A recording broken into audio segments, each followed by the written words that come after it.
market, majority of the work done by female actually are not recognized as paid work, and always we are just seeing the half of the portion of the work, and we are saying this female work participation is low. So that is my further that this framework I am just going to explain. And labor market imbalance. So the we know that Kerala already the social development indicators we achieved the education, health, sanitation, all these kind of things we achieved a social development, but at the same time economic development that part is lagging. So what happened in the labor market? The demand side basically that is unskilled labor's demand will be there, and the supply side, especially in the case of female, the skilled labor force is coming out from the education institution. So that created a dual labor market. One is the less skilled labor market and the high skilled persons labor market, and this creates some kind of problem. And the less skilled labor market, so there is already greater demand, and Kerala's lower economic growth limits skilled job creation. Male withdrawn from low skilled sector, resulting in reliance on migrant labor for manual work. We are seeing everywhere we are speaking Hindi, not because we want to learn, but because of the laborers who are coming from outside states, and they are just taking place this, and the male who are going outside to for high paid jobs because of expectation increase, and all these kind of development happen because of the social development. But this kind of things had not happened in the case of female, because females job basically male majority of the consumption, that is that not non-commodity consumption is there. So when a person who are educated definitely know the importance of childcare, and there's old age care, all these kind of things, nobody is there to support. So without understanding these kind of matters, we cannot discuss about the women labor force participation. Absence of affordable caregiving solution restricts the female employment.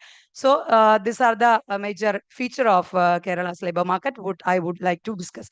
And impact of government policies, MNRG, self-help growth program, focus all self-employment for less developed educated women, because all are related to this poverty eradication program, especially focusing only on women. So women employment generation programs, majority of the government, we always discuss about Kudumbashri, and all these kind of things, a poverty eradication program, especially focusing on less educated and socially deprived women. And policies reduce the already limited labor supply in the care economy. So that I am just going to, I'm also had some kind of data related to this kind of less educated skill, non-skill.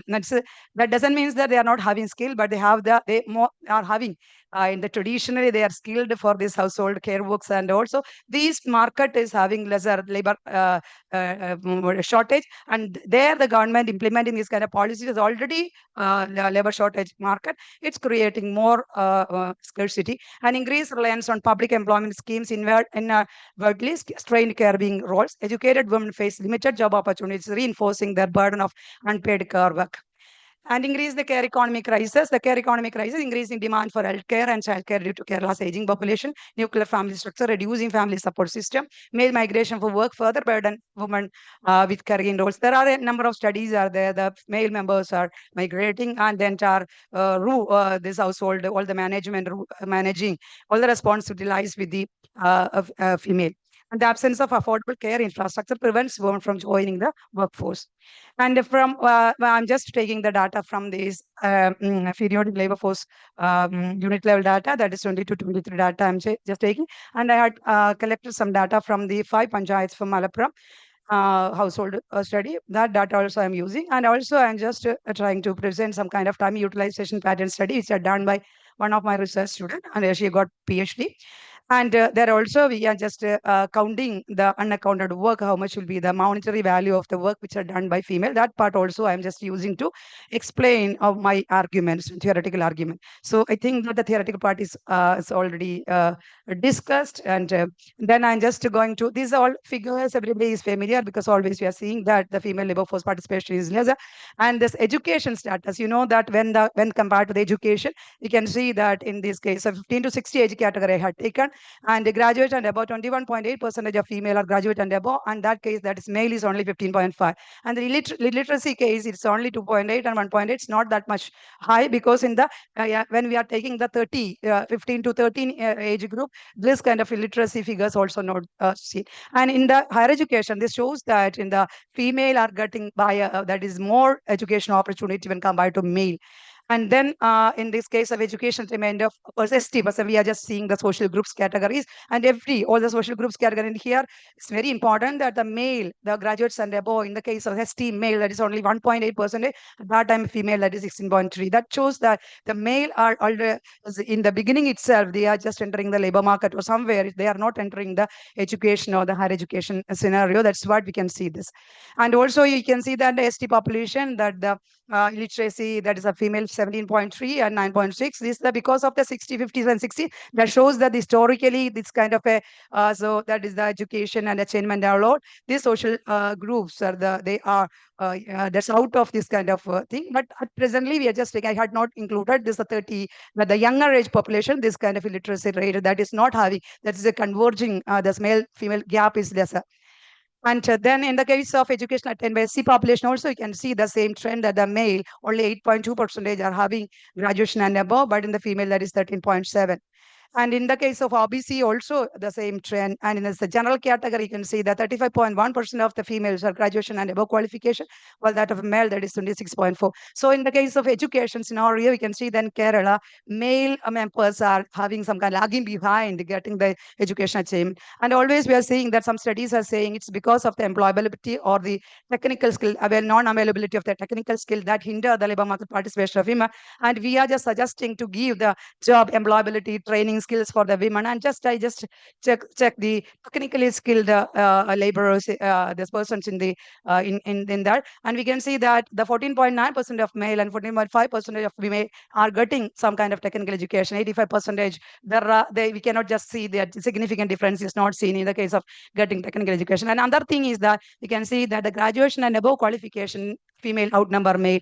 That means technical education also graduation and above, that higher education is getting for female, not for the male members. So there is also, we cannot say that it's not because of the lack of technical education or this kind of not employability, less of employability. These females are having lesser opportunities in labor market. And also, that the syllabus, the same syllabus we are studying, and also majority of the colleges and school we are seeing female, that's female colleges or schools are getting more attention and this kind of things, because I know that this kind of the colleges which are the schools which are giving preferences to male or female, there also we can see that majority of the teachers in the primaries, secondary, and all these kind of things, they are the female teachers are there, and not much syllabus is also same. So the technical skill, achieving the technical skill, and also the performance. I'm teaching for the 24 years. I know that the females are they are powerful, and also they are having skill to do all these kind of things. So there is no doubt that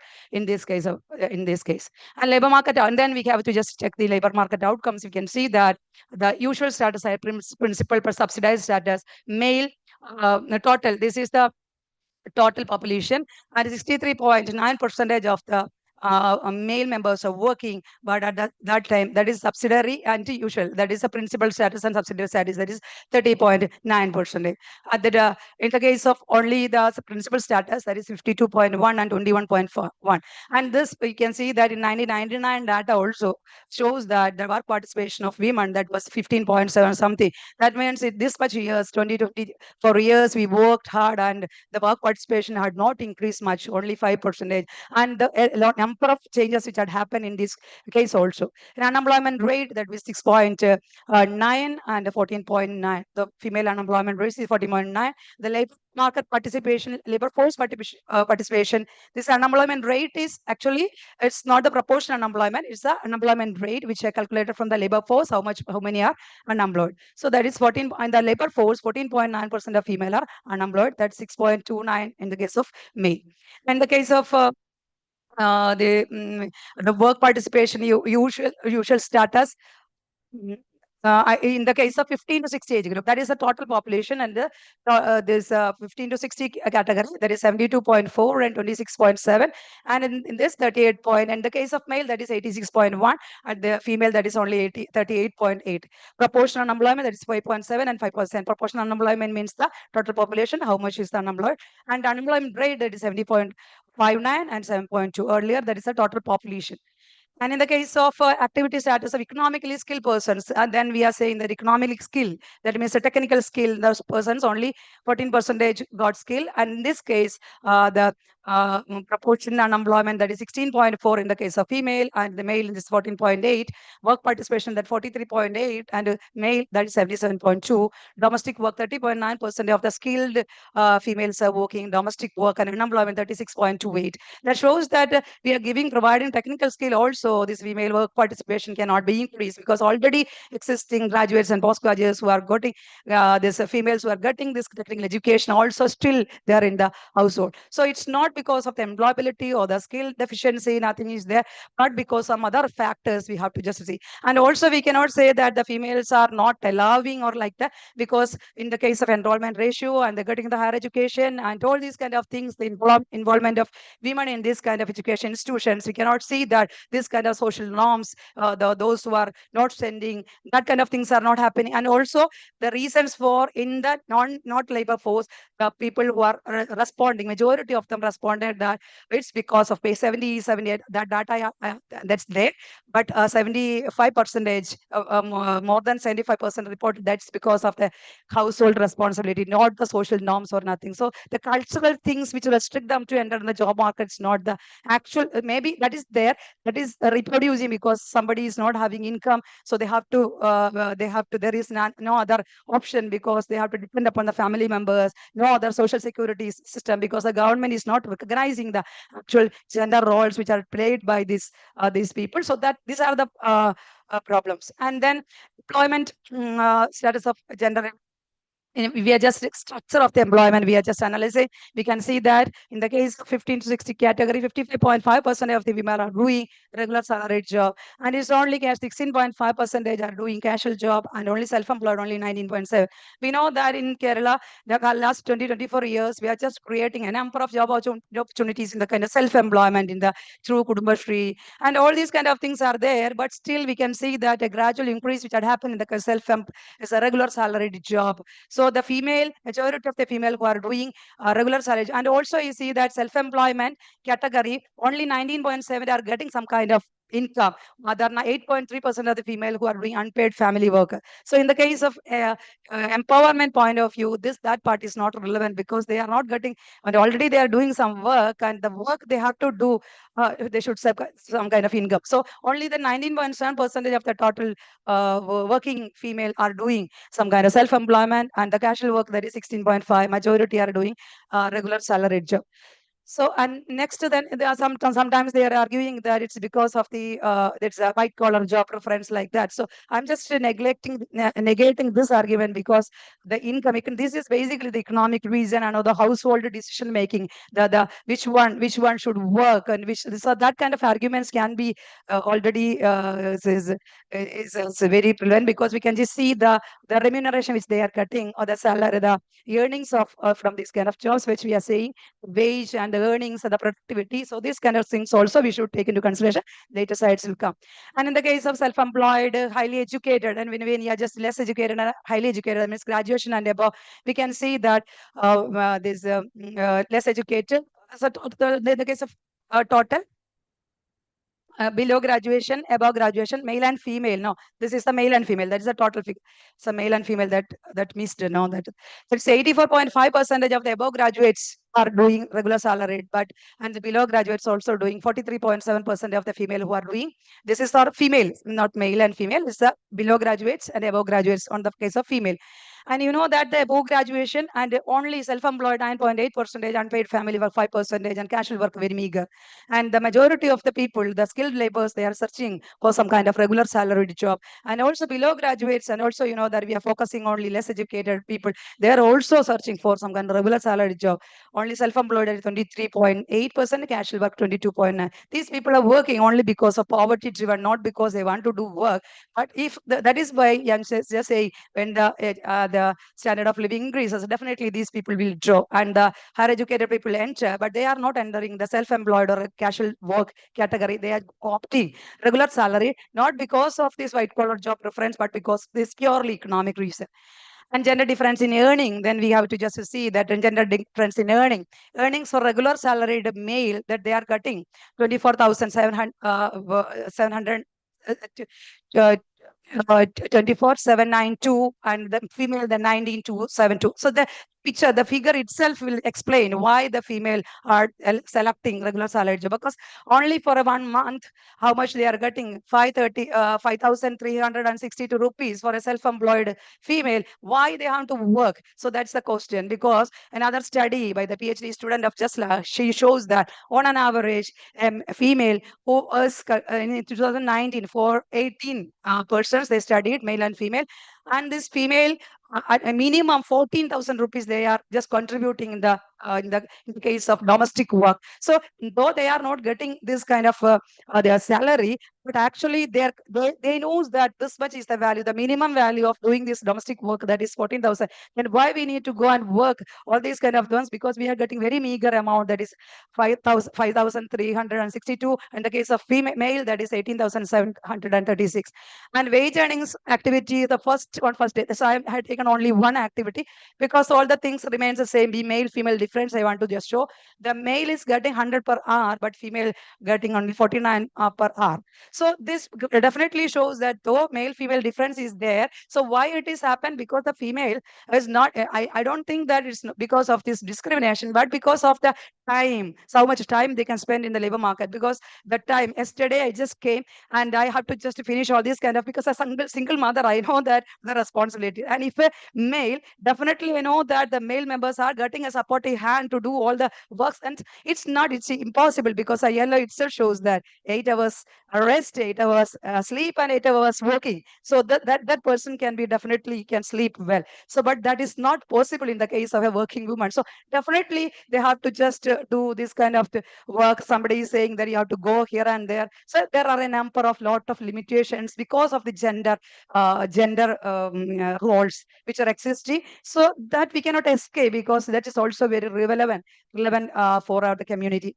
And in the case of below graduate and above graduates, also you can see that the above graduates female are getting 29,038, and in the case of self-employed above graduate person who are getting 7,180, only 39 rupees for a casual job. And in the case of a male, that was in the case of regular salary 36,961, 31,841, 93.6 in the case of above graduates. So that definitely shows that the payment, we know that in the case of graduates and above, technical graduates and above, and this all these kind of things. Time 5 minutes. Okay, we'll finish.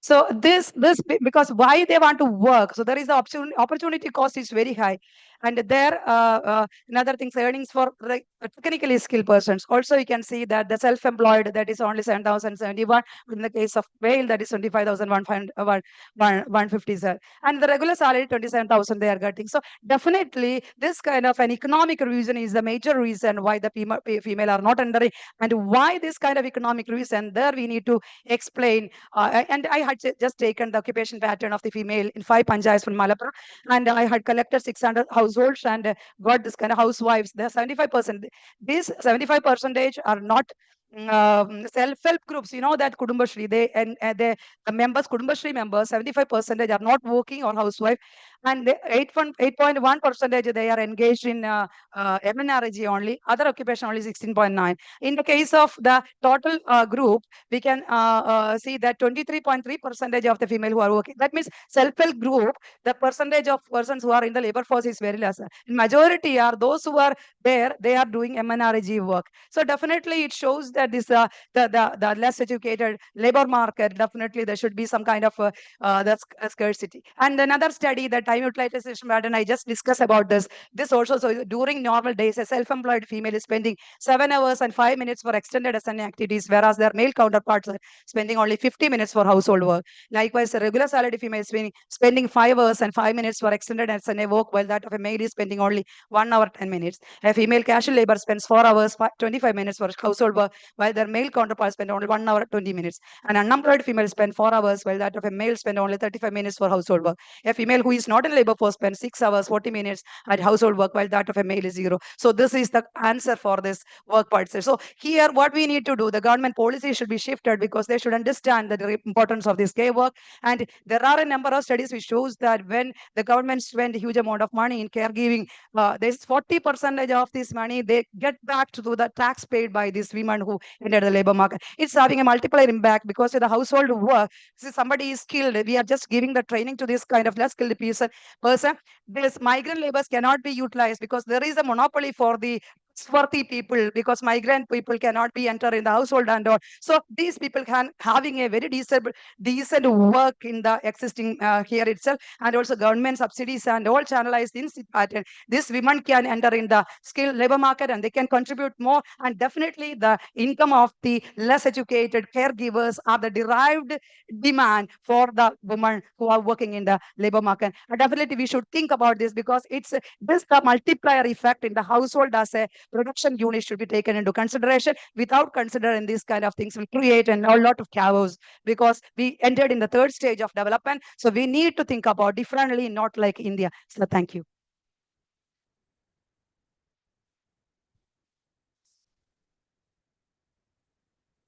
Yeah, thank you, Malika. That raises some very important questions about Kerala. But first of all, I'd like you. I would request you to mention the student. Yeah, and her work in a little at a little length, since she's kind of you've used her work. That's one thing. The other thing is, I find your conclusion is something that we've all been talking about, really. I mean, and I would like to ask you, what is so special about care work at home, domestic care work in Kerala, that makes it almost impossible for women to, find, to get out of the house and to engage in gainful work. Because, I still remember some years back, economists kept having this hope. So Dr. Kannan, I remember telling us in this very hall that since the birth rates have fallen, women are having only 2 children and having them quite early, before 30, 27. And now they're going to have a lot more time to come out and do work. Then later, someone was talking about the entry of domestic appliances. So since in Kerala was becoming more and more middle class and consumer, and women needed less and less time, according to that presenter, needed less and less time to finish the core tasks of domesticity, and now they are going to have more time for. Seems to be failing, like you showed from both the macro and the micro studies. So, can you tell us a little? Can you share your reflections on? Sure, and let me just also ask the floor if you have. So, if you have to collect the questions, does anyone have a question for Malika, please? We have very little time, but it's an important topic. There's Ajay with the mic, so you can just gesture to him.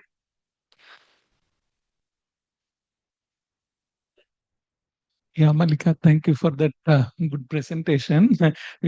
So, one small thing, which year is this PLFS data? If you can say which year's data that is.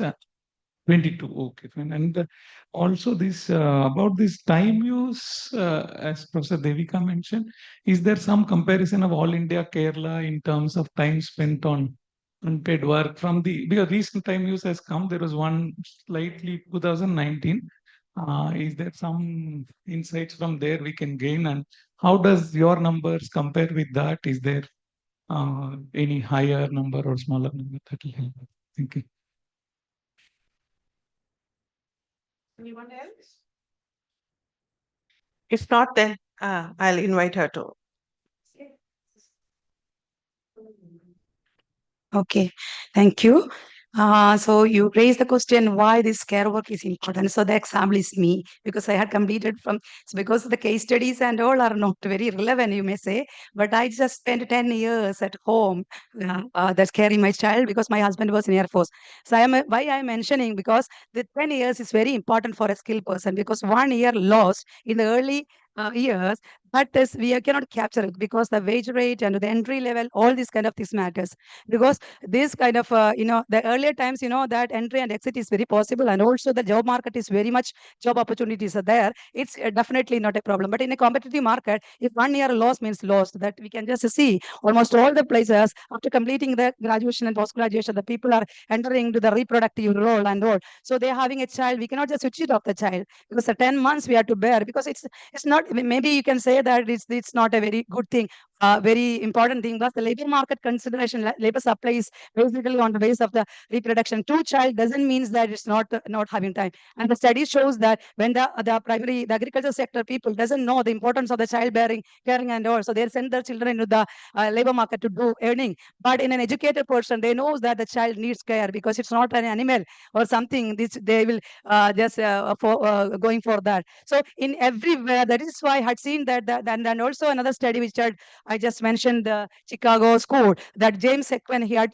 done some kind of works which shows that the time which we spend in the early childhood means the 1 rupee you spend in the early childhood, 0 to 3 years, very is more productive than the time spent in the later period. So these 3 years, 0 to 3 years, only the responsibility of the child is rested with the mother. And earlier times we have supportive system and we can move out and all. Now this is not possible. We cannot just switch off a child. So that is the main thing. So there are a number of studies which are going outside, but here we don't have that kind of thing. And also, I'm not saying that the family where a number of maids can be available, but it is not that a middle class family who are in Kerala, majority of the 85% of the middle class now entering in some kind of jobs and all. So they are basically earned income. They just enter in this stage not because of assets, but because of the earned income. So this matter, the husband is having good salary and all, it's definitely they can just hire some kind of maid. So that is very relevant. And also there's all so many studies are there. I'm just mentioning because I have that studies. Now I no need to mention. And in the case of the time use survey, just like Galibdin had done 23, she got the award from Calicut University. She was under she was a PhD scholar under in Samadri Guruyappan College, and she got PhD. The title of the thesis is Labor Market, the Female Contribution, emerging new methodology, like that, female contribution and economic contribution of female, emerging new methodology. So that is available in the InflipNet itself. You can just see title: female contribution, economic contribution of female, emerging new methodology. She had used the output method and input method, and she calculated the time utilization method from this Chalakudi municipality. That for 18 houses, when a person she interviewed 200 male and to 18 females. Because this we are assuming that a homogeneity in this kind of pattern, because it's as a tedious task to collect this kind of information, because every day the diary work we have to just calculate the 5 minutes work, and that calculating this and the time utilization data, I got it from that. So it's the name just like Galibdin. Just like Galibdin. Galibdin. And just spelling, I can just. Yeah. I'll tell you. So her study actually calculated and he used input method and output methods and found that it's a huge amount. 2019, she collected the data from 2019. So and then it's a really interesting study which definitely will give some kind of information about the opportunity cost of a female who enter in the labor market, and the supply curve will start from these 14,000 of normal people, because and also it's not there because it's not the minimum wages. If there is no availability of the caregivers are not there, it's not possible. Because now I remember this because the experience, maybe lived experience, is more important than the others experience. That's why I'm saying I just registered for my PhD after completing 97 from here. I registered for PhD in 2007, and I just had taken 3 months loss of a leave, and I came here and went back to my house. I found that my daughter at the age of 5, I just enrolled her in the school, and she didn't know the Ra also, because she need care. On this kind of thing, nobody is there because and another studies are showing that if mother is doing all these kind of jobs, and there is no other kind of there's examples and all, definitely it will reproduce. And my son and daughter, and also in case of the people who are shall we move on? Because yeah. So any other questions? I think What We you? will wait till the end if there's any Okay. time. I'm sure Thank you. we can. Thank you so much, Malika. Now, let me invite Soumya Pal from the Azim Premji University, Bangalore. Gopi Shankarji and he are together presenting this paper. The title is Enterprise Promotion and Women's Empowerment, Evidence from the Case of Dairy Enterprises in India. So welcome, Soumya. Would you like to start? You have 20 minutes. Yes, am I audible? And my screen is visible? Yes, both. You're Okay. audible and your screen is visible. Yes. Okay. Thank you so much. And special thanks to the organizers. My co-author, Gopi Shankar, was supposed to come there and present, but because of some family emergency, he was not able to come. So on behalf of him, I'm presenting this paper. So thank you for the last minute accommodation. So coming back to the paper, the primary idea of this paper was that the Sustainable Development Goals talk about providing equal rights to the women, and they specifically talk about providing empowerment and agency to the women across the globe. And there are the policymakers have looked into different kind of intervention to improve the women agency. Uh, Now, one of the most prominent measures, especially in the developing country, has been engaging them in livestock management. Now, as you can see that, especially in country like India, where still there are many households who depend on agriculture, uh, uh, engaging women in milk production or a milk-related enterprise can be beneficiary. Uh, Now, some evidence have also suggested that yes, rural women are participating in dairy farming, and the amount, and especially there have been some studies regarding how much time they give. So, I think Professor Madhura Swaminathan has come up with a very nice number that in a week around 12 to 15 hours is given for livestock care. Uh, Now, under that situation, uh, yeah, under that situation, we expect that if women is engaging in dairy farming and dairy enterprises, if there is any intervention which is talking about improving the productivity of milk and the profits from it, should percolate to the women in terms of their empowerment and agency in the household. So that's where the primary motivation was, and largely what we are trying to understand is that if that is true, that women are engaging in dairy farming enterprises, then any policy that leads to dairy farming promotion, can it lead to women empowerment in the rural households? Now, what is the context? The intervention here I'm talking about is the National Dairy Plan, which was launched in April 2014. So in stage one, it was launched in 14 states. And in stage two, it was launched in 3 other states as well. And the program finished in 2018 and 19. And the primary objective of the program was to increase milk productivity and also connect the women producers to the larger cooperatives and FPOs so that they can get benefits of the milk they are producing. So based on this, there have been many papers, especially evaluating the impact of NDP, where there are some macro evidences from World Bank and FICCI which says that yes, NDP has been very successful in achieving the desired outcome. There are studies from NCAR which have indicated that the amount of milk produced after 2012, that is after the implementation of NDP, has significantly increased. Uh, there are some other studies recently published which talks about that how dairy cooperatives, how NDP have actually improved the performance of the dairy cooperatives in India. Now, now where the research gap here is that out of all these studies, none of them have actually tried to understand that what was the impact of NDP despite the fact that the objective of the program itself was to empower rural women. Now, we are trying to address that gap through our study. So, as I mentioned, that largely what we are trying to understand is that what is the impact of National Dairy Plan on the empowerment of women in rural milk producing households. So, this is our sample. We are trying to understand the impact on the rural milk producing households because these are the target beneficiary of the program.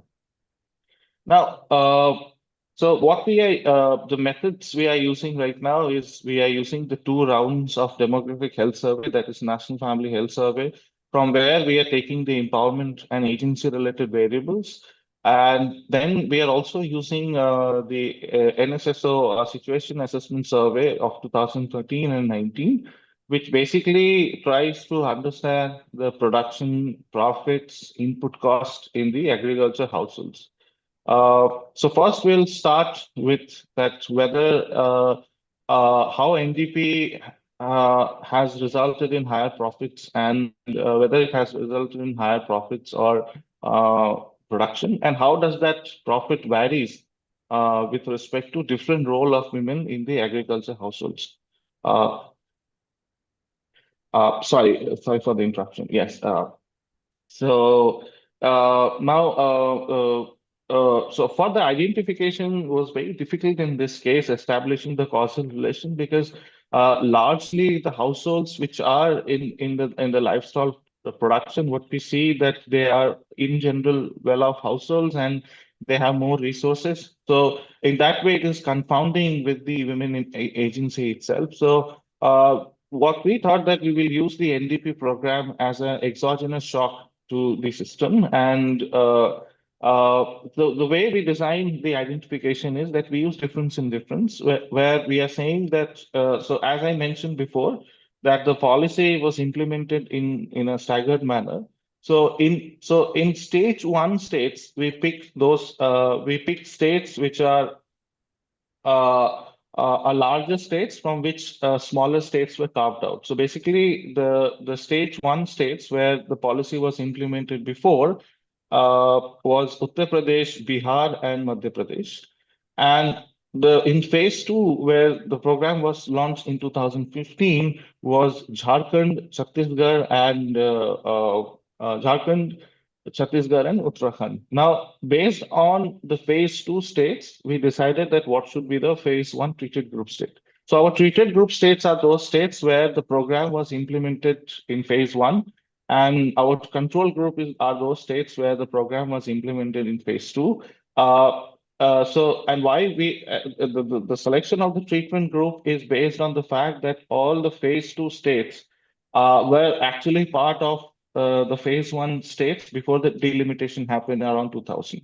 Now, this gives us a lot of leverage because we don't have to worry about the cultural impact, the governance, etc. Because more or less for the larger part of the history, they have been part of the same geography. Largely what our econometric specification looks like for the first. So for the first question we are trying to understand is that how the impact of household actually led to the meat production and revenue.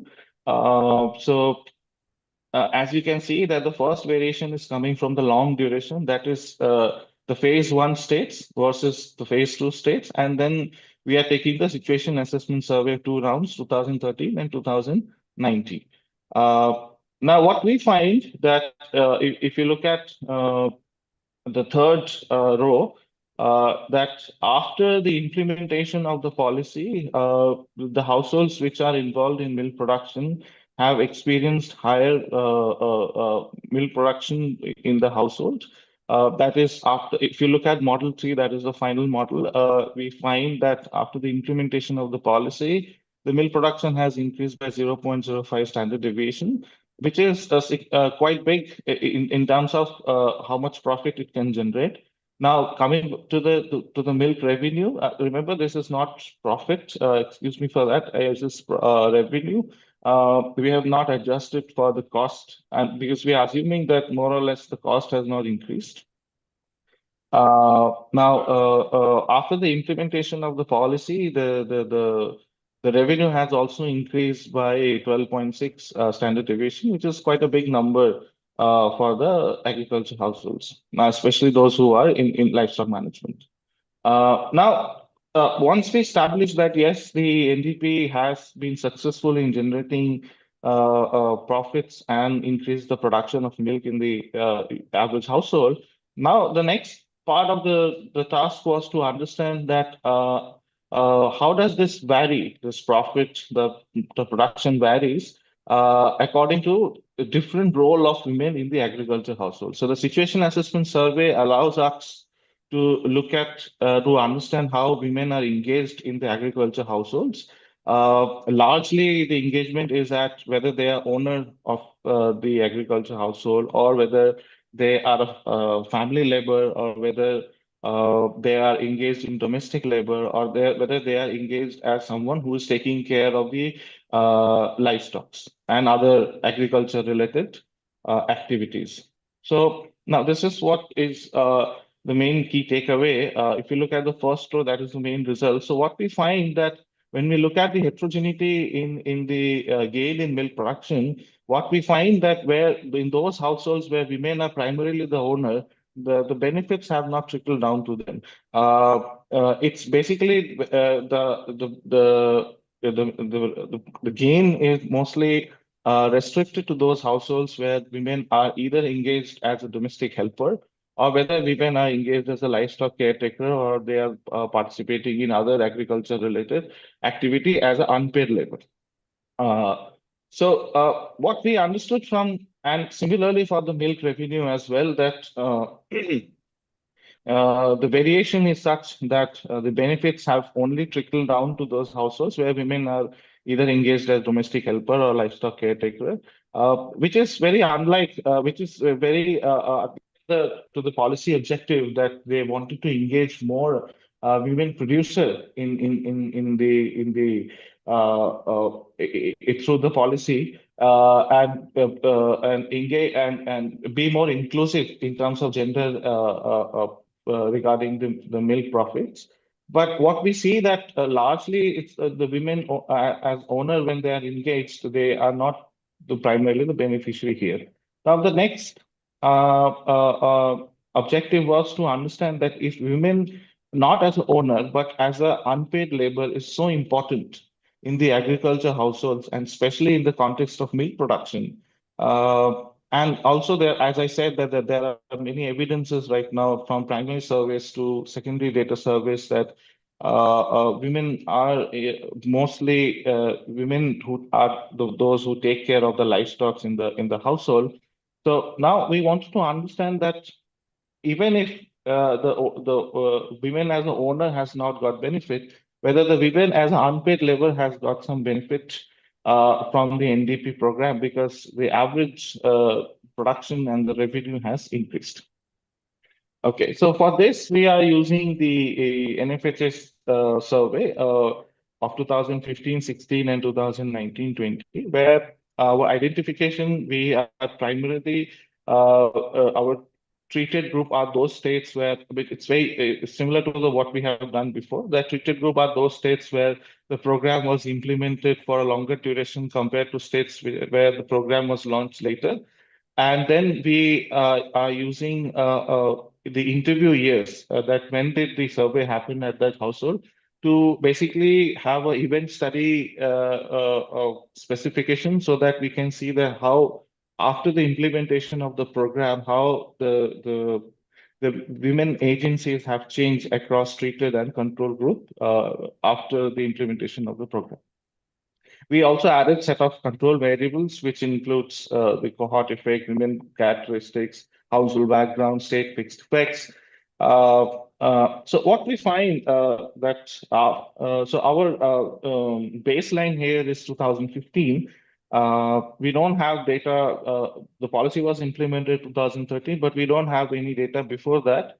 The before data is NFHS 3, which is in 2005, and that is not very that's too far from when the policy was implemented. So we said that we will rather focus on the intensity, not look at the pre-post, but rather look at how intense the program was implemented in terms of number of years And what we see that the primary benefits, the gain in the agency is mostly related to the health and contraception usage and contraception decision. So what we find that the in the initial years, that is 2016, 19, 20, even in we see that women were gaining agency in health, also in decisions related to contraception or family planning usage, and also not just the decision making, but also on the actual usage of the contraception itself.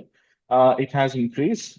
In 2021, we find that most of these effects gets fade out, especially the contraception decision. Uh, Primarily, our understanding is that because of COVID, a lot of disruption has happened.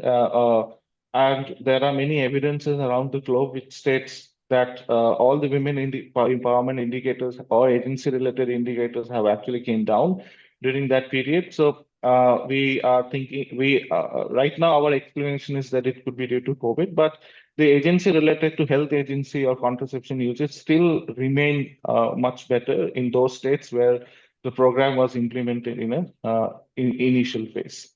We also tested for other agency-related variable, which basically includes economic agency, which basically talks about that whether women can take decision on purchase, mobility agency, whether women can go out of the house without any assistance.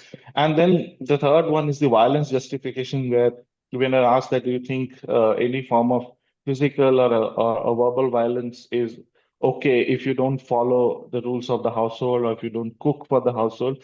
And what we find that we don't see any impact in the economic agency or mobility agency. Maybe in initial few years we see the economic agency, but not much. It didn't sustain for a longer time period. But the good thing is that the violence justification has actually reduced over the years as the program has implemented. So just to remind that our sample is restricted to the rural households with livestock.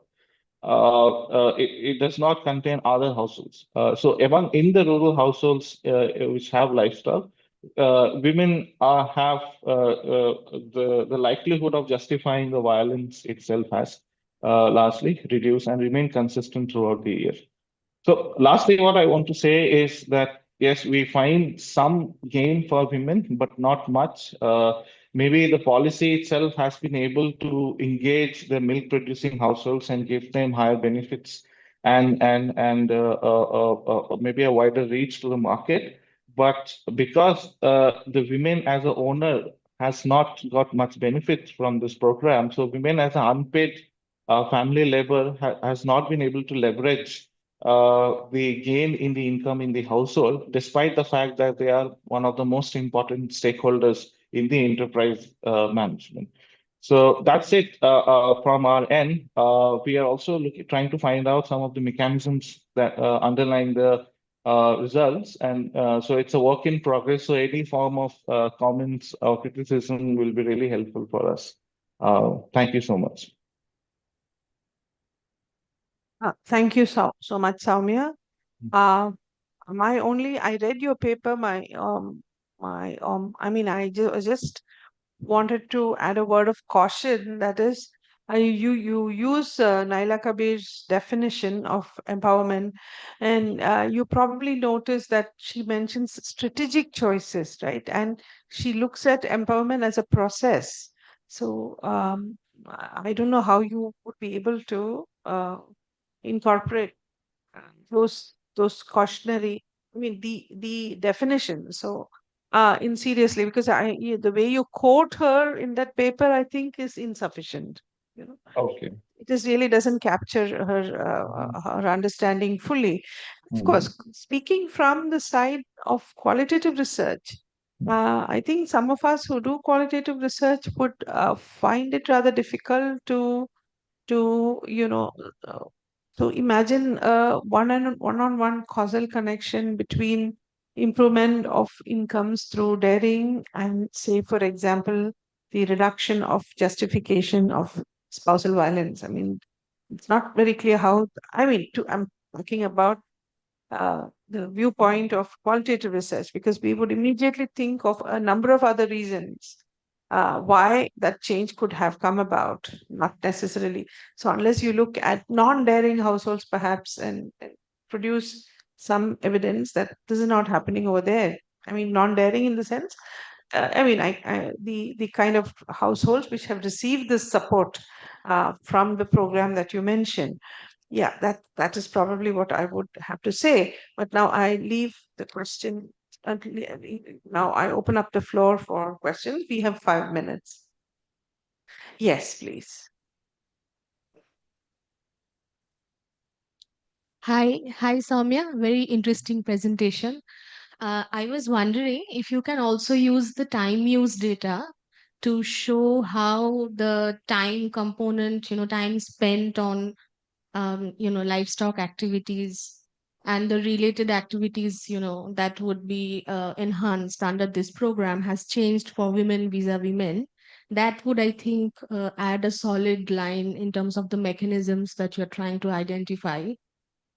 Also, I wanted to understand under this program, what components would encourage the woman to, spend time differently? Like, what are the incentives or the disincentives? What are the components under the program that impacts women's decision making? If that could be made clearer, I think that would help. Thanks. Thank you, Professor. Any more questions? Any more? Yeah, if not, then let's give Soumya a chance to respond. Yeah, yeah, yeah. I think I completely agree with all the points which have been made. That yes, the Naila Kabir's paper is all about the process itself and not just the outcome. So we try to incorporate that because as a researchers, we felt that that's the best framework to choose from in terms of empowerment. I mean, I think that's what our bias was. But yes, we need more understanding of that how we capture the essence of what Naila Kabir is saying in her paper. And of course, we need to also look into, as I mentioned, that some of the mechanisms are not very clear yet, and it has to come out. Where I think Professor Aprajita's point about time use and what components of the program that impact the women, if we are able to figure this out in the analysis itself, maybe it will answer some of these questions. And also, we are also planning to have some mixed methods evidence from qualitative survey to talk to some of the beneficiaries of the program that how things have changed. Because right now, our understanding from the program itself is that the science of the production has been changed after the policy has come. So basically, the rearing and caring of the livestock, which includes feeding practices, etc., has changed. So, and since women are involved in the livestock care and management, so any form of change in the way they take care of the livestock changes, then there is always a learning curve which is involved. So maybe in initial few years, it will take some time for them to understand, and because of that, maybe they are spending more time. But as of now, we don't have very concrete evidence to say that. Maybe a better analysis using the time use data will be able to figure this out. But thank you so much for the feedback. This was the kind of feedback we were looking for. So thank you so much. Thank you, Soumya. Now we go to the third presentation of the day, of the session, that is by Gopika Gigi, who is, of course, our own student. We look forward to your PhD dissertation. This is titled Development of Tribal Development in Attappady, Kerala, and its lessons. You have 20 minutes, Gopika. This third one.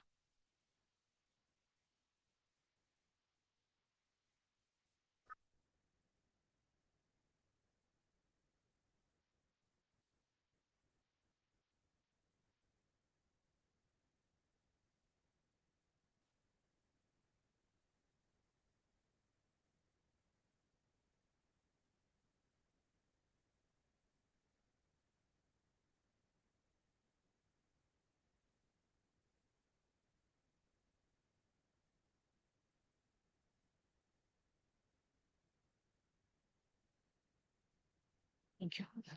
Yeah, so good morning. I'm here to tell you a story which has been retold many times from different people, from different perspectives. And here I'm trying to give you a political economy critique of whatever has been already been told about the development in Attappady. Attappady is actually, this would be the structure of the presentation. Attappady is the first tribal development block in Kerala, and it's in Palakkad, the previous Malabar region. And Attappady motivates many of the development practitioners and theoreticians or like academicians because it would be place where this tribal development as quote unquote category has been experimented in various forms. Like you can see the first tribal development block as it was a nationalist agenda of seeking tribal development. Uh, Following the national policy, this development block was established in 1962, and from then onwards, we can see a multitude of programs that are being implemented in Attappady. Even now, like for example, I feel in Attappady, programs never ends. Okay, if you have a program, one point it may kind of know the period of the program may, for example, the recent millet village, I guess it was for only until 2020, but by 2020 now a new agency is coming and taking it up in a new like version. Okay, so still Attappady is always in news for like unfortunate reasons. For example, in 2010s it was mainly because of the starvation and malnourishment deaths, especially infant deaths. Okay, and in 2018, because in 2010s 13 onwards there were various interventions into this issue, and malnourishment deaths were actually infant deaths were actually controlled to an extent, but now we can see that it is coming back because the cases are again being reported from Attappady. And 2018, this was about lynching from mentally unstable Kurumbas are like primitive tribal groups. So, and the reason was actually for stealing food supplies. So, okay. So, what motivates one researcher is like, we cannot say that development didn't kind of do its development initiatives were not successful in Attappady. I don't know whether it's the right way to put it. But like scholars have already argued, development always kind of affect people in the intended way or in unintended way. So here, this is like how three panchayats are there in Attappady block. And major three tribal groups are also there who are like, yeah, uh, Irulas, Mudugas, and Kurumbas. And before that, let me tell you about my research methodology. This is actually part of my PhD research, as she was mentioning. And in my PhD research, I'm using a case study method. I am dealing with three major case studies. And actually, this specific work is not a larger part of my, because my focus in Attappady is on Kurumbas and the democratic decentralization processes that happen there. But here I would be looking into what has happened across Attappady Valley, okay, across these different tribal groups. And for this specific work, majorly I had used document analysis because from 1950s onwards, various documents regarding the policy plan implementation and how development practitioners always looked at Attappady and Adivasis. And that is a yeah, I will tell you that. And also, it is largely informed from my interviews, um, field like observations and focus group discussions with various people and all. And this field visit happened in May and June of 2019. So, to give you a historical context of this dispossession, alienation, and whatever, yeah, that happened to tribals in India in generally and in Kerala, we can see that first of all, colonial administrators wanted tribals as a useful labor force in deep forests. So their information and their knowledge about forest and their indigenous systems were in a way actually further accelerated their subjection to the state, because from colonial time period onwards, especially those hill tribes, these hill kurumbas and all, they were under state surveillance, and their land dispossession, we can see it through the land dispossession actually happened in two major ways. One would be like through the statist interventions, okay, which would be like for example, forest governance laws, how those actually kind of alienated land, forest resources and land from Adivasis is well discussed in literature. And in Palakkad, especially in Attappady, there is a huge share of vested forest, private vested forests, which were actually with the Zamurin of Calicut. And then the landlord, mainly three landlords were assigned to deal with the tax collection and all. So private forest and reserve forest, these two were kind of the statization and privatization of forests, through which land alienation or dispossession generally was happening from this didn't start with like post-independent period, as it was just a continuation of the colonial policies, colonial forest policies and all. Uh, from 1950s, we can see another process, which is like not just state intervention, but also the larger economic processes of modernization, or like Kerala's kind of adoption of modernity that was happening in the lowland and the midland. They were necessity for like midland people due to the food shortage and all. There was migrations, forced migrations towards initially to the Travancore area and then to the Malabar region. So until 50s, actually, Attappady Valley were kind of remote and not reachable for this settlers, the new settlers, not the colonial ones, the new like native settlers, or in their own language, they call them Vandavasis, like the people who came from outside. So the Vandavasis, their influx started from 50s. There were various reasons. One thing is, uh, till then, actually, it was a malaria-prone area where people dared to go. Another thing was this adoption of developmentalism, like that was happening in the midland and the lowland, like where the um, state actually kind of um, facilitated the process of migration to these high ranges, where they wanted to make use of the wastelands, quote unquote wastelands, or until then not utilized land resources for cultivation, because the food shortage and the crisis were there in Kerala. And that was one process, okay, the larger process which kind of facilitated this migration.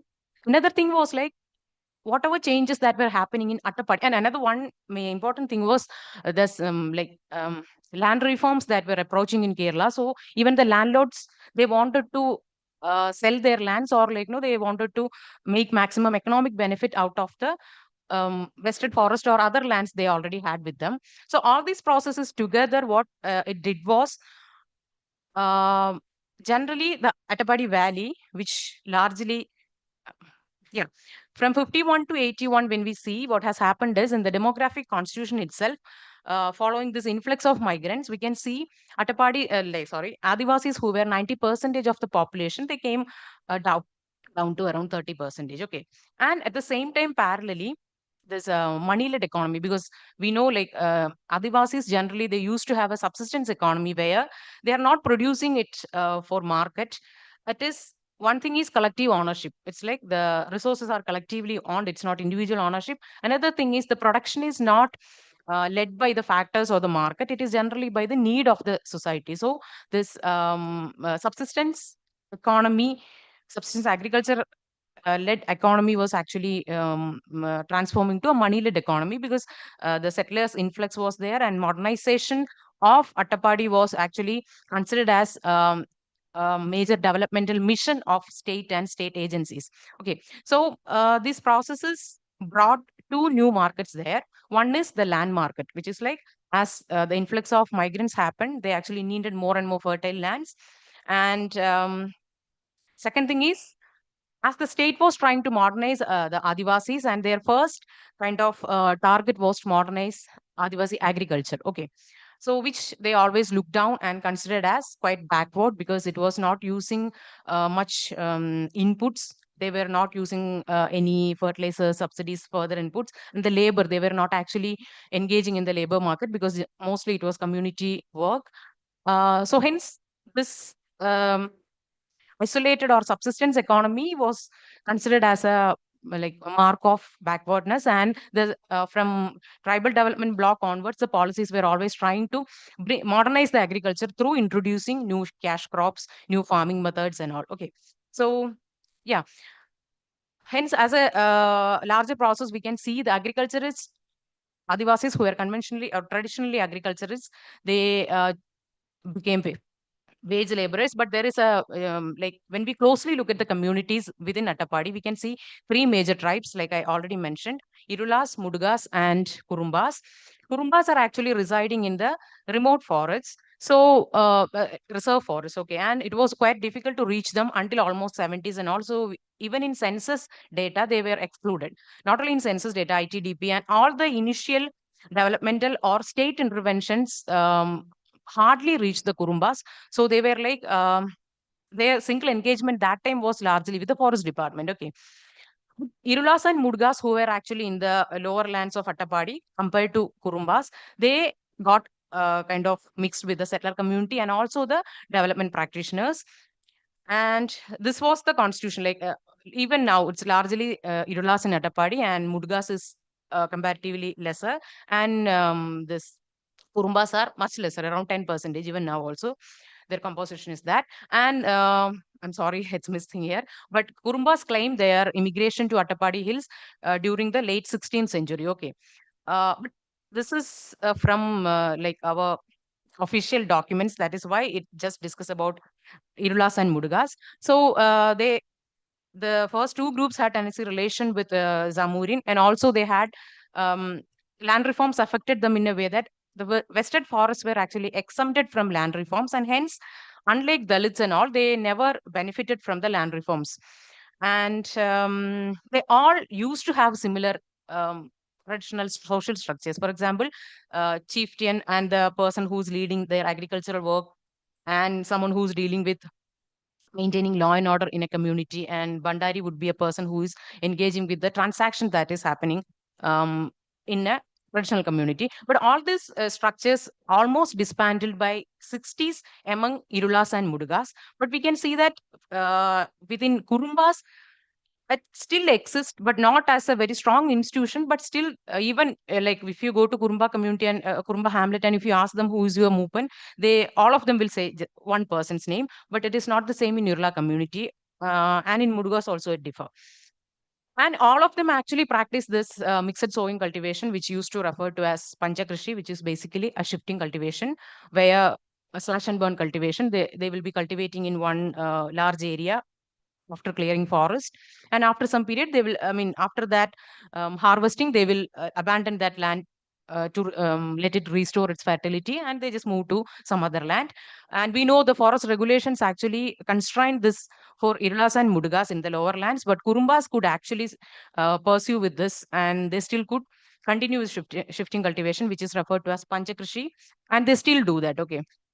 And another interesting thing which is missing in almost all the development policy documents is how different is their culture and language. Okay, so generally all the development literacy policy documents would mention them as quite illiterate, not at all interested in education. The children, I'm talking about the documents from 60s. Okay, children are not studious. They are like even if the teacher try their level best, the tribal kids cannot follow the education. But the problem is most of them don't understand Malayalam. Even in 82, we can see that like 80% of Irulas could not understand Malayalam. But this realization is actually hitting development practitioners only lately, like I would say.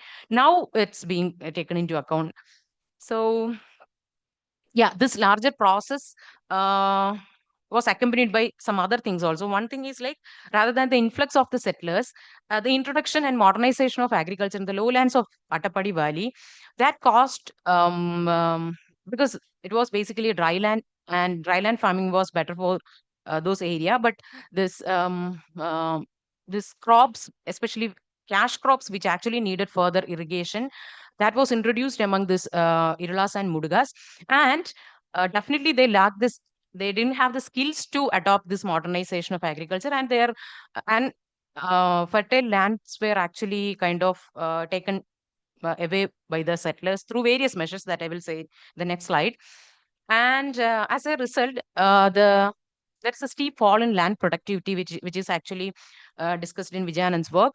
And this actually forced them to depend upon market for even like food items. So that was another compulsion for them to adopt the money-led economy or the cash economy. And also, this is one thing, like, no, when we talk about land alienation among Irulas and Mudugas, they even talk about this thing in almost all the interviews. Like, no, those days they used to give us just our great grandfathers sold land for even dosa and idli, or maybe for hotel food. And this new food culture kind of, no, various processes are there, not just this kind of a new food culture which prompted them to eat more from outside and fall in fertility in their own like falling fertility, which actually reduce their own food items and all there. But we can see this land alienation that happened through this settler influx was not always done through legal measures. There were forgeries and various illegal measures were there. Most of the time it was, even if it is not illegal, mostly it was unequal exchanges in monetary economy, because cash led economy, because tribals were totally new to this system of money, and they had needs. For example, if they want to eat a hotel food, if they want to consume alcohol, I mean, whatever things they had to purchase from the market, they needed money, and they were ready to. And that time they didn't know the value of the land, or many times what happened is, like they're saying, they signed in blank papers, and all this um, led to large scale land alienation among these two tribal groups. And this is actually um, a reflection of what was happening in the main and lowlands of low and coastal lands of Kerala. I mean, mid and lowlands of Kerala. Okay, because this Malayali developmentalism, which was attaining kind of a golden period that time, because whoever was thriving for the modernity or for industrial subjects of this new developmentalism, they were considered as good subjects of the new state. Okay, so the settlers who were actually going to this malaria inflicted, or like all to this high ranges, their narratives, or they were politically kind of strong, unlike the Adivasis, who were always a minority in political contestations. And the settler community was actually, they had these two benefits. One thing is like they were politically kind of well coordinated and all. Another thing was the existing developmentalism was in favor of those people who are actually going to the high ranges and making use of the wastelands for the state. Okay, so that is why this Kerala Scheduled Tribes restriction of transfer of land and restoration. This is an act which actually tried to prevent this land alienation. Okay, and from 1975 onwards, this act is in papers, or it is being tried to be implemented and all. By 1999, actually, finally, it got passed in the Legislative Assembly, but it never got implemented in the real sense, because this caucus of local politicians, the settlers, and bureaucracy, police, everyone together, along with this silent permission of the state, I would say, uh, uh, they always kind of failed the even this law was there in paper, it hardly got implemented. And this shows how, okay, now I will tell you what I'm going to do. As I was saying, these two groups, Irulas and Mudugas, they were actually dear subjects of all these development interventions. But Kurumbas were quite distant, and they were remote, and even until recently, the policymakers interventions, even now, I would say, like, it is not as much um, strong as in the case of the other two tribes. Okay, so in early policy documents, Kurumbas are always referred to as the least developed tribes among them. And I guess yeah, in terms, 3 more minutes. okay. So but what we can say is, this is about what was the state of land ownership and cultivation in 1960s. Okay, this Kurumbas are not discussed here, because they are still having ownership, not ownership, but they have access to forest land, and they are still pursuing Panjakrishi.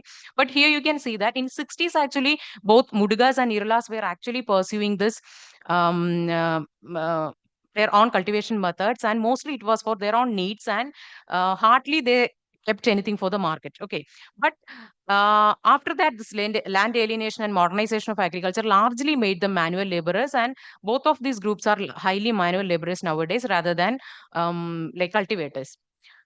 There were various interventions from the part of ITDP, Tribal Development Department, and Forest Department, to bring them back to no, just to um, like make their lives better, okay, I would say. And as part of that, there were various cooperative societies which were intended to encourage farming among them, encourage marketing among these people. But these all had this structure where the top down structure of tribal department would be governing all these rules and regulations. They would be taking the decisions.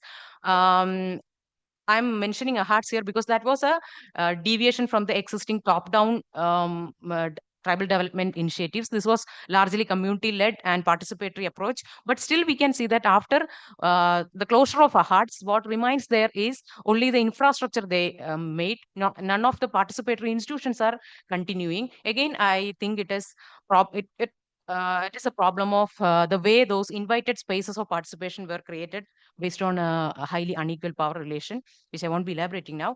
And 2013's another intervention was community kitchen, where actually they are cooking food and giving it to the households. And millet villages, this is like where it is coming back to square one, because after all the modernization and after looking down at tribal agriculture, now the state is trying to rejuvenate millet cultivation. And there, what is interesting is the other two communities are still dependent on state machineries, and they wait for the millet village agencies to provide them seeds and all, which they never do on time. Okay, so the monsoon comes and they never get the seeds. They have to wait for this, and the millet village program is not much successful there.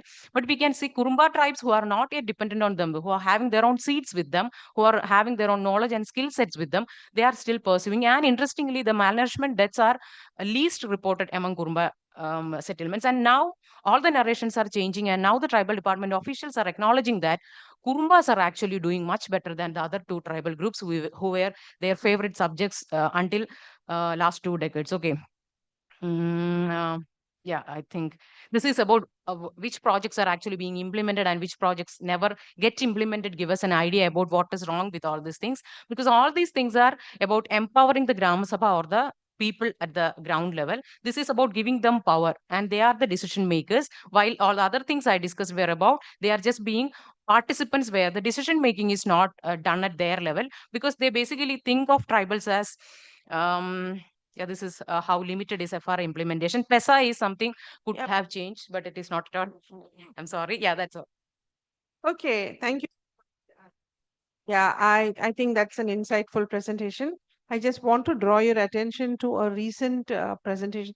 This was presentation was given by the health researcher Sunil George in Kerala and in the World Economic Conference in 2022. That paper is appearing in part of a volume that's coming out of that conference. I'll share the paper with you, where he's talking about the securitization of healthcare in Attappady after the Maoist scare. Hmm? So he's talking about how, tribal people are caught, between the state and the Maoists. And in some ways, healthcare is becoming, it's like a security issue now. So you have police arriving to take pregnant women to hospitals, etc. So, which is producing a kind of scare, a fear. You might be interested in looking at that. So now I invite questions from the floor. We have 5 minutes. Yeah, Avilash, please.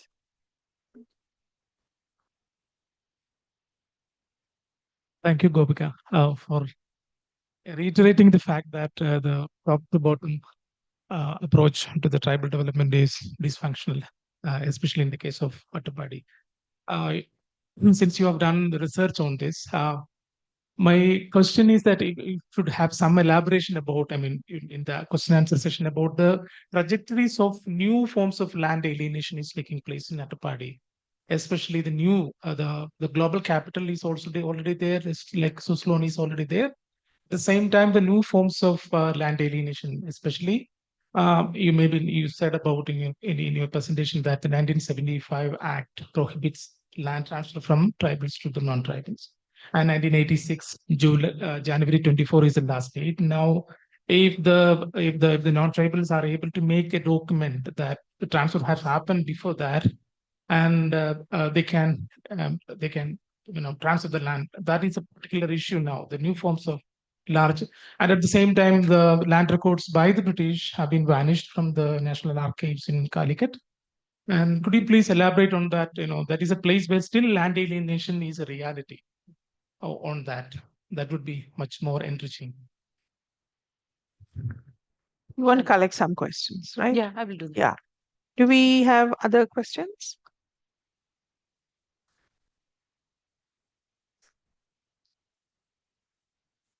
No, if not, then let's Yeah. proceed. Oh, yes, Ramkumar, welcome. It may be because you spent a lot of time explaining history and didn't get time to. Can you explain why the Millet Village scheme failed among the first two communities and was a success among the Gurumbas? Is it only about maintaining traditional varieties, or is it a larger? Was it something larger than that? That was not clear from your presentation. I just want to understand that. Thanks.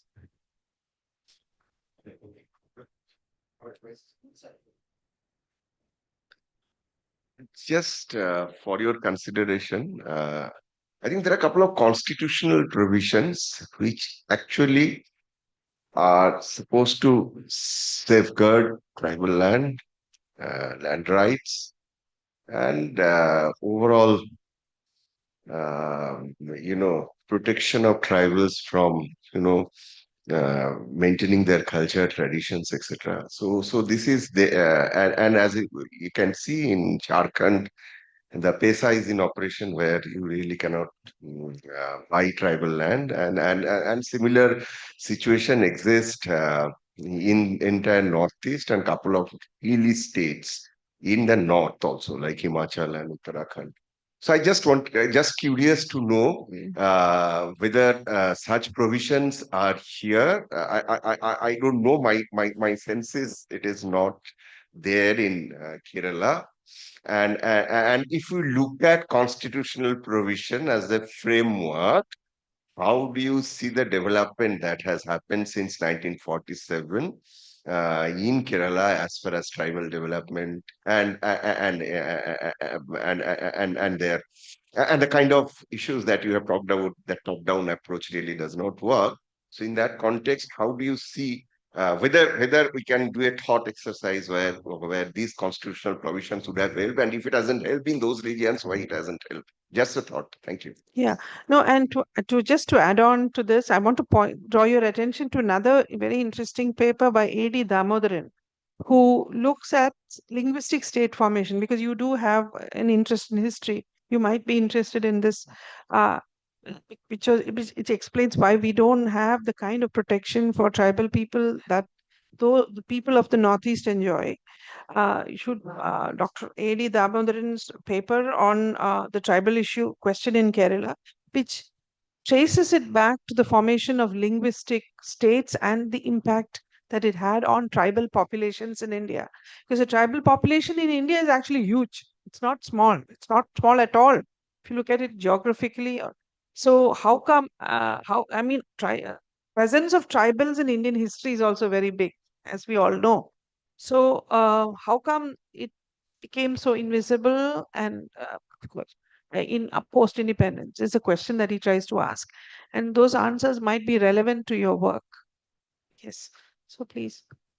Yeah, I will start with this new forms of land alienation, like you rightfully mentioned. For example, the Suzlon case, where the windmill companies are actually and almost the same processes. That is what is interesting, and many tribal hamlets and the people, they didn't even know that their land is actually being used by the company, even though again the forgery and the document formation, everything is happening, like he was rightfully Abler sir mentioned about this 1986, like how they are making documents which look like the transaction happened just before 1986. So bureaucracy is like no Yes, definitely the question of power comes there, and we know that as a political force, or even as a developmental minority, like the status of tribals as a developmental minority, and also as a politically, I would even dare to say insignificant kind of a group in Kerala, make um,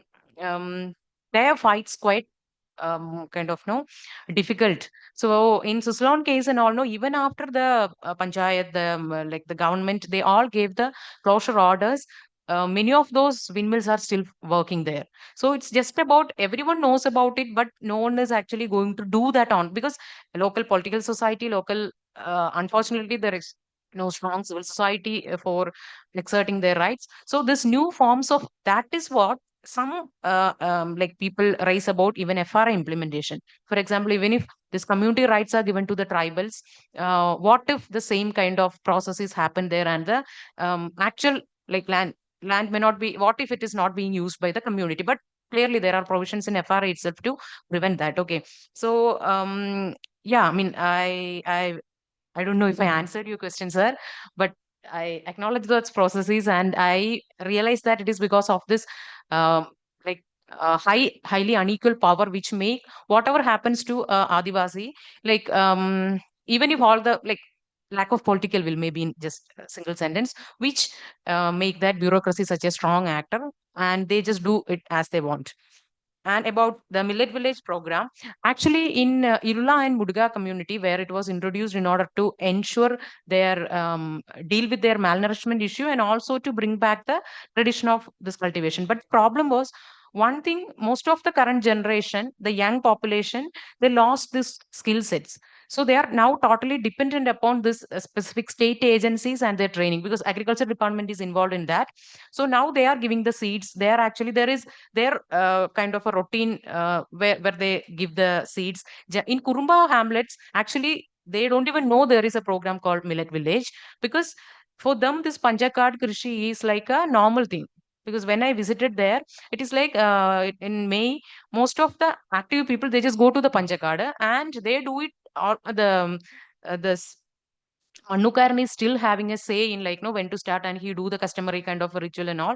So they have access to these forest lands, and they can and one more interesting thing is they are even a bit skeptical about FRA implementation, because they think the shifting cultivation may not be so easy for them once FRA got implemented. So in Kurumba settlements, I would say Millet Village as a project hardly affected them. They are not waiting for the seeds. They are not looking for the skill set from them. In other two groups, they are actually looking for the help from them. And as any other government project, it is highly lacking in its timely implementation. Okay. So about PESA, actually, Panchayat Extension Schedule areas would be one thing that actually Attappady needs. It could have been initiated long back, because when they were a majority, it was quite easy for the state to initiate with the PESA implementation. But unfortunately, the state never even think about implementing PESA there, because clearly it would change all this development industry that is being grown out there, and the interest of the people in Attappady Valley, not tribes, the other people, the non-tribal people's interest would be harmed. So state never consider, state and the other stakeholders never consider PESA there. But PESA would be, and if you ask me, I would say PESA implementation would be the best thing, like PESA and FRA, which actually give powers to the Gram Sabha, because these are the constitutional statutory powers given to Adivasis as Indian citizens. So that would be like a total regime change from considering them as patronage linked welfare or beneficiary seekers. But I don't think anyone would be interested in doing that. And I think, yeah, We I should think wind up now because it's getting late for the other session. And of course, we have to break for tea. Thank you all for coming to this session. And thanks to the presenters, of course.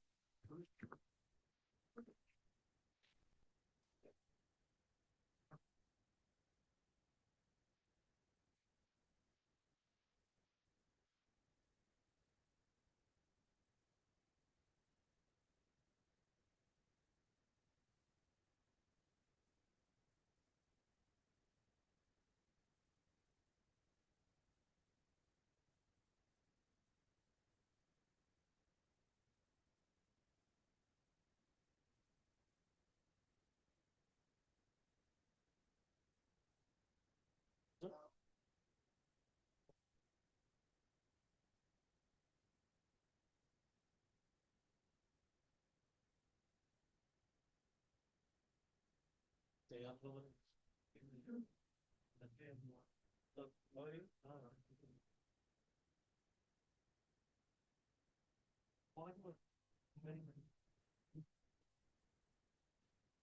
much loss people are very dying because of so much crowd. So the cost results to those not in the roots, not in the roots. You not in the roots. You know what? Past distance is not person. And like still.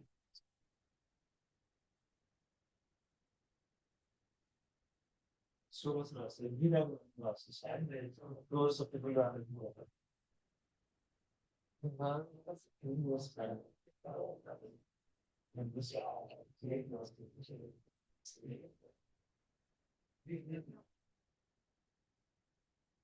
yeah.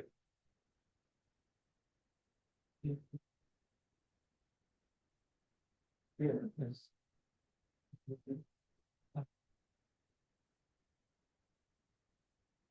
Right. Just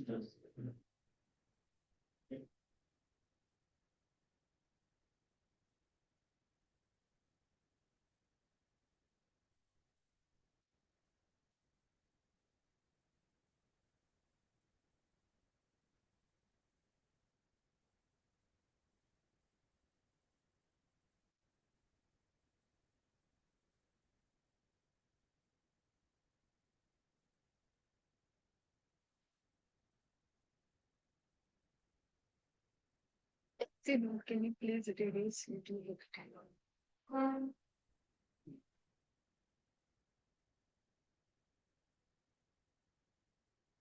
yes, in my it's ഈ സാധനം അതിന്റെ ഈ സാധനം അതിന്റെ അറിയത്തില്ല 22 ആണ് അതിന് 22 അല്ലേ ഇല്ലേ കുറയ്ക്ക്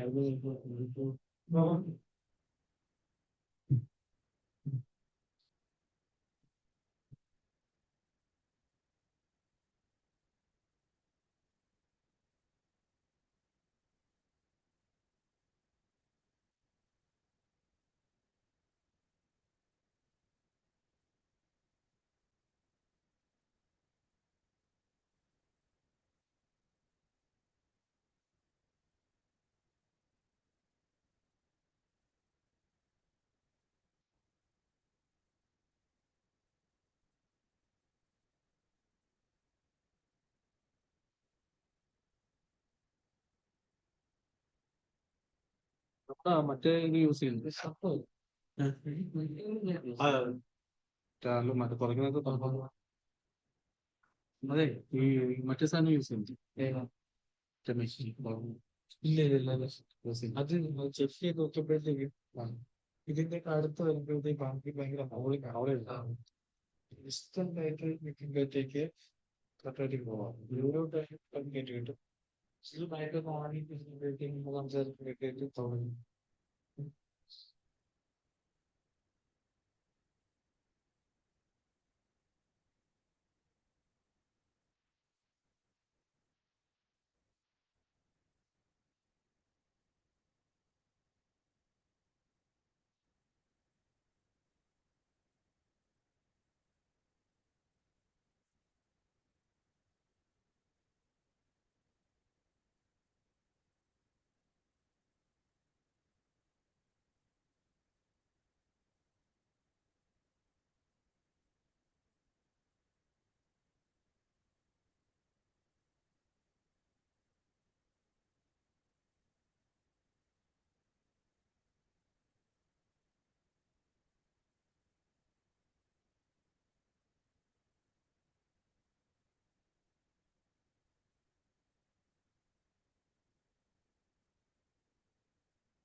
Yes.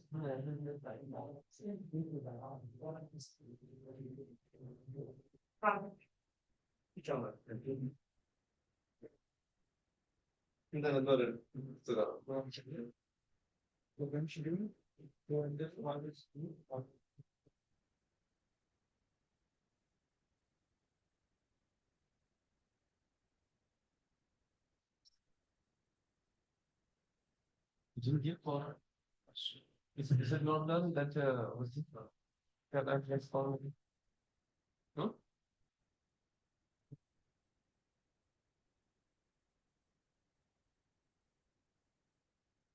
Click on let me see.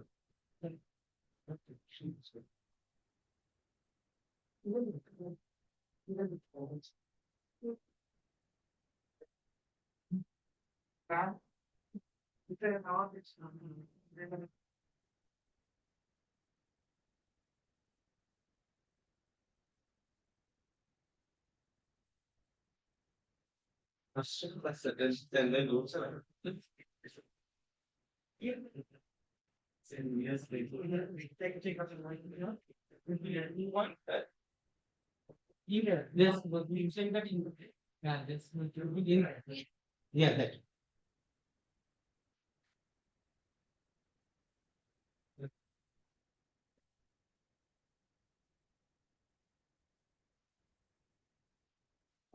Right, it's not all on the left, right? Like it's just like that last last discussion, no? In that folder actually that folder. Last discussion, last one. So you he did not show me that. Yeah, okay. Looking for that yes, as a very good math, we also worst.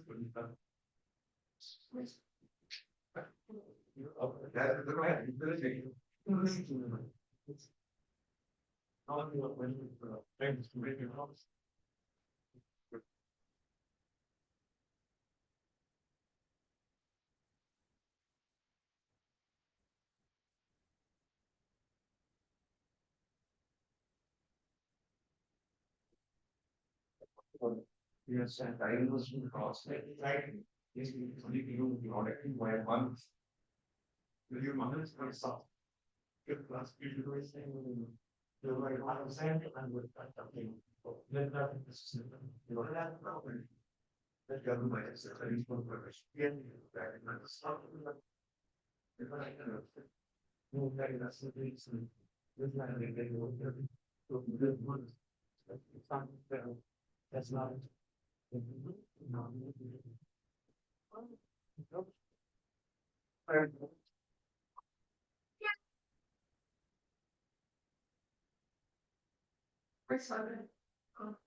Yeah, then see the top and then I getting the higher. What was that? From the I take it, but it's like you I'm away from home from the last week.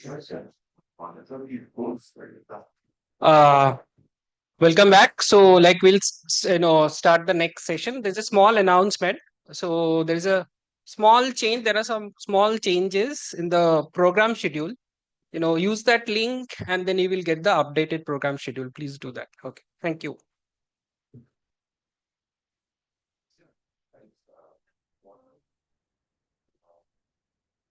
Welcome back to the second session of the day. So we have got 3 papers. The first paper is on do federal transfer stimulate regional economic growth, evidence from India by Kiran Kumar Akralapudi. Is the pronunciation correct? Otherwise, apologies. Athira Karunakaran and Muhammad Zakaria Siddiqui. The issue of fiscal policy sustainability in Kerala by Rishikesh Malik. And then the last paper is titled as Fiscal Decentralization in Practice, Assessing the Financial Health of Kerala's Local Bodies by Ashraful Khalik from CDS. So I would request, Kiran, you will make the presentation? Okay. So I would request Kiran to make the presentation now that we are starting 15 minutes late. So what I would 10 minutes late, sorry. So it's no, we are supposed to start at 10:40. So yeah, 20 minutes late. So Kiran, I'll ask take 20 minutes for presentation. Is that okay? Yeah. Yeah.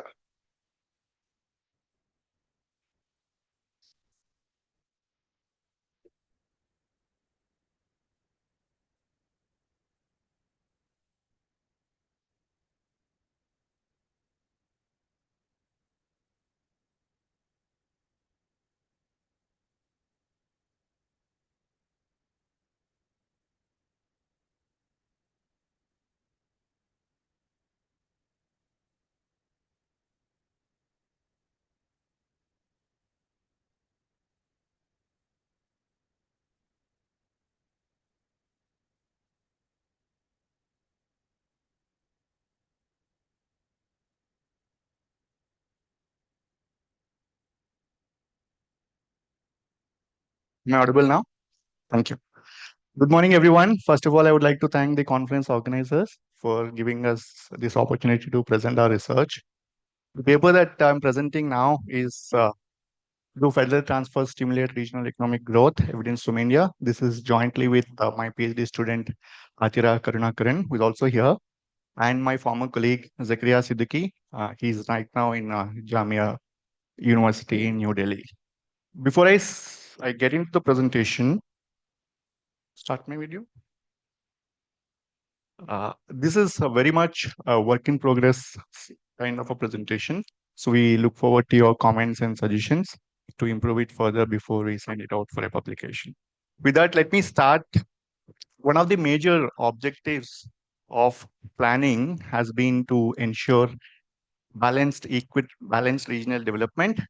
One of the reasons for that was when India became independent, the states were positioned differently in terms of access to economic resources, access to natural resources, and also states had very different pre-colonial historical institutions, which in a way created huge disparities in the level of economic development. Subsequently, the institutional architecture has been put in place to address some of these regional imbalances. However, what we see now, even after 70 years, is that a rise in the interregional development across states, and that evidence is only growing. And what we have, especially, is a rise in regional inequalities after the economic reforms. Just to give you the magnitude of disparities among the Indian states, if we compare Haryana and Bihar in terms of per capita GSTP, Haryana's per capita GSTP is 5 times higher than that of Bihar.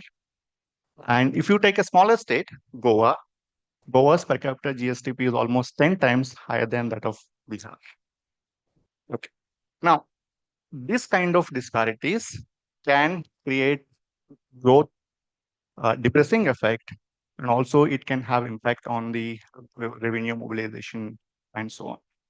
This is where the federal governments, including India, have been having institutions in place to address some of these regional imbalances.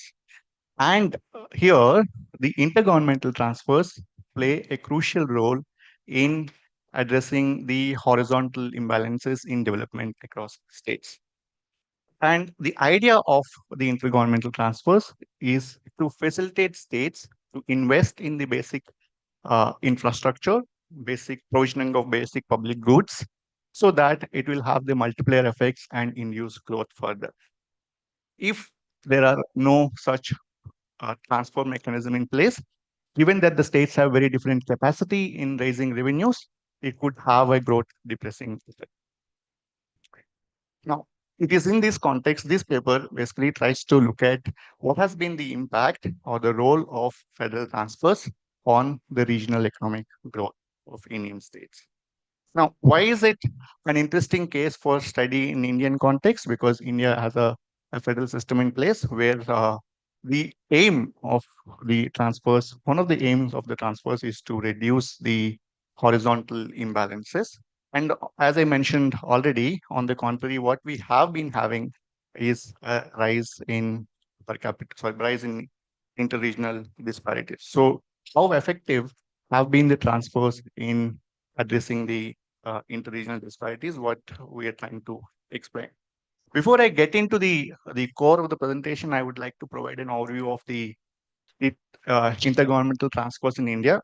I'm sure many of you are aware of the system, but just I'll run through this. The union government transfers its revenues through two major channels. One is the Finance Commission channel and through union ministries. From the Finance Commission's mandate was to decide how much of the union government revenues are to be shared with the states, because if we just take the 15th Finance Commission report, it says that 63% of the total revenues are collected by the union government, while 37% of the revenues are collected by the state government. Conversely, 63% of the expenditure responsibilities lies with the state governments, and 37% of the expenditure responsibilities are with the union government. So to mitigate this gap, the union government shares its revenues with state governments. That is one aspect which is to address the vertical imbalances. The other aspect is to address the horizontal imbalances, which is done through a finance commission formula. And then we have the transfer of resources in the form of tax devolution. Then we have general purpose transfers, which are revenue deficit grants. And then we have specific purpose transfers. Apart from the finance commission transfers, Government of India also transfers resources through union ministries. All of you might have heard through centrally sponsored schemes and central schemes. So what we are looking at in this presentation is the overall transfers, not a particular element of transfers. Now, coming to the literature review, I'll be very brief here. Uh, Internationally, there's a lot of work that has been happening on how effective has been the transfers in addressing the regional imbalances, or to be specific, whether transfers are growth convergent, are they leading to convergence or not? And we don't have a conclusive evidence on this. There are some studies that have shown that transfers indeed help in the convergence process. There are some studies that have not shown any significant effect of transfers, and some show that the transfers actually have a growth depressing effect. But that is the international context, and we also have to keep in mind that each of these countries have their own federal setup, and the transfer systems in place are very different.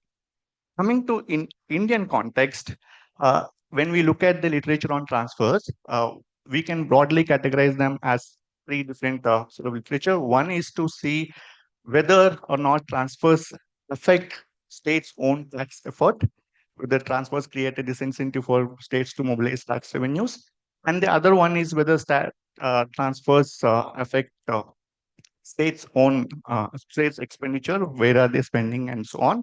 And relatively less emphasis has been given to whether transfers affect or transfers facilitate, or what kind of role does it play in the convergence or divergence process. There's only one recent study that has actually shown that transfers indeed help in the convergence process, but these results are a bit hard to take, because on the one side we are having a very clear growth divergence. So we are trying to go a step ahead and see what role does the transfers play, which is an extension to Shanmugam and Shanmugam's paper in 2024.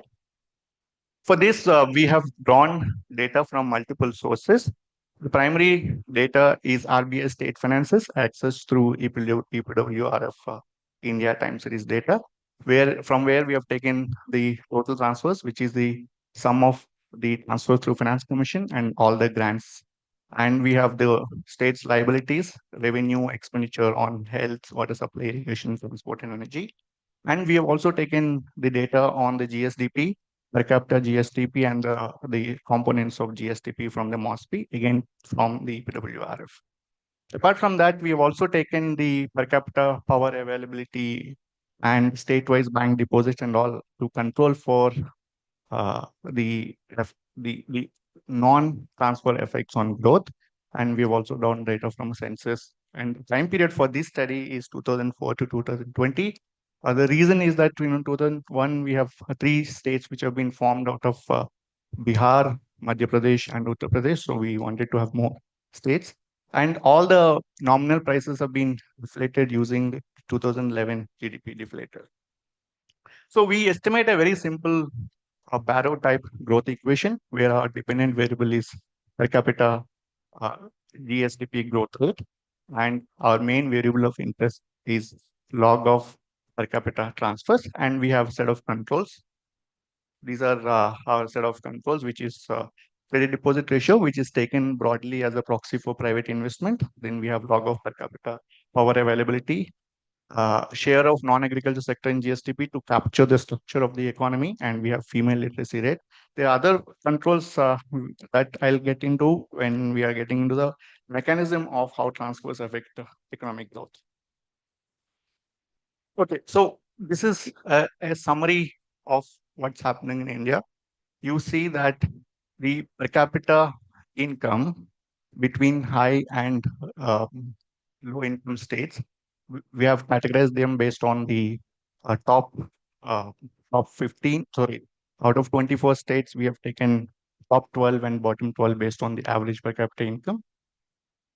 Oh, And there are two things that are coming very clearly. One is that there's a gap, there's a widening gap in per capita income and widening gap in per capita transfers, which means the low income states are continuously getting higher transfers as compared to high income states. That is the scenario we have. So that means you are getting higher and higher transfers, but you don't seem to be having any convergence in growth. So this is actually a preliminary evidence that we can show to see what kind of effect transfers are likely to have on the growth. I'll get into the regression. So what we have done is we have taken all the major states, all the states, including the Northeastern special category states, and we have estimated 4 models. The first model is taking the level of per capita transfers.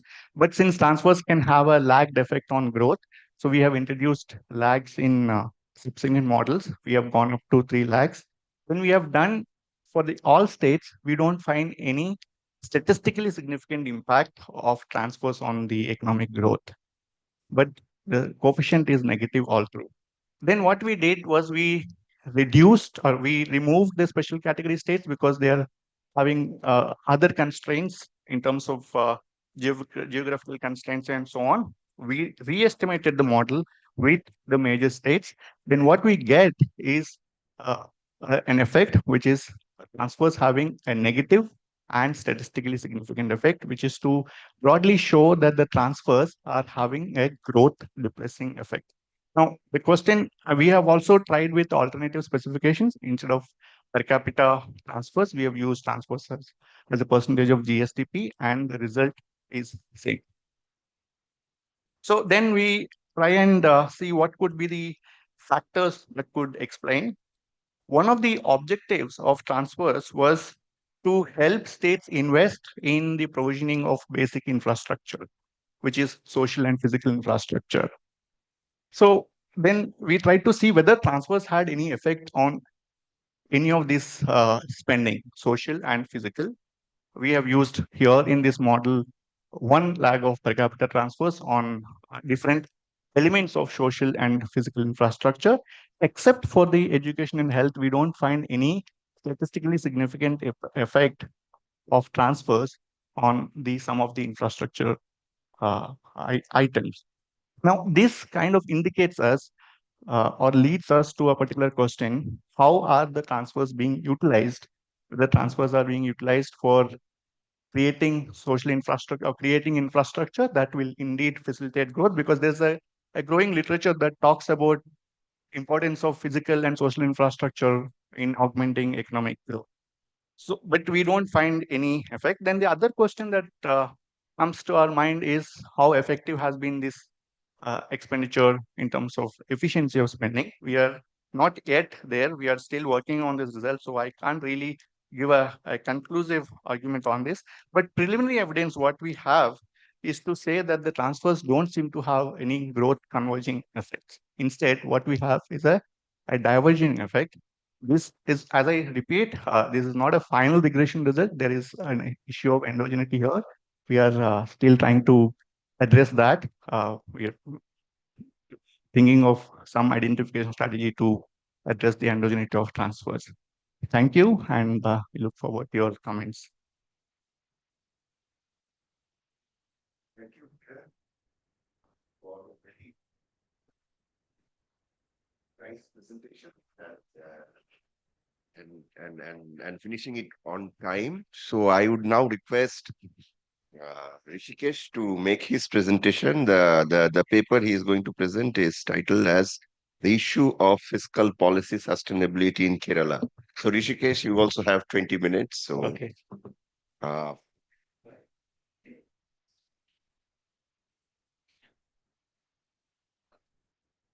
so you have time till 11:40.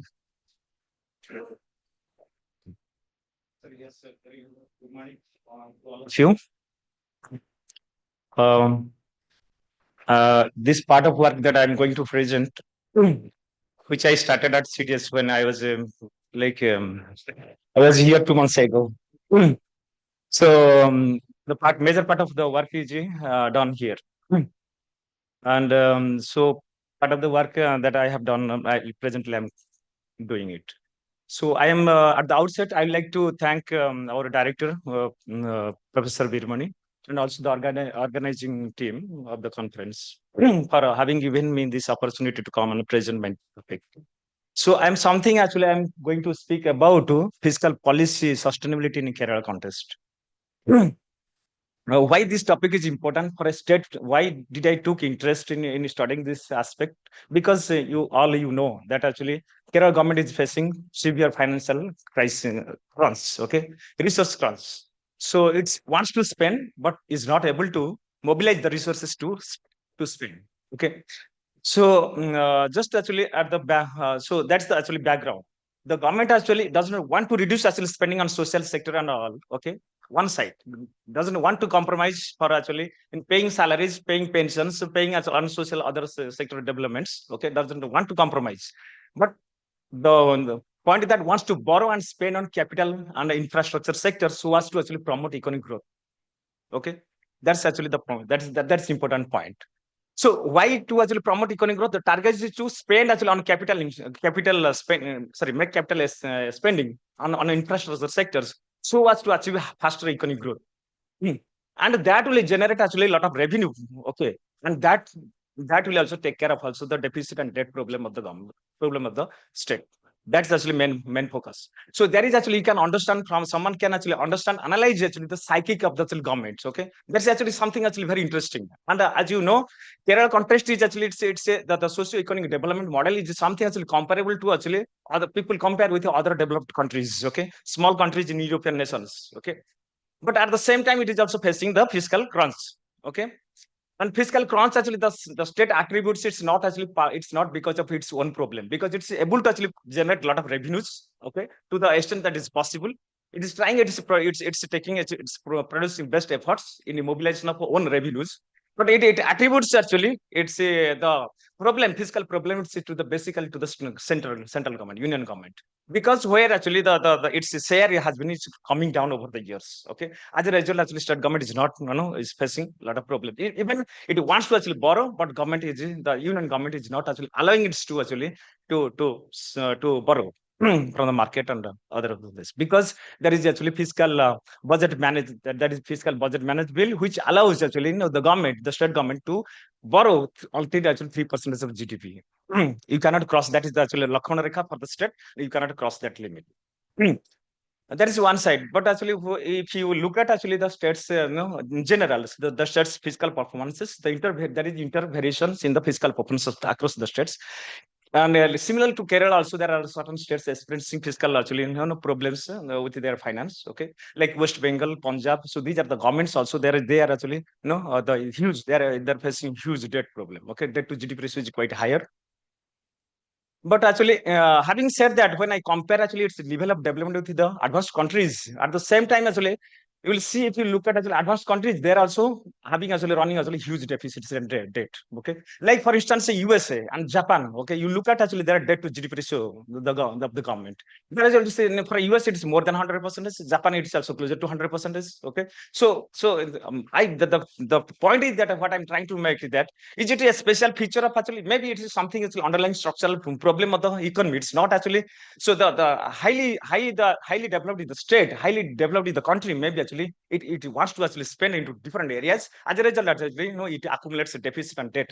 So it's not the state government, therefore state government feels that it's not a problem. Okay, so if you target certain actually sectors, if we rationally spend, then actually we can be able to, that will generate a lot of revenues. Okay, lot of income and revenues, and that will take care of the problem. So okay, so coming to I'm not actually going actually, because this is in background, so I'm not going into because of limited time. So the point is that many states like Kerala have been facing huge financial liabilities burden and greater resource construction, with regards to resource mobilization to provide for necessary social sector spending or welfare services and capital expenditure. These are given us to asking the question, a striking question. what are the factors that has led to such actually situation? Okay, why the Kerala government has landed up to such a situation where actually it's like it finds it's unmanageable. Okay, the finance it finds it unmanageable to such a precarious finance situation, and is it the result of a persistent financial mismanagement in the past? Okay, is there something wrong that it has done in the past? Where the state have exactly gone wrong in terms of actually their expenditure management and revenue raising policies? Okay, so these are the questions, but these are the things that I'm also not actually, I'm not examining, I'm not investing here in this context. But these are the questions that actually one will tend to ask when given the nature of the problem in the state. Financial analysts and policymakers are attributing these to inadequate tax revenues because of implementation of that is indirect tax reforms. Okay, since 2017, many of the state governments they have actually faced problems with regards to collection, mobilization of revenues after implementation of the indirect tax reforms, that is GST. And now things actually looks better actually for most of the state governments. Even Kerala actually is facing, Kerala is actually experiencing some rising trend. Okay, there is symbol. So people are saying that it's actually because the GST, it's the reform in the indirect taxation system. It is helping actually many of the states actually to produce actually positive, to find actually positive effects on in terms of a tax revenues. So this okay, and there is also yes, another problem. It's because of actually there was something actually when at the time of implementation of a GST, the state governments they were mobilized, they were getting actually something compensation, GST compensation by the center from the center, but now it's not there. Okay, it is withdrawn. So states that are saying that because it was there actually supporting mechanism, now it's not there. Also, it is also putting some resource constraint on them. This has happened despite an enhanced greater devolution to the states with the cessation of planned resource transfers by the Planning Commission in India. Therefore, this implies there is a need for changing the what is given to different components, criterions as devised by the finance commissions, which must be relooked for the 16th Finance Commission. This is the actually kind of a progress in fiscal positions of Kerala. Why that Kerala is facing severe financial constraints? So the finance minister of the Kerala, it attributes the negligence, central negligence. Is the singular most answer. Center's negligence did not start all of a sudden or during the tenure of this present regime. Okay, but it has happened as over 25 years. Means like yes, 25 years. It has happened there. So it can be understood in terms of this. Kerala's share, which was 3.88% during 10th Finance Commission, okay, it's a share in total tax devolutions. 3.88% during 10th Finance Commission has been gradually decreasing across subsequent finance commissions and dipped to historical low of 1.92% during the tenure of 15th Finance Commission. So therefore, actually, the state finance minister attributes everything, all the fiscal problems happening in the state, actually mostly to the center. So there is actually fight fallout between actually center and state, and the Kerala government is taking actually union government to the Supreme Court and saying that actually this is a kind of actually violence against actually fiscal federalism, spirit of fiscal federalism. Okay, where you do not, I want to actually borrow and spend, but you do not actually you impose restrictions on me, and as a result, I am not able to carry out actually activities that actually I am committed to it. So issues on states right to borrow. Okay. So citing fiscal responsibility, center cites the fiscal responsibility of the state governments. The state's fiscal deficit has been capped at a mere 3%. The Union government never adheres to, but the state says that state also complains against the center. You never adhere to 3% fiscal deficit to GDP ratio, but you actually on the same coin actually you ask us also to restrict our borrowings to 3% of GDP. Okay. So the loans currently available by KIBP and KSSPL, these are also two government agencies, okay, government agencies, along with the deposits in public accounts are now considered as state's debt and are deducted from Kerala's borrowing capacity, okay. Whatever they borrow, that is deducted actually from the borrowing capacity of the state from 3%, that limit that is actually deducted, okay. So therefore, actually, you can borrow only limited amount of resources. Despite major setbacks in terms of allocation of grants and tax shares from the union government, indicators like revenue deficit, fiscal deficit, and debt burden have been signal reduced over a few recent years. So that means actually the state is actually trying to be better, trying to be better off, okay, by reducing, by controlling on such kind of actually unproductive expenditures and all that, okay. So it's towards the path of a fiscal discipline, okay, as such, okay. But still, actually, it is actually if you compare with the other states and also all state averages, it is actually much, the state's borrowing is quite actually higher. Okay, so therefore actually it has to actually something it raises about to analyzing whether the fiscal debt to GDP ratio, that trend that government is moving with, okay, so whether it is sustainable, will it be sustainable or not. That's actually statistically I have analyzed this issue. Okay. Because even you are actually, the question is that even you are unsustainable. Okay, suppose if financial debt to GDP ratio or fiscal policy is unsustainable, but the question is that whether there is a space for actually again for borrowing. Okay, yes, there will be space for borrowing in case actually that you are investing something actually which gives actually 5 times 10 times return. So that's actually fiscal unsustainability is not actually, it's not a concern. Okay, so that is what actually the state government's stance is, present stance is.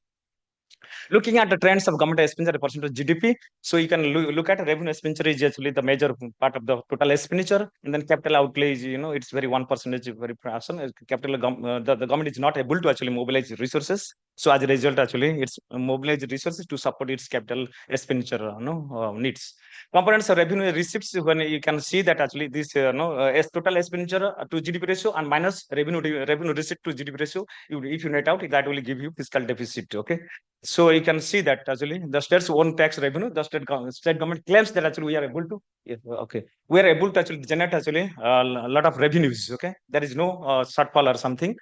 And my research objective is to make a comparative analysis on debt positions of Kerala compared to other states in India, where it stands actually among the states. We evaluate on various debt sustainability indicators of Kerala to assess sustainability of a public debt by adopting frameworks adopted in the public finance literature. Okay, also study utilization of pattern of a public debt in the state.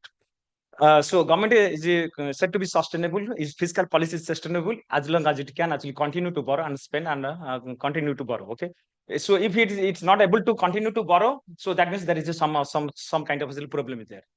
If as long as the government is able to borrow and spend, so there is no problem of sustainability. Okay, because it can borrow, it has the capacity to borrow, because people believe that actually government has the capability to return in future. Okay, the principal plus the interest payment. So if government people think that actually government cannot be able to repay back, it doesn't have the repay capacity, then its debt is said to be actually the fiscal policy is said to be unsustainable, or debt is unsustainable. Okay, that is the circumstance. So it is sustainability means the continuation of actually the action, continuation of fiscal actions over the longer future. Okay. So there are two kinds of frameworks in the literature I have noted. Accounting approach, it's by Domar, and another thing is the present value budget constant approach. So what is the accounting budget constant approach? That is actually everybody knows. It's comparison with the rate of interest with the growth rate of the economy. At what rate your growth is, your economy is growing, at what rate actually you are you are paying interest payments. Okay, interest payment on one side, so you believe that your debt is growing at the interest payment rate, and your economy is growing actually at the some rate, and that is actually enough. Actually it will generate enough revenue to, so as to actually pay off the retire the past debts along with the interest payments, interest liabilities. So this is actually a comparison. This comparison of rate of interest with the growth rate, and if you compare, then you will see that actually the rate of interest is always lesser than the growth rate. It's an indication of a sustainability. The fiscal policy is sustainable, but more stronger approach is a little present value budget constant approach, which talks about actually it is just to say you that present value budget constant approach. This is the approach. What it says, this is debt to GDP ratio. Okay, in one side, and this is actually so to the extent that there is actually you have GDP ratio stock at present today. So if you can actually over long period, the long horizon, if you can create the surpluses, that was the surpluses, then it will tend to GDP. Okay, so that means today it is exactly equal to actually the future surpluses in over some period of time. Then you are sustainable. Okay, your budget is balanced, and you will not actually the fiscal policy is not unsustainable. It is sustainable. It is a sign of a sustainability. So for examining this framework, okay, one is actually it's a little bit estimate because of short. This is about future. Okay, T plus J. This is time T. Okay, what is the outstanding stock of debt to GDP ratio? Okay, and this is actually over time. This is equal to actually the present value of the surpluses in the future. Okay, if this is equal to this is equal to 0. Okay, that's the fiscal policy sign of fiscal sustainability according to this approach. So for applying this, people actually unit root test, conduct a unit root test actually to examine how debt to GDP ratio is actually over time it is behaving. Okay, so given the actually past situation, whether actually there is a sign that it will come back to its mean position, so as a result debt will be sustainable. That is the Okay, so these are the studies. Why actually these studies? What is the literature gap? By studying, and these are the literatures are done in the context of Kerala economy. They are only basically focusing on the sign up the indicators. Okay, the debt to the servicing ratio, that is interest payment to revenues. Okay, revenues realized, and also debt to GDP ratio and the rate of interest with the growth growth rate of, these are the actual kind of indicators they actually. But I am actually trying to actually, I am looking into actually basically exploring the assessing the debt sustainability by applying the present value asset constant approach. Okay. At the time, this total internal debt to GDP ratio, you can see that where actually it's internal debt. Okay, internal debt is borrowing from the Reserve Bank as well as also from market. Okay, so where actually it's 23 constant 23%. Sorry, longer time. I'll finish it. Okay, and where actually stands, you can compare. Okay, this total outstanding liabilities, it includes all public liabilities. Liabilities from the actually public provident fund and other things. So when you put together, then actually you will see that actually this constitutes 38% of GST of Kerala. Okay. So Kerala is here, and you can compare actually Punjab and other states which are actually facing problem, which financial problem is Punjab and also West Bengal, and some 5 states are in that zone, risky zone. So these are actually things that statistics. What I compare is I was telling that if you compare GST growth with the interest average effective interest rate, if you compare, then you will see that actually you will see that, or you can compare how G minus R you can do. Okay, if rate of interest is given, rate of interest you can compute always. Rate of interest, how can compute rate of total interest payment divided by total debt. So you get actually at what rate actually government is paying actually paying interest rate on its past debt. Okay, so interest rate minus growth rate, you will see that there is always growth rate is greater than interest rate. So it shows sign of a sustainability. Government debt is sustainable. But when you come this is present value understanding that the present value budget constant approach according to present value budget constant approach, I discounted the GDP ratio with the growth rate and by adjusting growth rate and the difference between growth rate and rate of interest. So adjusting that. So I found actually this is actually way that it's moving. It's not mean reverting. Okay, it's not mean reverting. It's not it's coming to its mean. Okay, so always it's exploding over time. So that means it's a sign of a unsustainable is unsustainable and fiscal policy is unsustainable. So this is the kind of a difference, mean difference. I mean the debt to GDP ratio, okay, minus the every time actually you have to subtract the mean of mean over the longer period. So if you subtract, this is actually kind of, so it shows this part is exploding over time. It is statistical. It is okay. So then also applied as well on unit root test actually I did, and then it shows that there is presence of unit root, which says that actually the series would be exploding over time, never returns actually to its mean value. So that present is unsustainable. Yes, right. So I also conducted a structural break test, whether by taking care of a structural break test, whether there is presence of a still there is presence of a unit root. So there is actually still there is presence of unit root. That means that is also unsustainable. Okay. This is a projection. I'm not going to. This is to conclude it. Conclusion and policy suggestions. Comparing domestic conditions for debt society, although it shows that the growth rate of GST is most often greater than the average effective rate of interest. However, when one considers the growth rate of GST with the growth rate of internal debt, and also it's not actually, you should not compare with the rate of interest with the growth rate of GDP. Okay, GSDP or GDP. But one should be comparing actually what the growth rate of as such growth rate of debt and growth rate of GSDP. If you compare, then you will see that growth rate of debt is actually is higher than actual growth rate of GSDP. So that is also an indication of unsustainability. So in line with interval budget constant approach, that the present value budget constant, when you consider investing the unit root on present value of internal debt and outstanding, we observe that the series is series are not mean reverting, and therefore indicating a sign of fiscal policy unsustainable occur. Okay. This suggests Kerala government needs to adopt austerity measures in checking it unproductive on expenditures and tapping greater resources from the alternative revenue sources, and thereby ensuring sustainable fiscal policy in India. Okay.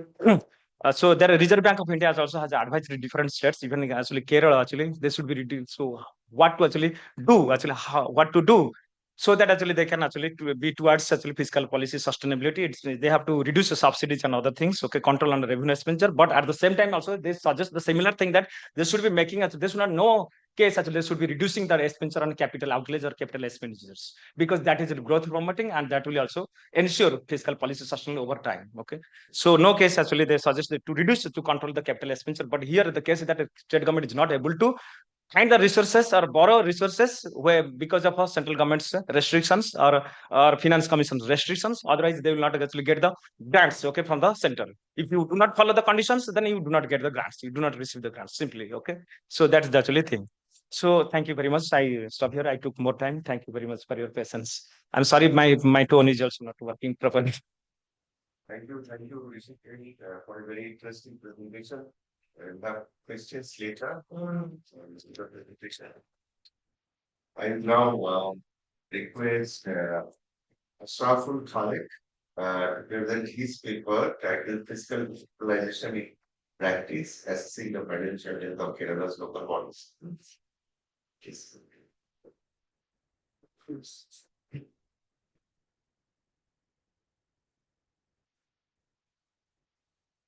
We also have 20 minutes. Okay.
Good morning, all.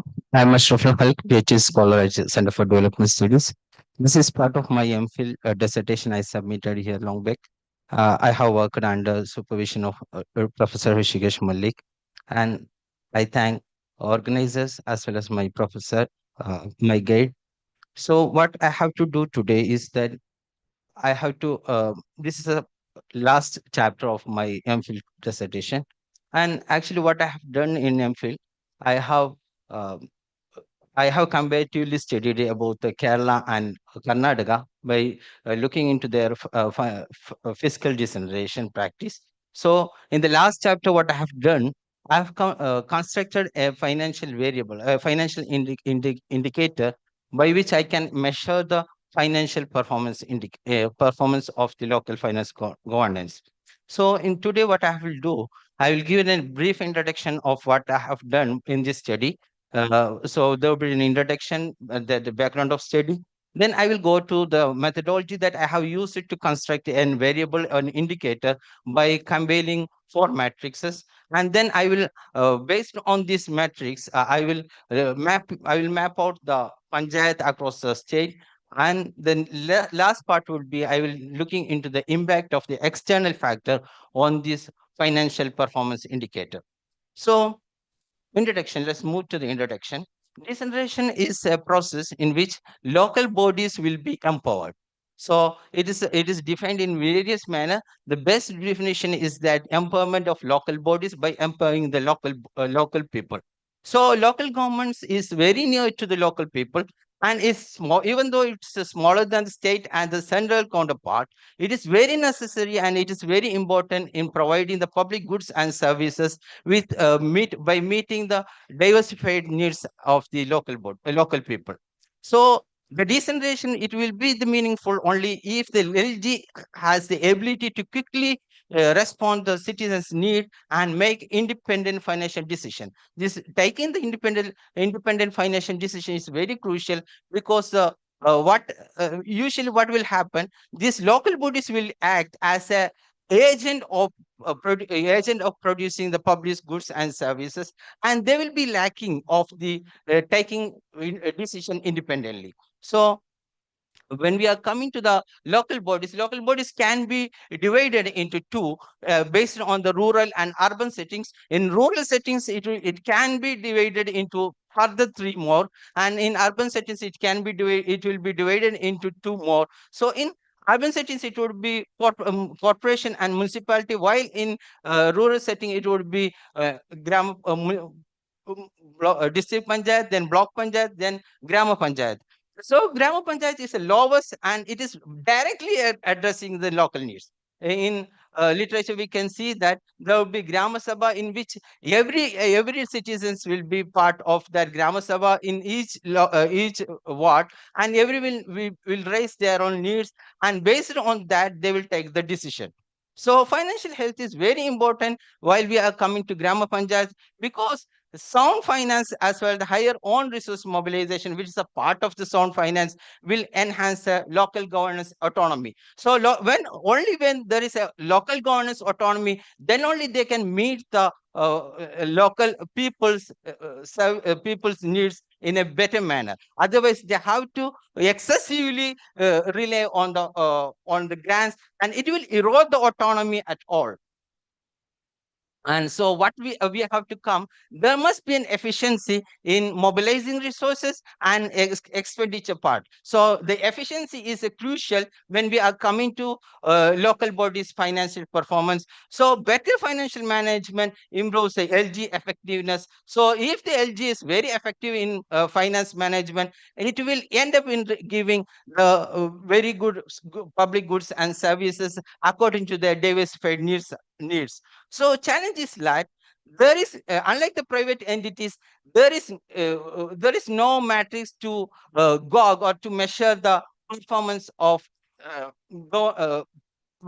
public entities. So LG also lack profit motive. So when we are coming to the public private entities, we will be taking the profit matrix to measure their performance. But in the case of uh, private public entity, there is no profit motives. So there is a need for the financial performance indicator. So now we can go to the background. When we are going to background, we have to take the Indian cases in a special manner. When our constitution was formulated, our forefathers were in a mood that they formulated in a way that it is almost centrally biased. So most of the power were given to the center, and while the responsibility were given to the states, and they have more expenditure responsibility. So after the new economy policy, there happened another milestone in the history of the India. So India amended its constitution, and the 73rd and 74th amendment was give constitutional power to the LGs. In the case of Kerala, when India made this amendment, 73rd and 74th amendment, what they have did, they gave power to the respective state to enact and implement this decentralization method. In the case of Kerala, Kerala did enact the Panchayat Act as well as Municipality Act during that time itself. But the left government which came during 1990, the last 1990s and 1999, they made it in a very big manner. They implemented people plannings. So it populates the decentralization among the locals in Kerala. And why I have taken panchayat as case for my study, because most of Indians lives in rural Indias, and LG performance is very crucial for their prosperity and financial health. When we are coming, the rural LGs need a sound finance, but in the case of India, there is a lack of standardized accounting. So it necessitates there must be a matrix which upon which we can have a kind of standardized accounting. So for this one, I have gone through the literature. In literature, there have been used various kind of metrics to measure the measure the financial performance of the government at various levels. So among those, four ratios have been used. One is own source revenue to the total revenue, and per capita grant, per capita expenditure and expenditure to revenue gap. I will explain the rationale behind this one after the methodology. So literature review. In literature review, we can see that there are so many studies in saying about the financial health of the government bodies. So they were saying that financial health is defined in the literature in a way that it is a capacity to meet the obligation and provide the services. And fiscal distress, that means having the bad financial health, it is defined as in a way that inability to cope with the financial urgency. If, for example, if there is some financial urgency happen for the some state, then if they are unable to meet that urgency, then it would be a financial distress. So whereas yes, especially in finance, where there are so many ratios have been used, and in post 2008 studies, it have been widely studied that there would be so many factors, so many external factors, which will make huge impact on the financial performance. No, okay, sir. So the methodology, I'm going to directly to methodology. Purpose of this study is quantitatively measure the financial performance of the LG, and why we have to measure, because it will assess their ability to sustain services and meet obligation. In the case of India, there is a serious data issue. I have to say in a way that when we are coming to local bodies, the data is too much messy that we can't use the data in a good manner. So already I mentioned that there are 4 ratios I have been used to construct this indicator. One is on source revenue to total revenue, or total expenditure to population, that means per capita expenditure, per capita grants, and expenditure minus to revenue to by revenue. So I have focused only 1 year data. Why I have focused like that? Because there are enough number of missing data. So I have selected only those only that year in which the missing data was very less. And LGFP formula I have used it. I have I will explain that one.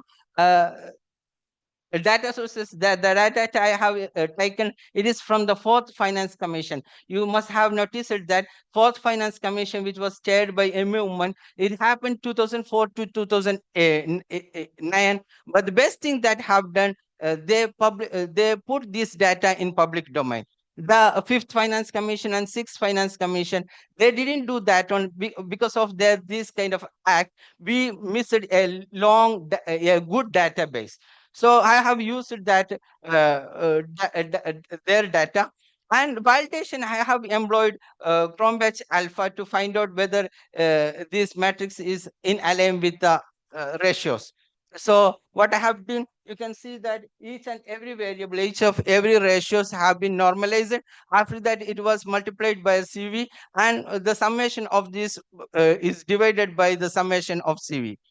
So now we will quickly go to the each and every ratios, and we'll see what kind of difference are there.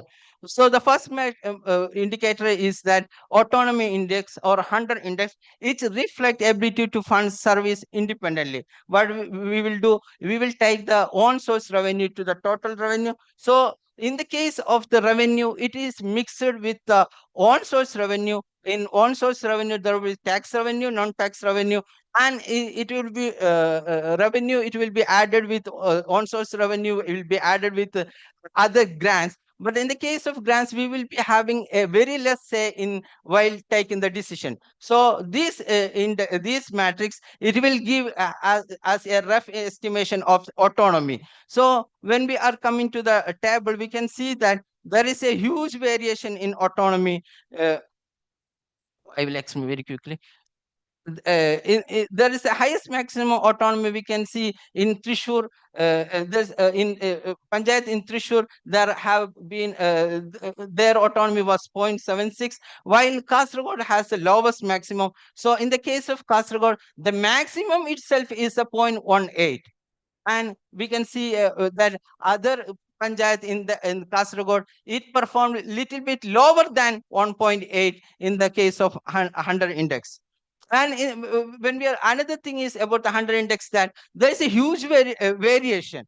across even in a district, one panchayat will excel with good 100 index, while other panchayats in that district itself will be lagging too much. So there is a huge variability. It can be confounded by the standard deviation. And the next one is a per capita grants. I have taken because high devolution is very much needed for the smooth functioning of Grama Panchayat or any local bodies. In that case, also there is a huge variability we can see. In Palakkad, there's a standard deviation of 304. And there is another debate I have to say in the meanwhile. There is a debate that grants may be give in a way that it will make huge grants. It will make our own source mobilization reductant. And the next one is per capita expenditure. Why I have taken the expenditure? Because we already mentioned that the major objective of decentralization was to provide the public goods and service according to the diversified needs of the local bodies. So there is a welfare link. Higher spending meet diverse need. And but we have to think about the flypaper effect also. In flypaper effect, if there is a huge grant, there is a higher grant, there is a if there is a high grant, there is a chance that these bodies, whoever the recipient bodies, they will inflate their expenditure more. So when we are coming to the table, we can see that there is a huge variation in cases of per capita expenditure also. But when we are coming to performance, Wayanad performed very well in term of per capita expenditure. And for internal financial capacity, I have taken to show that the internal financial capacity is something that if there is having a kind of surplus, if it is a positive value, it shows that they will be having the ability to meet the financial problem if some emergency happen. But when we computed this one, we found that the financial ability of the Grama Panchayats in Kerala is too much in a bad shape, because many of the Grama Panchayat, they have to rely on the upper bodies grants if there's some emergency happen. So when we I'm moving very quickly. So when we computed and when we made this indicator, a single indicator, it shows that Wayanad standout is a surprisingly Wayanad standout with the highest average LGFPI of 0.15. We can see the highest LGFPI, it happened 0.56, and the lowest was 0.02, and it happened to Panchayat in Malappuram. And when we are mapping the LGs according to their LGFA, we can see that top performance happened, the best rank happened to the Panchayat in Idukki, while the second one happened to the Panchayat in Trishur, and the third position was Panchayat in Wayanad. There we can see one thing, Wayanad excelled. It is an interesting thing also. Wayanad excelled in this LGFPI by 52% of its GPs came within the 100 ranks of LGFPI. Now I have to see that we already mentioned that there is a huge variation in terms of LGFPI. So in the last part of my analysis, what I am looking at, why some Panchayat Gram or local bodies, they excel more while other are not. So what we have done, we have made a simple OLS regression. So what we will do, we will in literature they are saying that external factors will make some kind of impact on the financial performance of government bodies, whether it is upper government or lower government. So social economic aspect also makes some kind of impact. So wealthier areas boost expenditure, and they will be having a higher tax basis and all this. So what we will do, we did the LGPA that we already measured, we put that as a dependent variable, and we took some independent variable. One is population across in each Grama Panchayat, then area, and then congregate household. Why congregate household? Because this panchayat or municipality, they have taxing power, and usually that taxing power happen on the congress household. And another one is the workers, each panchayat, number of workers in each panchayat. Why this? Because I already mentioned that among the tax revenue, the property tax of the Grama Panchayat is the highest contributor. And the next one is the profession tax. Profession tax, it happened to on the workers. So, and in this case also, source of our data is Fourth Finance Commission. So LGFPI was constructed based on, yeah, it's last one.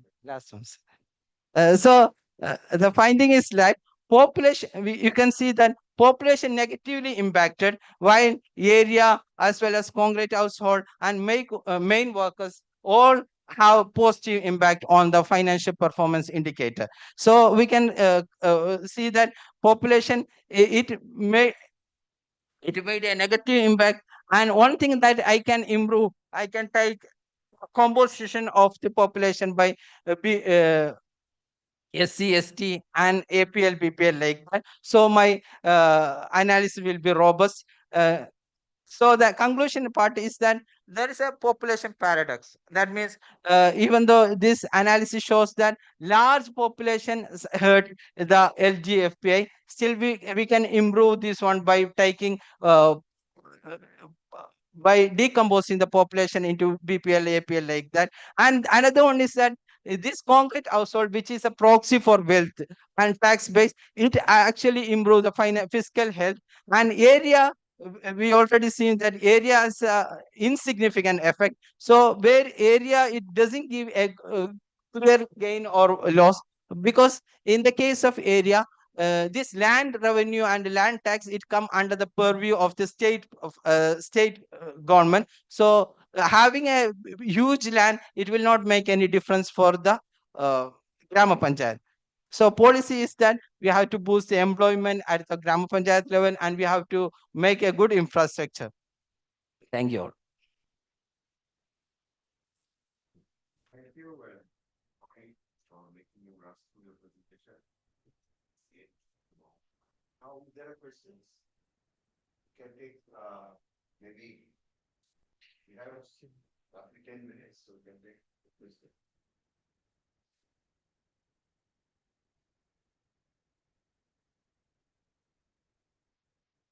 Yes, it's a word. Incorporate sit here.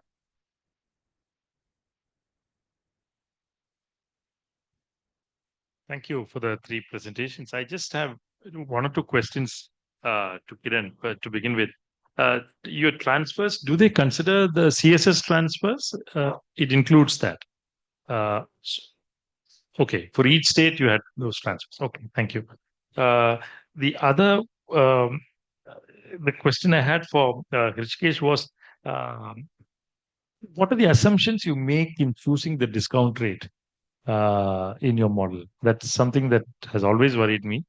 And also, I'm not a great fan of running unit routes on future data, but that's the only option that you have.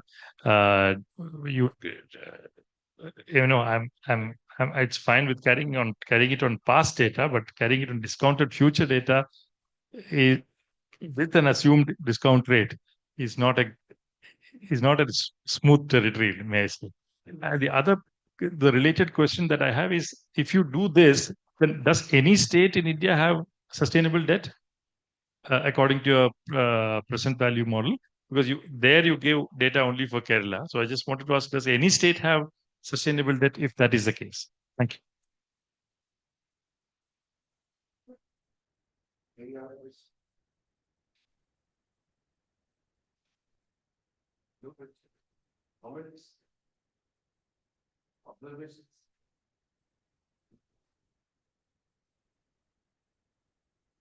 Okay, so we like answer. I also have a couple of questions. You can be first. So just very quickly. Yeah, I was just these are not questions, rather comments. One is on Kiran, your paper on transfer and growth disparities, I would like you to somewhere consider how, I do not know, the issue of, this distinction, which is about,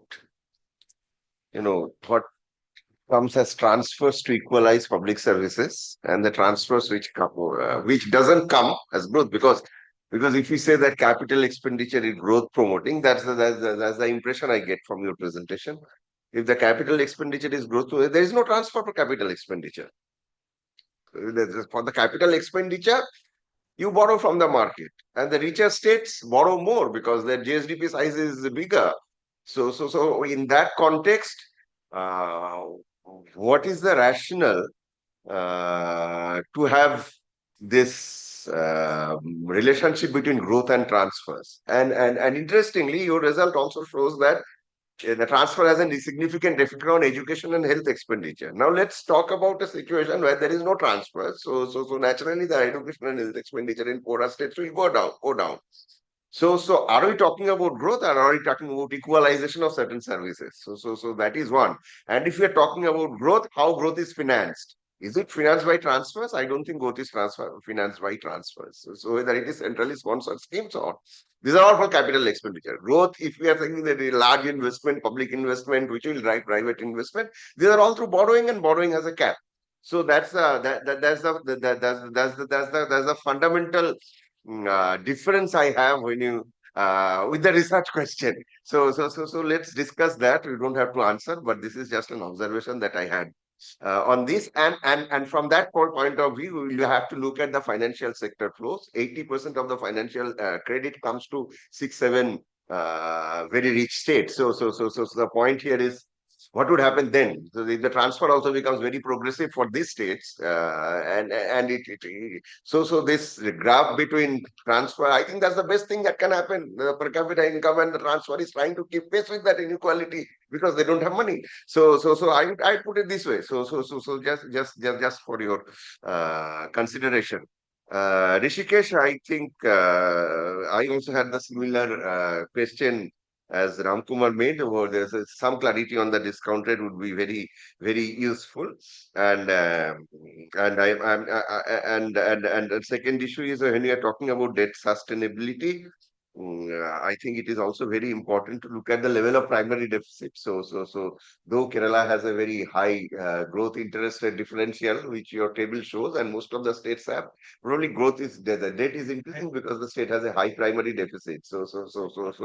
So what is sustainable level of debt and what is discounted value of debt? I think that difference you should make somewhere. So I'm not going into whether it is sustainable or unsustainable. What is sustainable at the present level of growth, interest rate, and primary deficit? I think, and in long run, I think a long run exercise in this case is not very reliable, because there are a lot of things that can, long run is very uncertain. So in that context, a short run, medium term understanding will help policy. So that is what. On the question, on the other, so that's just an observation for you to consider. Ashraful's paper, I think, yeah, I think these results are very difficult to, difficult to, I would say, um, absorb, because you're saying population has a negative impact, larger size heart.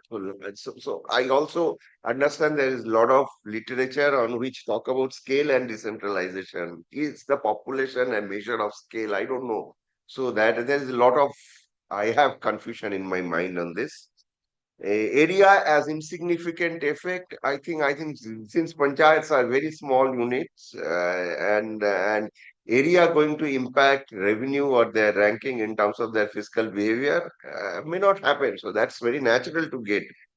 So how about tax? I think I would also like you to look at some of the processes, because some of the states have given a lot of power to their panchayats, like Kerala, giving property tax collection. The property tax collection is also far higher than other states. Karnataka, it is very high. but it is not so, say, West Bengal. So I think what is the fiscal framework in which panchayats operate? You mentioned about state acts which actually govern panchayati raj. So what are the differences in different state acts? Is the Kerala state act very different than, say, West Bengal state act? Because West Bengal, there is no fiscal autonomy. Or is it very different than Rajasthan state act or Bihar state act? State acts have differences. I think that kind of an understanding would help in understanding what result you are getting. And last issue that I also wanted to see, because you haven't control for any of the external funding that is coming to the panchayats, like state governments grant from the SFCs. You haven't considered central government grants coming for various centrally sponsored schemes. So their fisc is not only, area, population, and houses. Which will give them property tax. So I think that kind of an understanding and looking at issues around the framework of decentralization would be very useful. Thank you. Yes. Thank you. Let Kiran start. Okay. Yeah. Yeah, of course. You can give him the mic, please. Thank you, sir, for the nice comment. Okay, now I understand that it is not for capital expenditure, but say, for example, if we take the finance commission transfer, unconditional transfer that the state has, they could use it on mobilizing basic public services. Now, how effective? I mean, our fundamental question is the very idea of finance commission transfers, which is to equalize the states in provisioning of public services at comparable costs. Has it been happening over time in India? But we do, even if you just take a simple CV of how much states are spending on health, education, and then do the convergence test, even that convergence test is not statistically significant. Okay. That is one of the issues that actually started us worrying about this particular question of linking it to regional development, because we thought at some point provisioning of these services will have multiplier effects, which will want to reflect in the growth. That is the channel that we were thinking, but any further comments on this are welcome, sir. Measurement of standards of services will be very important rather than growth. Yeah. As a measure of service equalization. Yes, please. Yes. Thank you raising such important questions for me. My answer would be that is what is the discount rate that how discount rate should be considered, or what should constitute the discount rate while discounting or while obtaining the present value of her debt. One is called present value of debt. Okay, and another way is to get also compute what I did present value of debt to GDP ratio. So usually present value when we calculate, then we discount with the rate of interest in the prevalent in the market. Usually. So what is the market rate? But here I have the rate of interest on the public debt itself. So I have obtained actually effective interest rate on the public debt. How do you get actually effective interest rate on public debt? Like last year you have borrowed, but this year it will come, your interest payment liability will arise this year. So interest payment is due this year divided by the debt last year. That will give you effective interest rate on public debt. Because you had borrowed last year, but this will give rise to interest liability this year. Yesterday's borrowing will give rise to interest payment this year. So interest payment this year divided by the debt last year, previous year, that will give you effective interest rate. But how do you discount? If it's only debt you are discounting, then you will discount with 1 plus R. By formula, the formula will tell you, enable you. So you have taken the effective rate of interest. Effective interest rate. Factor. Okay. So 1 plus R, and then for the first year 1 plus R to the 0. Second year you have to give 1 plus R to the 1. Third year you will be getting 1 plus R to the square. So like that, you will go on actually discounting the that debt. If it's debt to GDP ratio, then you have to adjust with actually the growth rate of GSTP as well. Okay, how that is to be computed? That is R minus G. Okay, that is to be discounted. Okay, if debt to There is almost session. sorry, yes, right, sorry, yes, right. About actually, yes, if you said that if you discount for all the states, and then sorry, if you do the conduct the unit root test for almost all states, it will point out that there is almost all states are having as a unsustainable debt, no, unsustainable fiscal policy.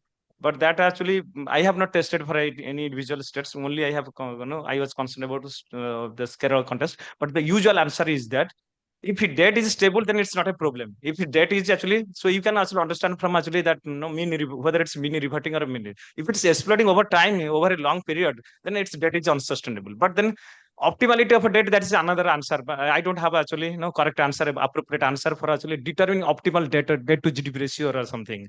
These are all kinds of things that the European Commission also has set some target. All it's arbitrary things that the system, it should be no time actually European members of European nation should exceed the debt to GDP ratio by 60%. For our country, that the time to time actually they are revising, they keep on revising 50%, 40% for states, 30% for sorry. Okay. Then about the long-term view of fiscal, fiscal policy sustainability, that is actually always, when it comes to fiscal sustainability, we take actually long-term view of. But I shall consider your point, that is, taking into account the medium from a medium view perspective, what will be the fiscal policy sustainability. I stop here. Other things I shall take care. Otherwise, I can discuss with you outside.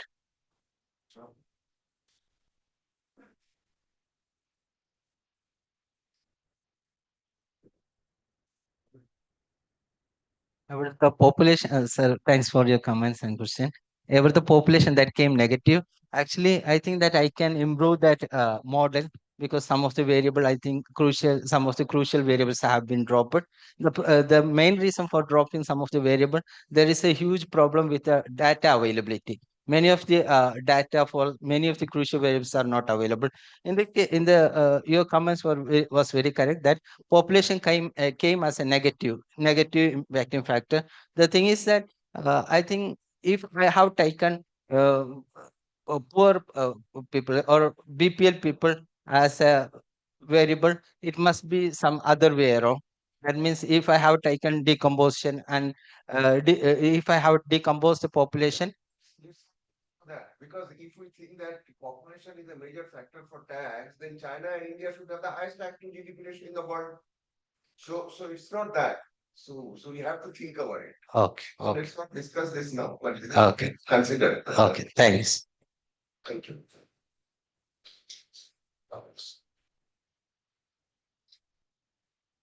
Okay, so let's move to the next session. This Ritika session, right? Yeah.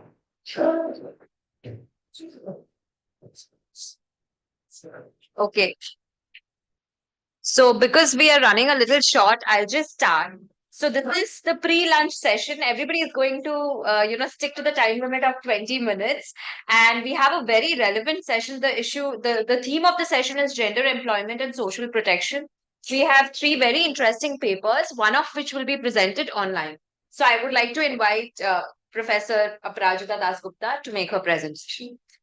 We can come on that.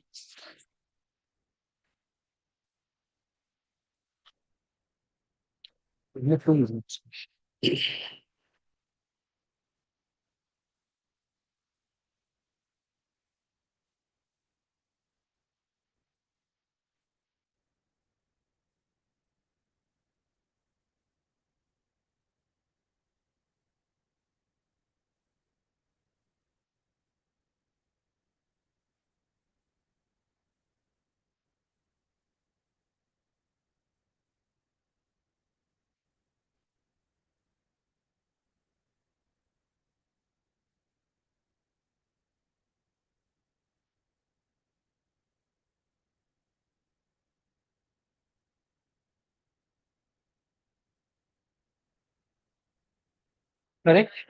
Already there? Okay. And the other is online. So we can start.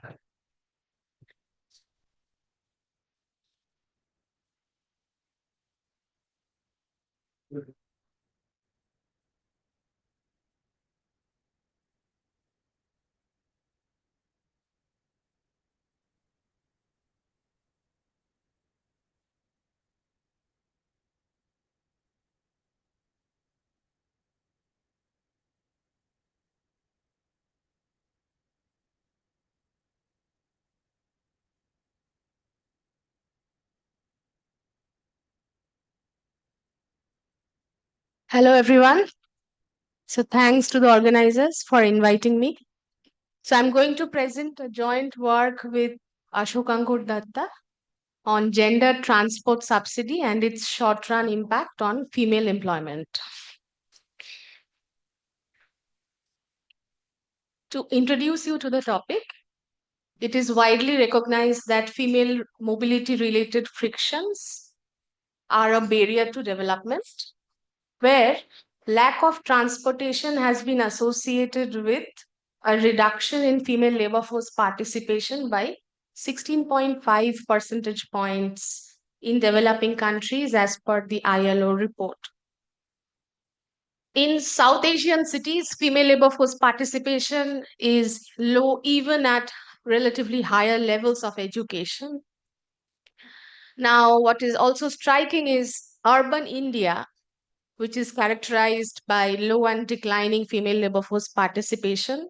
The rate fell from 22% to 11% in recent years. And interestingly, 30% of women outside the labor force, they find the absence of cheap, accessible, and safe transport as a barrier to labor force participation, as per this survey which was done in Mumbai and Delhi. While understanding such barriers, access barriers is important, there is limited causal evidence on this channel. What we do in this paper is we leverage the variation from a gender transport subsidy scheme in urban India to understand this role in easing supply side bottlenecks for female mobility and work participation. So, some background on gender differences in transport and travel patterns. This has been widely recognized by various studies. It is driven by differential access to economic, social, and time resources. For example, women spend about 8 minutes per day on traveling for employment, while men spend about 40 minutes. This is as per the time use survey from 2020. Also notable is that women's travel patterns are often characterized by short trip length, dependency on public transport, and also multiple purpose trips where they combine various purposes on the same trip. This is called trip training. Now, there are disproportionate costs of mobility constraints on especially lower income households. So, women from lower income households use even slower modes of transport and they look for work at shorter distances from home. This is also found from a survey, primary survey. There's some growing literature to understand which has shown the relationship between distance barriers are larger for women on skills and education. For example, this is famous paper by Muralidharan and Prakash finds how access to cycles in Bihar has improved secondary schooling for girls. There's some experimental evidence from Pakistan. These are two recent papers, Chima et al. And Field et al. They provide experimental evidence that women who have to travel a few kilometers outside their village for training are 4 times less likely to complete it. Meaning, the overarching point is that if the travel barriers are huge, it impedes education, skill training, and also searching for work. And so this other paper by Field et al. Finds, again, using experiments from Pakistan, that reducing female mobility constraints has huge impacts on job search for women, including those who are not searching for job at the baseline. So what we do is we contribute to this growing literature which explores the underlying factors that limit labor force participation for women.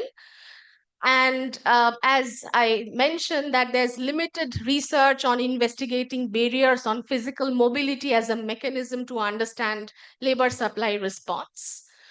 So this is one of the first studies to exploit a natural experiment to study the impact of gender transport subsidy on employment outcomes. What we do is we exploit rich data on time use to examine the gender specific travel frictions which allows us to study both intensive and extensive margins. For example, if you are likely to take up paid work and how much time are you spending on work, both, and also allow us to study some mechanisms and identify spillover effects of such a scheme. So let me get into straight into the scheme that I'm talking about. This is called the Pink Pass scheme. The timeline of this policy is basically this was launched by the government of Delhi in 2019, implemented on October 29th, 2019. The policy includes free bus rides for women traveling on intracity buses. The take-up has been phenomenal. Approximately 1,000 million pink tickets were issued in the period between October 2019 and January 2023. Note this also includes the period of COVID restrictions. So this is over and above the mobility restrictions. And so the take-up was huge. The ridership of women increased by 11% from November 2019, as was indicated by this survey done by Mahendru et al. Now, what was the objective of the scheme? The objective is very straightforward: to provide safe transport to women, which reduces pecuniary and non-pecuniary cost of transport, and ease mobility constraints for women and encourage labor force participation. Now, let me give you some background of the setting that we are talking about. As you all know, Delhi is one of the wealthiest regions in India, and around 21% and 39% of households in urban Delhi have a personalized four-wheeler and two-wheeler. Availability of public transport, such as Delhi Metro, is of course costlier. So around 70% of frequent bus users have a household monthly income of less than 30,000 rupees. This was again done by a survey on 10 prominent bus routes in Delhi. So in this setup, as you can imagine, the Pink Pass policy is likely to impact women from economically marginalized households. So the data that we are going to use, is basically the time use survey from 2019. As many of you know, this is a nationally represented time use survey, and it has collected detailed time use, demographic and economic characteristics, time use information from 4 a.m. on the day before the interview date to 4 a.m. on the interview day. For our purpose, we limit the sample to urban areas within the state of Delhi and its neighboring districts in UP and Haryana. So our sample includes, so in addition to the 9 districts of the state of Delhi, the districts that we are also going to look at are Gautam Budh Nagar, Ghaziabad, Faridabad, Gurgaon, Jhajjar, and Sonipat. What we do is we leverage the variation across households that were surveyed before and after the treatment. So what we are able to do is look at short-run impacts of this scheme in terms of the time use of households. And so we are just relying on the time use survey as of now, and we are only able to comment on very short-run impacts of the scheme. The key outcome measures, basically we use both extensive and intensive margins of paid work. So one is the indicator variable, the extensive margin, the amount of time spent on paid work, which is the intensive margin. In the time use survey is basically defined on activities related to self-employment, wage and salary work, casual labor for production of goods and services. And under the head of employment, which is a broader head, it also includes other activities like, for example, looking for work, seeking employment, setting up business, employment-related travel, etc. So it's a broader head. And paid work is a subset of employment.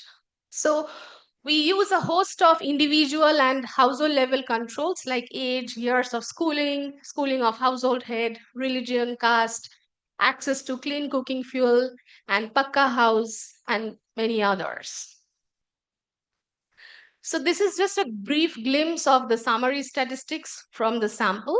As you can see, the first two columns pertain to men and women from Delhi, and the last two columns, third and the fourth, are men and women from the neighboring districts, right? So what is very notable is that the indicator of paid work, you see there's a huge difference between men and women that we already know. So 14% of women are engaged in paid work as compared to 71% for men. Now the time spent is about 58 minutes per day for women in Delhi, as compared to, you can see, 383 minutes per day for men in Delhi. And this difference is very comparable across the neighboring districts. You can see the figures. And similar stats for employment. And you have the average age and the schooling information, which also look similar for Delhi and the neighboring districts. Okay, so let me jump into the empirical strategy. What we do is we employ differences in different strategy. So we use the first DID is basically comparing pre-post difference between men and women within Delhi. The second DID is using comparing pre-post difference between women in Delhi and women from the neighboring areas. So only women. And the third triple difference is basically comparing the pre-post difference between women and men in Delhi versus the neighboring areas. So basically combining the first and the second DID, you get the third DID. So in all of them, women in Delhi constitute the treatment group, and period after October 2019 comprises the post-treatment period. So this is showing you the estimating equation for the first DID. The coefficient of interest is beta 3. And we are able to include a host of individual and household controls. We also are able to employ household fixed effects in some specifications. So I'm going to show you results from both. This is the estimating equation counterpart for the second DID, where we are comparing women in Delhi vis-a-vis the neighboring districts. Again, the coefficient of interest is beta 3, and this is the triple difference. So let me proceed to show you the results. So this is the result for the full sample using the first DID. So men and women in Delhi, pre and post. So what you find is, this is for the full sample, you find a very weak effect, which is significant only at the 10%. It says that the time use actually increased by 55 minutes. This relative difference between females vis-a-vis males actually increased in favor of females by around 55 minutes post policy compared to the pre, right? But this is for the full sample. So as expected, this is a weak result. Then again, very similar picture for employment.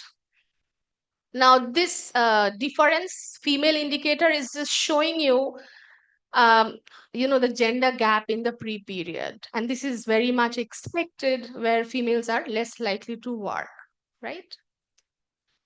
Okay, so now what is interesting is we are disaggregating the sample by the median MPCE, consumption expenditure, and the top panel actually reflects the impacts on the poorer households. So for the poorer households, you see the time use increased by 68 minutes on paid work and by 70 minutes for employment. And nothing much is happening in the richer counterpart. Now, this is the pre-trends for the table that I showed. We don't find any pre-trend in this specification. apart from the travel column, which is showing some positive, increase on travel. So there was something, a pre-trend in terms of travel. 5 minutes, okay, yeah. Okay, so again, this is another way of checking the pre-trends. We are splitting the sample here, below and above median, and again, nothing much, lack of pre-trends. This is showing you the result of the event study. As you can see, uh, this is where the policy has come, and post the policy, you see there's, it is increasing, and the two bars are showing paid work. This is for paid work, and this is employment in minutes.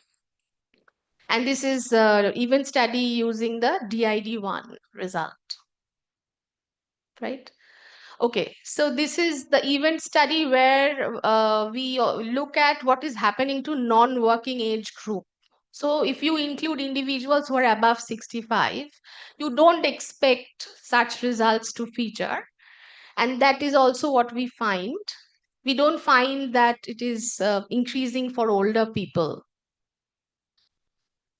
We try to do some placebo exercise. That is, if you just prepone the policy date by 1 month and look at, try to detect any pre-trend through that. We run the same specification as before and we don't find anything going. So again, the placebo exercise is also satisfied. What about if we just look at, the neighboring districts and compare men and women only from the neighboring districts? This is yet another way of checking the falsification, and we don't find anything. These are results from the triple reference. Again, some very weak result, on, which is significant at the 10% is, we find that. So let me just summarize the results since I'm out of time. So what we find is we find significant increases in time use on paid work and employment.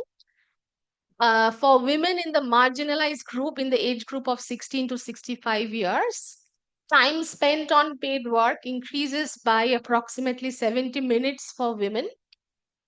And we tried to generate robustness results using alternate definitions of poor categories, for example, using education or the type of sweeping in the household, and we have very robust results all across. So to conclude, as we have been discussing, that limited female mobility is widely recognized as a barrier to development. What our study demonstrates is we find there's some hope in um, using the gender transport subsidy that can encourage female labor force participation, which has policy implications in terms of designing urban transport. And while this has been successful in Delhi, at least in the short run, there are other states that have also similarly adopted the policy of gendered transport scheme. And it would be interesting to see all the effects in the long run of these schemes. We are not able to look at the long run effect in this paper, but we are trying to extend the analysis, looking into the long run effect of the program using other data sets like the PLFS and so on. So let me stop there. Thanks.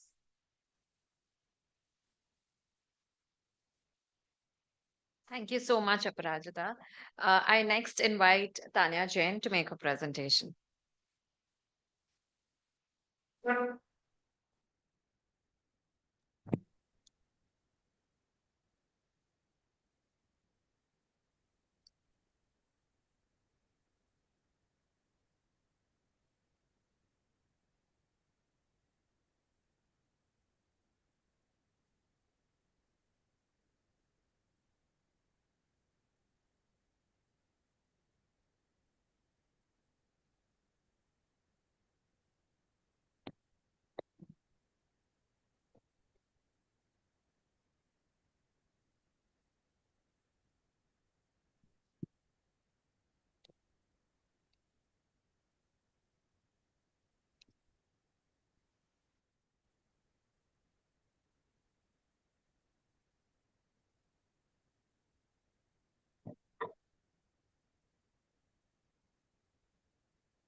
So good afternoon, everyone. So I'll be presenting this work, which is a part of my PhD. And so I'm undertaking this work under the guidance of Dr. Shugato Berg. And so your suggestions and comments are really welcome. So I'll be studying the effect of social capital on women's work participation, where I'll be measuring social capital through group associations. Now, first of all, what is social capital? So in today's world, what we see is people having same amount of financial and physical resources still end up in very varied kind of outcomes. And so one major attribute to that would be the kind of contacts and the kind of associations that we have with other people. And hence this topic of social capital. Formally, social capital refers to all kind of networks, relationships that we have with others, which help to facilitate cooperation and also leads to collective action among individuals. Now, it's a social phenomena, and hence the effect of social capital is not uniform across all individuals, all types, and hence it varies of how we are using or channelizing social capital. Coming to the existing literature, that is there on social capital. So we see varied papers on social capital. Some show positive effect and some show negative effect. So all the papers written in the green have shown that social capital in one way or the other exerts a positive effect on the outcomes, whereas the papers on the right, red and orange, they show that the social capital has a negative effect. Now, why negative effect? So since we are not calling it a social phenomena, it's precisely social capital. So when we attach the word capital, it intrinsically means that it has some productivity attached to it. But that productivity or channelizing that productivity comes with a particular cost with that social capital. That cost could be in terms of investing time, investing resources, or investing your mental ability to be in that group or to connect with other people. And hence, the social capital may exert some negative influence if not channelized properly. So some major literature on social capital and workforce participation shows that social capital helps to facilitate or helps to provide new information about new opportunities, or let's say about new avenues where you can apply, or where there could be some referrals from a particular group. Moreover, if we look at married women or the childbearing women, we see that mothers' decisions are more influenced by their peers as compared to the others. Apart from that, there is one literature which talks about bonding and bridging social capital, which says that the bonding social capital is not much of use, because bonding social capital refers to the strong ties that you have amongst people. And so strong ties would mean, and close and strong ties would mean that they all have some same kind of information. So you're not being exposed to any new information from them. Whereas if you have more of bridging social capital, which refers to more contacts across diverse groups, that would lead to more flow of information and varied information, which could actually has an effect on women's workforce participation. Now, coming to the motivation, so since we all know female labor force participation is important for economy, and we also see that women tend to emulate their peers more than the men. So for men, the workforce participation decision is more or less inelastic, but for women, they try to emulate their peers in order to be safe and not breach any kind of social norms that persist regarding female labor force participation. So the objective of my paper is to study the causal impact of social capital through group associations on female labor force participation and work decision autonomy, with a specific focus on the married women in India. And also I show that there is non-uniform effect of different kind of groups on the outcome variables. Now, so I've utilized the IHDS data. This is the only data set that has some information on social capital. So I'm using the latest wave, which is 2011, and I'm using the eligible women module out of this. And my sample restricts to only married women and women who are not the head of the households. So my independent variable consists of participation in 3 groups mainly. So self-help groups, Mahila Mandals, and credit groups. And I've constructed a 4th variable, which is like if you have participation in any one of these.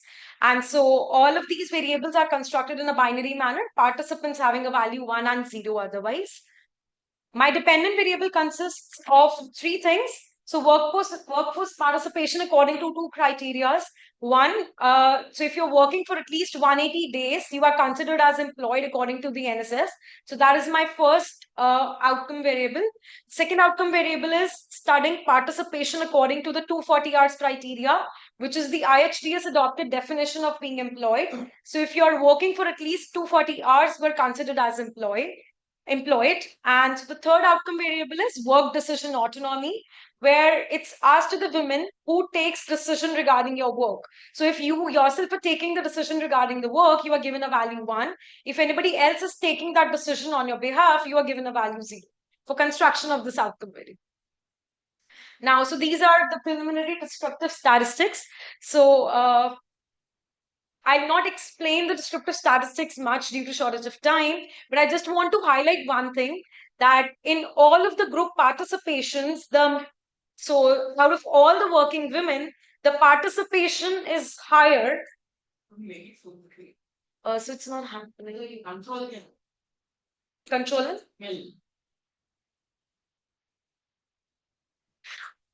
So the mean participation into these groups is higher amongst the the workforce participant people as compared to the people who are out of workforce, and for across all groups and all 3 outputs. Now coming to the empirical strategy, so I have a Probit model here because I have binary outcomes. So and along with that, I have some individual individual level controls, household level controls, and state fixed effect. And so the interested coefficient is beta 1, which measures what is the effect of membership on the probability of taking up that outcome. So but the issue is that had the membership been in exogenous, the beta 1 would have given the right causal effect on the outcome variables. But the membership decision into these groups is essentially a self-selection thing. So there could be a lot of unobservable variables which go into thinking while taking the participation or not, and hence there is a problem of omitted variable bias. Along with that, there could be a feedback loop. So since you are working and hence you are a part of a particular group and vice versa, which may lead to the simultaneity issue. And because of these both issues, I cannot use OLS, and hence I'm using the instrumental variables approach. In the instrumental variable approach, you construct an instrumental variable. That instrument variable has to satisfy 2 important conditions, which is the relevance condition and the exclusion restriction. And so I go on to my instrument variable and then explain these 2 conditions more clearly. So I've constructed an instrument variable using the past, so the first wave of IHDS, which is 2004-5, and I've constructed the instrumental variable at the household level, and for each independent variable separate. So to explain it further, so here I have this picture. So for example, this is one of the PSU, which has 12 households. And so out of these 12 households, 7 households are a member of one particular group and 5 members are not. What I'm doing is, if, for example, if I want to conduct an analysis for a woman belonging to household number 1, so I'll aggregate all the members, exclude the household about which I'm talking, and then take the mean over this PSU. So essentially, if I'm talking about the first household, the aggregate members then become 5. And hence, the aggregate members then become 6, 7 minus 1, divided by 11. And this gives me an IV, or the variable which I'll use as an instrument to check the participation for the women in current period. Now, my instrument variable satisfy the relevance condition. One reason why. So if there is more participation in a PSU in the past, that creates some kind of awareness among the families about the existence of these groups and working of these groups. And hence this effect will percolate over the years. And hence in today's world, or in 2011, when the data was collected, more females are supposed to participate from those PSUs where there was a higher participation earlier also. But on the other hand, this variable satisfies the exclusion restriction on the basis of three criteria. One, so I've constructed my instrument variable using the past values, and hence past values are not directly relevant for the current outcomes, that too over a span of 7 years approximately. Secondly, my attribute related to the household, which I'm considering, I've excluded that from the instrument variable that I've constructed. Thirdly, the instrument variable that I've constructed, in that the question was asked to the household that whether any member from that household was a member of any or one of these groups or not. Whereas the analysis that I'm conducting, or the endogenous variable, asks the question directly to the eligible women whether you are a part of that group or not. And so on the basis of these three reasons, the exclusion restriction is satisfied for the instrument variable. So I conducted a by-product regression. So these are the results. So for the first results show for the work participation according to 180 days criteria. And here we can see that we are seeing only positive and significant result in the credit group part, which says that if I'm a member of a credit group, that increases my possibility of taking up employment according to 180 days criteria by 24%. So now, 180-day criteria takes those people as employed who are more into regular kind of jobs, because that amounts approximately to close to half of the year. And hence it refers to more regular kind of work. And hence we are not able to see any kind of positive effect in Mahila Mandal SAG, or for that matter, any membership, because for having a regular kind of employment, you need financial assistance along with just confidence or peer effect kind of a thing. And so hence the effect is only featuring in the credit group part and not in the other groups. Whereas coming to the second outcome, which is the 240 hours criteria work participation.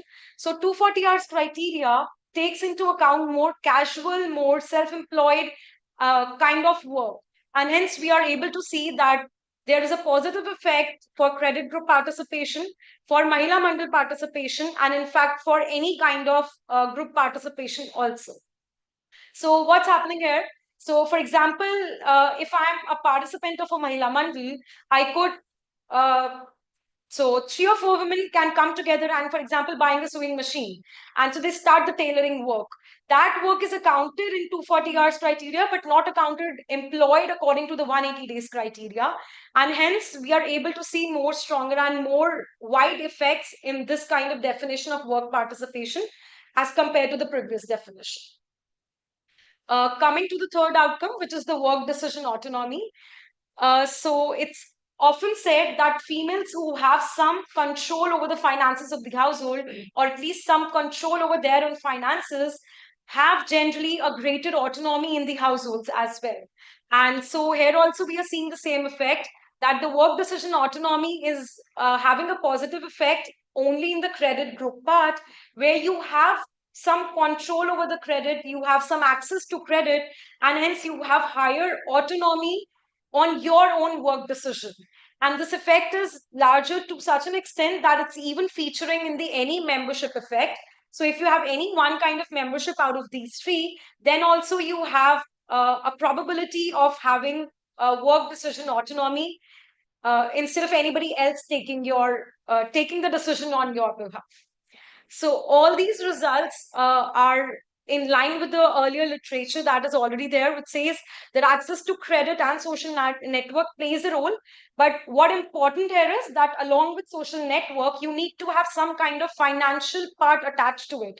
Just having networks, having connections without any financial support does not turn out to be that fruitful as compared to having some economic support along with it. And also, there is fear of societal punishment, which influences women's behavior. So they kind of fear, they have this intrinsic benefit apart from the financial benefit from work, and hence they only take up work if they think that their intrinsic benefit part is also getting fulfilled, and which gets kind of fulfilled if you have same kind of peer effects or peer networks. And in work decision autonomy, it's often said that your empowerment is tied to the ability to yield some control over your income, which we are seeing from the effect of credit group. And so, apart from all these effects, there is one stark result which we see, so that there is no effect on SHG group membership in any of the outcomes. And so, there are papers in literature which say that SHGs have kind of positive effect on various kinds of outcomes. But by redoing the exercise here, we do not find any significant effects of SHGs on any of the outcomes. And this may be because of the entrenched gender norms. So it's often said that SHGs do provide you a platform, but they do not essentially break the structural barriers or the patriarchal norms that you have. And so, probably because of that reason, we are not seeing any effect of SHGs on any of the outcomes. To conclude, I would like to say that social capital has a positive effect, but not a uniform effect on all kinds of outcomes. And hence, you need to see which kind of social capital is probably fruitful for which kind of outcome you want to see and which kind of outcome you are desiring. And so, hence, women's inclusion relies on emotional support, but along with that, access to resources is one of the important things which I want to highlight here.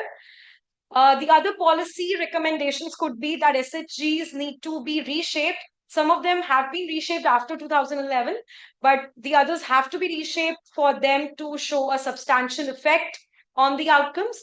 Moreover, the Mahila Mandal groups, which are there to support women in various initiatives, those groups could be provided with some kind of financial literacy or training programs where, along with supporting like-minded women, they can also provide some kind of financial assistance which will help them to do better on all outcome fronts. Thank you.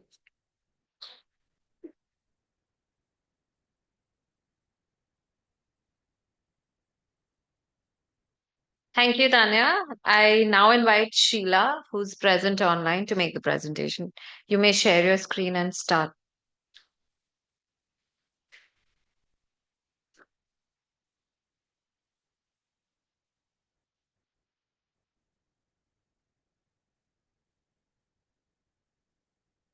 Yeah, we can see your presentation.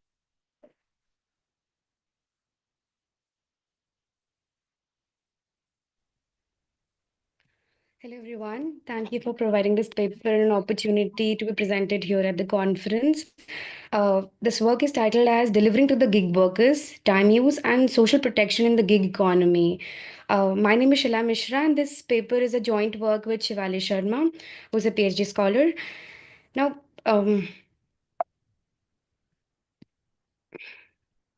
so to introduce this papers, gig work, once seen as as an elite and flexible choice, has become a new normal for a major part of the world. India was the second fastest growing freelance market in 2020, according to Pioneer 2020. According to the Niti Aayog recent report, 7.7 million gig workers were there in 2021, which is projected to which is projected to reach 23.5 million by 2029 and 30. Despite contributing to 1.5% of India's workforce, gig workers remain outside the scope of formal protection. And in India's labor code often overlooks the gig economy in the sense that there are no formal employer-employee relationship, which also characterized gig economy.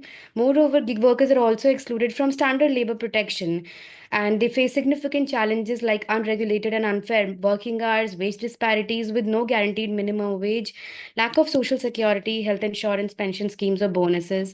And there are also no grievance redressal mechanism to address workplace issues.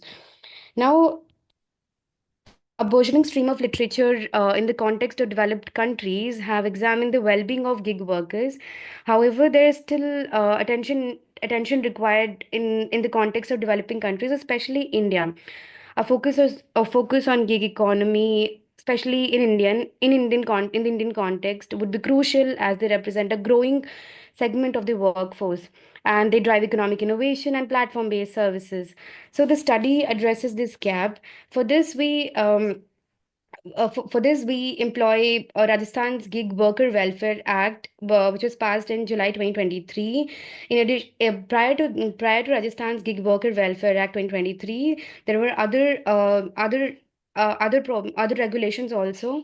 First was the Code on Social Security, which was launched which was introduced in 2020, that recognized gig workers for the first time. Moreover, it provided proposed rights and benefits to gig workers.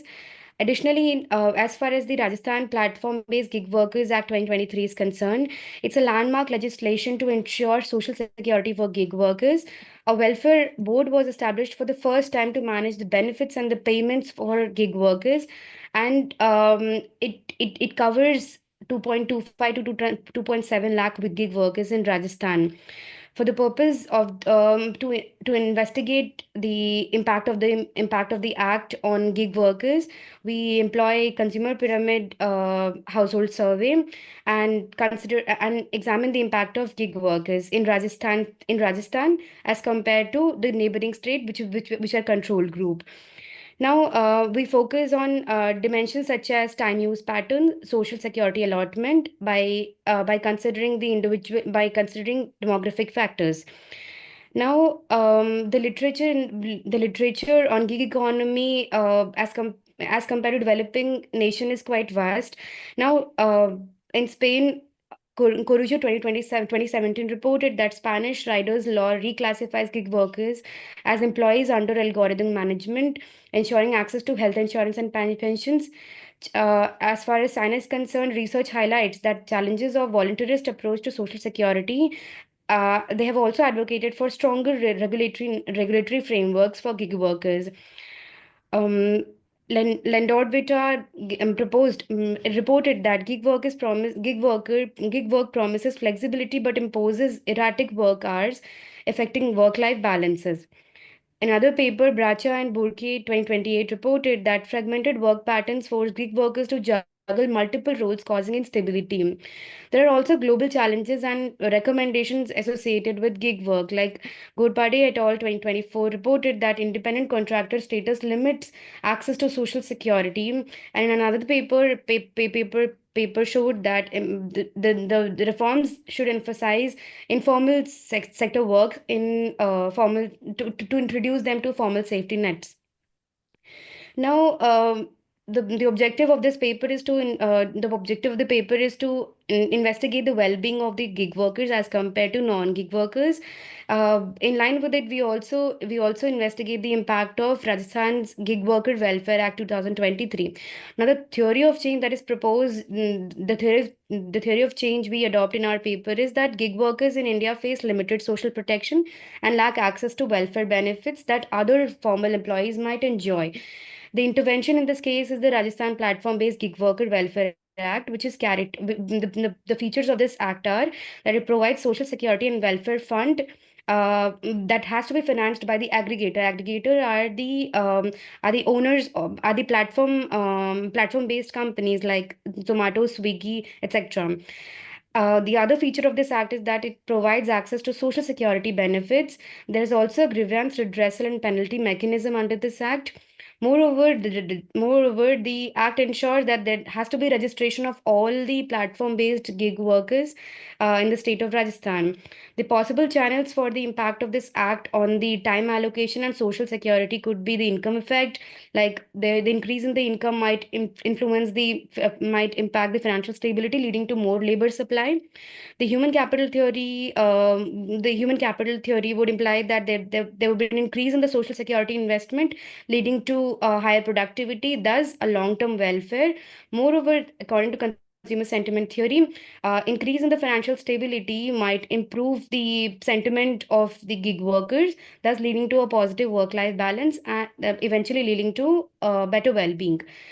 Time allocation theory also proposes that increase in the social benefits might also lead to time allocation autonomy, in the sense that they might have control over the time allocation, in the sense that they could spend more time on employment or leisure based on the choices.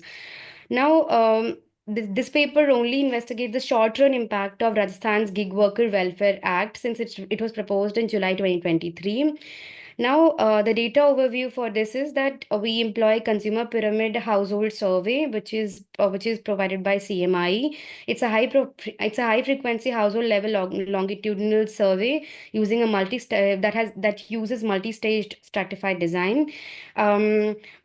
Additionally, it covers 160,000 households across all major Indian states, and it has a consistently higher response rate above 80%. The data set that we have used as part of CPHs are the people of India and income pyramid. The analysis period is, we have considered 8 waves of CMI CPHs data, that is period ranging from May 2022 to December 2024. So we are actually investigating the shorter impact of this act on the gig workers. Additionally, the outcome variable in our paper, there are two outcome variables in our case. First is the time allocation. The second one is the social security enrollment. For time allocation, we have three types of activities: time spent on employment, time spent with household members, and time spent on leisure activities. As far as social security is concerned, we look at the enrollment of gig workers in Provident Fund, health insurance, and life insurance scheme. Now, the background of Rajasthan's platform-based Gig Worker Act 2023 is that it was enacted in July 2023. It is India's first state-level law dedicated to gig workers' welfare. Following this act, Karnataka government also introduced a law in 2024. Moreover, it recognizes gig workers' unique position and addresses lack of traditional employment benefits. It establishes formal structure for registration and welfare of gig workers. The key provisions, as mentioned in the previous slides, are that it makes sure that there's a welfare board which would oversee the workers' registration, welfare scheme, and consultation with the workers' union. Additionally, there's a mandatory registration period, as in the aggregators who are basically the owners of Zomato and Swiggy, etc., could be have to register the gig workers within a period of 60 days from July 2023. Moreover, a unique ID would be generated for each gig worker, that is unique identification number for each gig worker would be given. Now, there's as far as the other key provisions are concerned, the aggregators have to contribute around 1 to 2% of the transaction value to the Social Security and Welfare Fund. Additionally, it has to support health insurance, retirement fund, and provide unemployment assistance. There would also be a central transaction information and management system, CTIMS, which would track the payments, commissions, GST, and welfare cess. As far as the enforcement on the penalties are concerned, there's a delayed welfare cess of around 12% of the annual interest. The fine is also the fine can also range between INR 5 lakh to 50 and is also 5 lakh. The subsequent offense would entail a penalty of around 50 lakh. Now, as far as the status of or the well-being of gig workers in India is concerned, as compared to non-gig workers, the gig workers do spend significantly less time than the non-gig workers. They also spend more time with household members, and there's heterogeneity in the time allocation on leisure activities over the waves. Now, as far as since this act was implemented in the state of Rajasthan, the treatment region in our case is the state of Rajasthan, and the control regions are the neighboring states of Rajasthan, which would include Gujarat, Punjab, Haryana, etc.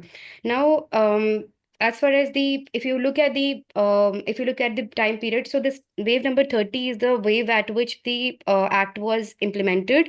If you look at the time allocation over the waves on employment, you would see that there's an increase in time allocation in the employment activities. There's also an increase in the time allocation with the household members, which include a time spent on unpaid domestic work or unpaid caregiving services. There's a decrease in the time allocation in the leisure pursuits in the state of Rajasthan. Now, going to the going to the specification that we follow, we employ difference in difference methodology, where the treatment is a binary variable. That would be 1 if the gig worker belongs to the state of Rajasthan, and 0 if they belong to the neighboring states of Rajasthan. The post variable is a binary indicator that will take the value of 1 for observation from October 2023 till December 2024, representing the post treatment period. So we have left 4 months right after July 2023 to see the short run impact. Now the pre-period is the period before July 2023, and the post period is period after October 2023. Now we have included individual fixed effects and time fixed effects in an analysis, and included control for marital status, education status, age, and the adjusted age. Now, we have considered two definitions for gig worker. First is the broader definition of gig worker, which would include daily wage casual workers, digital platform-based salaried temporary workers, digital platform-based self-employed workers. The narrow definition would only include digital platform-based salaried temporary works and digital platform-based self-employed works. Now, for the purpose of this analysis, we will be presenting the results of both these on both these definitions. Now, looking at the status of gig workers in India, so for the another clarification is that the time allocation that are shown in the regression tables are in hours per day, and the enrollment in PF, health insurance, and LIC is a binary variable. Now, it is evident from this table that gig workers spend less time on employment, and they are also less likely to be enrolled in provident fund, health insurance, and LIC. This is the case for gig workers in India, that as compared to the non-gig workers, gig workers have are less enrolled in PF, health insurance, and LICs. They're also spending less time than the gig workers on employment. Now, going back to the platform gig workers in India, we find that though there is no significant difference between platform gig workers and non-platform gig workers, we see that along the social security measures, there's less enrollment of platform gig workers as compared to gig workers in PF, health insurance, and LIC. Now, going back to the impact of Rajasthan's Gig Worker Welfare Act, the sample is limited to gig workers. So we'll be looking at the comparison of treatment with the control group in the pre as compared to the post period. Now, we find that with the implementation of this act, there's a short run increase. Sheila, Yep. you have 5 minutes. Okay, just wanted to remind you. Thank you. So there's a jump of around 30 minutes, like 0.53 multiplied by 60. There's a jump of 30 minutes in the time spent on employment. There's also an increase in the time spent on household members, and a reduction in the leisure time following the act. We do not find significant short-run impact of the policy on gig workers along the social security lines, but we find that there's an increase, though insignificant, there's an increase in the health insurance enrollment and life insurance and LIC policy enrollment after the act. Now, looking at the parallel trends, in addition to event study, we ran the interaction of treatment with the trend variable, and we find that the parallel trends assumption follow for employment, household, follow for the time allocation patterns, but they do not hold true for social security measures. Now, we propose that there could be possible channels like income effect, consumer sentiments, and lagged income effect, in the sense that this act might have improved the financial stability, which could raise the opportunity cost of leisure, motivating them to spend more time on employment. Moreover, we also anticipate that there could be improvement in the consumer sentiment, in the sense that workers might expect that their financial stability would improve in the future, leading them to spend more time in employment. There could also be lagged income effect, that is, higher past income levels might amplify the response to the act. Now, we have also run heterogeneity analysis by region of residence and caste status, and we find consistent results. Now, going to the so to conclude, gig workers in India provide economic opportunities but raise concerns about job security and social protection. In this line, Rajasthan's platform-based Gig Worker Act aims to improve gig workers' welfare by ensuring social security benefits. We find that the act has led to an increased allocation of time in employment with in employment and time spent with household members. However, there's a decline in the time allocation on leisure. Despite progress, the gaps remain in provident fund enrollment and benefits for platform-based gig workers in lines in along social security measures. There are possible limitations of the data set that we only investigate the short-term impact of this policy. One, the CMI CPH's data has been critiqued for its representativeness in the sense that Somanchi 2021 highlights that CPHs it underrepresents women and young children and the poor while overrepresenting well-educated households. Additionally, the number of individuals reporting as platform gig workers under the narrow definition is quite low, which is why we focused on a broader definition of gig worker. So thank you for your patience. And since this is a work in progress, we would be really grateful for any comments or feedback on this paper. Thank you. Thank you, Sheila. So what we'll do is now invite the authors so that we can take some questions. We'll go in the order of the presentation. And Sheila, I hope you can hear us clearly. So you'll be answering in the end, right? Sure. Okay.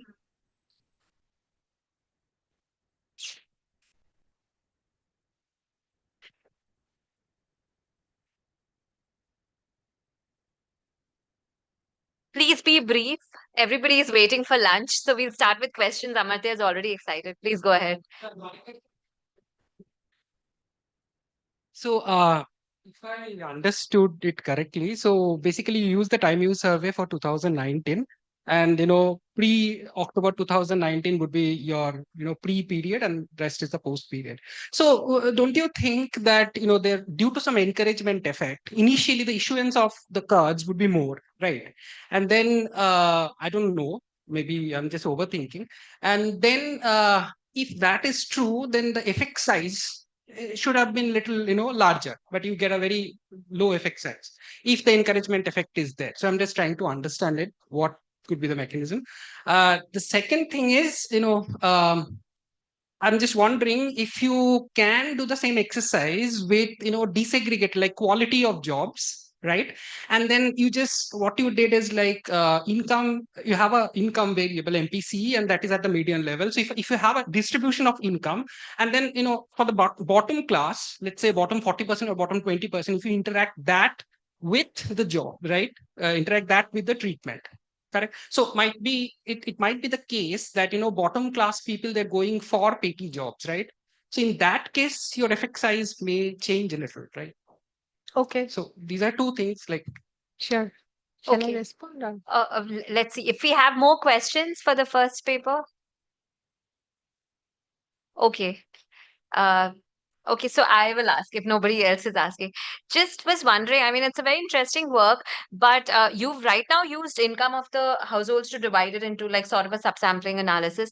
You could also probably look at districts which have busier routes versus vis-a-vis not so busy routes to see if there is any impact or any differential impact. And similarly, I don't know if time use survey provides that, but the type of job, in fact, it does from the third paper. So the type of sector that the woman is working in, and if we could, pull out the sort of effect that is being generated for what type of women, and if we have information on head of the household, if it's a woman or not, I mean, if that plays a role. Okay, thanks. And thanks for the questions and the comments. So first, let me respond to Omoto. So I think if I understood the first question, so was there an encouragement effect, and you think that due to the encouragement, maybe there's a spike and then it dissipates? So of course, we are limited by the short run nature of the analysis, and it would definitely be interesting to look at the long term impacts, which we are planning to do, which also ties up with that comment that understanding the type of sectors where this has been effective. So that is a major limitation in our current work, because the 2019 time use survey does not allow us to look at the disaggregated nature of the type of jobs that these individuals are working in. Of course, we try to do something on, there are these major heads on which people are spending time, and we try to distinguish, by the type of households, if their household has a mother-in-law, for example, and if, we have some descriptive type of evidence from there. Suggestive evidence points that if you have, mother-in-law in the household, you have higher effects. So basically, the idea that, someone else is there to take care of the child while you are stepping out, is we have some suggestive evidence on those lines. But of course, I think we want to use the PLFS data to understand, what kind of jobs and sectors got a boost and which did not get a boost out of this. And I think I really like the comment on interacting the, type of household by MPC category. Of course, that we can definitely do with the sample that we already have. The only thing is the sample size is very small for Delhi and neighboring. But yeah, we can definitely do that.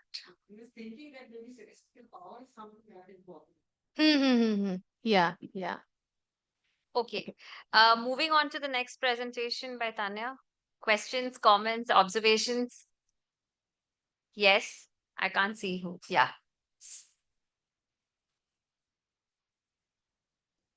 Ma'am, so you tell that about the groups, that groups like they are helping women to get developed.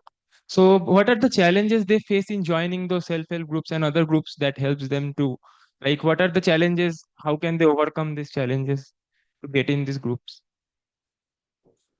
Any more comments? Okay, great. I'll just be very brief. I think everybody is very hungry now.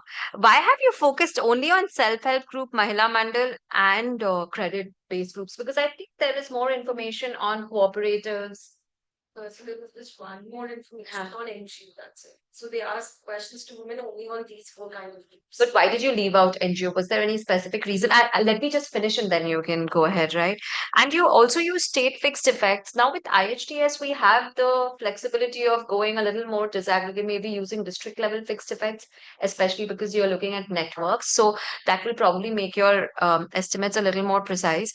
And so now this is a question which probably I'll discuss later over lunch because, I mean, this I can avoid.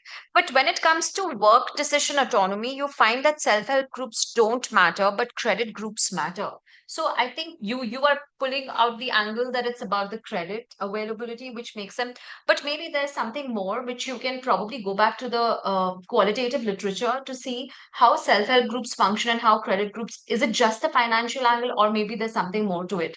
Because right now it just feels a little superficial, right? And to contrast your results at the moment, if you can just look at the network effects for men, right? And to show how that is slightly different for women will actually just strengthen your analysis.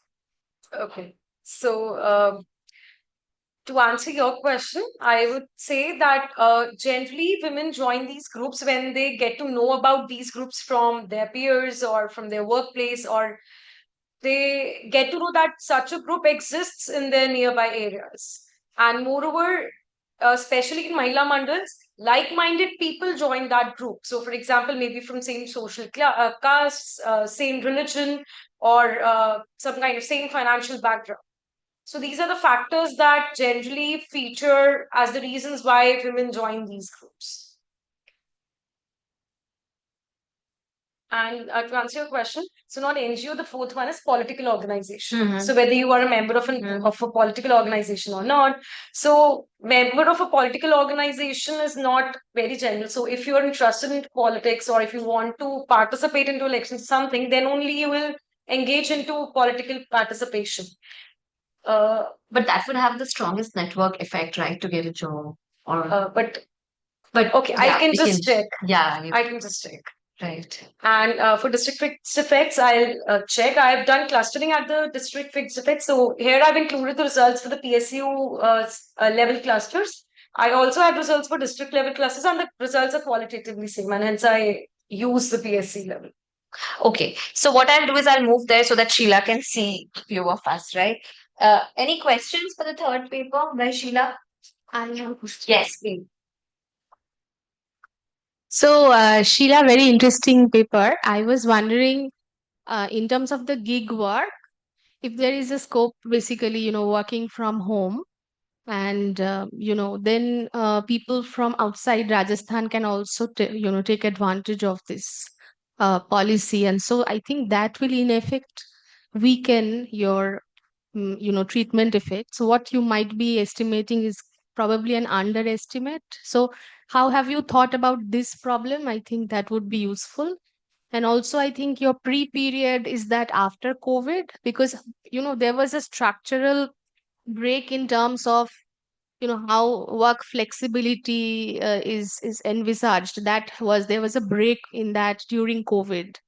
So if your pre-period is just after that, again, it is picking up a lot of these flexible components right in your control group, and so that is also weakening your impact. So maybe some thoughts on that.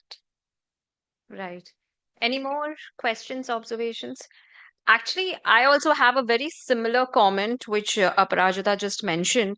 Like you talk about leisure, right? But how do you define leisure? Maybe it's just a question, but how do they define leisure in the survey? And what about the personal activities? Are they included in leisure? Like my immediate thing was, are they sleeping more? Are they sleeping less? About something related to their personal time for personal activities. Yeah. Yeah, that's all. You can answer. Thank you for thank you for your feedback and questions. So, going to the question on in terms of work from home, like people residing in the neighborhood states could work for the state of Rajasthan. So, in our case, we have included the employment arrangement question takes care of part-time employment and digital platform based work. So they would the direct question on whether they for whom they are working is has not been asked in the data set. So that's obviously a limitation of the data set. But we can look at other mechanisms as well, or the issue of the issue that ma'am has raised.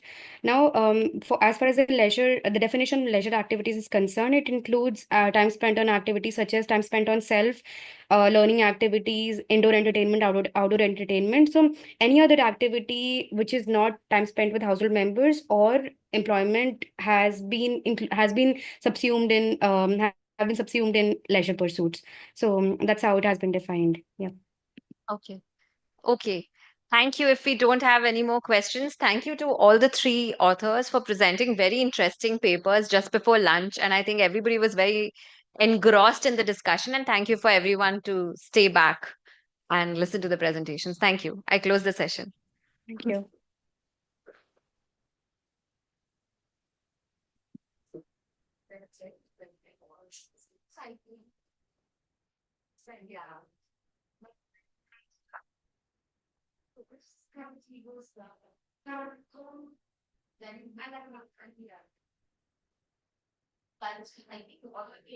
Look at the thing by sectors, such as the kind of jobs, informality components, science, is also. I think Francesco was in Delhi, social districts which are how can we identify by doing what like my no so it's saying at least God and context of the communicative something of that mind.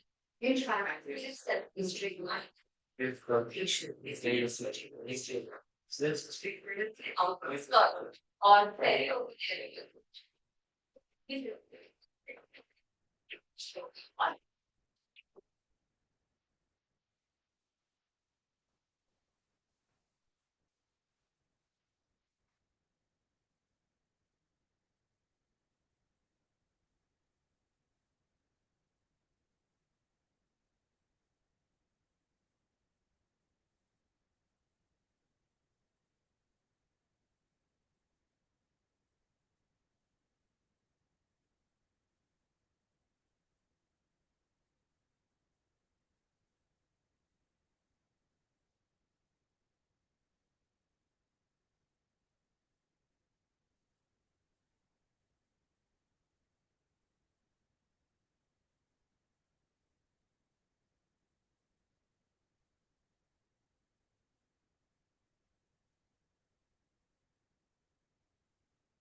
എവിടെയാ?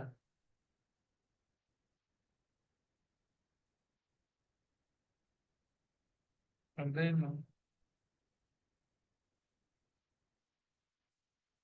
എന്തെടുക്കുവാ? എന്തെടുക്കുവാ?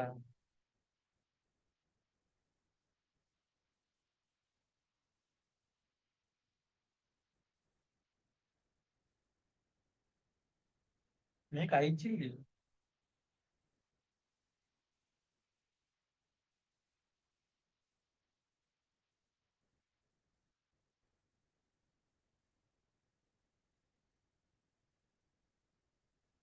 പറ.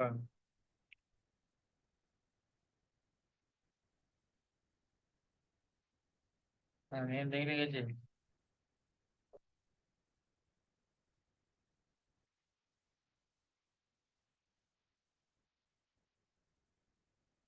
മണിക്കത്തോളം time മാറ്റിയിട്ട്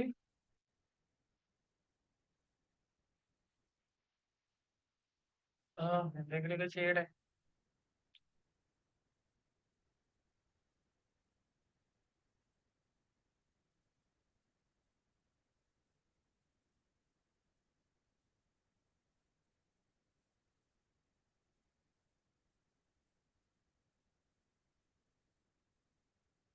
നീയല്ലേ പറഞ്ഞ 1:30 വേറെ ടൈമില്ല, ആദ്യം രാവിലെ പിന്നെ 3 മണി, പാർട്ട് ടൈം 3 മണിക്കുള്ള.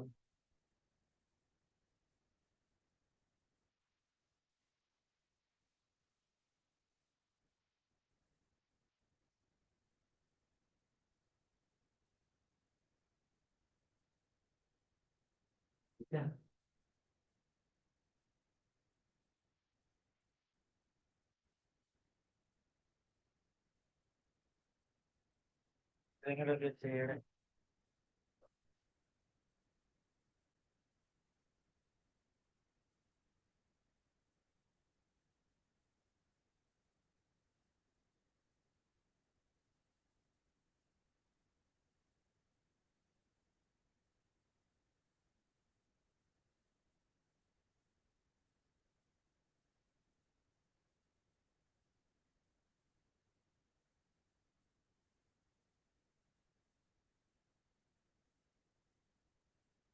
അറിയാ.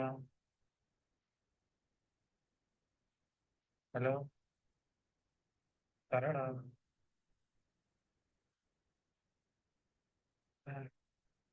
എവിടെ?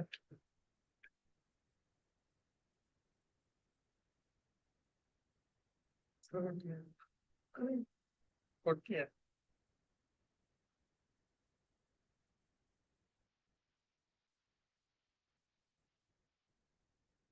ഇപ്പൊ എവിടെ?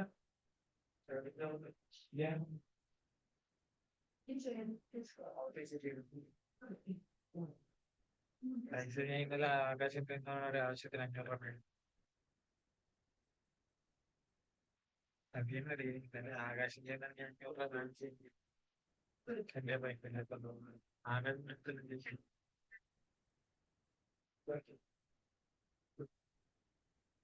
കാഴ്ച.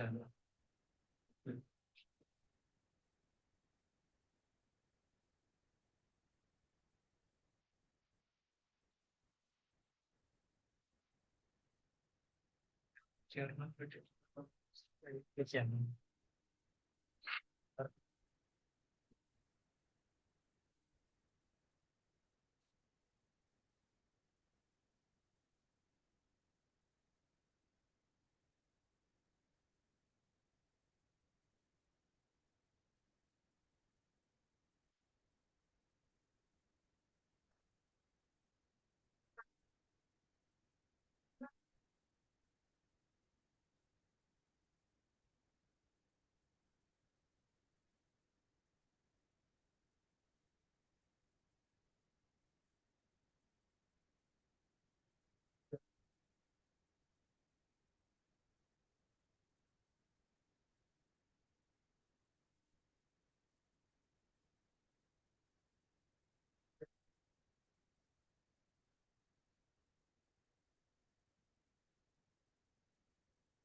We can start.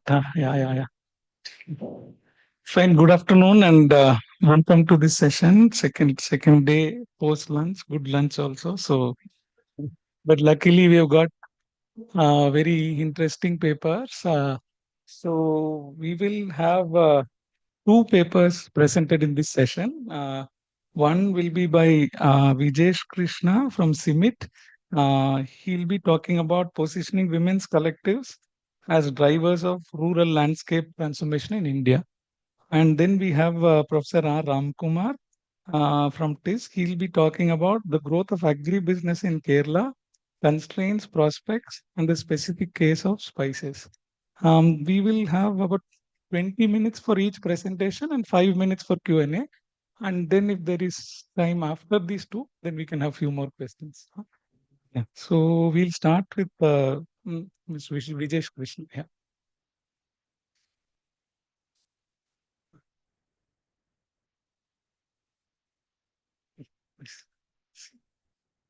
Share what? Okay. So share. Can you help them?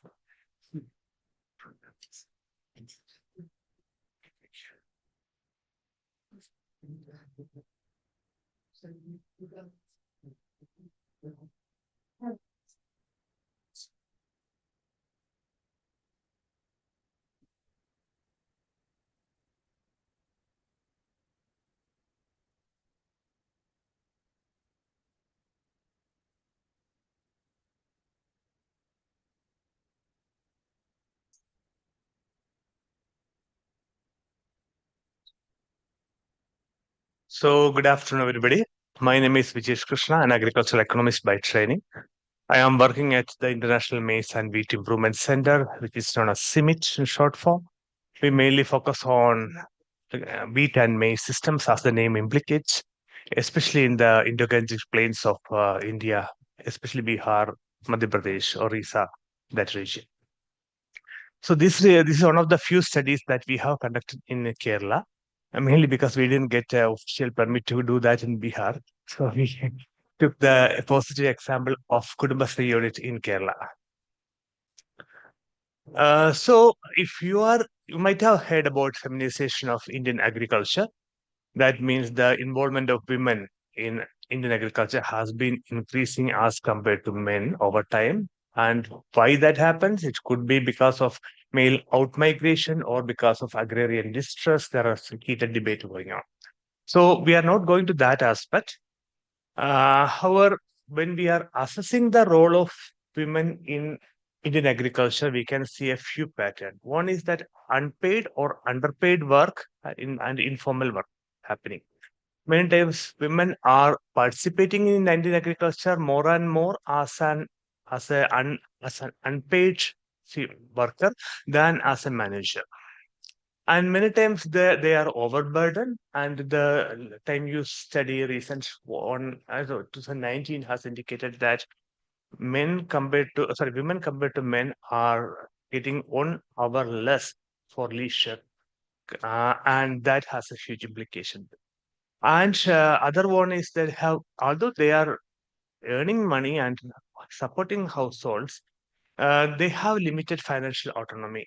They have to discuss that with their husbands or their father-in-law how to spend their money. And in Bihar, we have recently done a survey in which around 80% of the respondents indicated that even if women are involved in agricultural activities and income generating activities, it should be the men's responsibility to spend income. And 80% means 50% of them are women. So even women think that that is spending money in agriculture is man's business. And in the agricultural extension programs, from that side also, is mainly it's mainly male oriented. The Kisan word itself is male one, and then most of the training programs are conducted in such a way to facilitate more participation of men than women. And SSGs can change this particular situation, and there have been a couple of studies at least which indicated, like here Neha Kumar of IFPRI has indicated that SSGs can have a significant positive impact on aggregate measures of women empowerment through enabling them to participate more and more. So Kudumbashree unit, already you might have heard a couple of presentations on Kudumbashree's involvement in Kerala, and in case of farming, in case of processing, in case of food production, community kitchens, etc., etc. But it's not a single one. There are different studies like Jivika, there's different SSG groups like Jivika in Bihar, They are actually running several programs, including rural libraries for women, and then there is Jivika Didis, who are mainly from the marginalized sections of society, who are doing aspects like machinery service provision, for example, and seed production, etc. Another aspect is Mission Shakti Orissa. I'm taking these two because Simit has been working with them for a bit long duration. And so in Orissa, Simit is actually participating with a Mission Shakti and involved in maize production in areas like Mayurbhanj, the tribal belt of Orissa. So in general, why SHGs matter for women? There's for women, the advantage is that they get the freedom to spend the money in a way they would like to do. And then economic empowerment is one of the major aspects. When we are asking women also, is more than the income, it is the freedom that they are getting to live their life more in a way they would prefer. That's a major advantage of participating in SHGs. And then, if you're talking technically, it helps to overcome credit market failures by providing microfinance and joint liability lending. And it also avoid to an extent the information asymmetries present in executive system of India. For government, it's there could be multiple reasons why SHGs are important, from political to economics. And when we are avoiding the controversial topics, it's address the asymmetric information and transaction cost issues associated with the intermediaries in the market uh, information provision, etc. And they are the decentralized institutions, and they reduces the administrative cost to reach out to the individual farmers, improving the welfare delivery, financial discipline, and community-based risk management. So SHG, SHGs are not anything that is very new or that happened last decade or something. It was there for long. It was rooted in the traditional mutual aid practices, the ROSCA, for example, rotating savings and credit associations. And there are Esusu, which is in Nigeria, the practice of this but ROSCA associations in Africa. It was part of ancient Chinese culture of for risk sharing, etc. However, the formalization of it, sorry, formalization of SHGs happened mainly in 1970s with the Grameen Bank in Bangladesh, and we had the Self Seva came in Gujarat in 1972, Self-Employed Women's Association Seva, and it get more global recognition in 1990s. There are several World Bank programs or UN programs which facilitated uh, formation and sustenance of SHGs. And we had the SHG bank linkage program in 1992 by the government of India. And it had the especially after 2010, there are new model adaptation in the global south and going beyond microfinance provision for working with SHGs and then providing help for digital transformation, digital inclusion, etc. So coming to how we have got involved in this particular aspect, we had a project called Learning in Tandem, funded by Gender Impact Platform of CGIR. CGIR is the institution that connects several international institutions like IRI, International Research Institute, IFPRI, CIMIT, etc. And there is a gender impact platform to coordinate all the gender work of CGIR. And their project is called Learning in Tandem. That means take the good example of SHG's activities, women collective activities from South Asia, and replicate that in the MENA region, Middle East and Northern Africa region, and where the SHG activity is not that common, and where women are less involved in agriculture. There are bigger social restrictions for women. So we actually started the work from Bihar, taking care of Jivika project in Bihar. However, there was change in the government, and then the change in it was difficult to get administrative support from Jivika. So we thought that Kudumbasri would be an ideal example. We got approval from Kudumbasri rather quickly. Within one day, we got the approval, although we had to wait 7 months in Bihar. And so what we did first with the help of students from Kerala Agricultural University, we did focus group discussions in 2 districts of Kerala, Trivandrum and Malappuram. And then it is followed by 361 individual interviews with SHG participants in Malappuram districts.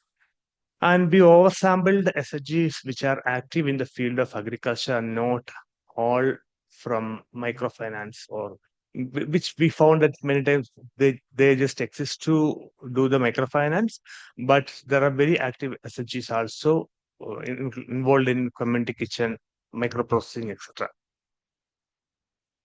So just to indicate that on what the SHGs, the importance of SHGs is rest with the flexibility and organization. One thing is that at the grassroots level, it is very flexible for the for the women to participate. If you don't want to participate, you can nominate somebody, or this arrangement is rather very smooth.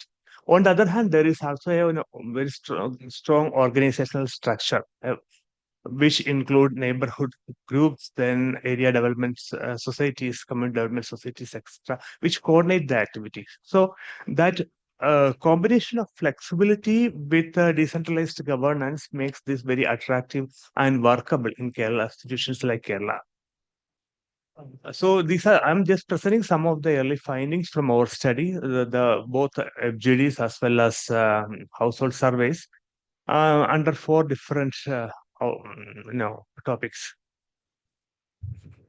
So most of the when we conducted the surveys in Malappuram, most of the SHGs that we could collect, we could involve, were formed in around 15 years back, and they are surveying still now.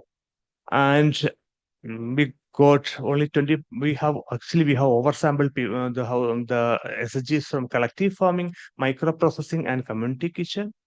And then only 20% we took from microfinance alone. So the question is that why they participate in that one? The major reason was financial incentives, why the people join that one, and the external support.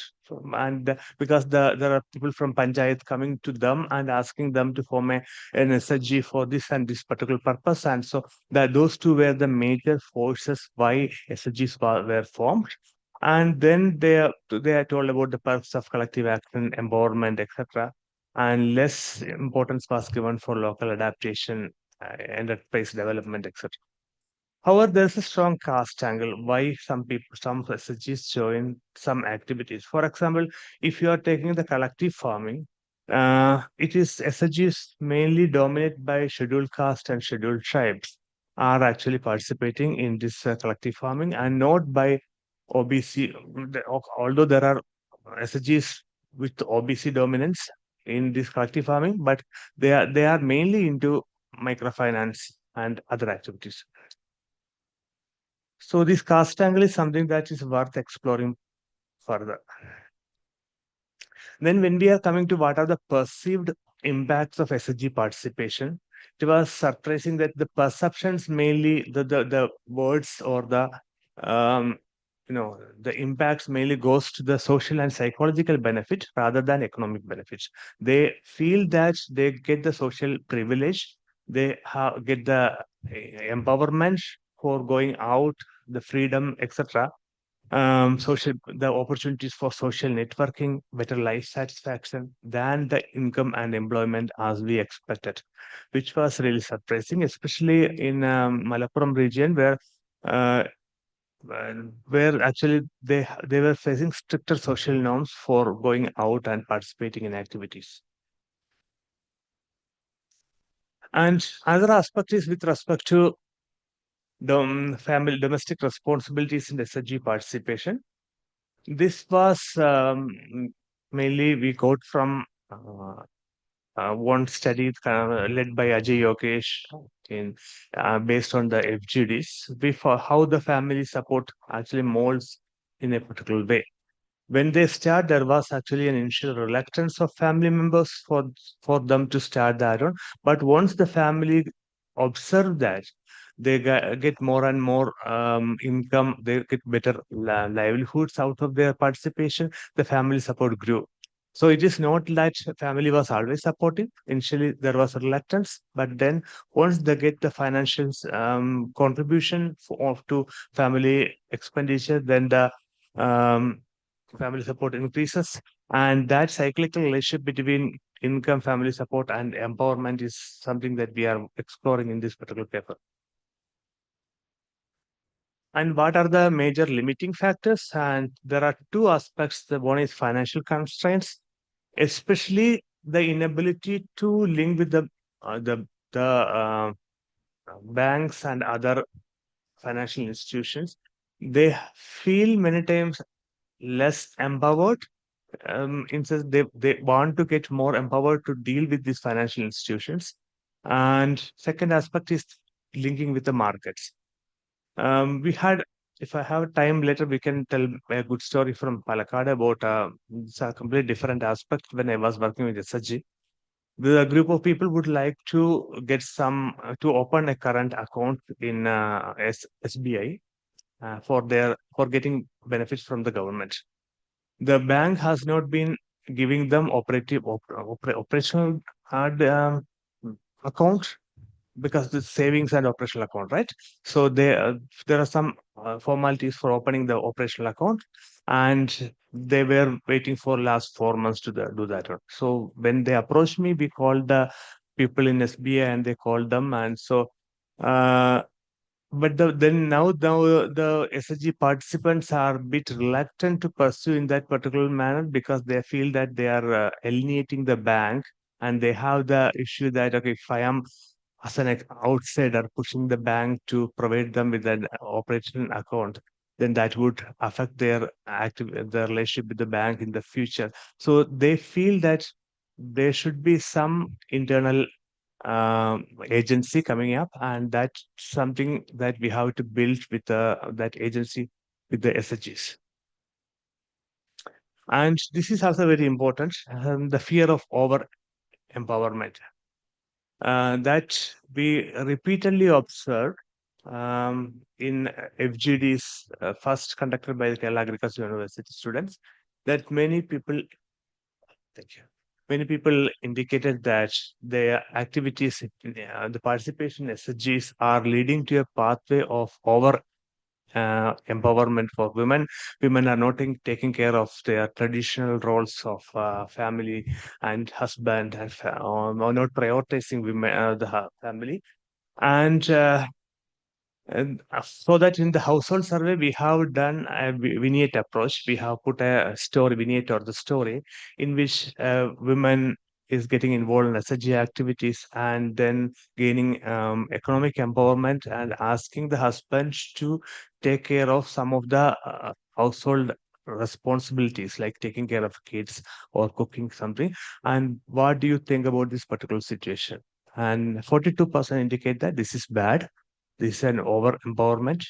And then one example is that yes, there are many cases of too much empowerment than required. All the women need adequate empowerment, but when some women misuses the privilege, that may affect the entire group.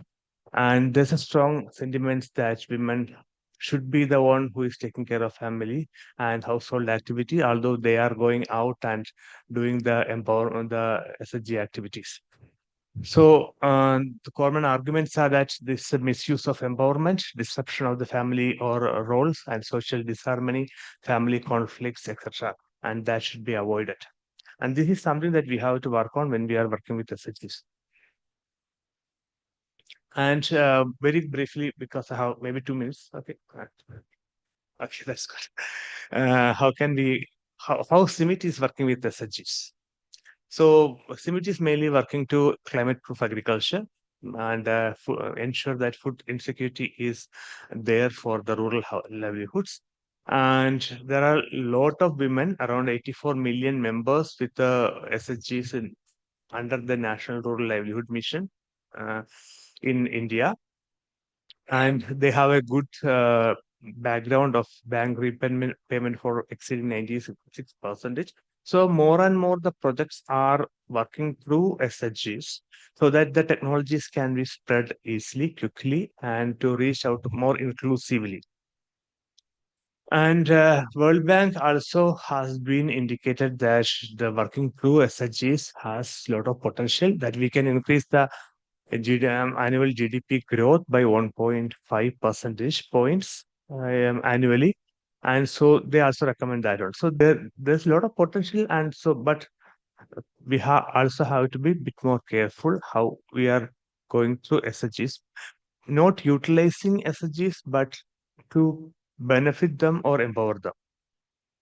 So at present, mainly the interventions are through technical advisory and farming. This is the picture from Orissa where CIMIT is working with SHG for helping them get trained for small machineries for operating in the land making the intercultural operation, etc.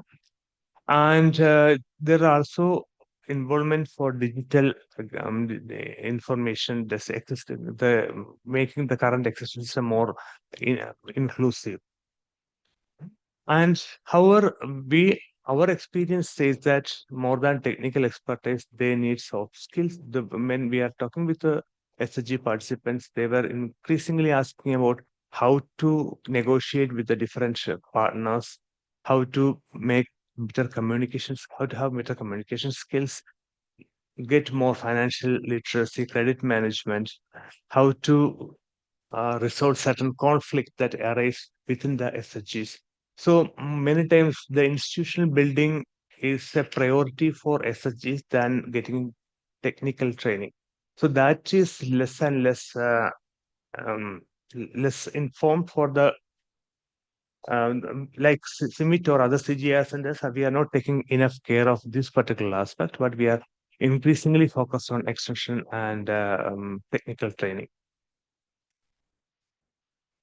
However, we have to be extremely careful about not utilizing the SHGs to spread our technologies, but to empower them. Indicate what are the needs for the SHGs instead of putting our needs first. So, whether often CIMIT or other institutions, we have the mandate to reach out so many women farmers for skill development. So we'll be pushing that one instead of helping out with them. Maybe they need the resource access or market access first before indicated for this particular skill development. So what type of intervention do these SHGs need the most? We have to address the social concerns of too much empowerment, without which we cannot go much forward. And we have to develop a strategy for the to work with SHGs. How to work with SHGs to increase their empowerment to the maximum. Finally, before concluding, I would like to say that this work has been done. It was made possible through the involvement of students from Kerala Agricultural University, such a student with their teacher, and they were the one who were participating with CIMIT and then for CIMIT internship program, and they did the data collection, and they got the basic training in socioeconomic research, how to do the surveys, how to do the analyze the data, etc. Thank you very much for your attention. Thank you. Bye.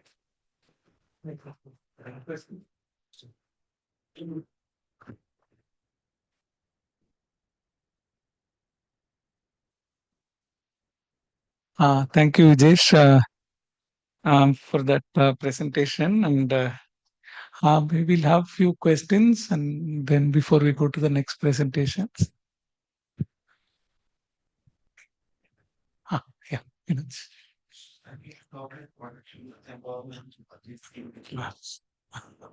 We will take a few more questions and then. No, I think so. That's something to. I mean, probably it is the socially that is what is being reflected. It's not from you. It's not, the question is not to you, but what does it mean to be saying that there is too much empowerment? That's one aspect. The second aspect is this, that The focus of the program was towards the end. You said it was about skill development. That was a greater focus. Maybe market access should have been the thing. But when you look at the earlier slides, you had said this thing. The gains were in something else. It was basically psychological gains that was there basically. So it was an empowerment. It was using it as an empowerment tool. It was coming out to be an empowerment tool, and probably skills helped over there. And but then why are we worrying about marketing as a skill over there? So I mean, there is some certain amount of disconnect between what the goals of the program is and what the self SHGs want themselves to do. So two aspects, yeah. We will have few more questions and then you can answer. If I can remember that. Okay, I'll note it down. Don't worry. Yeah, yeah. Actually, like when you're talking about the fear of our empowerment, I just asking that who are the respondent who are telling this, like male or female? It's mainly female only. I can respond that one. We have done 361 interviews only among the SHG participants. So it's mainly women farmers, women involved in SHG activities in Malappuram. Yeah. So they therefore 42%, 50% indicate that this is too much empowerment. And this sentiment was happening again and again. Even at Trivandrum, not only restricted to Malappuram, but Trivandrum also we face the similar, sentiments. Is it like they are saying there is over empowerment? Is it like they fear people might feel there is over empowerment? They are it's very surprising. Actually, maybe I can. Yeah, maybe you So can the answer same that. thing is Yeah. the problem, because they are saying that they are over empowered, and the results the benefits already said that they are empowered. So actually, it's a contradictory because they actually are saying they are empowered because they are getting the classes says that you are empowered, and economic benefit is not there. So how we can assess this indirectly? So that way, if we assess, then only we can say they're empowered. If you are asking question all the day, they are hearing the classes saying that empowered. So is it that or other way you just collected any kind of information that they are empowered? So whether they can just take anything better than those who are not in the SG group. So then only we can say no. Otherwise, it's only the thing. Because this already we just teach them that you have to say it like this. All the classes, almost all the classes, they are empowered. They are saying. But at the same time, we are just asking them to, if you are ready to go for today night, you are going. So then they will say that definitely they will say, in case of Anganwadi teachers, I had collected information. They all say that they are all empowered. They are doing all the works together. And then we just ask them to do some kind of drama, something. They're exact what they are. This came up. So that's the thing. Maybe I can answer that question. This over empowerment thing first came in the FGDs where we asked the question very openly, and it's mainly the feelings that there are women who put themselves above their family's needs, means their personal, objects beyond what family requires. So nobody would say that I am over empowered, but they will say that okay, I can see others getting over empowered, and that is bad for society. And so this I versus my family, that's a conflict, and nobody I think has indicated that okay, I am over on board. No, but others are getting over on board. That's actually bad for society. That repeatedly we see that one. And what was the question? That question was about initially you said financial performance was not the main thing, and then later the demands were about how do we improve financial performance. Yeah. And before you answer that, can you also give us some brief on what was the financial performance of those micro enterprise? Any indicative numbers, how they were doing, and we are yet to analyze how much they are earning or that one. But mainly the earning from the microfinance is not that good compared to what it should be to sustain a particular family, but they are certainly able to contribute to their family. That's the main thing. And again, remember that okay, which one should come first, marketing or skill development?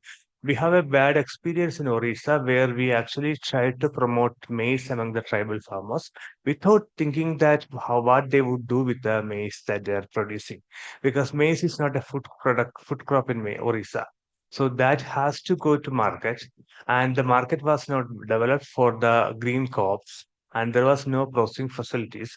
But without thinking that the maize was introduced there, and to some extent the government was buying back, or the system was buying back some crops. But once the system support was taken out, the entire maize production, where it will go? Actually, there's no direct link with the poultry sector or something, and they consume green crops directly, which has limited market potential.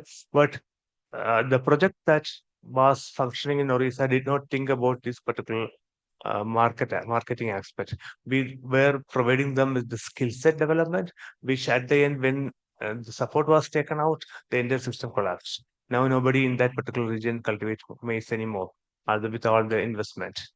So yeah, these things we have to take concern a bit more. Yeah. One more question only. Yeah, Anjali. Yeah.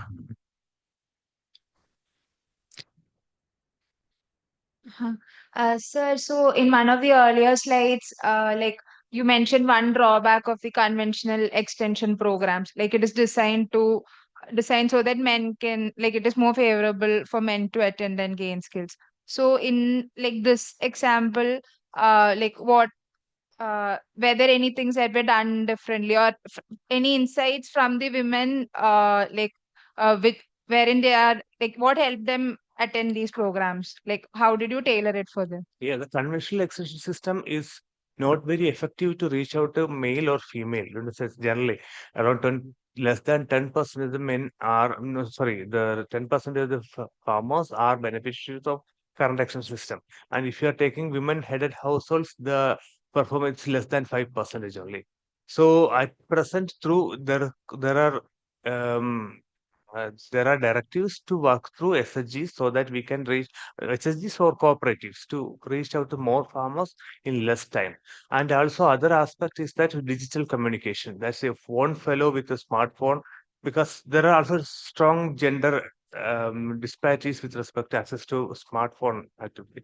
So, but at least one fellow in that SHG could be owning a smartphone. So if you are sending some messages regarding hailstorm or the new varieties or something, this will reach out to the larger number of people within small time. So these things are still under experimentation, how to make it better. But yeah, there are efforts going on. Thank you. Thank you, Vijay. Thank So we'll have the next presentation, and if there are few questions, again we'll Please come let back me know. towards the Okay, end. Huh? thank you Yeah. very much. Okay. Thank you. Yeah. Yeah, Professor Ramkumar. How you?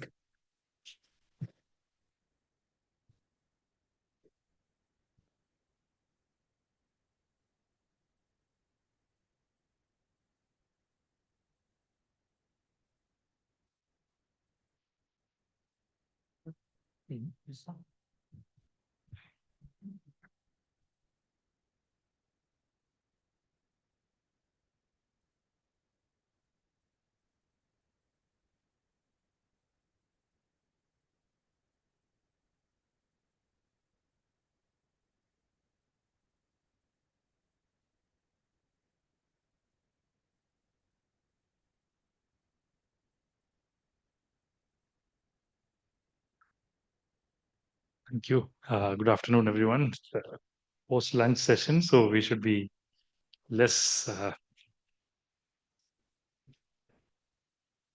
should be more sympathetic to the audience, and particularly so. Thank you, Dr. Ranganathan and the CDS for inviting me to speak here. This is people usually think about work in progress. This one is more like a thought in progress. So I hope you will pardon me for the problems that will come in, but it's something that I've been thinking about for some time. And this is, I think, something that is important and significant in the context of Kerala. So let me begin with what I mean by agribusiness. By agribusiness, if you go to a business enclave, people speak about in agriculture, they will primarily speak about the different byproducts that are possible from agriculture. The coconut has these products. Y crop has these products, and you need investments in value addition and so on. That's the usual narrative that you will hear.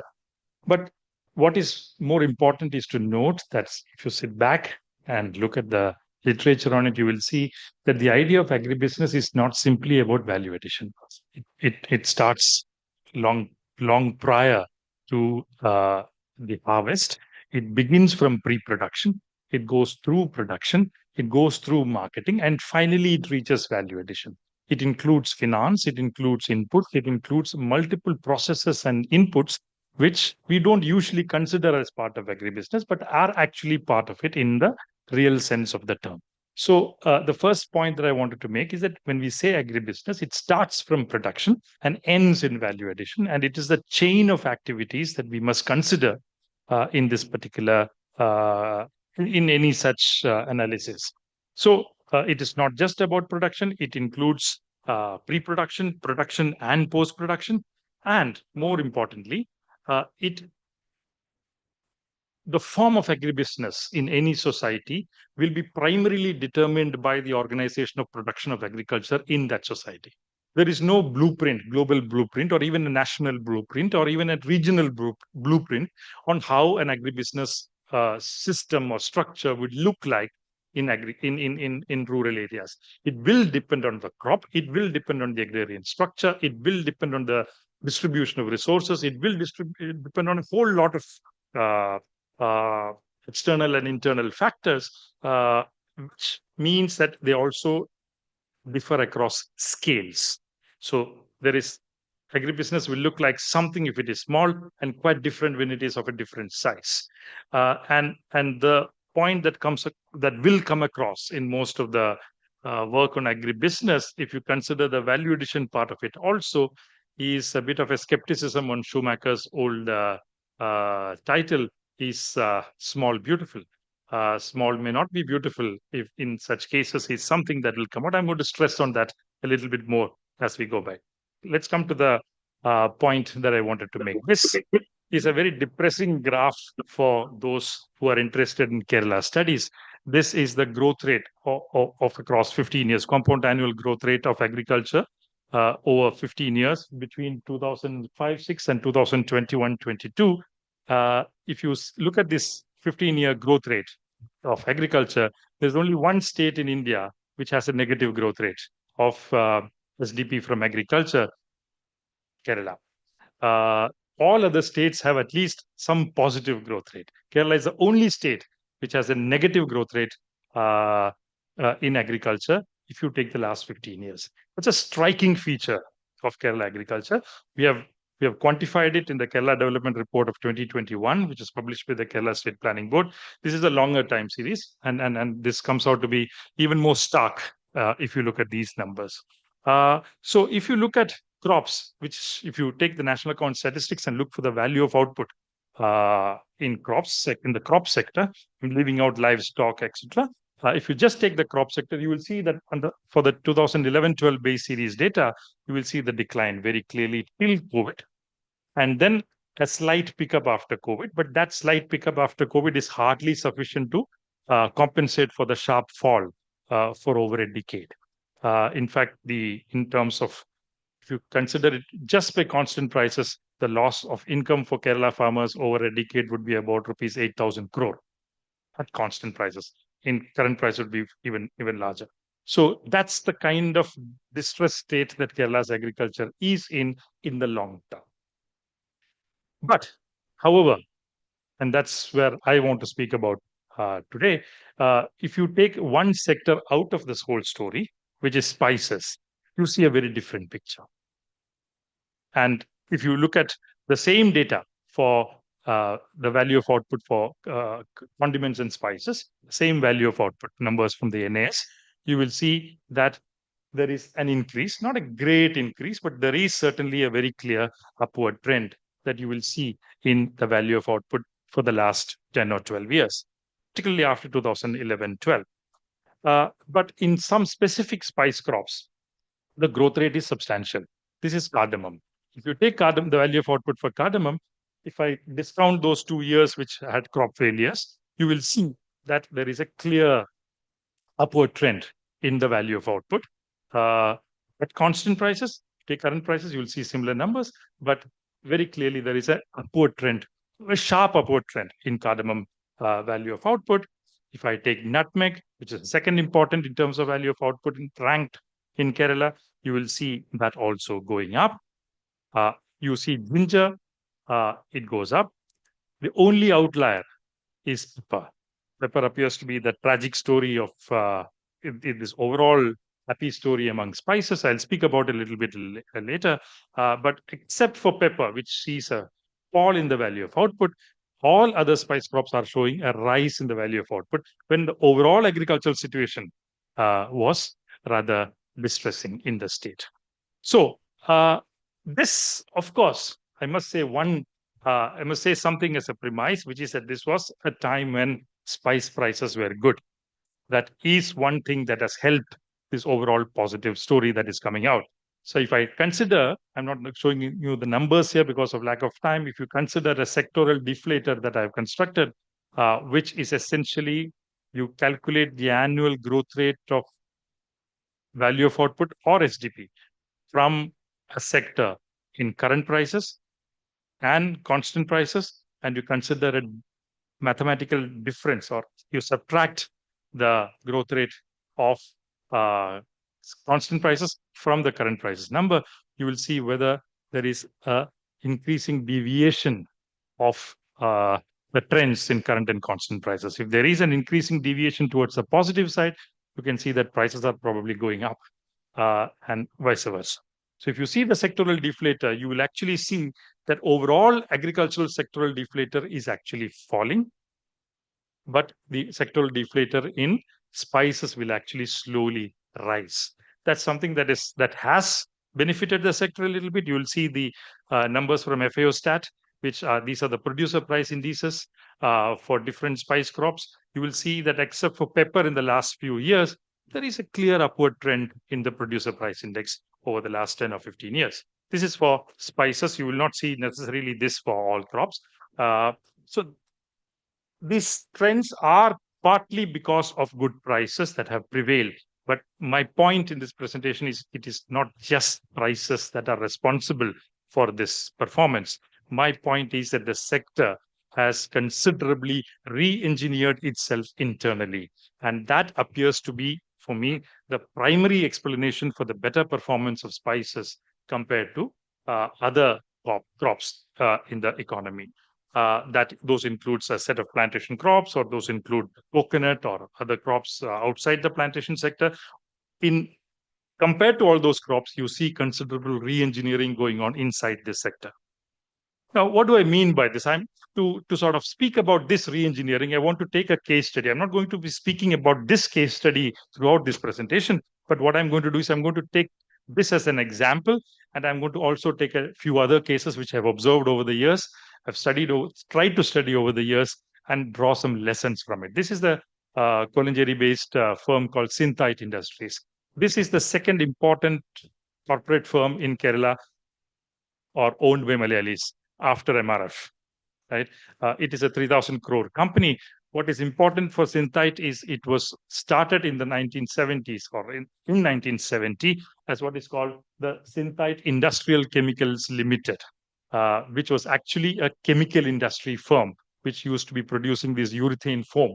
Urethane foam is something that you will see in these soundproof walls and so on. You put it in between. That's the typical use of the urethane foam. They were normally producing those goods for the in the initial years. That's when C.V. Jacob, the owner of Synthite, once went to Japan, and he saw spice oleoresins in Japan, and he wanted to replicate it in Kerala. He also got information that United States is actually using a lot of spice oleoresin, and there is actually a lot of export potential there. So he came back to Kerala and he started looking for technologies which would do this. And then finally he started what is called the Synthite Industries in 1972. So they began with black pepper oleoresin, but today extracts oleoresin from a range of spices: cardamom, ginger, turmeric, a range of crops they use for this. And I'm not going to read out the list at the at the bottom there. These are the products in the market. They produce almost everything in the food sector today. In fact, their famous tagline in their advertisements is, you get up in the morning, pick up the toothpaste, it has a Synthite product in it. And you go to sleep with probably a salad or dessert that also will have some Synthite product in it. The interesting point about Synthite is it's not well known because nothing is sold under the brand Synthite, right? Because if somebody uses a flavor in a food product, it is known by the brand of the food product, not by the brand of the input that has gone into it.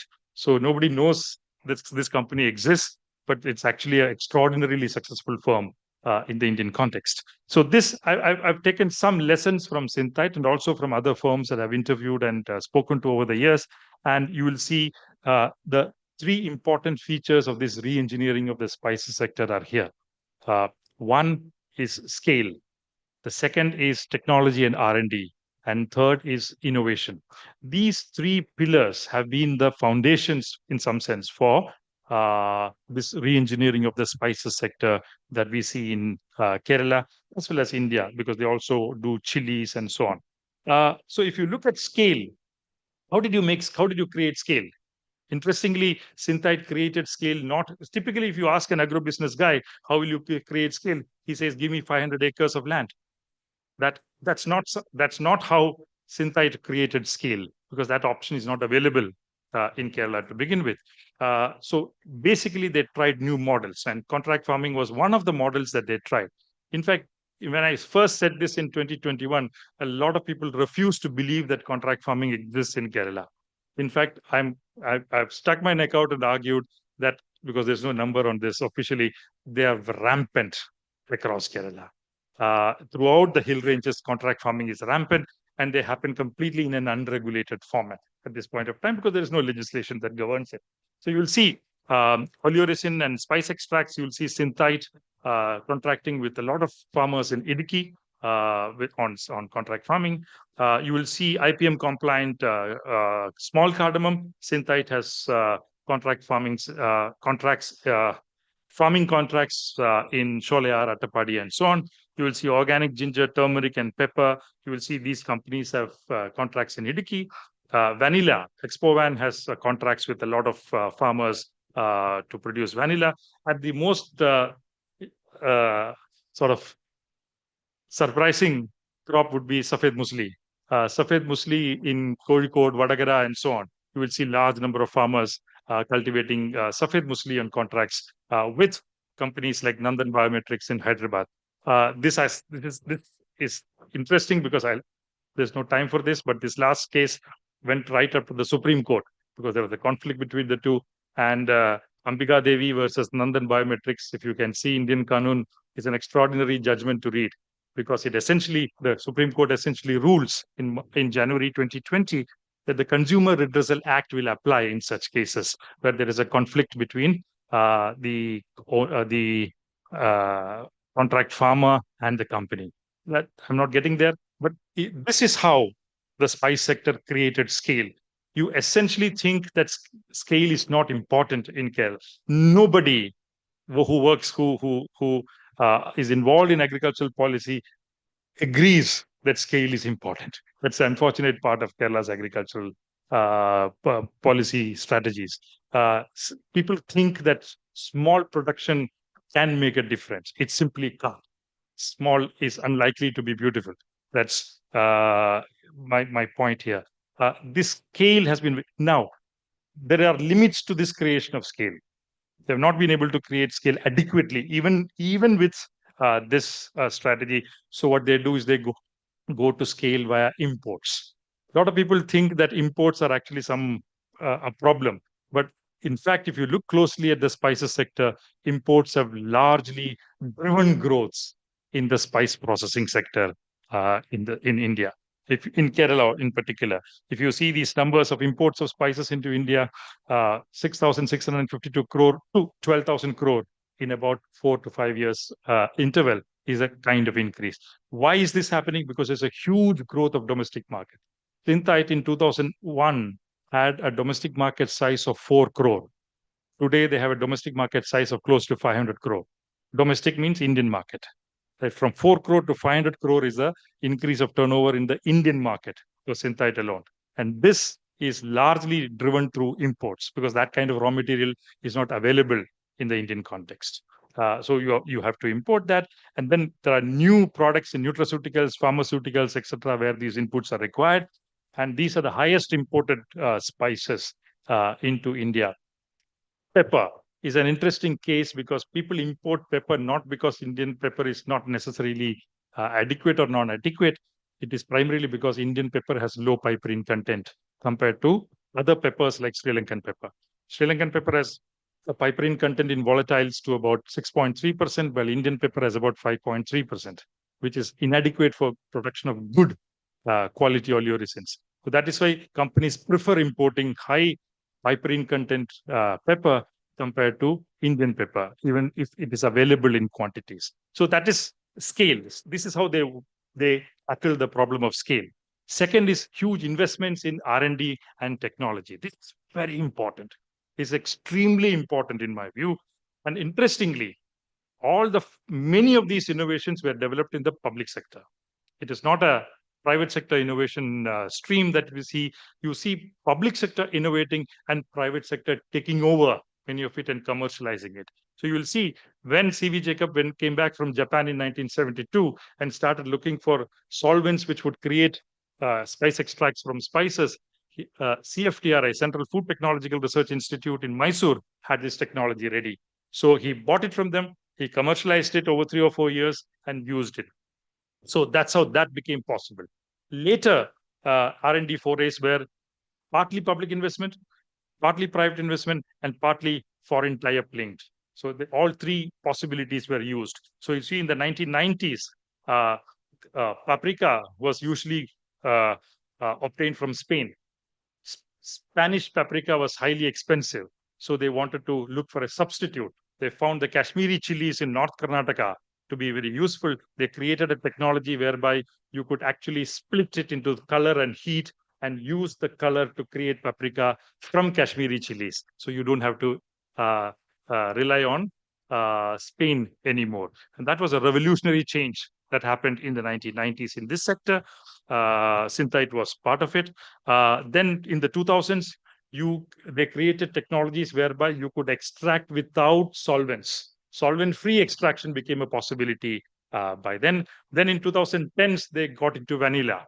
Vanilla's boom in Kerala had ended, but they created a technology, they have patented it now, a technology to produce vanilla, not from vanilla beans, say of Madagascar and so on, but from ferulic acid, which you can get from bamboo shoots, which you use, which you sort of convert it into biovanillum, as it is called, using lactic acid bacteriums. That is another new technology that they created. Then finally, in 2010, they created a tie-up with Omega, which is a globally known flavor company, and they created what is called as Simega, which also you will see in many brands. So this, I'll finish in 2 minutes. Yeah. This is another important. So investments in R&D and technology, yet another important thing. Continuous innovation is the second thing. In an interview, the current C.V. Jacob is dead. His son, Viju Jacob, says, food industry is an industry that needs everyday innovation. And it seems the target that he has given his team is that he needs one new product every day. Right? That's the kind of, well, he may not have produce one new product every day, but at least there'll be an idea that'll be there, and part of it will get transformed into a product. So they wanted to grow into other states, but in India, each state has a separate culinary culture, which essentially means that you cannot necessarily have a national brand of flavor, of seasonings, or anything of that sort. But that challenge they overcame by what they call as a customized process development solution. They also used what is called as the agile technologies. Agile technologies means you actually do change as you are doing it. You sort of, in management parlance, there's a difference between waterfall strategy and an agile strategy. Waterfall means you plan and don't change the plan for 5 years or 10 years. But in agile technology, you keep changing as you are doing it. You keep improvising as you're doing it. Continuous improvement is what is essentially agile technology. And you basically have better methods of accuracy, reliability, traceability, and detection. As part of this, they use something called the backflush technology, which significantly reduced time down for them and sort of raised productivity without compromising on accuracy. And finally, they did not live under this romantic impression that you can convert agriculture into organic and then you'll get good products as inputs. They agreed that it will be non-organic, but they found out solutions to make it chemical free at the output level using different technologies or innovations. So that's how they captured the export market significantly in a big way. And I'm going to skip all this to conclude. The point I wanted to make is this success of the spices sector, as opposed to the general agricultural sector or other crops in Kerala, rubber is a classic example of stagnation. You will see coconut as another example of such stagnation or such changes at the output side or post-output side. Uh, Growth of the spices sector in this context provides important lessons in terms of how agriculture can be transformed through agribusiness in Kerala. Uh, that means that you will need focus on not just inviting investment, you need focus on production to increase productivity. That will create scale at one level. Then you need different levels of aggregation and marketing, includes contract farming, but probably under a better regulated structure. You need to think about those legal regulations and also worry about value addition at the end of it, where you attract private investments in processing. This is a highly specialized task, in my view, which I'm sorry to say, self-help groups or joint liability groups or farmer producer companies cannot even dream of achieving. I, Vinod, you may remember that I once told a farmer producer company probably in this hall itself, that please focus on production and aggregation and marketing. Please don't get into value addition, because that is a highly competitive, professional, innovative sphere where these small groups cannot actually catch up with. You will perish very soon. You can experiment, but you'll probably perish very soon. That's something that is very important. So it's best that these collective focus on productivity and aggregation and leave it to professional managements. And this is the point that I wanted to make in this presentation. The spices sector provides you with some lessons as to how other sectors in agriculture can transform themselves out of this kind of a rut of growth rates that you've seen. Thank you.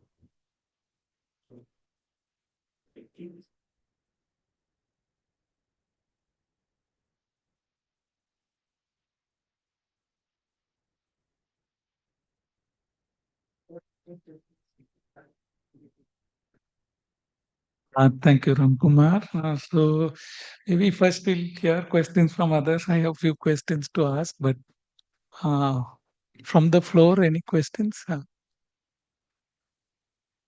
Shemila, yeah, so.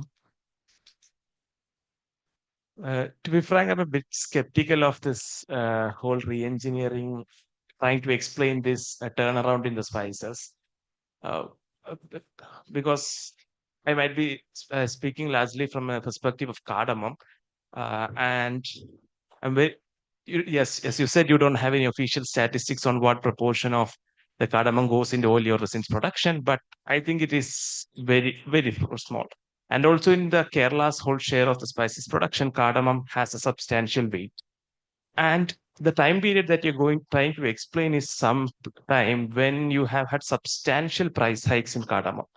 It has reached around, let's say, 4,500 per kg from, let's say, around even the early 2010s, from around 600, around 500, 600 per kg in that range. So trying to explain that whole story and this single crop's larger price, right, and considering its substantial weight in the basket, trying to explain this from a couple of re-engineerings, I think it could be very immature in that sense. We'll get a few more questions and then Soham.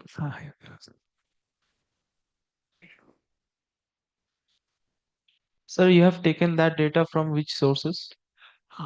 Which numbers? You have taken the data from which sources? The data on the growth rates? Yes. National Account Statistics. Ines. Okay, so here one of this thing, I mean, net mark suddenly fall in this figure. So I mean, okay.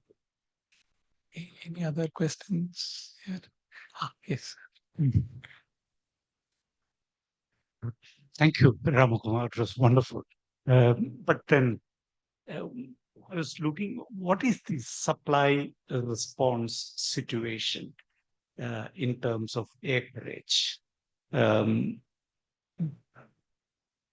I would imagine there has been, I mean, because you don't have the kind of convincing estimates of the yield, but area should have increased one way or the other if the prices were profitable or encouraging to the farmers. And I'm sure that's the case with a lot of spices, and your lone exception is pepper. And it probably has more to do with the import from Southeast Asia and Sri Lanka.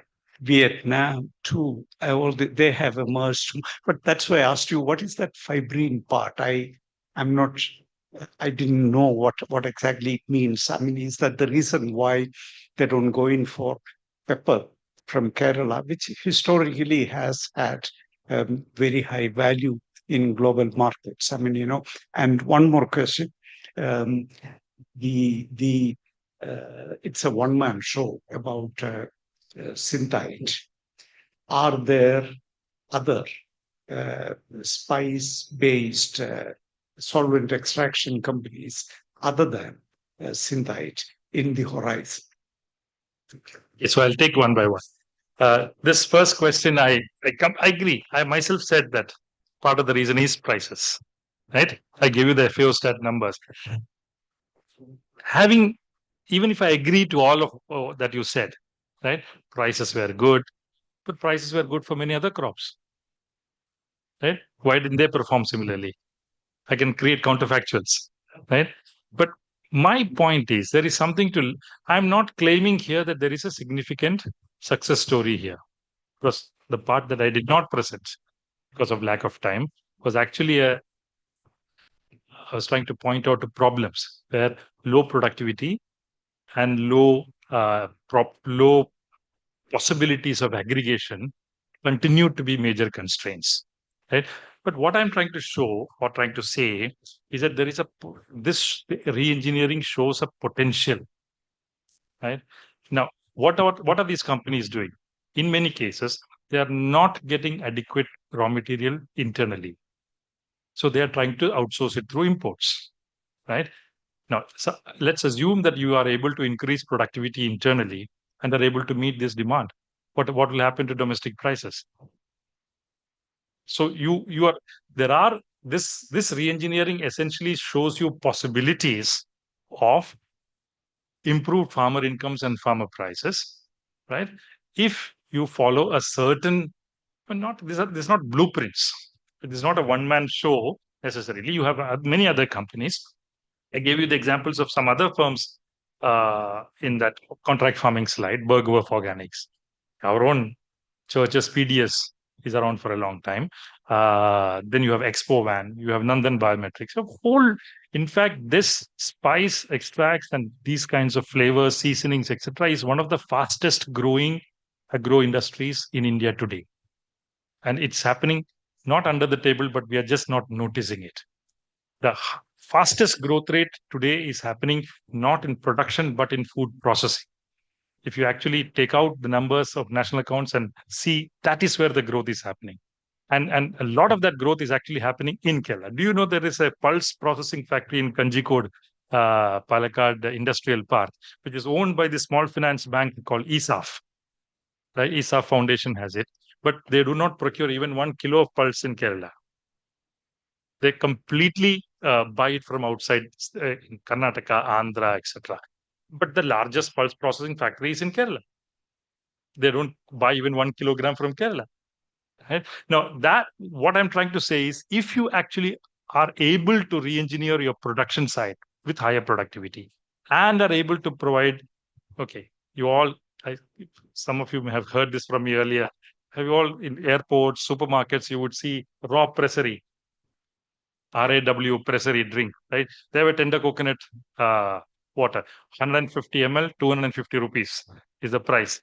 I went to their company in Panvel, right? They said, they showed me around and I asked them, where do you buy your coconuts from? They said we import it from Thailand. Right? So there is Rajapur nearby in North Karnataka. They have Kangayam in Tamil Nadu. They don't buy from anywhere. They buy because they need coconuts of a particular grade, flavor, etc. And they need something like 25,000 tons every Monday morning at 9 a.m. Are you able to supply that to them? Then you are in the field. Right? So this kind of re-engineering, otherwise you will survive, but you will not grow. Right? So I strongly believe that this sector provides some lessons as to how we can, don't call it re-engineer, don't call it success, but do something, right, to transform in some form the sector in other crops also. But I think there's much to learn here. And the other point that I wanted to make is that this shows the importance of continuous innovation. This shows the importance of generating science and technology investments. This shows the importance of scale. All three are equally important if you are trying to create an alternative. That's the nutmeg point. I agree. I still don't know that break why it is happening, but I assume it is a data issue. But nevertheless, the trend is positive. Right? So I agree with you. You're right, but it's not necessarily a one-man show. There is actually, if you go to the Kerala Startup Mission's Kakanad BioNest, you will see at least 25 to 30 startups in this sector. They're actually working on small processes. Some of them are financed by these firms like Synthite, who create a particular, who fill a particular gap, sell it back to these companies, and they use it. Supercritical solvent extraction plants. Many of those technologies actually came from small startups. Take the next round. Yeah. So what I understand is the agribusiness is doing quite well, right? Part of it. Yeah, part of it. Yeah, part of it. Part of it. And it's actually true not only for pepper, there are other sectors also where agribusiness, agro processing is doing quite well. Other sectors are also. But does that connect it back to what Joseph was asking? Does it actually lead to any changes in the agriculture production itself? That's the tragic part. That's what I'm trying to say. So there is a potential of sourcing the raw materials from within the state, but your own constraints in production and aggregation and marketing are actually preventing it. Can you provide 25,000 tons of coconut every Monday morning to raw pressery? You have coconuts here. The number of trees are in thousands, but you are not able to because your productivity is low. Your facilities of aggregation are poor. You don't have markets which match Kangem or Rajapur, right? And if you are able to do this, you will stand a chance. I don't think you will stand a chance if you don't do this.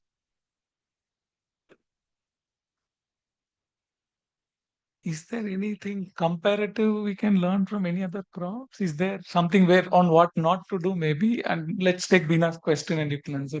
Huh. Huh.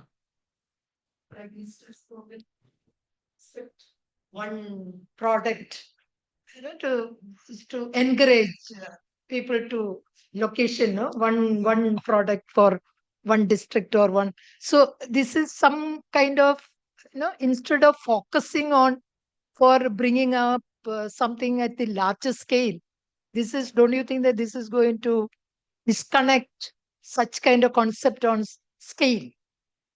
I don't think one district, one product is a success in the first place. Because particularly in a crop, in a sector like agriculture, it cannot work because your geographies and agroecological conditions are so varied that to create one district, one crop in the agriculture even, it's not very easy. It may happen in some traditional industries and so on, where you have skills which are concentrated in certain specific geographies. Otherwise, it's very unlikely that I don't think no study shows that this scheme is a success. In Kerala, you are trying one panchayat, one product. That faces a similar fate. So some kind of influence. No, my inference is a bit provocative. I don't think local solutions will work. I don't think local solutions will work. You can have local lessons, but I don't think local solutions, because local solutions, particularly in agriculture in states like Kerala, simply does not provide you the scale. If you can create the scale, you will win. But you need not create scale only by land pooling. You can create scales through multiple methods. That's what Synthite shows. But that scale is important.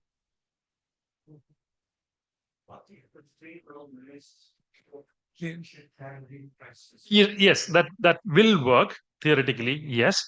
But then there again, you'll hit another constraint, which is that suppose if you do the same for this tender coconut firm, raw pressery, they will want a certain grade and the same variety of coconut, same grade, same ripening stage, etc., same taste, etc. Because their one bottle should not taste different from another bottle.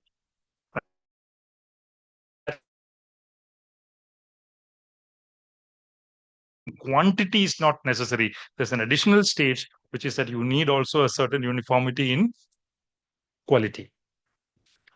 We stop. Yeah, no, you can ask the question. No, I just wanted to ask, there is the Organic Farmers Fair Trade Alliance Kerala in North Kerala, some 5,000 farmers who are catering to European markets, and you know, our organic farming, they demand these groups like Liberation in Europe, which buy their products, are very, very tough on these, precisely what you're saying, but they seem to be managing. These sorry, short answer. No, I've looked at a lot of these experiments also. They are there, some of them are successful, but they're very small in scale. That's the problem. So thank you so much. I think we have been reasonably well on time. So I can come back at 3:30. Oh, we don't have a break. Okay, fine. Thank you so much. No, So I'm the devil here, but see, we have a panel discussion lined up, and it's good that we're back on time almost. So I invite all the panelists to come and sit at the stage here. So we have a panel discussion on fiscal federalism, sectoral priorities.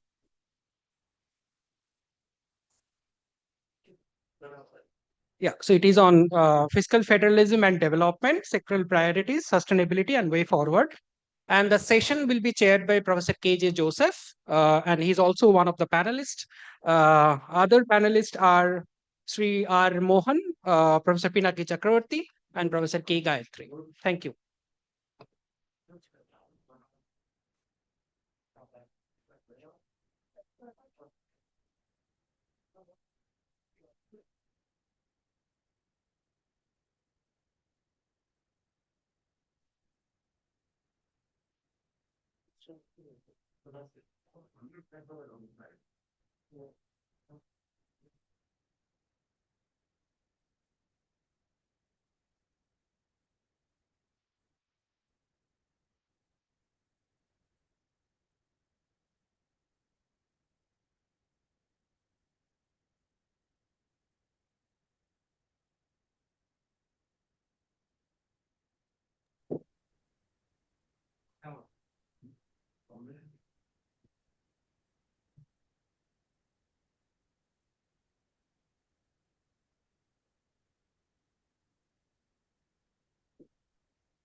Anyone is not here? He's there around. Hi, good. Nice. Shall we start? I suppose we are supposed to start, 3:22. Yeah. Well, good afternoon. There is no need of any detailed salutations, friends, colleagues, and fellow panelists.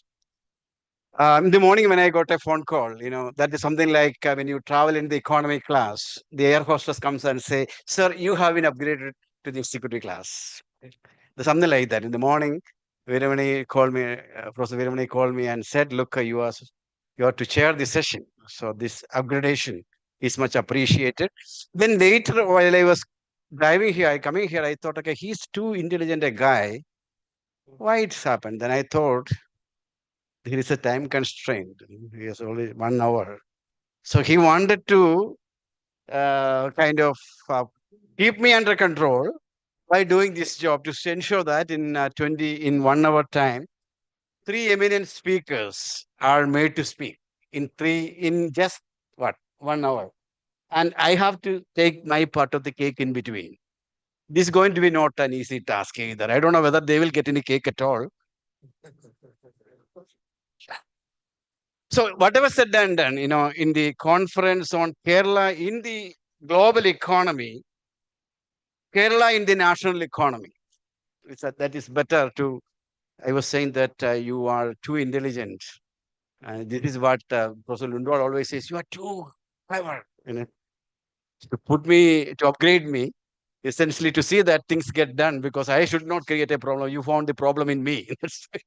Anyway, so this is a very interesting and highly relevant topic. And we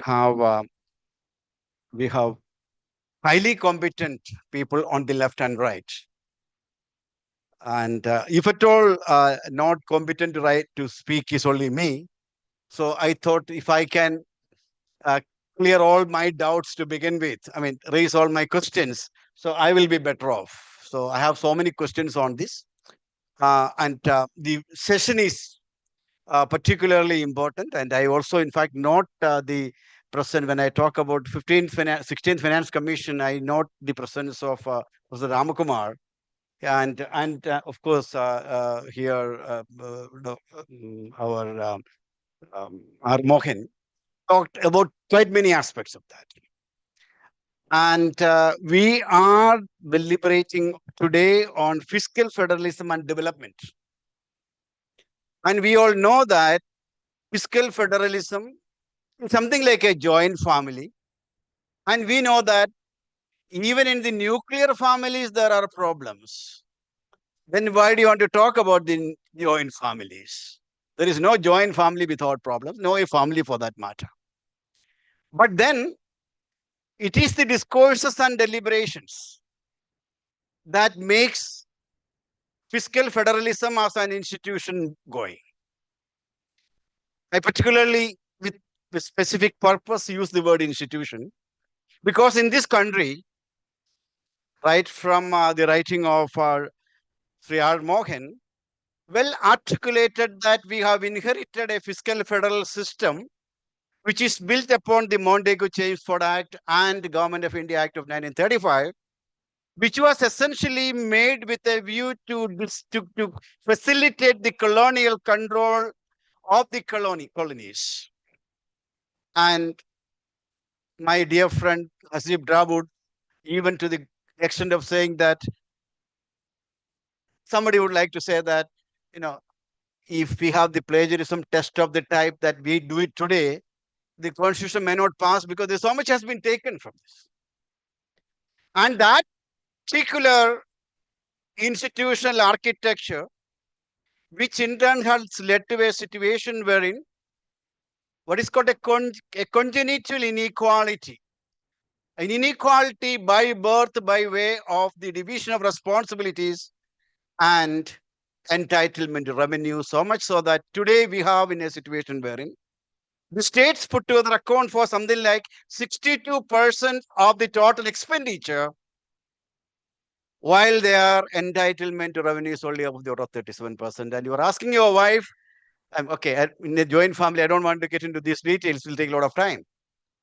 So this is in the context in which if the state's finance ministers have two options, either to beg, to steal, or to borrow, and borrowing is not permitted.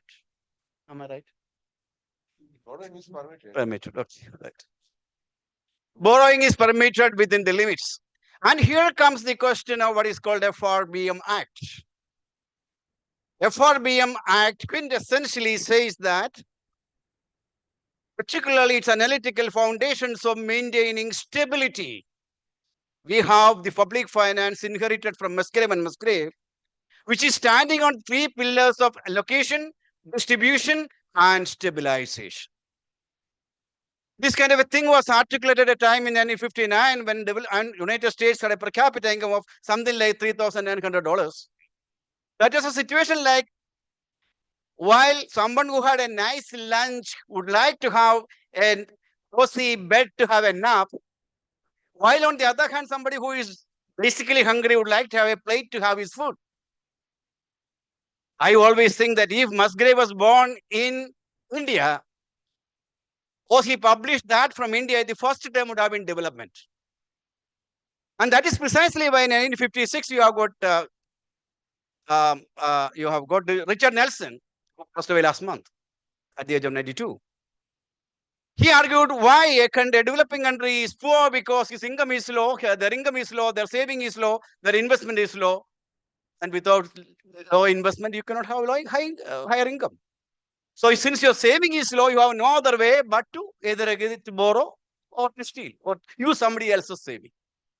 And that is where Latin American experience have excessive borrowing leading to destabilization, having the fiscal, we have the FRBM Act, wherein the states and the national entities are asked to maintain I've taken only one more minute.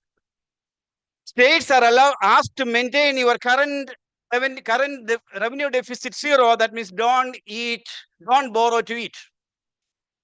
You meet your current expenditure from current revenue. That's fine. But then comes the next question. No, you should not. You should not invest more than 3%. That means don't borrow more than 3%. Where is the 3% came from? 3% came from the articulation of Dr. Rangarajan and Srivastava. Assuming that we have a domestic saving of 10% of the GDP, the household saving at 10%, today we have got 6% of the GDP. As household saving as CV. And where is the 3%? I don't know. Now the question which I want to ask is very simple. What if you take the insights from Richard Nelson, what we need to do is that it is not a fiscal responsibility and budget management that a developing economy needs. What we need is a fiscal responsibility and borrowing management act wherein use your AI and all IT tools to ensure that each dollar, each rupee you borrow is invested in such a way that return from that is higher than the rate of interest that you pay for. Now, the question which I want to ask is, what is the kind of an FRBM that a developing economy needs? What we need to deliberate upon, what kind of a GST that we need to do in a developing economy, like in a developing what is called fiscal federal situation like ours. And finally, most important today is that we are advised today by the Niti Aayog report says that okay, you have to follow what is called Orissa model. Yes, a new model has come, Orissa. Kerala and Punjab are fiscally stressed states. Why Kerala is fiscally stressed and why Maharashtra is having fiscal surplus? Even with the fiscal surplus, they are having revenue surplus. Even then, they are not even borrowing not even 1 rupee they are borrowing.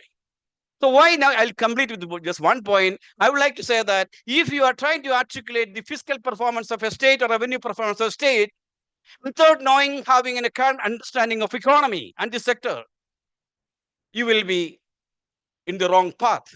I would like to divide the Indian states into two categories. One which is focusing on production of commodities, tradables. By nature, they are taxable. By focusing on the tradables and taxables, there are four major actors in the fiscal federal system: the central government, the state government, people of the state concerned, and people of other states concerned. So, assuming that you take the case of a state like Maharashtra, focusing on tradables or manufacturers, something like 17% of India's manufacturing output is produced there. By doing so, Maharashtra government get taxes, union government get taxes. People of Maharashtra get benefited because of the income and employment. Other states people are getting are benefited all lot of reasons, including lower price of manufacture and other things. All the actors in the fiscal federal system are well off. Now coming to, then there is a problem. Punjab is a tradable thing. They are producing wood. They are producing agriculture. Farmers are there getting subsidies, but what they produce, agriculture products are not taxable. Instead of producing 100 metric tons of 1,000 metric tons of food, if Punjab produces 100 metric tons of steel, the government would right away get the taxes, but from the food production, they won't get taxes. Naturally, that could be seen in terms of the roots of the revenue deficit of the country, of that state. Now coming to state, Kerala. Kerala is a state which is producing what is called, I would say that Kerala specialization is human capital, which is not tradable, which is not saleable, which is mobile. Today, they are in 183 countries of the world, and they contribute what is called 2.16 lakh crore rupees to India's exchequer. By doing so, when doctors and teachers are employed, they give income tax to central government. Central government is happy. There being foreign exchange, central government is happy. Modi Sahib would say that, okay, now the point is that out of the 640, this thing, 2.7% of the population accounting for almost 28% of the total remittances. Union is better off. People are better off because there is a lot of money in the state, all that, remittances.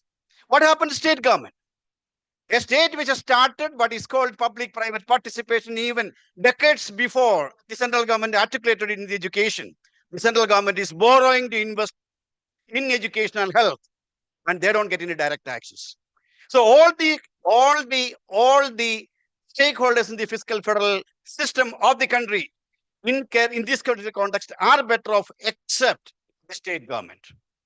Now, the key question is the revenue deficit of the state is not yesterday's story, not day for yesterday. It started in 1983. So what I'm trying to say that, now look at Karnataka, I don't want to get into that. The point I'm trying to say that when you are trying to understand the fiscal federal relations and development of a country in this particular context, to begin with, we need to articulate the point that fiscal federal system as an institution should co-evolve over time.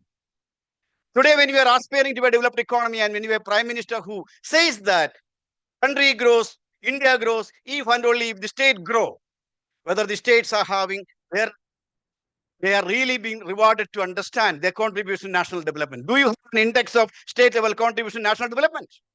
On what basis the devolutions is basically made? And what is the right form of a GST for this kind of a country? I have a lot of questions on this direction. I have a very eminent group of scholars here. They will be able to raise these and other matters. I think I have taken a little more than 12, 30 minutes. Sorry about it. I have double roll now. So I think we will start with Sri R. Mohan, very much a part of this, institution. Over to you, sir. Thank you, Chair.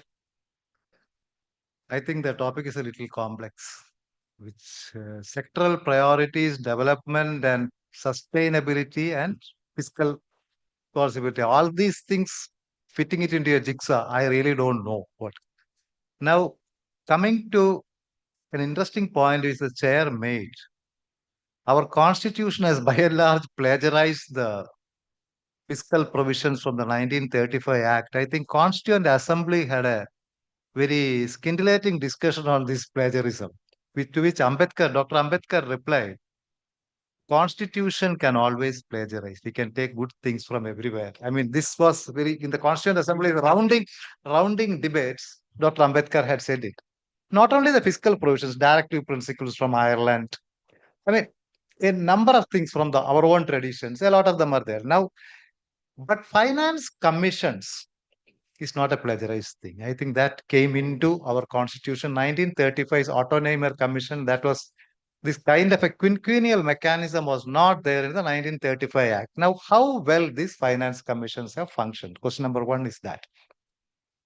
I would like to say that this institution has had good credibility since 1952 because even though many of the recommendations of the finance commissions have been rejected over time from third finance commission onwards, subject to correction from 1952 down today, the tax share recommended by the finance commission has never been altered by the union government from 1950s down till now.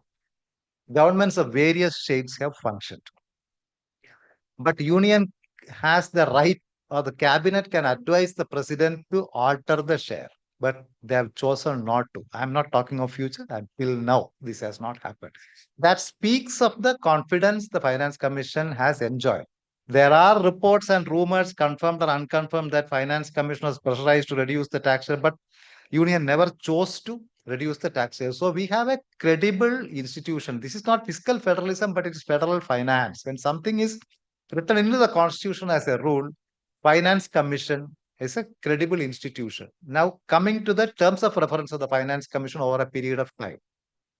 From 1952, we have been seeing expanding terms of reference to the Finance Commission. It reached its zenith with the 15th Finance Commission, leading to a lot of pressures, protests, and finally, the Commission itself assuming certain assuaging role. Now we have got the best terms of reference for the 16th Finance Commission. The bare constitutional terms have been given. No additional term has been given. But additional terms of reference as bolt from blue can come anytime. I am not saying anything on that, but till now it has not happened. So 16th Finance Commission's most welcome feature is that.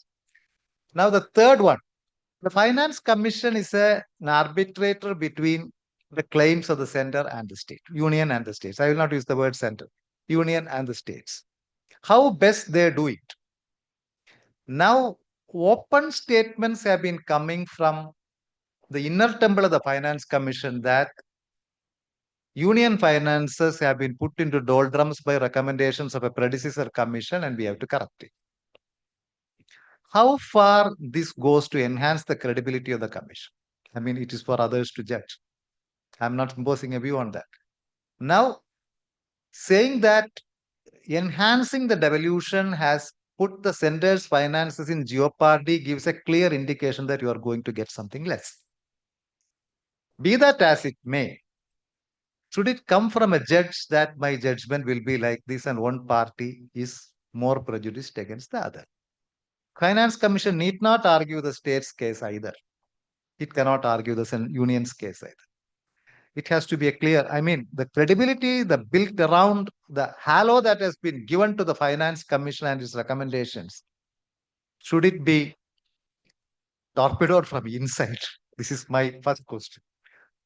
I'm not saying it is happening, but indications are there. Now, number two, on fiscal responsibility legislations and development. There are two things. Fiscal responsibility legislations are a creature of the state and union legislatures. I think West Bengal joined much later. Tamil Nadu also delayed. Kerala is I think was an early bird. We wanted to catch the early bird incentive by putting 2% fiscal deficit. I mean, they asked for 3, you gave 2. They said 1%, we will keep it as a reserve. I mean, Kerala was too eager to do that.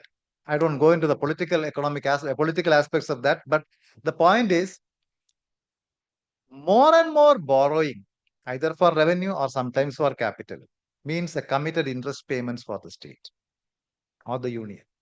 Right now, interest payments should be 10% of revenue receipts. That's what 14th Finance Commission put a cap. Now, I think we are almost at around 25 to 30% of that. And somewhere it has to be capped because otherwise your development expenditure or health education, everything will suffer because interest payments, if they go up. Now, you can grow out of the debt, as Domar says, as theoreticians say, be more growth, etc., but that is not everything. We have to be careful in the short run also. Now, since we are in the Kerala context, I will also touch upon some things of off-budget borrowings. Some of our borrowings are really not off-budget, they are on-budget borrowings. Some of the special purpose vehicles in Kerala, without naming anything, I will say the interest and principal are repaid by the government. This, if we have a revenue deficit, if we have this kind of borrowing, if we have 3 channels, one by the government, one by the SPVs, and for the revenue to meet the revenue expenditure and development needs, it's a sure recipe for a fiscal catastrophe. State will not default on debt. State can never default on debt because union will not give you the quantum of borrowing as per Article 293(4). But state will default on its liquidity pyramid. This is precisely the situation in which we are here now. Liquidity crisis, recurrent liquidity crisis every month right now, then we do not know what will happen. I mean, liquidity management has been the cup of tea for the finance ministers for the last 10, 15 years. Now it is almost the daily affair. can't think of anything else but to manage salary payment, pension payment, run the Vande Bharat, put all trains. Some other payments are getting stuck. This is situation. This we cannot have. Whatever development paradigms we talk, I mean, we have to get out of this situation. Now, the last point I would like to make is we are saying about Odisha model or Maharashtra model, whatever. I have a lot of critique on this Niti Aayog's fiscal index. I had voiced to them also in some meetings. But the point is, I would like to point out one thing. Indian states GSDP are diverging, according to many studies. But the tax GSDP ratios are converging. What does it mean? Beta convergence and sigma convergence, everything, this poorer income states or lower per capita income states have done the catch up. Now, the richer and the middle income states, including Kerala, are the laggards. We call them laggards, but they are the achievers, and fiscal laggards are us. What is the problem here? Can we say that the structure of the GSDP is the reason? Partly so, but not fully so, because even in the exempt sector, the income you generate is consumed.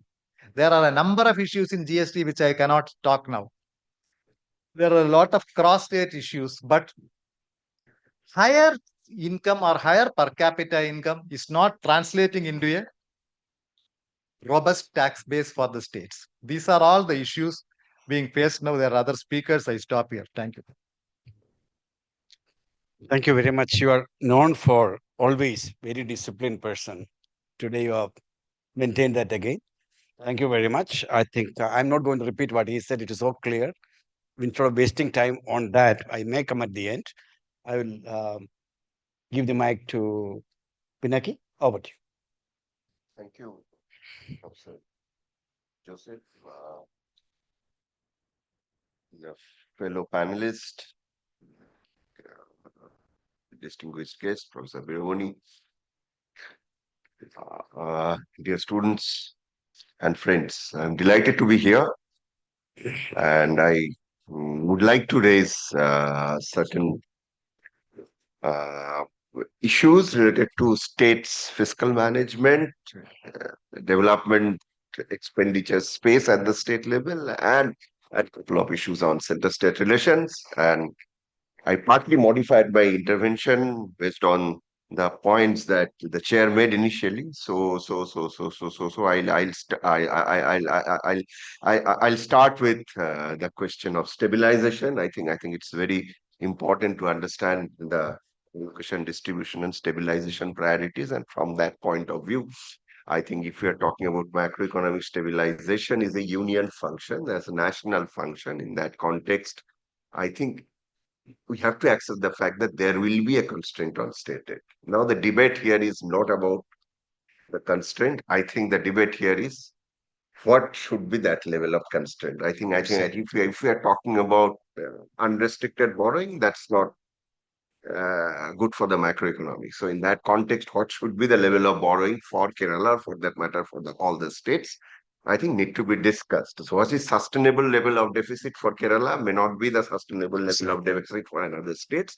So whether the one size fits all deficit target works or it doesn't work, that needs to be discussed. And the past experience shows that the simple one size fits all policy has worked, but it hasn't worked for the union government. So if it hasn't worked for the union government, that's why it should not work with me. Well, work for me is a very weak argument. So in that context, I think it is very important to see how we make union finances more credible and how do you ensure that states can really have their space. And that is what was tried in the 14th Finance Commission, that a large part of the resources in the form of an untied transfer was given to the states to ensure that they have sufficient level of fiscal autonomy. And then an indicator framework was proposed for borrowing, where it said that if a state debt is less than 25% of state GDP, if it is less than 10% of the interest payment and they have fiscal deficit 3 and revenue deficit 0, then they can borrow extra 0.5% of GDP. So in other words, if you are fiscally prudent, you can borrow more. That's the framework that was provided by the 14th. 15th also provided extra borrowing that was linked to power sector reform. And then 15th also did a very important thing, which we don't discuss, but it's very important. 15th said that you can carry forward your borrowing, which was not done by earlier finance commission. So within these 5 years, if you have borrowed less than 3% of GDP, by the end terminal year of the finance commission's project award period, you can borrow that amount and spend for capital expenditure. We have recently written a paper which is being published in EPW as a special issue on the finance commission. We have looked at these issues, and the offtake of that borrowing is very low. States, despite meeting 3% target, actually haven't accessed that borrowing. So absorption is an issue. There is also this issue of whether states are really willing to borrow. In many cases, we see that states are not willing to borrow, particularly the extra borrowing space provided by the 15th. 15th said that, okay, power sector reform, even if we take that power sector reform is something which is very political, you cannot do it, deeply entrenched in politics, you may lose power. So, okay, understandable. But if you look at the 14th, even when I think 17 or 18 states actually followed those four indicators, 25% of GDP debt, less than 10% of interest payment as revenue received, only 6 states avail that facility. In other words, extra borrowing power is not an incentive. It doesn't work. But if you look at absorption of grant, if a performance incentive grant for fiscal prudence, which was given by 12th and 13th Finance Commission, 100% money was absorbed. So what works in a subnational borrowing framework, and when we take center, state, and the local governments together in terms of borrowing, in India's case, it is primarily center and states because the local governments do not borrow. I think we have to also analyze states' behavior. So just to say that enhanced borrowing limit would have given fiscal facility, but last 10 years experience show that even shows that really hasn't been fully absorbed. That's an evidence. It's not about what should be the level of borrowing. I accept the fact that there has to be a sustainable level of borrowing which can be more than 3. Even more than 3 with some framework hasn't worked. That's the first point that I wanted to make. Second issue is with regard to the question of fiscal policy, and in terms of the kind of expenditure composition that the states have. So basically the point you are saying, the kind of expenditure priorities state like Kerala has, probably it requires a larger revenue. I think that's the question that Kerala should raise. But the kind of question that Kerala is raising is that I am not able to spend more on capital expenditure because of high revenue deficit. I think that's a different argument than saying that I am required to spend on revenue deficit.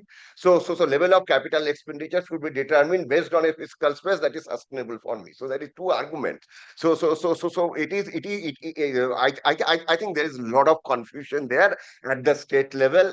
In terms of projecting a position, in terms of whether revenue deficit is good or bad. So I think that's very important. If we are spending in terms of on per capita term, higher on education, higher on social sector, which is true compared to states that are in similar level of development or level of development in terms of per capita income at a higher level. I think there is a case for larger revenue deficit. Can we really then say, convince with evidence that look, you have to take a flexible framework on revenue deficit, and you cannot have a one size fits all approach? I think that's the second point that becomes very important for me.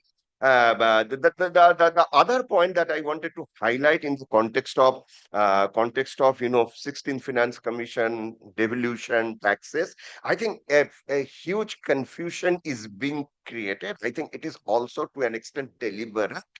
That the 42% that was proposed by the 14th Finance Commission, accepted by the President of India, was a bonanza to states. Now let me and a lot of people have given a lot of explanation of this 42%, and I wanted to bring a couple of facts here in this discussion. One is 32% and 42% not comparable, because 42% was given based on non-planned revenue expenditure deficit equalization, 42% was given to cover both planned and non-planned revenue expenditure. Now, if we take 2013-14, the year before, the year that was used as a base year for estimation of Finance Commission award by the 14th Finance Commission, that year, the share of normal central assistance, which is called Gatgill formula based assistance from the Planning Commission, was 6% of divisible pool. So that makes it 38 plus 32 plus 6, 38. Then Finance Commission did not give any conditional grants. So that makes it another 2. Another 2% of divisible pool. So you have 40%, which was made to 42. Now this accounting explanation is a very poor explanation. Now, but I gave this because people keep giving this. Why this accounting explanation is a very poor explanation? This accounting explanation is a very poor explanation because the normal central assistance given by the central government over the years came down from 24% of the divisible pool to 6%. So what was given as untied was the bare minimum that was available in the year 13-14. So this accounting explanation is an inadequate explanation to explain 42. What is optimal is very different than what is 42. So that's the first point. So there was no additionality in expenditure.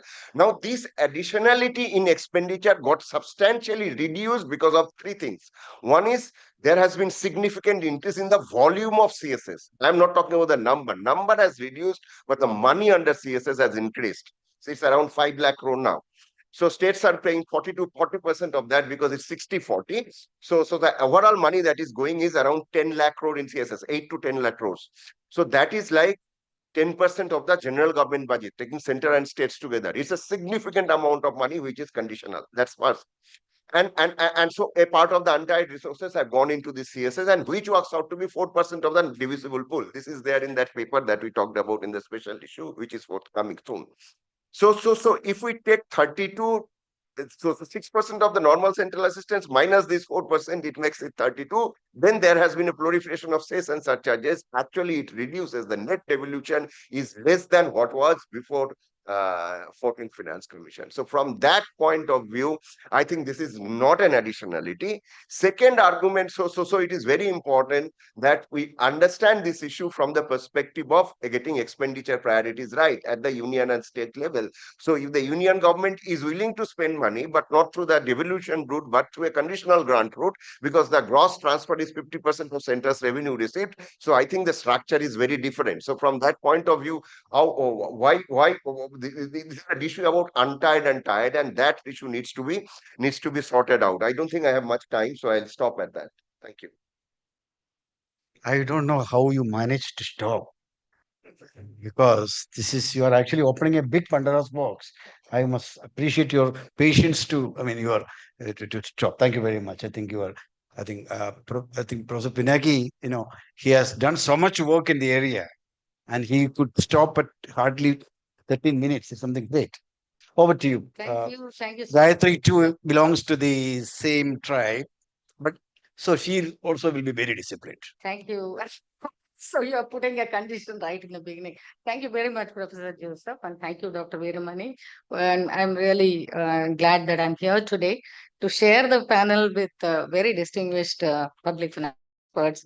And I have an advantage coming in the end. Maybe I'll take much less than 10 minutes also, because the doyens have spoken and they've really raised the most important points. And actually, I'm going to take away from the points that have been raised, although I had my own kind of issues that I wanted to raise, but there are some important issues that have come up, which actually lead to the questions that I'm going to flag.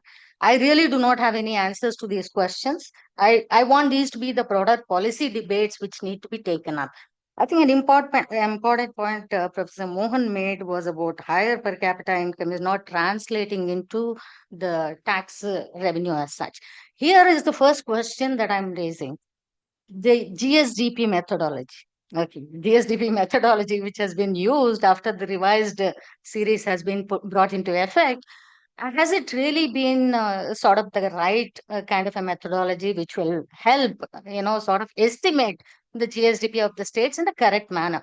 Just to give you a small kind of the empirical this thing of understanding of what exactly has happened after the revision has happened. The two states, Karnataka has had the highest increase, 33% increase. Kerala has the fourth largest increase to the tune of 17.5%. Just going back to the methodology, all of us are academicians. We need to really go back and look at the methodologies which are involved in making these estimations and where very major policy decisions are going to be taken. I think this is an important issue. I think 15th Finance Commission completely bypassed this. I think 16th Finance Commission, we need to really flag this and go back and look at this. A lot has been written about estimation of GSDP. Okay, a lot of arguments that the shift in kind of a base from ASI data to MCA data, where it's not that we are actually estimating from the existing units, but there are close to 25% ghost units. It varies from one state to another. So, do we really have proper numbers on which our the score can be decided upon? Because a major criteria the finance commissions have been using is the kind of a distance from the per capita income, highest per capita income state. So are we doing the right thing? I think this is a major question we have to start with. I think that's where I think Professor Mohan's point, while GSDP is diverging, tax revenues are really converging. I mean, in the sense, like the states have divergent GSDPs. As I said, Karnataka moved from I think 13th place to 5th place. Now it's likely to be in first place next to Telangana, or Telangana and Karnataka. Yes, may swap the places as such.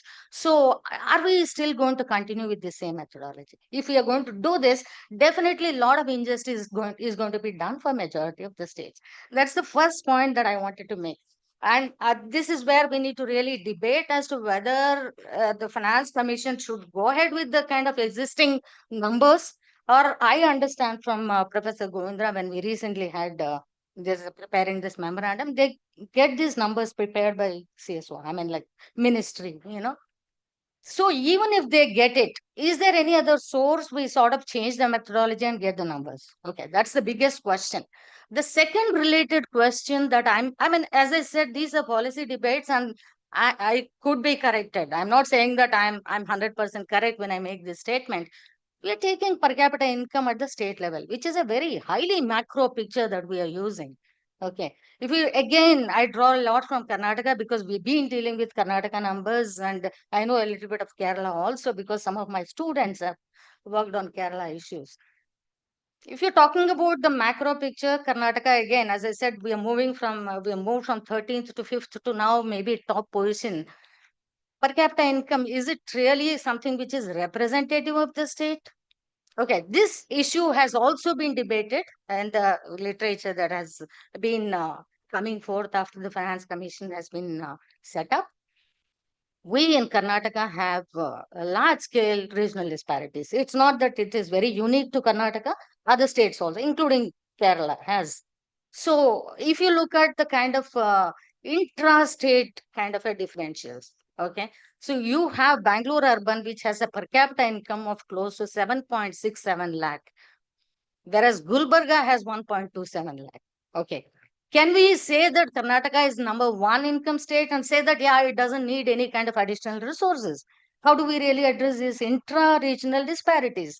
Okay, that's something I think Finance Commission as a body, which has to look at bringing about a kind of overall, address the overall picture or development issues and transfer of resources. Should we really not consider some kind of intra-regional, intra-state kind of a disparities which are there? Do we have any constraints in addressing this? Do we have the data? I'm not really saying that Finance Commission can right away jump and look into this because we really have serious data related issues. Okay. While maybe a state like Karnataka has a better database, maybe Kerala has, but some of the states, if we are looking at district income, the data that we get is 2016, 2017. How do we really solve this, resolve this problem of data and move ahead by looking at a much better indicator to look at the kind of, distribution of resources?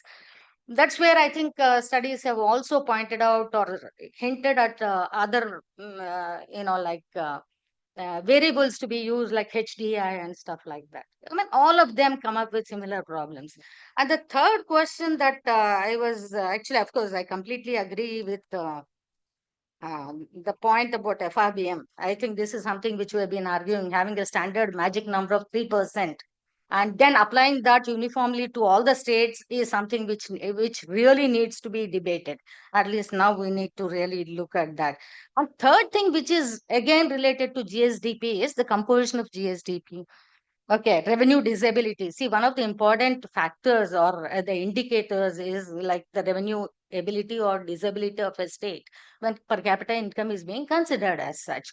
So, a state like Karnataka, and there are many other states like the entire kind of a GSDP doesn't enable mobilization of tax revenue, depending on the composition of the sectoral income as such. Again, I'm giving you all the numbers from Karnataka. We have all the numbers for other states. We don't have much time. And I've already said that I'll complete within 10 minutes. I don't want to take more time. Look at the composition of GSDP and the kind of the taxes that are raised from this. We have 42% of this thing is from exports of software, which are all zero rated. Okay. So that is technically there is revenue disability there. When the state government is not able to raise any revenue from this. There are arguments like, okay, no, that money is going to be invested back in the state, and that's going to, no, those are all, I mean, we really do not have any kind of a clear proof as to how much of it will really come back. Okay. So if this is the situation, if we take that entire GSDP into account and say that this is the high income state and then deprive it of, the transfers that are due to be made to the state, irrespective of the export, this thing, size of exports which is involved, is something which again needs to be a close kind of a examination. That's something which, at a broader policy level, certainly we'll have to look at this. There are one or two more points which I thought I should again refer to looking at Karnataka's case. Let me just, I think, yeah, one may be enough. Okay, but one thing I think responding to, okay, I'll leave that point, but then one point that referring to what Dr. Pinaki referred to, like about the capital investments that can be made, by the states as such. I think one more aspect, the linked aspect to that is like basically not willing to borrow. He referred to the aspect that are not willing to borrow some of the states. Even if the states are borrowing, how are they investing it? How are they investing it? In fact, CAG has come out with a very major kind of observation that the states are borrowing to sort of go back and put it in RBI, invest it in RBI. And what is the great purpose it is serving to make the additional capital investment as such? If we are basically sort of borrowing to be parked in Reserve Bank, mobile or raising a little lesser rate of interest than you're paying, what would be the purpose of borrowing? Ultimately I think that's again one more aspect that has to be looked into. I mean, there are many other aspects which have to be carefully examined, but at least I thought that these are the aspects which need to be looked into. And one last thing, while I think the emphasis has been by and large on equity, okay, equity has been considerably sort of given larger weightage all along. Okay, maybe at least after, but should efficiency not be given some kind of consideration? Okay, I think this is where there have been arguments that set aside some portion of the total transfer of resources towards efficiency. Say if it is, no, say 10%, 20%, depending on that. And the remaining amount of resources can be distributed based on the criteria that the finance commissions come up with.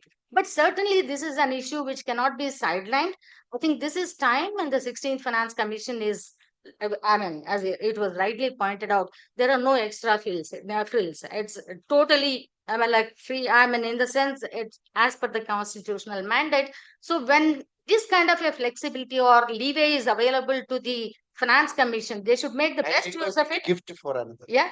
Conclude so that I invite you to give. Thank you so much for that. Thank you very much. Certainly short. Thank you so much. Thank you. I think because I think Professor Gayatri has made, like other two panelists, excellent points. Those remaining points, the time, else I'll invite you to gift. We'll have it. No. So I think at least someone should have said, you have the session has been loaded with such heavy questions that is worth deliberating at least for a month, which you want us to do in what is called, which actually we can sue them for asking us to speak for 1 hour on this, such a big question. I think we have a lot of issues coming here. I think floor will be open for discussion. I am not going to do. Still, I'll add one more question. A country which failed to adhere even a single year to an act which was it was passed in 2003. Even almost a decade is almost a quarter a decade. I'm sorry, a quarter century is going to go by. 1987-88, central government was almost about to adhere to FRBM. But at that year, if you add the off-budget borrowing, their fiscal deficit was 4.3%. Not even a single year, you have not been able to adhere. And is it not time to rethink? Apart from, but the point is, I think I perfectly agree with you that, you cannot one size fits all. It's wonderful. Another important question that we need to ask from Kerala, I think, coming 10 years, another 5 years, Kerala will be contributing at least 10 lakh crore to Kerala national exchequer by way of remittances. If that is done by a private sector entity, they are eligible for 7% as export subsidy. Whether we have asked for it, we have not asked. And we have actually, and there is another argument going saying that what is called post-revolution revenue deficit grant should be done away with. I can argue that Kerala is having revenue deficit because their expenditure has been above the revenue, current expenditure has been more than current revenue for the benefit of the national interest. But in the case of other states, it was for their revenue deficit was because they spend more than their revenue for their development. Can you keep all revenue deficit in the same balance? You cannot. And while we are having this issue, what we have been telling the world, no, Kerala is a very smart, very small income. We will make people at a very high level of development, America level. Whether our Kerala model has worked against us, I don't know. So there are a lot of issues. I think the floor is open. I perfectly agree with all of them. I think so that there is no problem among ourselves. So let us quarrel with them. Okay, now offer to you. Any questions? Yeah. Thank you. So generally we say that in Indian federal structure, states are have a disadvantage because they spend a lot, but with very little taxation power. But a very different perspective from a political economy angle was given by recently by former RBI Governor Subbarao. He says that actually states in India are in the best of the two worlds. Why he says from a political economy perspective, why he says is that always spending gives you political mileage. When states spend more, because around 60% of total spending is done by states, you get a political mileage out of it because you can spend on welfare programs, you can give freebies, free water, free electricity, all kind of things. States get political mileage because you have that spending power. But at the same time, you don't have to tax. Taxation power lies with the sender. Income tax, GST, excise duty, corporation, states tax very little. So from a political point of view, the cost goes to the sender, the gains go to state. So that's a very different argument. So I would like you to respond to this. Small point on that, because Dr. Subbarao's this thing is very simplistic argument, though it looks apparently very beautiful. There are certain aspects to it because states expenditure burden is constitutionally because this social sector expenditure comes to the states, and because certain taxes, because of certain reasons, they are with the union. So that is how this imbalance has come, and it has to be organized. Now, when you look at the spending priorities, the concurrent list has been expanding. I'm not blaming any tier of government. The point is, more and more centrally sponsored schemes, as Professor Pinaki has pointed out, exceeding amounts, more and more amounts coming to that. States' degrees of freedom in spending. Local bodies, less said the better. Even states are bulldozing them. These degrees of freedom are becoming less and less. And as far as Dr. Subbarao is saying, spending is easy, branding is making it less and less easy. So this simple political economy argument, center is taking care of it. That's I think we'll gather a few questions and collectively answer. Am I right? Right. Permission, Dr. Permission. Regarding this division of expenditure responsibility in center and state, I think it may not be a political economy issue also, but it is economically efficient because somebody is the idea of federal system is that when that is instead of somebody sitting in Delhi, the person sitting in Trivandrum or maybe in the district quarters, where the drinking water has issues, where this canal needs to be constructed, all these things. Only then, so that is why the spending is larger part of the spending becomes responsibility of the state. Then when it comes to the taxation, which tax that is allocation of some underlying economic logic, because some of them are scale or mobility issues, so you cannot give it to the states. So, and that is why you have finance commission. So but now in India, I think what is important is happening is that states, as Mohan said, freedom is declining, and so people sitting in the Delhi is deciding where to put the drinking water pipe. That is the issue. Okay. That's a very important issue, principle of subsidiarity, so-called comparative advantage, etc., etc. Fine. Yeah.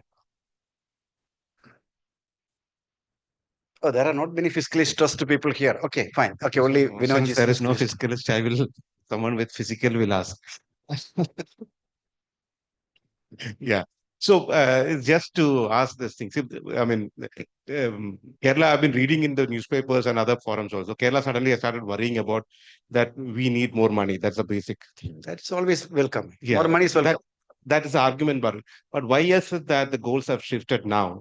When till last year or till about 5 years back, when Kerala was receiving money, the earlier criteria was fine, but now we need a new set of criteria. When we thinking that when we are actually not getting enough money, that's what we are arguing about, right? So why is it on what basis are we going to justify that the poorer states who are still poor need to get lesser in relation to states like Kerala or Tamil Nadu or Karnataka? I'm tempted to answer, but I don't want to. Let me control myself. Please, another question. Yeah. Thank you. Mike, okay.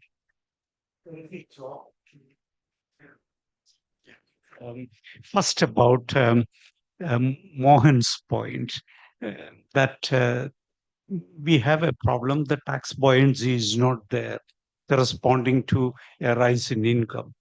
But then, isn't it a kind of self-imposed restraint, meaning that the direct taxes, the rates are converging to a lower flow at the national level, both in the corporate sector and in the private household sector.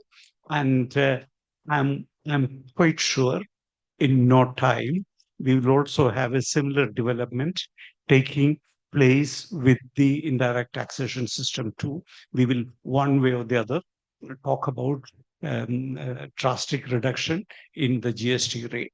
So given that tendency, it's quite possible that eventually in the same situation you described, that the revenue is not going to rise commensurate with the rise in income. That's one possibility. Coming to Pinaki's point, that this dependency on the union largesse, I think it's time one should think about alternatives for strengthening the coffers of the states.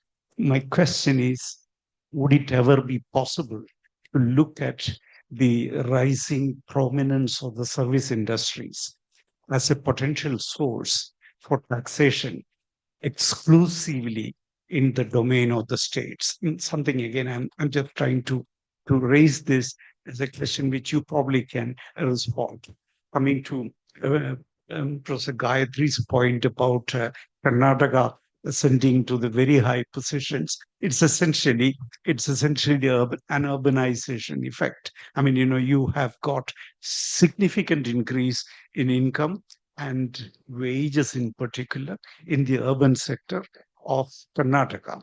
And the raises important questions about in regional disparities within the state itself in income and wages. Again, the question arises: the rising prominence of the urban areas, does it become um, a venue for raising resources? Because Bangalore or Karnataka urban sector by far depends on what she calls the zero taxation export sectors.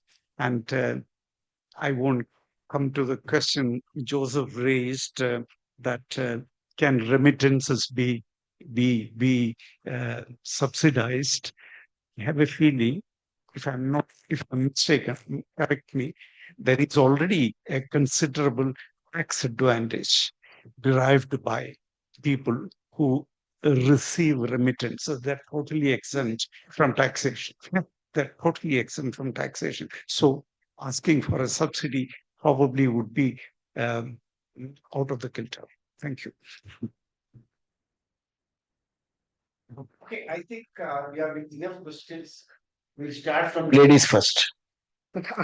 No, I think there was only one. That's what Mandi said. Correctly That's a referred to. very heavy Yeah. question, right? Yes, absolutely. Not, I it's think not the there is quantity that definitely. matters, quality of the students, Yeah, right? there is definitely, yeah, you have rightly observed that it is urban areas and the wages which are contributing to this. There are actually recent kind of this thing which I've been talking about new sources of revenue which can be generated, like benefit taxation. Okay. The urban areas are into a lot of promotion of infrastructure development activities. Okay. So the spillover of that benefit to the kind of either it is the corporate or individual incomes or property values. So a lot has been talked about benefit taxation, using that, to raise additional resources. Because as you uh, must be aware of, the urban areas, urban local bodies are really starved for funds. They really do not have adequate revenue. Their dependence on either the state or the central government is very large, actually. So that's where I think they can enhance their own kind of a mobilization of revenue by making use of some of these urban development which is happening, tapping these resources. And there are many others which have been talked about, like all forms of non-tax revenue. Certainly, this is a very good potential source of revenue which needs to be tapped by the urban local bodies so that their own kind of a dependence on the central and the local, state governments can be brought down. So that's a very important aspect which has to be, I think, used by the state government, local bodies. Yes, thank you very much. Yeah. Thank you. Okay. I'll start with Viramani's question on Subbarao's article. I think yeah, given the constitutional assignment of revenue and expenditure,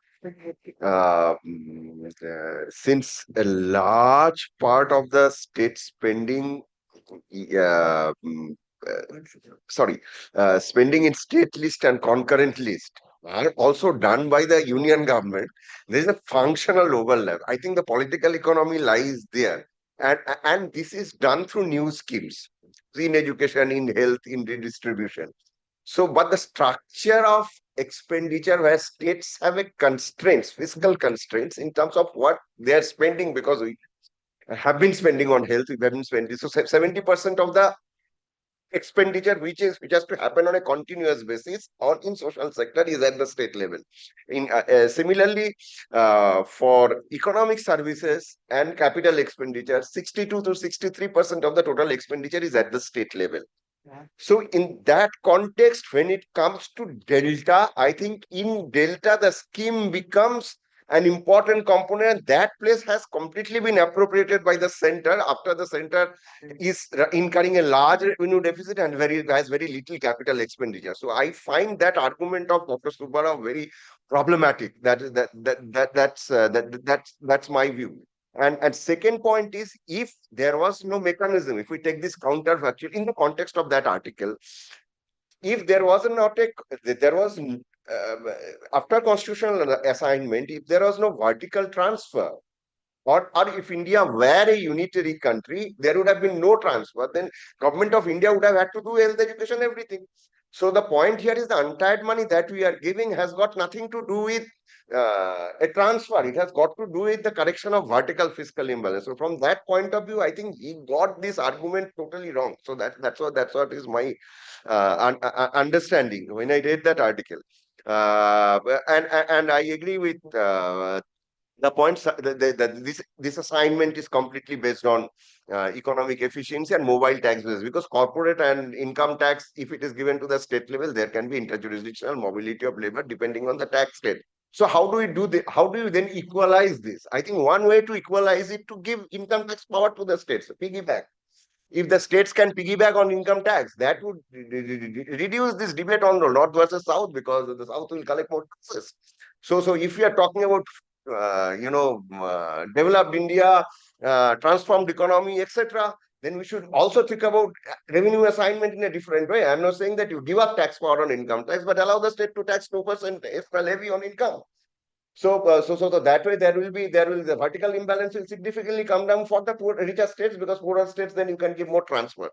Other issue that I think is fundamentally problematic in India in terms of regional development, and the point that you are talking about migration, I think migration is going to be very, very important consideration going forward. The World Bank estimates show us that by 2050 we will become 50%, 53% urban. So rural India in terms of population will be only 47%, and a large part of this urban process will also be driven by large-scale migration. I think if we really want to have a migration which is less painful to the migrant, I think it is very important to develop a policy on migration, and one policy where migration process can be slowed down. And that cannot be done with the existing system of having a Niti Aayog and Finance Commission giving some transfers to equalize revenue expenditure. We need to have a backward region development authority in this country. And if we do not have a backward region development authority in this country, and it is already there, Damodar Valley Corporation is a backward region development authority to control flood, which involves government of Bihar, then government of Bihar, now Jharkhand, then government of Bihar, government of West Bengal, and government of India. So there is tripartite setup we need to ensure that development happens in a time-bound manner, investment flows to this region, so that we don't have such large-scale inefficient migration. So that's very important. On the so unless we talk about those issues, we really cannot talk about migration and transfer. So I think the problem lies in source, not in the destination. People would move. If people can move paying 60 lakhs to US, and we expect people not to come to developed regions within the country, that's not going to happen. So let's talk about how do you have a balanced regional development, and existing transfer system cannot do it. The third issue on the question of intra-regional inequality I think Finance Commission cannot do that, because Constitution does not allow that, because you cannot take district as a criteria. So in that context, it will be state, but intra-regional inequality, there is a constitutional provision. There are 9 states who have got this Article 371, not 370 was for Jammu and Kashmir, 371 is about constitutionally mandated expenditure function that the states have to do. Now, if you look at in absolute volume, the spending in under Article 371 has come down, and these states are 9 states, including Karnataka. So why state governments are not spending, which they are constitutionally need to do, is an issue that needs to be discussed. On the question of GST rate and homogeneity of rate, the point you raised, I think the issue is, yes, that's a big major problem because of simplification and one market. I think complete fiscal autonomy has gone, and that is globally gone, because now we are talking about basic minimum corporate income tax rate of 15% globally.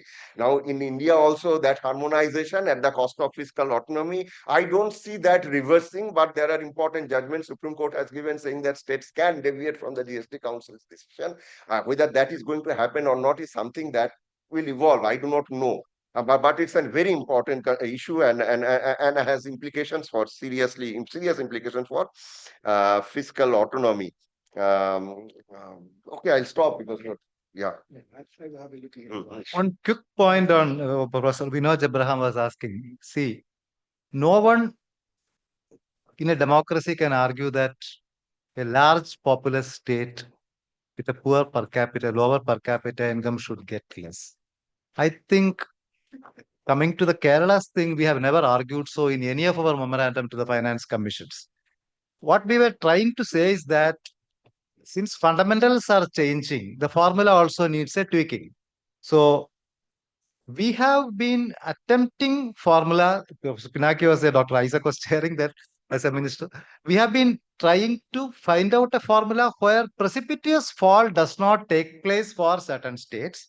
At the same time, states like UP, Bihar, Madhya Pradesh, Rajasthan, etc., do not get a big fall. So that has been the formula. It has been much misunderstood formula, but I can explain at a later point. So equity is a very important criteria. Now, answering Dr. Professor Joe's argument, this convergence of tax GSDP ratio is not a recent phenomenon. Reserve Bank of India's study of state finance, study of the budgets, state finances, that study says it's a post GST issue. I beg to differ because the per capita income divergence, GSDP divergence, and tax GSDP ratio convergence has been taking place for quite some time. It could be, as Madam says, the problems with the estimation of GSDP or poorer states becoming more efficient.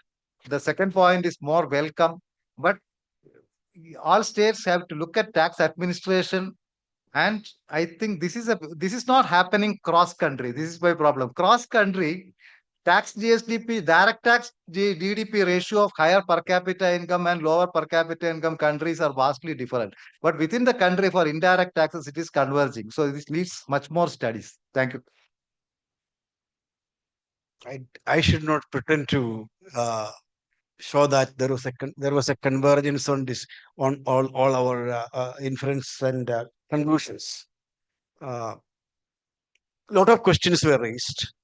I don't think that in 1 hour we not even scratched the one part of the thing. But still, the point is that there are a number of questions. Even this convergence thing, we would divide Indian states into 3 categories. Category 1, where tax GSDP ratio has been increasing, basically lower income states. Higher income states, including Karnataka, you will find that tax GSDP ratio has been declining. And if you plot change in the share of service GSDP and change in the tax GDP ratio, you will find a perfect negative fit. And the highest decline was shown in the case of Karnataka because it's a service sector, especially meant for export. So you have got a double whammy there. Now, the GST, and the point is that migration, what I was trying to say is that when we are talking about Indian development, you should not be thinking in terms of an accountant's terms, in terms of national development by way of I contributed 100 rupees to national exchequer and I got only 11 rupees. Instead of that, take a more comprehensive approach of index of state level contribution to national development. That will include your contribution by way of human capital for the states, by way of foreign exchange to the country, by way of other means. So that should be the proper way. In that way, Kerala has been contributing maximum, analytically speaking, but empirically one has to prove that. And our argument is not to take away from the poor states. All of a sudden, we are not. I think our approach was saying that kindly don't penalize the performers beyond a level. That's all. Because you have successfully reduced the population as per the population policy, don't cut your share beyond a level. That's all the argument. And we are not against this thing, I think. Okay, I think we will conclude here with thanks to all of you. I think I didn't find anyone sleeping here. I thought though it's a very lousy subject, now you're sleeping thanks to the wonderful panelists. Thank you very much. Thank you.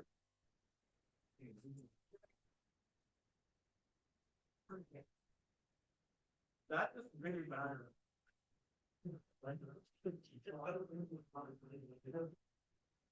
So we'll proceed. Working. So we'll proceed with a short tea break, and then please come back. We have a special address by Professor Thomas Isaac that will start in 10 minutes.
Yes, but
Yes, sir.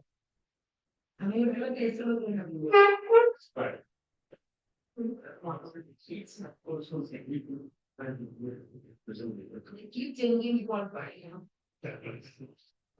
You keep changing the qualification.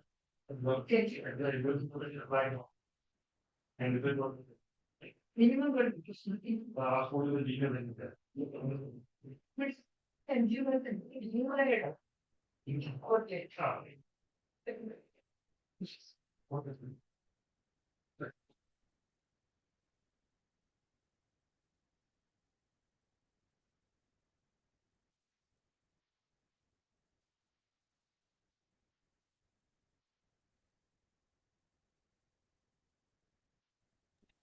Medical ഷോപ്പിൽ നമുക്ക്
Yeah, so, but in much lower, we have been shared, so.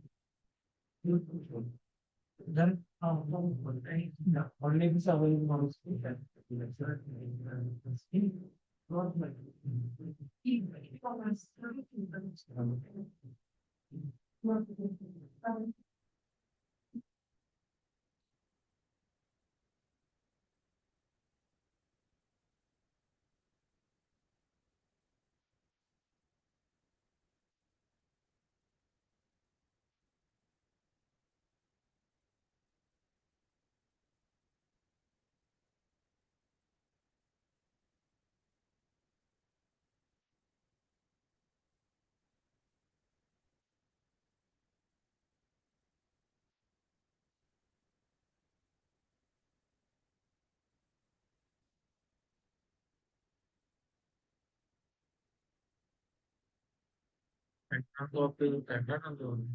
ಇಲ್ಲ camera ಇಲ್ಲ camera ತೋರಿಸ್ತಿರ್ತೀನಿ Mandya ಪುಳಿ ಸಂಸ್ಥೆ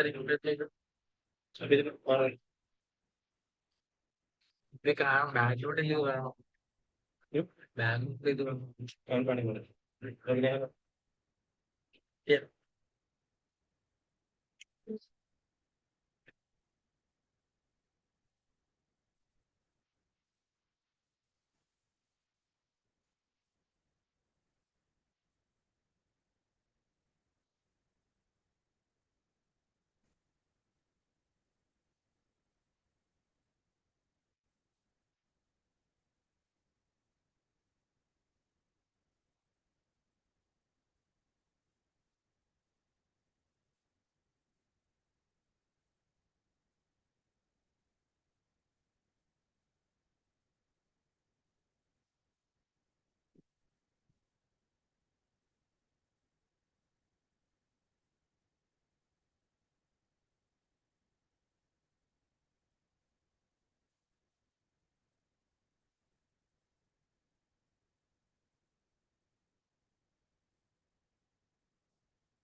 Welcome everyone to this session.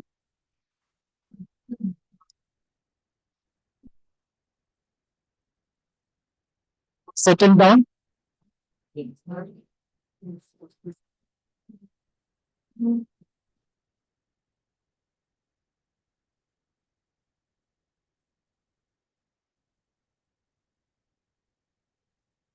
So I have pleasure of inviting Dr. Thomas Isaac to deliver this special lecture. This audience doesn't require an introduction of Dr. Isaac. He is very familiar to all of us. He's a well-wisher of CDS. He served as a faculty here for a very long period. And he served as the Finance Minister of Kerala for 2 terms. He has made extensive contributions in the field of public finance management, decentralization, planning, Kerala's development, and several other related areas. So I don't want to give a long introduction, and since he's familiar to all of us, and I invite Dr. Isaac to deliver his lecture.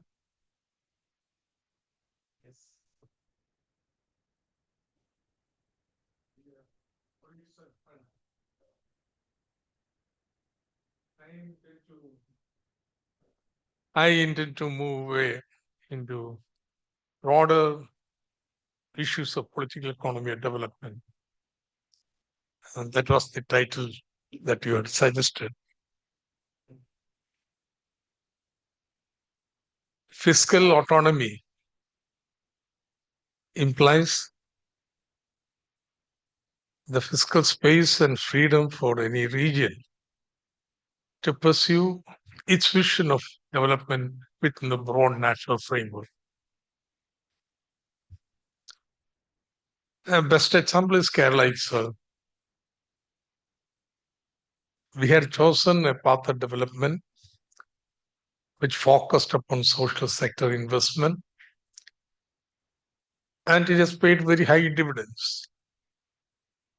You have a quality of life for the ordinary citizens which is far higher than the national average.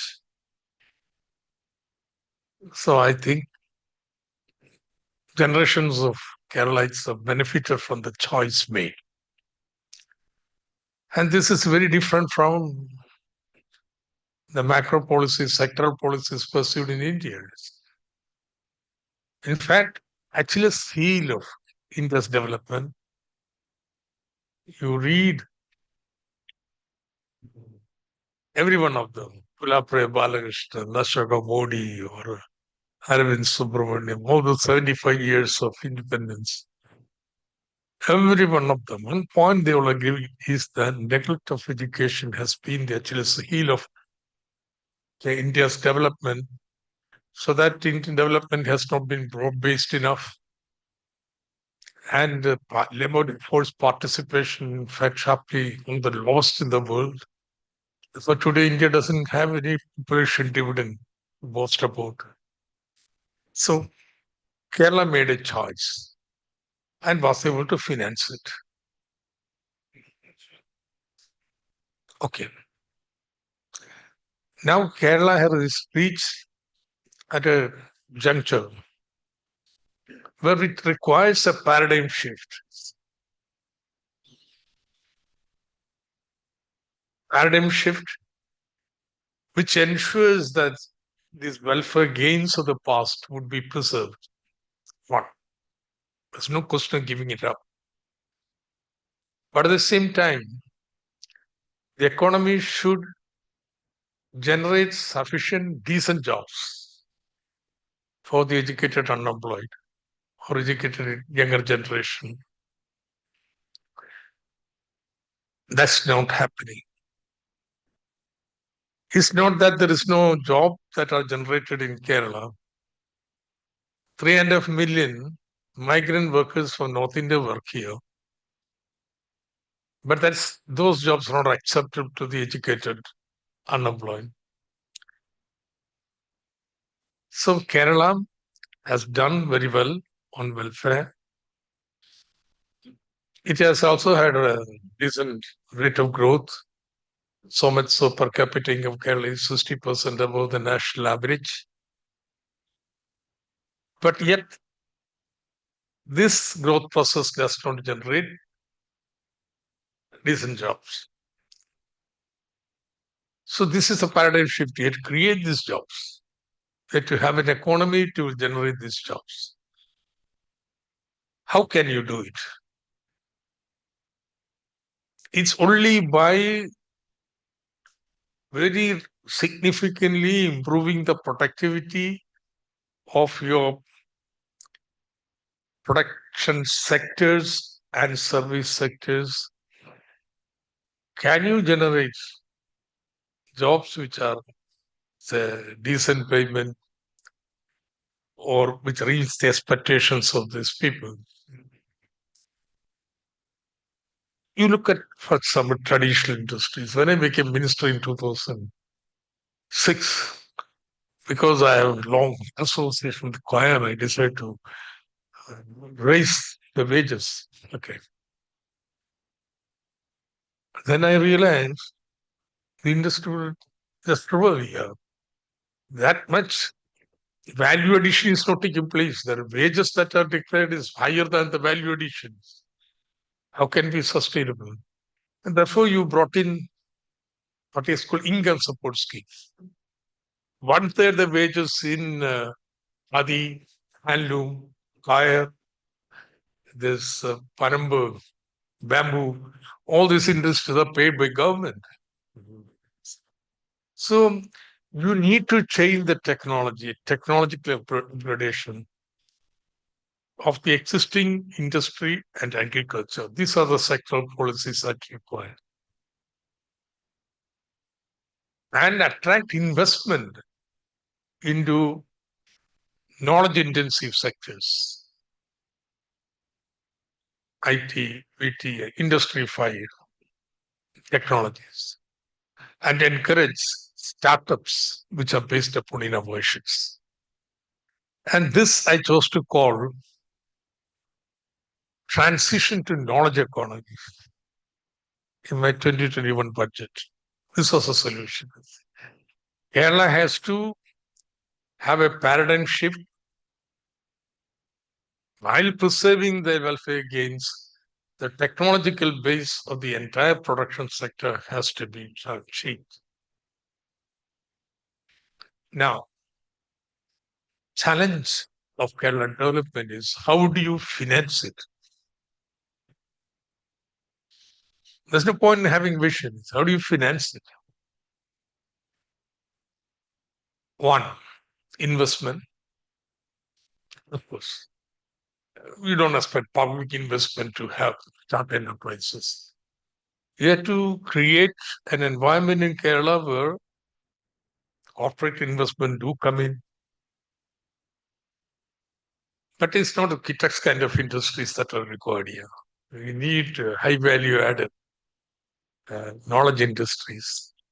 In those sectors, investments must flow in. And also investment is required if you want to transform traditional agriculture and industry and startups ecosystem. So to do that, Kerala must become an attractive investment destination. I'm going through this because you said the sectoral policy is required. Now, besides ease of doing business, biggest hindrance to such investment is the infrastructure deficit of the state.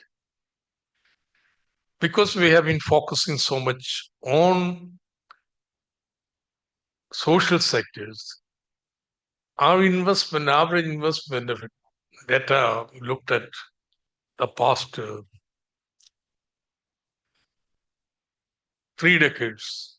It should be the same even before that. Kerala's capital expenditure to GDP ratio is half of the national state's average. So you need to have a strategy of mobilizing resources so that this infrastructure deficit is overcome. It's not just catching up with the national average today. We have to make up for the past deficit. So this is the key finance problem here. How do you finance that? 3, you will have to transform your higher education, which means investment. Investment, like for example, now some people have been asking, chief ministers, 10,000 rupees scholarship students were asking me, look, in the 2021 budget, how to transform the higher education from just transferring knowledge into one which generates knowledge. How do we do that? So we decided, okay, we'll offer 1 lakh rupees scholarship for anyone who wants to come to Kerala and do postdoctoral. 500. It didn't happen. Not because lack of money, but because students look at who are the supervisors are going to be before they join any place. So anyway, what I'm saying, transforming higher education means investment here, spending money. I just asked somebody today, now, why don't you join CDS? Now only 60 you have to retire and you don't get pension. Your payment in the academic sector will have to be competitive, which means state will have to spend. How do you get the money? So how to raise these resources? And finally, the project I am working on now, skilling, that's the 4th component. In the new sectors, our students coming out of university must be skilled to work. If not here, outside. How do you do it? Is imagination running right? But I like to do it like that. We have to skill 500,000 people and see at least 3 lakh get jobs. 1 year. So I'm not going to that. I mean, each sector, here is a development paradigm where you have identified very different sectoral policies than the ones we were pursuing earlier. Key challenge is how to finance. Will the federal system give a fiscal space for such a change, or is going to take one hat fits all heads attitude? There are other states in India which have, each region has pursued its own vision of development, maybe conscious, unconscious. You have Gujarat, which has focused upon industrial development and so on, done very well. But as regards the social sector development is as backward as the Hindi region. What is the requirement in Gujarat? It's not capital investment in infrastructure here. They are very happy with the corporate investment that is taking place. They need to step up their investment in social sectors, which means you don't impose zero revenue deficit there. They should be allowed to spend more. You take the whole North Indian states. They, as a group, have been, as a ratio to the national average per capita income, has been consistently declining for the last so many decades.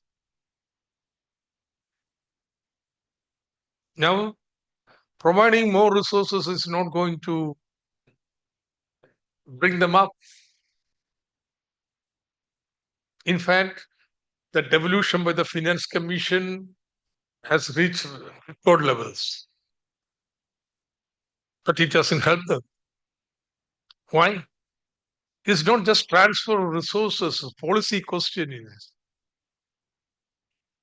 In such backward region, if you take heavy investment in infrastructure and big industry and so on, the linkage multiplier impact in the region economy would be very limited.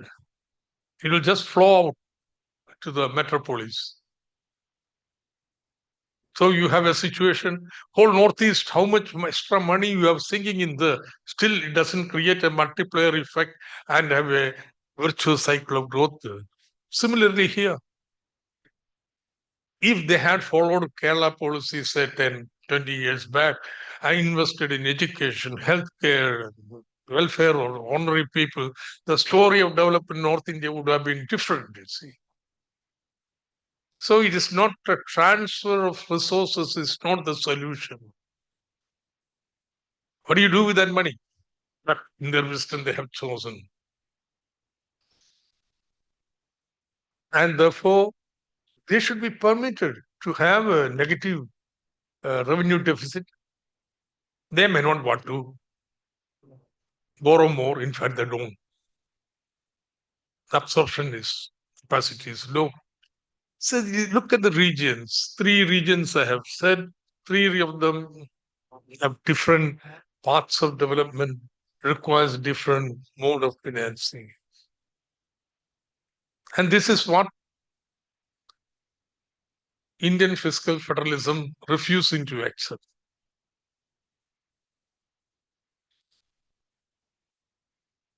And add to that inherent this centralization tendencies, ignoring or neglecting the regional diversities in the development path. There is now what has come to be total political discrimination, you see. You move from region of, development economics to politics. Take the case of Kerala.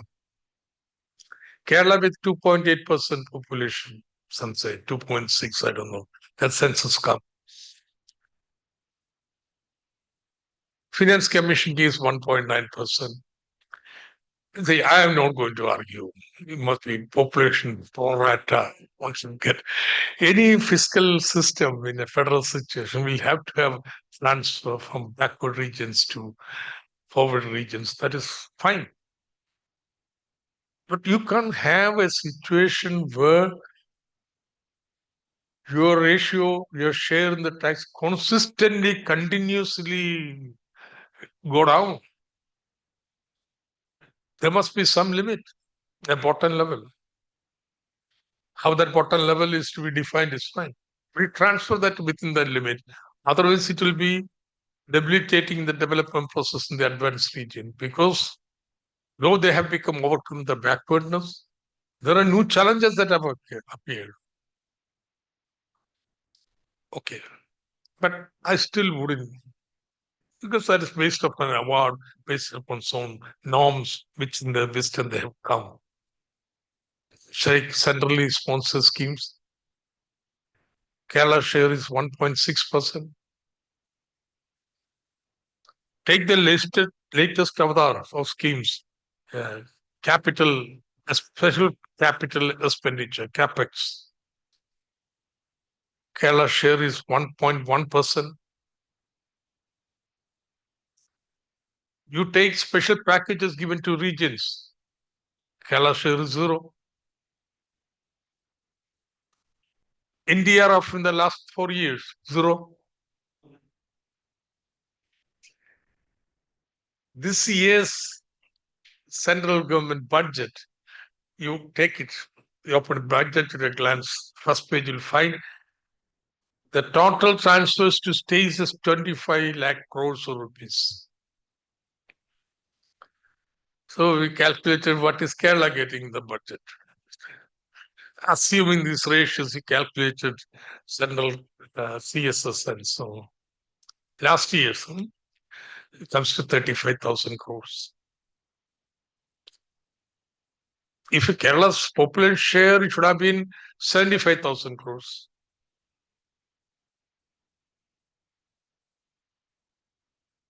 Leave aside, in fact, Finance Commission has been little more fire here. It is 1.9%. Take other schemes of transfer.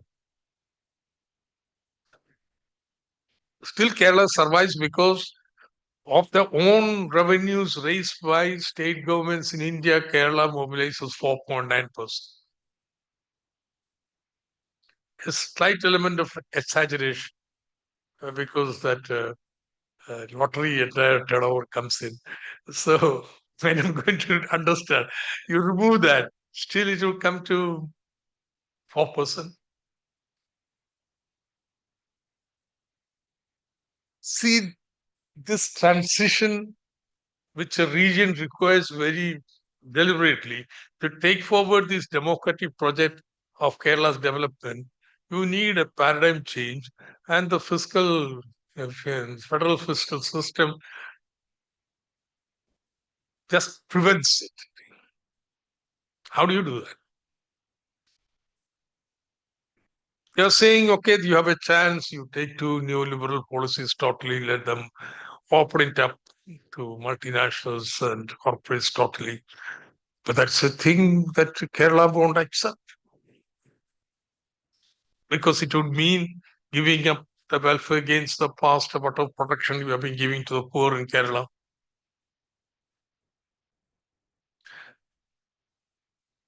So I have been always thinking the duty of finance minister is to, when you see about development target, you mobilize resources for that. So if I can't mobilize from the budget, you mobilize outside the budget. You have KIFBI.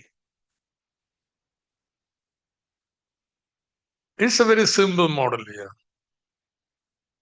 Every state government, every central governments also having annuity programs. Okay, big projects. You tell the contractor, you will have to borrow money and invest. And we pay you over a period of time. So that's the model.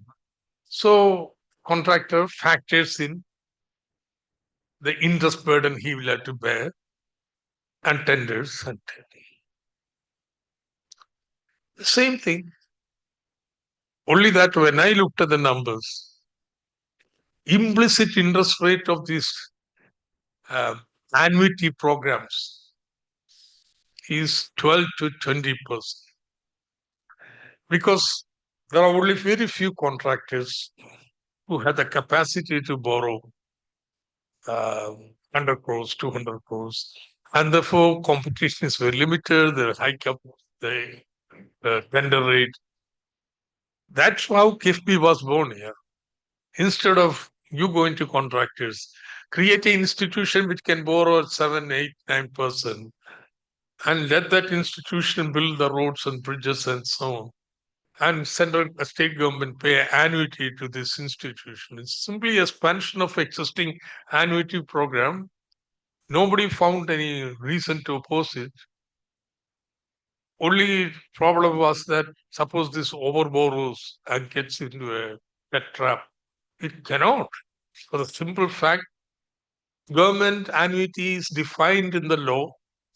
Therefore, at any point of time, taking a project, you can find how your asset and liabilities match.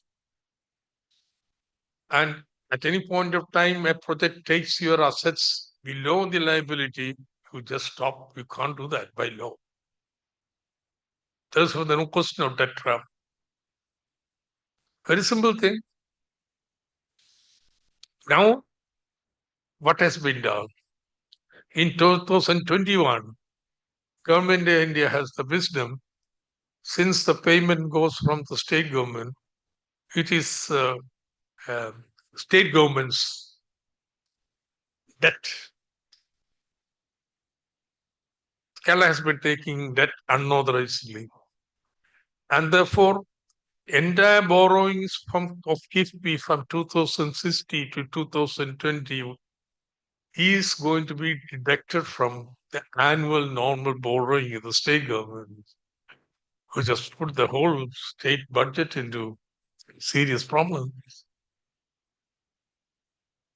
Because actually they're telling your investment has to come from the budget. And if it has to come from the budget, you will have to cut the welfare. Otherwise, how do you do that? You have to have a choice. You have to develop other schemes. Now you're not given the choice because that choice was made already, and now there is no escape.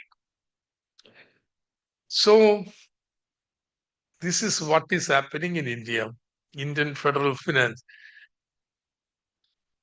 Very niceties about that division, this division, etc. Well, they are very, very important issues, but I think fundamental issues this, whether it permits a regional development path, a choice for the people in the region. India government seems to say no. So it's a big, large political question. So I'll stop here. I think more than half an hour. So any question you want to ask briefly can come. Thank you. Thank you, sir, for that very brief but very insightful discussion. So we'll get some questions.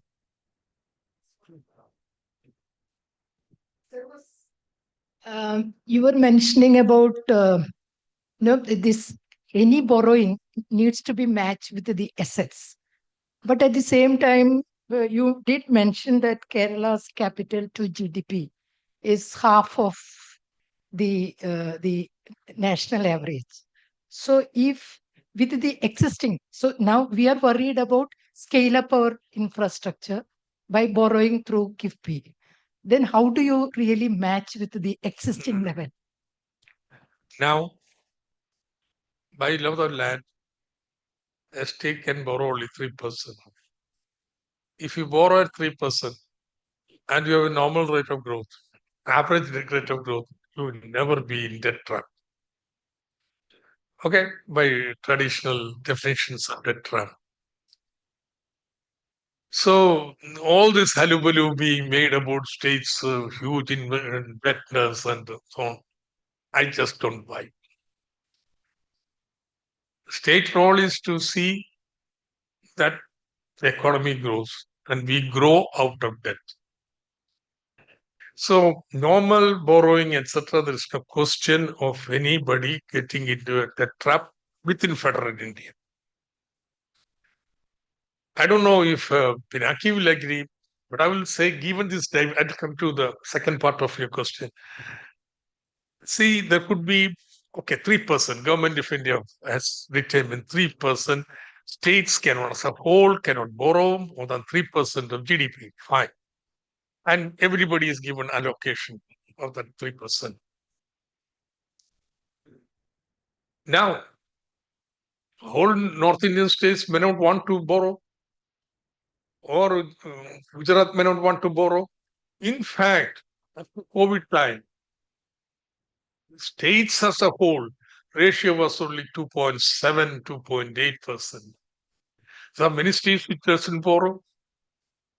In COVID time, India government permitted how much? 5% borrowing.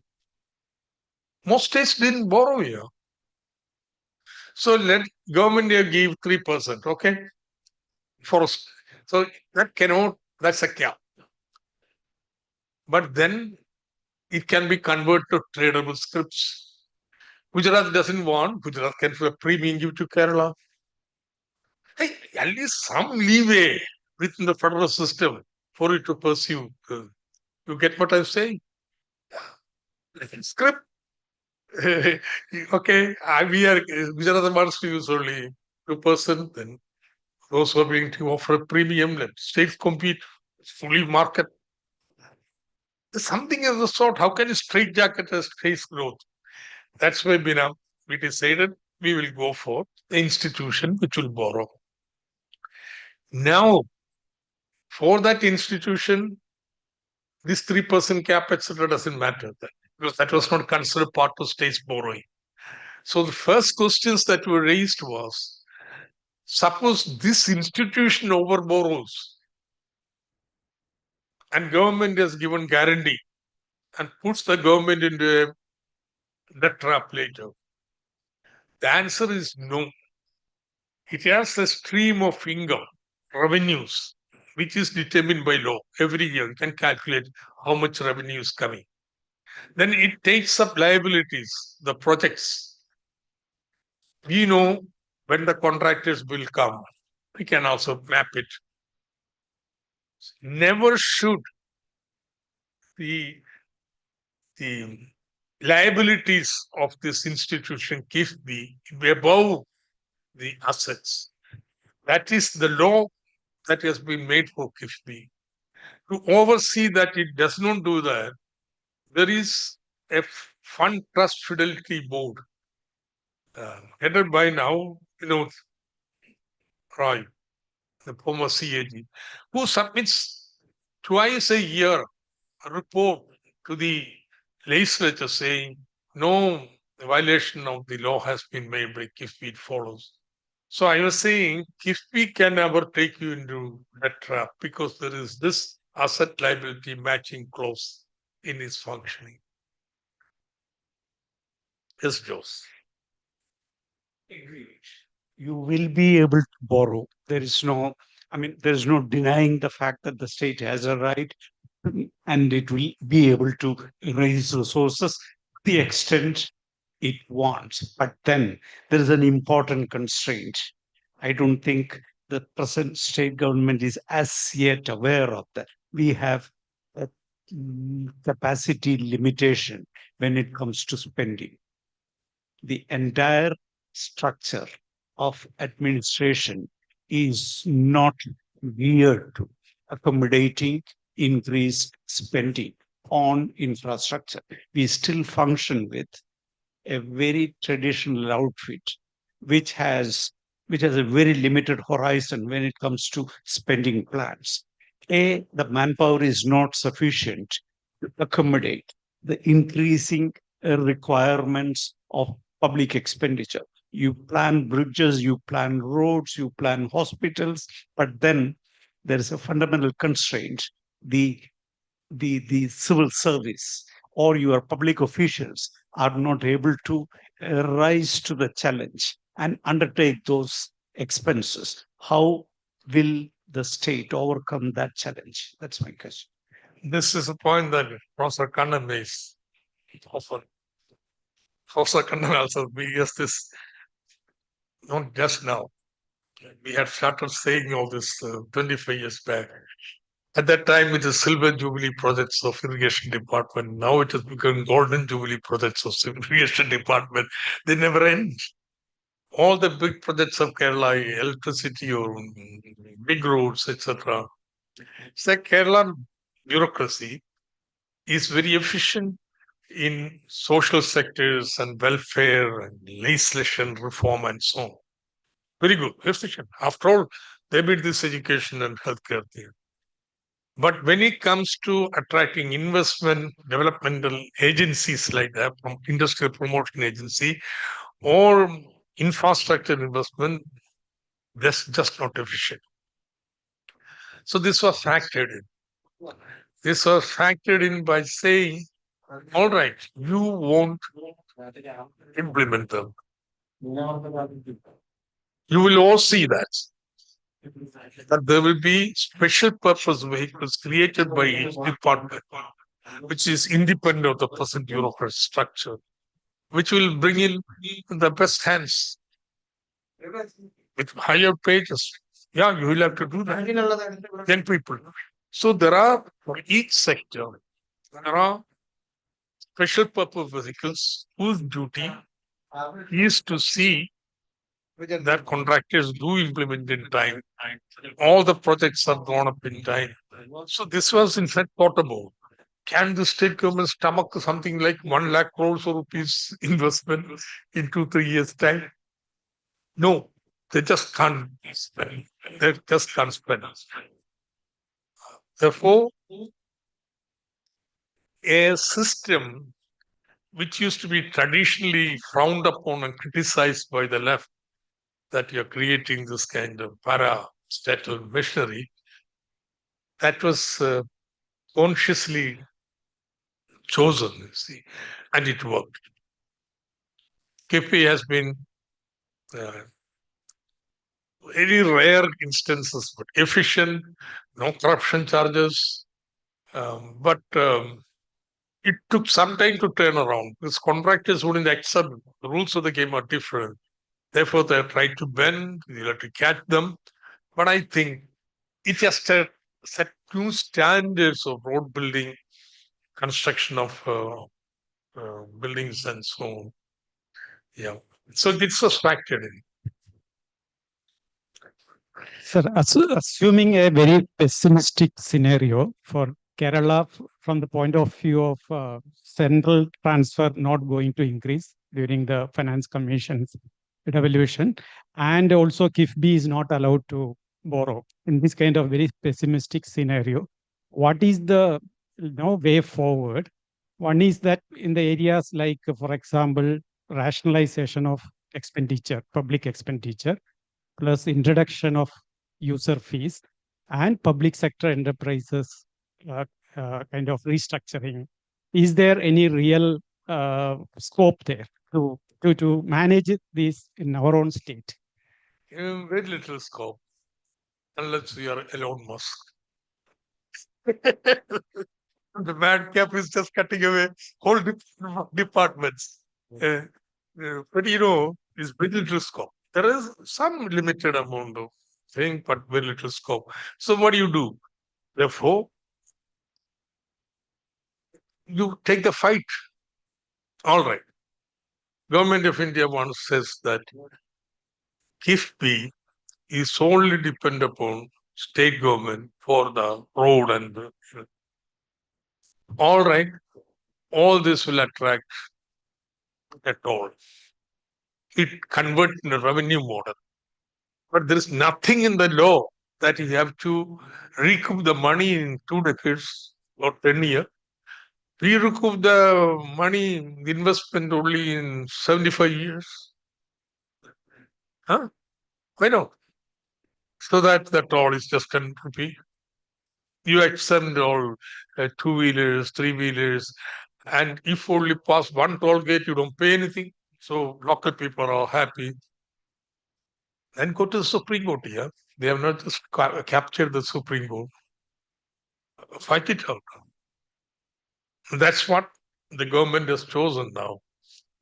So you see, toll is something that they have rejected totally. It cannot be done. So, but now you have to view it just as a kind of big battle taking place between authoritarian centralizing power and the region want to with its own separate aspirations. So they have put a roadblock. You will find something different. That's one. Second,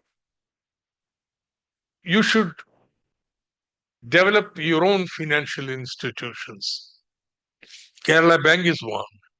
If Kerala Bank becomes clean and gets money from NRI remittances, you could tell every NRI, you want to support Kerala development. Don't you have to make any sacrifice. Put your money into Kerala Bank. Kerala Bank cannot lend to government, but complementary lending to government. Government spends some amount of money in a private support scheme. Rest can be taken up by this Kerala Bank. See, in my 2021 budget, I had 7 pages given for financial institutions of state government. Normally, it's not part of the budget even. And I don't think anybody would talk about in the budget about governmental financial institutions. Kerala government has a long battery of them. Revamp them so that they become complementary spending to government, not lending to government. Okay, government pays some subsidy support for the entire money on the basis of evaluation, proper valuation, should automatically come. All the startups which comes up in Kerala, you meet in certain standards, automatically investment should be provided. So that's another area. And Kerala Bank is becoming now, I think next year it will be completely out of woods. So I think this financing development is lot of in a federal system means dodging this kind of restrictions that are imposed and taken forward. Yeah, it's fun game. I think there is one more session now. I think we should stop here. Any question? Last one question, anyone? Okay, so thank My you. fortune as a minister was, and I have students like Pinaki, who would come every budget. Or Ramkumar, he has left. All these people used to support me so much. I think we wrote 2 papers following every budget, 2 budgets. Ramkumar and me wrote what on the state spent after my first budget. So, yeah, we are. See, these are not ideas which grow here, but I'm studying in CDS. That's what CDS gives you. Gives CDS introduces to who is who Indian academia. Get linked. You want to have a doubt, if there is somebody you want to phone up, you can phone up and talk. At least it gives you knowledge to frame a question to people. It's not that you learn everything. So, and also other students and teachers. But since Pinaki was here, every budget Pinaki used to come down. Okay, all my budgets. Thank you, Pinaki. Thank you, sir. Yeah. Yeah, we have one more session after this, so please stay back.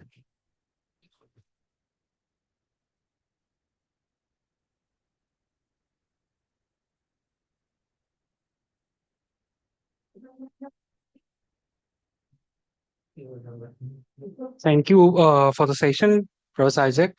We'll now move to the next session, which is on education and public policy. So there are 3 papers lined up, and Professor Suraj Jacob will chair the session. I invite Professor Suraj Jacob, here on the stage.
Uh, Shoham, can you hear me?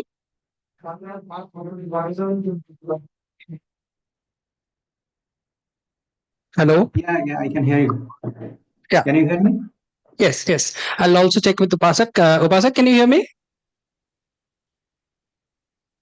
Yeah, I can. Okay, thanks.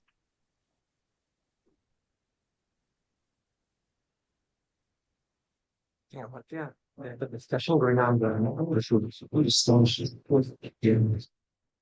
Very good choice. You just out. Yeah, the 3D is very looking just students started started. Yeah. So we'll start in a couple of minutes. Yeah.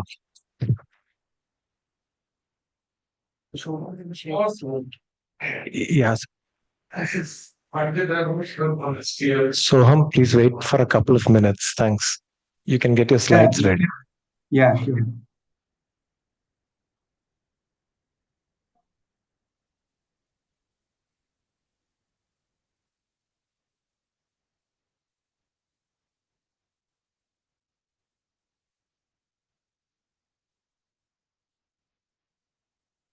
Yeah, this session feels a bit of an afterthought after, such big, wide-ranging discussions. But thank you, those of you who will stay on. We have 3 presentations. First 2 are online. The overall theme is education, but very different kind of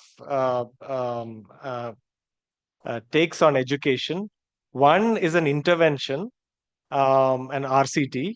The second is a natural experiment, a collapse of a microfinance and implications on education.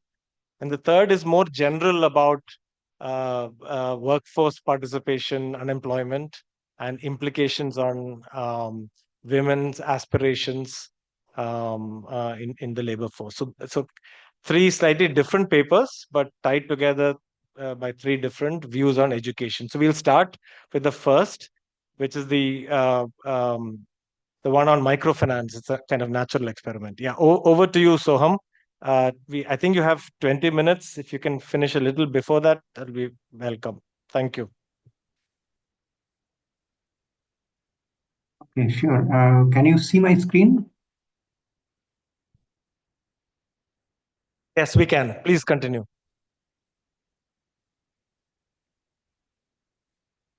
Okay, yeah. So thanks for the invitation to present this work. And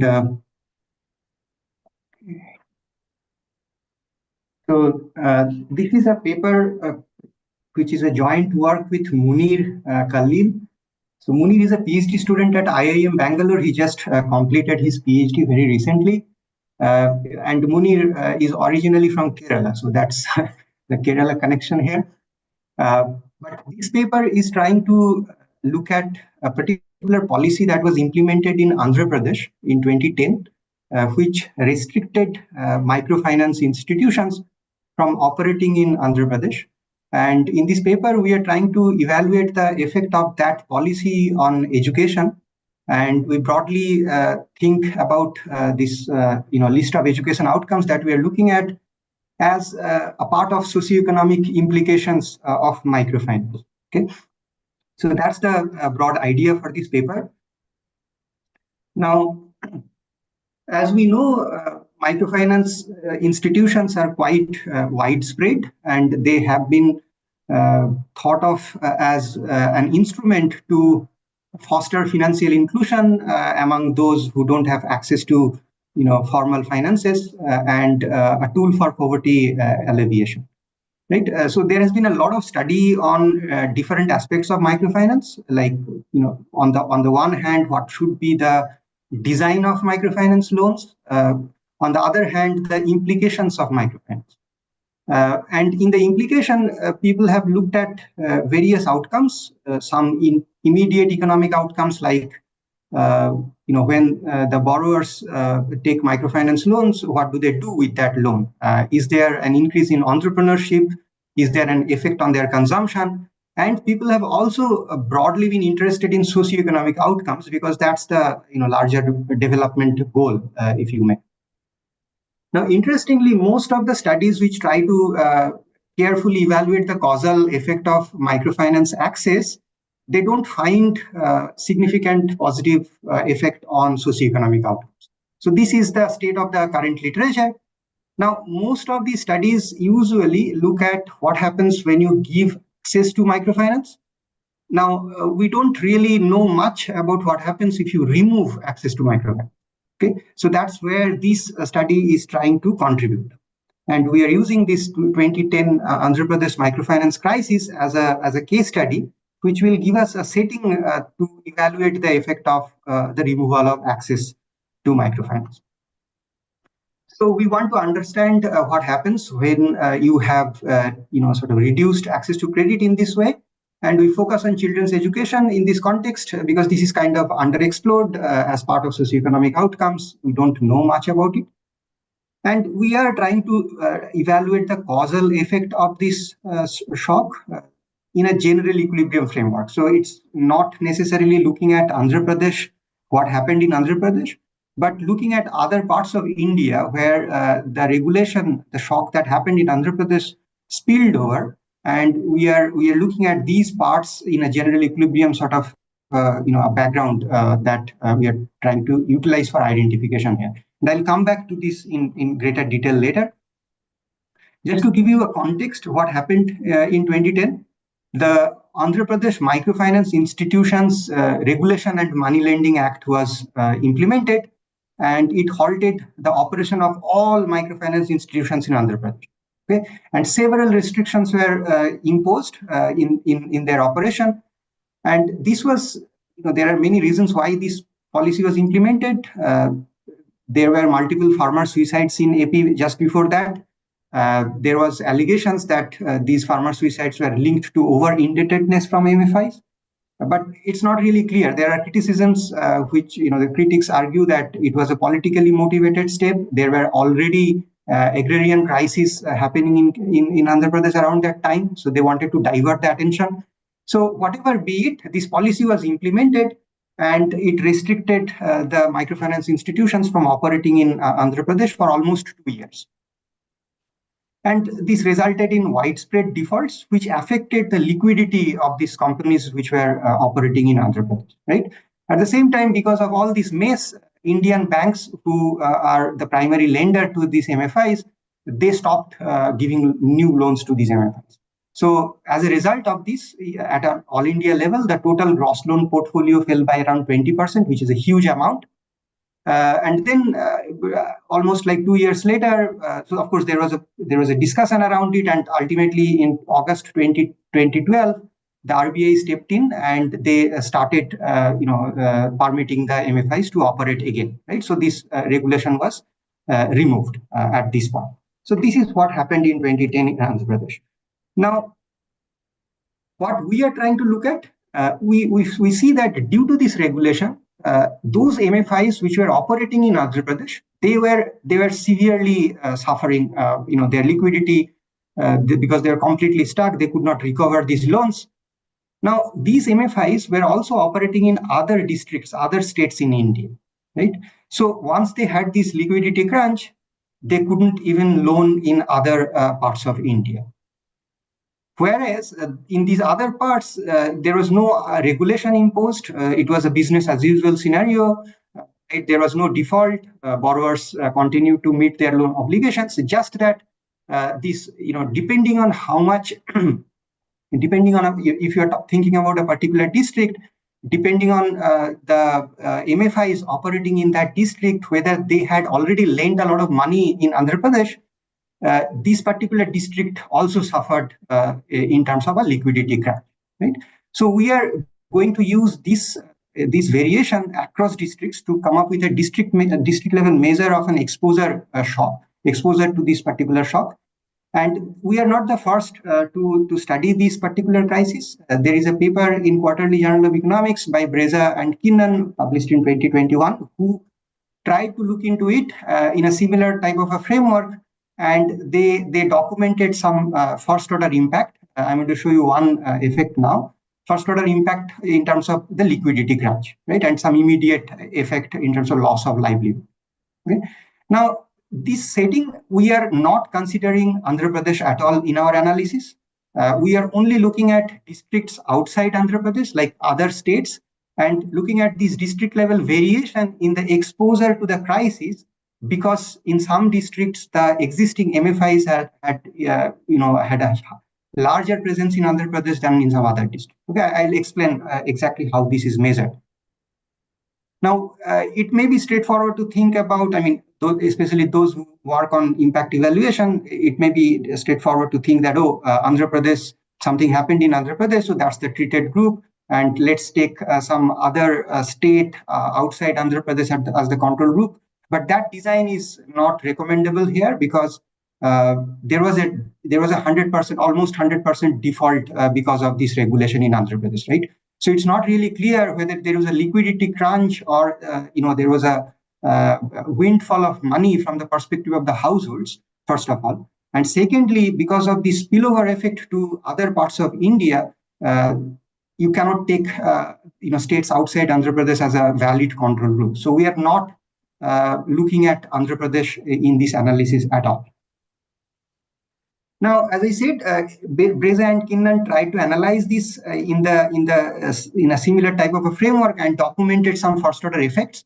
And here is one effect looking at the gross loan portfolio in other districts, right? So if you look at districts which had higher exposure to this Andhra Pradesh crisis, you'll see that the gross loan portfolio fell at a larger rate, and it kind of persisted over a few years. Okay, so this gives us a motivation to study the downstream effect on socioeconomic outcomes such as education, because here is an evidence that it did have an impact on liquidity elsewhere, right? So what exactly are we trying to do here? As I said, there was a liquidity shock in the rest of India, and I'm going to tell you exactly how we measure it. But for the time being, let's think about it as a liquidity shock. And when there is such a liquidity shock operating through these microfinance institutions, you can think about this directly impacting the microfinance borrowers, right? Because they no longer have the ability to borrow money from these institutions, because they are not, these institutions are not lending money because they are, they have credit constraint. In addition to that, you can also think about some general equilibrium effect in the rural economy to the extent the microfinance loan has a linkage to the larger economy through, let's say, consumption, demand type of channels, right? So because we are going to utilize district level data, we are capturing a combination of these two types of effects, like the direct impact on microfinance borrowers and the general equilibrium effect through loss of livelihood in the rural economy. So you can think about this as what happens when there is a contraction in the rural economy because of a crisis in the microfinance sector. Okay, so that is the way to interpret the effects that we are going to show. Now, why do we feel that there might be an effect on socioeconomic outcomes, especially given that the literature hasn't found much of an effect of microfinance on socioeconomic outcomes? So there are various reasons, right? One is this particular shock is different from what usually is analyzed in the literature. This is not provision of microfinance or expansion of microfinance, rather it is contraction, right? So there may be different types of effects when you look at giving versus taking. I mean, in behavioral economics, we all know that there is very famous literature on loss aversion. So when you take away the money, suddenly the households may perceive it as a significant loss, and they may take drastic decisions to cut down on their budgets on several fronts. And especially education is something where immediate return is not visible. Return happens a long time later. So this may be something that they may cut down, right? Another aspect is that microfinance often targets women. So again, there is a literature which talks about that women tend to invest more on children. They care more about children's human capital. So when you reduce women's income, it may hurt the children more. Another interesting testable hypothesis in this context is in presence of dynamic complementarity in the human capital production, where if you think about the production of human capital for a child, there are several years through which the child develops human capital. And if there is a shock at one point in time, it can persist over time to the extent that there is complementarity in the role of these inputs in the formation of human capital. Right. So because of these reasons, we felt that okay, this is a very interesting setup to understand what happens to educational outcomes. And broadly, we contribute to three different strands of literature: microfinance and education, income shock and education, and largely speaking, microfinance and financial inclusion. Right. So I'm not getting into these details. Let me directly move to the analysis. So we use data from various sources. The first data that we use is to measure the exposure of these different districts to the shock. We use data from microfinance institutions network. Then to capture outcomes, we look at annual status of education report for learning outcomes. We use multiple rounds of national sample survey to capture various kinds of intermediate outcomes like school enrollment, the type of school enrollment, education expenditure, food expenditure, etc. Okay. Okay, now let me come to the design of the study, especially the construction of the exposure variable. So if we think about a district outside Andhra Pradesh, let me remind you that we don't have Andhra Pradesh in our sample at all, right? So we are just removing Andhra Pradesh, looking at rest of India, looking at districts from rest of India, and let's say we pick a district. There are a bunch of microfinance institutions operating in this district. And so we look at a lender operating in this particular district, and we first construct before the crisis. So this is October 2010, okay, just before the crisis. What was their lending portfolio? So in the total gross loan portfolio for this particular lender, what is the share that was invested in AP? Okay. Now you can imagine that if the share is very high, this particular lender got really affected. Okay. If the share is low, that they were not really present in AP that much, then they didn't get affected that much, right? So therefore, this fraction AP for this particular lender, we construct it in this way to measure how exposed this particular lender was to the shock. And sorry to interrupt, Soham. This is Suraj, the chair. You have 5 minutes left.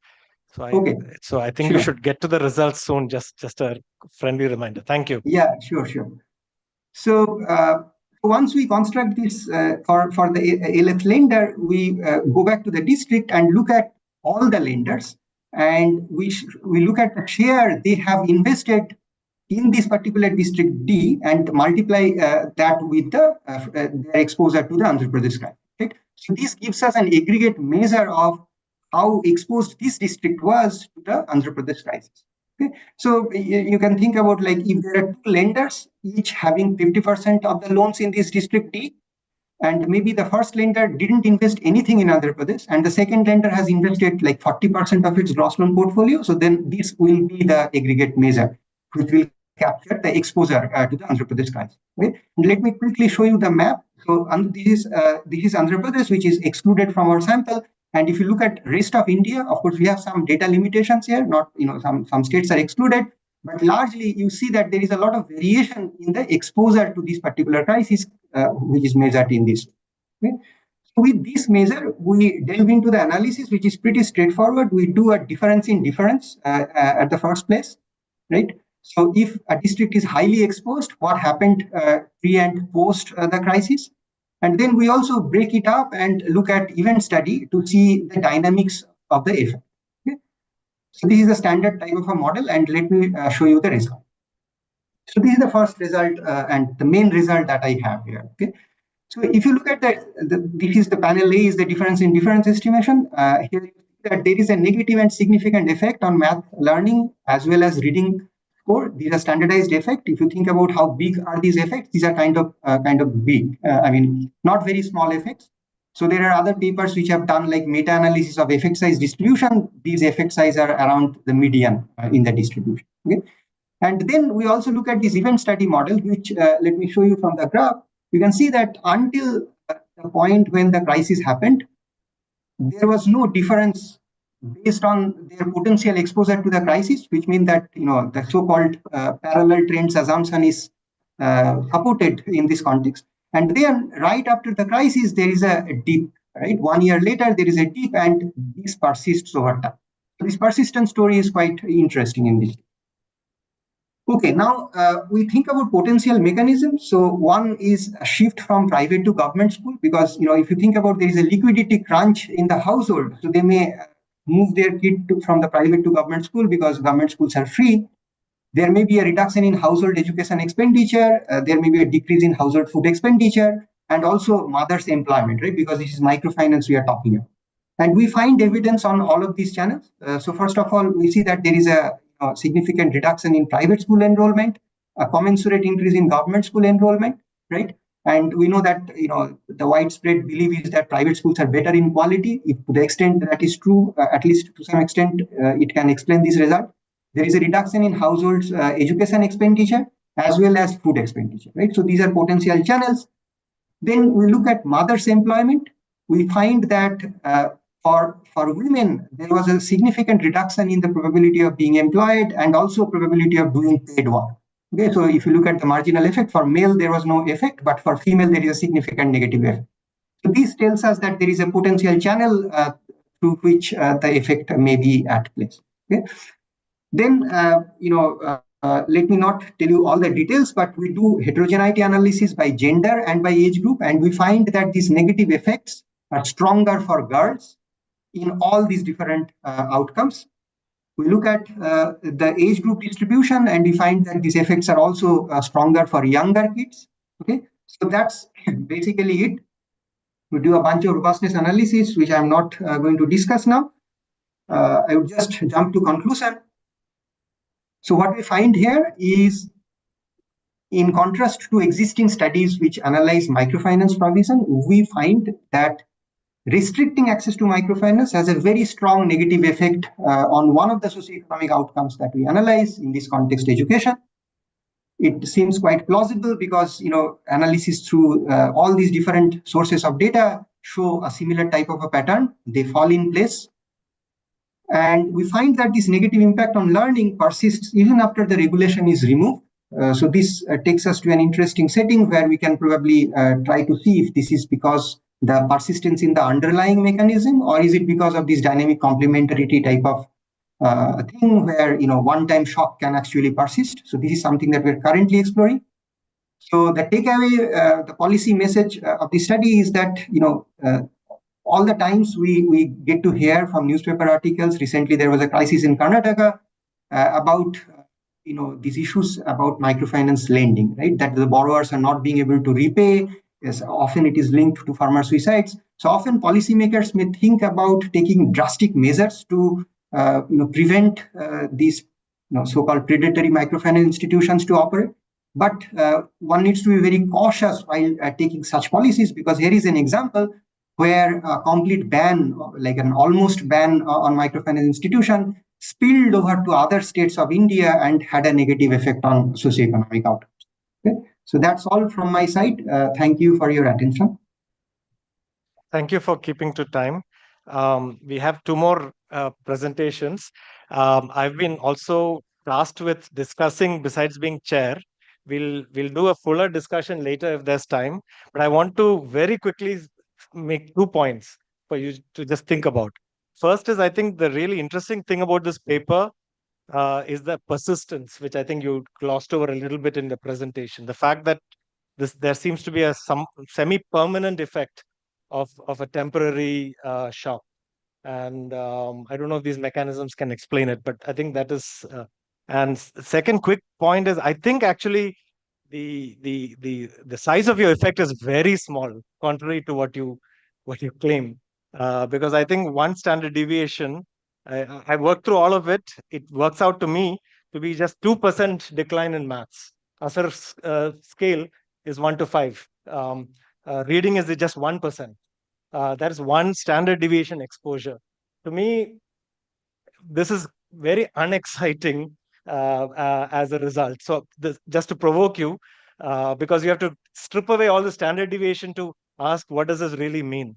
To me, it is a teeny weeny effect, significant, but nothing worth remarking about, just to get you to think. And please, happy to for you to disagree on this. So yeah, thank you. We'll have the second presentation, which is also online by Upasak Das. Again, please stick to 20 minutes. A little less would be welcome. Thank you. Thanks, Suraj. I guess, okay. Yes. Is my screen visible? It's loading. Yes, please go ahead. We can see. Yeah. Okay. Thanks, Suraj. It's lovely to be presenting at CDS because CDS is not probably my alma mater, but it's very close to my alma mater because just after my PhD, I joined CDS. So despite not attending the conference in person, I'd really like to thank the organizers for giving me this opportunity. So not wasting much time, I'd move to the paper. So this paper is about enhancing students' welfare through an app-based teacher-led intervention that we tried out in a district in the Narmada district in Gujarat. So broadly, this is the outline of what I'm going to discuss in the next 20 minutes or so. So I'll start with the introduction, then give the objectives, and then probably tell you about the intervention, the design, and then the survey, and then discuss the empirical strategy, results, and then conclude. So basically, when we talk about student well-being, there is a whole lot of literature that has demonstrated that student well-being is very important, not only for academic performance, but also for emotional, social, and mental health of the students. And large part of it is also shaped by the classroom environment. So when I talk about classroom environment, it means how teachers and students interact with each other, and the pedagogy followed by the teacher often becomes important. And that classroom environment often plays a key role in increasing student well-being, and also plays a key role in their future success. So a significant gap in literature is on understanding how these micro-level interventions work. So micro-level interventions, especially when we talk about, let's say, those implemented within the classrooms. So are these interventions within the classroom, are these interventions able to affect students' larger subjective well-being or life satisfaction, is something that has not been so much looked at in the literature. So on this background, this paper tries to evaluate an experimental intervention, a mobile-based intervention, teacher-led intervention called the Master Coach for Teachers MCT program. And the larger idea of this intervention is to integrate 21st century skills into the middle and secondary school classrooms. And then the intervention was done in the Narmada district of Gujarat, and we explore the impact on student well-being, as well as we explore some of the plausible mechanisms. Now, the question that arises is, why do we focus on 21st century skills? So back in 2018, much before I started or even thought of working on this, so I was looking at a TED talk, and by someone called Laura Jana, who is a educator. So she was telling that back in 2018, that maybe it's possible that 2/3 of the children in future would be looking for jobs that don't exist. And for those jobs, I think there has been a whole lot of work that says that, okay, for those jobs, it's important that you develop skills like critical thinking, problem solving, communications, collaborations, and digital literacy, apart from let's say, the reading skills or the arithmetic skills. So these skills are important for building a workforce that are innovative, and that's why it has been increasingly seen that policymakers have been embedding 21st century skills in their education framework. So recently, the new education policy places a strong emphasis on equipping students with these skills. Right, and also like states as well have started acknowledging that these skills are pretty important for students to prosper. Now, coming to the intervention, so this intervention is conducted by an education NGO called Quest Alliance through their publicly available app, openly sourced app called the Quest app. So this app provided structured modules, resource toolkits, and progress tracking and interactive exercises. So what we did is we recruited 2 teachers from each school covering classes from 7th to 10th grades, and there was a 2-day in-person orientation workshop, and we trained them how to use this whole app. And the whole coursework was around 24 weeks, out of which the initial 16 week was designed to provide a comprehensive understanding of these skills and computational thinking. And then from 17th to the 24th week, the teachers engaged in reflective exercises, some hand-on problem solving tasks, and other exercises to deepen their understanding. So broadly, the key components was computational thinking like problem identification, algorithms, flowcharts, and designing solutions.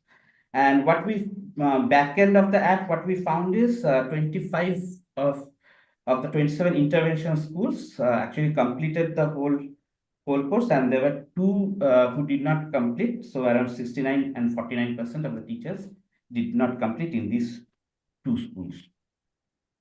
So broadly, this is what we expect how the intervention would work from the start to student well-being. So teacher, when through this intervention, the teacher would participate, and that would motivate them. That would also improve their understanding on 21st century skills, and that would help them improve the pedagogy that they follow in the class, and that would probably lead to improve 21st century skills among students, as well as it would lead to improved support from teachers, and thereby the overall classroom environment would improve, and that would bring about an improvement in the well-being. So this is how we structure the whole framework of the work. So the process started in July 2023, where schools from 5 blocks of Narmada districts were randomly assigned. So 27 treatment schools and 28 control schools. It consisted of all grades from 7th to 10th, and there were 20 intervention and 20 control schools from the upper primary ones, and from the 7 and 8 from the higher secondary ones. And this is broadly the location of Narmada district, and this is the location of the schools, and this is what the timeline that we followed. Okay, so we did the baseline survey in August 2023, and then the follow-up survey in March 2024. Okay, the survey started in March 2024. So from each school, we took 20 students randomly selected, and broadly, like there was an attrition of 30. So initially we surveyed 1092 students, and then there were attrition of 37 students, so which is 3.5%. So we ended up with a sample of 1055 students, where we have the baseline as well as the follow-up data. So we use a self-administered questionnaire on pedagogy, well-being, and cognitive skills of these students. And the main outcome variable is the subjective well-being, which is where we use the Cantril ladder. And this Cantril ladder is used in the Gallup World Poll as well to measure country-level well-being country-level well-being indicators in the World Happiness Report. And this measure has been used in economics as well as other disciplines as an indicator of well-being and life satisfaction. Detailed in his paper in Journal of Public Economics, and even other Eric Edmonds and others have used this indicator to measure well-being. We also, as another outcome variable, we also use whether the child is thriving in life. So how we measure it is whether they rate their current life at 7 or above, and their anticipated future life at 8 or above. And this is what the question looks like. So this is the ladder that is showed to the respondents, and we say that, okay, at which step do you think you are currently at the present time? Okay, so for mechanisms, we look at student perception about pedagogy. So the kind of pedagogy that is followed in the classroom, where we borrowed this instrument from Bray et al. 2023. And so basically 6 questions were asked about how the teachers are teaching, whether they encourage usage, encourage students to be creative, whether they encourage students to be working in groups or working with technology. So we had a 5-point Likert scale from strongly disagree to strongly agree. And following Anderson, we developed a pedagogy perception index. Okay, and yeah. And then we looked at the 21st century skill and learning among the students. Again, we depended on Bray's instrument on the students' confidence with key skills, which is 6. So 6 different key skills were considered: collaboration, communication, creativity and innovation, self-direction learning, critical thinking, and usage of technology. So broadly, this measures the confidence of students in using in these skills. So one thing is whether the teachers are in the classroom, whether the teachers are implementing the pedagogy that they learn from the intervention. And the next thing that we ask is whether the students are actually able to use the things that they're learning in the class. So whether they're able to collaborate, whether they're able to communicate, whether they're able to think critically. So all these aspects. Again, we followed the Anderson paper and we developed this 21st century learning index. Next, we also look at some indicators to understand support from teachers, whether the teachers are more supportive of the children who are exposed to this app. So we used 5 questions. And again, using these questions, we developed a support from teacher index following the Anderson paper. Now, this is broadly the empirical strategy, ANCOVA model, where we control the baseline outcome variable and we look at what is the outcome variable during the follow-up survey. So broadly, this is what is being followed. We have a block fixed effects and the standard errors are clustered at the school level. Right, so beta is the main coefficient of interest. So this is TSP is the treatment at the school level, whether the school is treated or not. And then so we used ANCOVA, and this specifically says that okay, ANCOVA can increase the statistical power, especially when the autocorrelation of the outcomes is low, and has been used by a lot of papers. Now, because our number of clusters is small, so we use wide cluster bootstrap, and also we use the randomization inference technique, RIT. So the first thing is like looking at the balance, whether the treatment and the control look balanced or not. So on the outcome variables, we see that current well-being, future well-being, as well as whether they are thriving or not. Practically, there is no such difference. Now, when we look at the mechanisms, pedagogy, so collaboration index, communication index, support from teachers index, so all these do not show any significant difference. And also in the covariates, apart from this access to internet at home, we do not see much of a difference between the treatment and control. So broadly speaking, at the baseline, the treatment schools and the control schools, children from the treatment and the control schools look pretty much similar. Now, coming to the main results, we find that overall well-being show a significant increase by 2 steps. And when we consider thriving, so we see that it increases by around 40 percentage points. Overall well-being for future do not show much of a change. So we do not find anything changing when it comes to the future, how the students see their future, but definitely we see a change in their well-being when we consider how the student think about themselves, think about their life currently. Right. So we also ran some heterogeneity tests. So we looked at difference between gender. We did not find anything to be any difference between males and females children. And also, like, this is a tribal area. So we looked at SCST as well as no SCST, these 2 groups. And again, we do not find any massive difference between the effects of these 2 groups.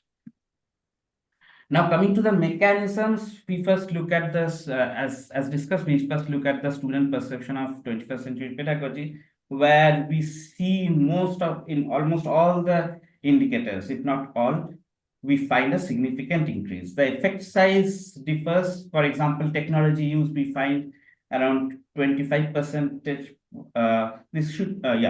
We find the effect size to be higher for technology use, but not so much for planning and completing a project, but still, statistically speaking, it's significant. Now, coming to whether the students are learning these skills in the classroom, we find that for all the 6 indicators that we took, collaboration, communication, creativity, self-learning, critical thinking, and technology use, we find a significant increase among the students from schools which were exposed to the intervention. Now, we find similar results for support from teachers as well. So the teachers who received this intervention were more likely to help in helping the students in understanding concepts, and the students faced no problem asking if there is any difficulty, and they did not face any hesitation in asking questions, and they were also comfortable when the teacher used to call them, and also comfortable in the presence of the teacher. So overall, we find a significant increase in support from teachers as well. Now, doing some further analysis, what we find is, okay, so this intervention about classroom pedagogy, we find that, okay, this helped in improving the well-being. But if everything is hunky-dory, we should also see an improvement in the learning outcomes, right? So for learning outcomes, we used Ravens, which is kind of like an accepted indicator to look at learning outcomes in absence of standardized tests. So what we find is, when we look at proportion of correct answers, we find there is a significant increase. So 30% and above, or 50% and above correct answers, we do not find any increase. But at the higher end of the distribution, 80% and above or 90% and above, we definitely find a significant improvement in the learning outcomes as well, in the non-cognitive non-cognitive abilities as well. Okay, so but when we look at future aspirations, let's say, what do you want to till when do you want to study, or do you want to work in a white-collar job or not? We find no such aspiration, no such impact on the aspirations. So broadly speaking, what we find is this whole intervention actually improves the short-term well-being as well as probably the short-term learning outcomes as well. But broadly, if we look at the broad life or the future life, we do not find any significant effect. Now, this whole exercise is robust to attrition. We found a low amount of attrition, 37 children, which is around 3.5%. But still, we did a Lee bound. We got some estimates from the Lee bound test, and we found that the lower bound and the upper bound is pretty narrow. So, which tends to say that, okay, the effect size is robust. We also ran a similar exercise with using the 1902 students. So discounting the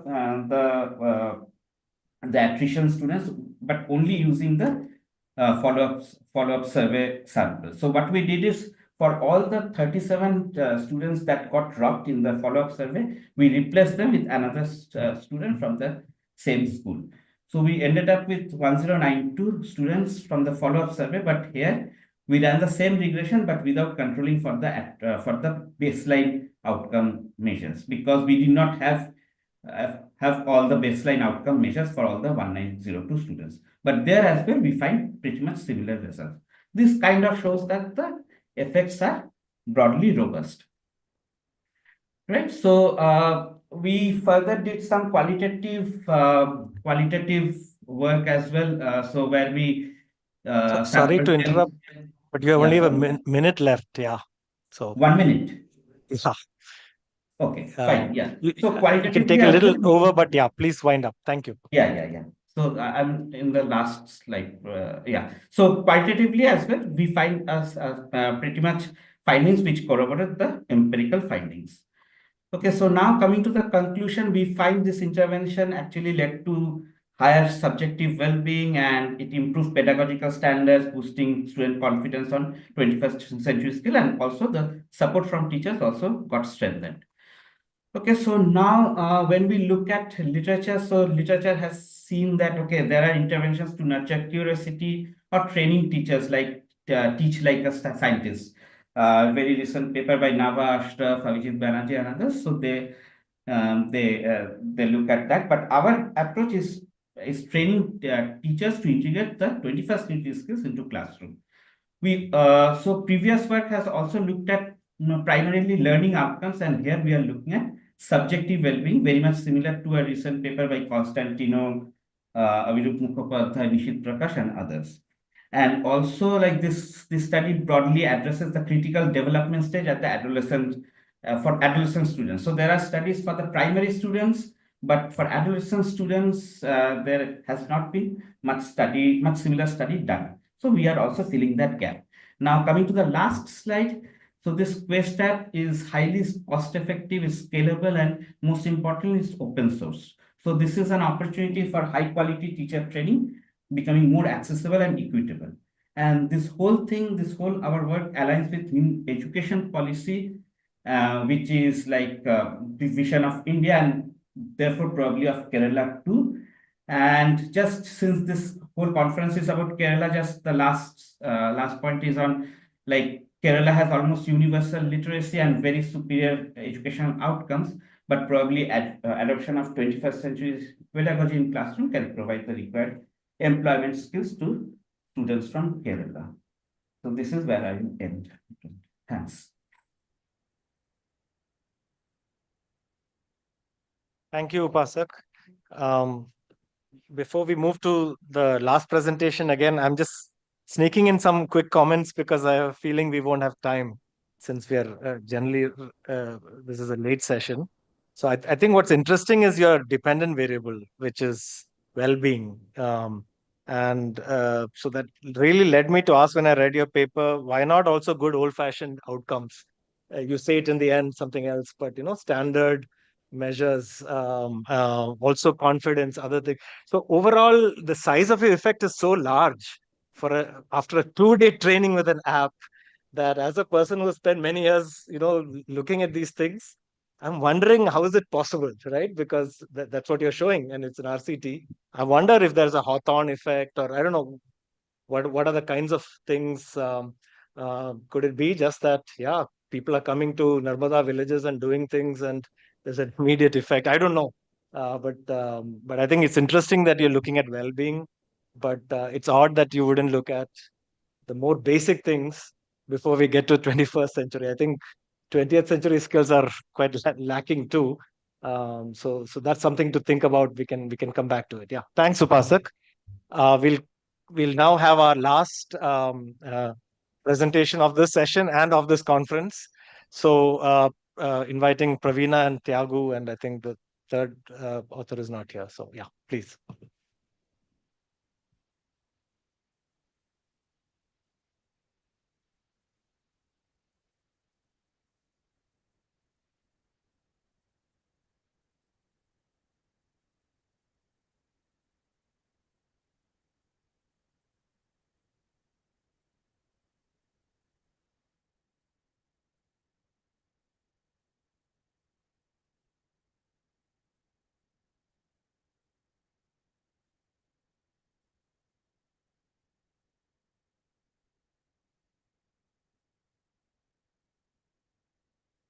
District in 2022.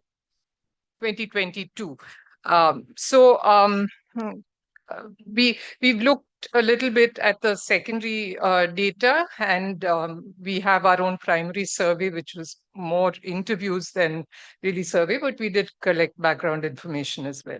So I'm just going to set the context, and then Tyagu will come in with the rest of the paper.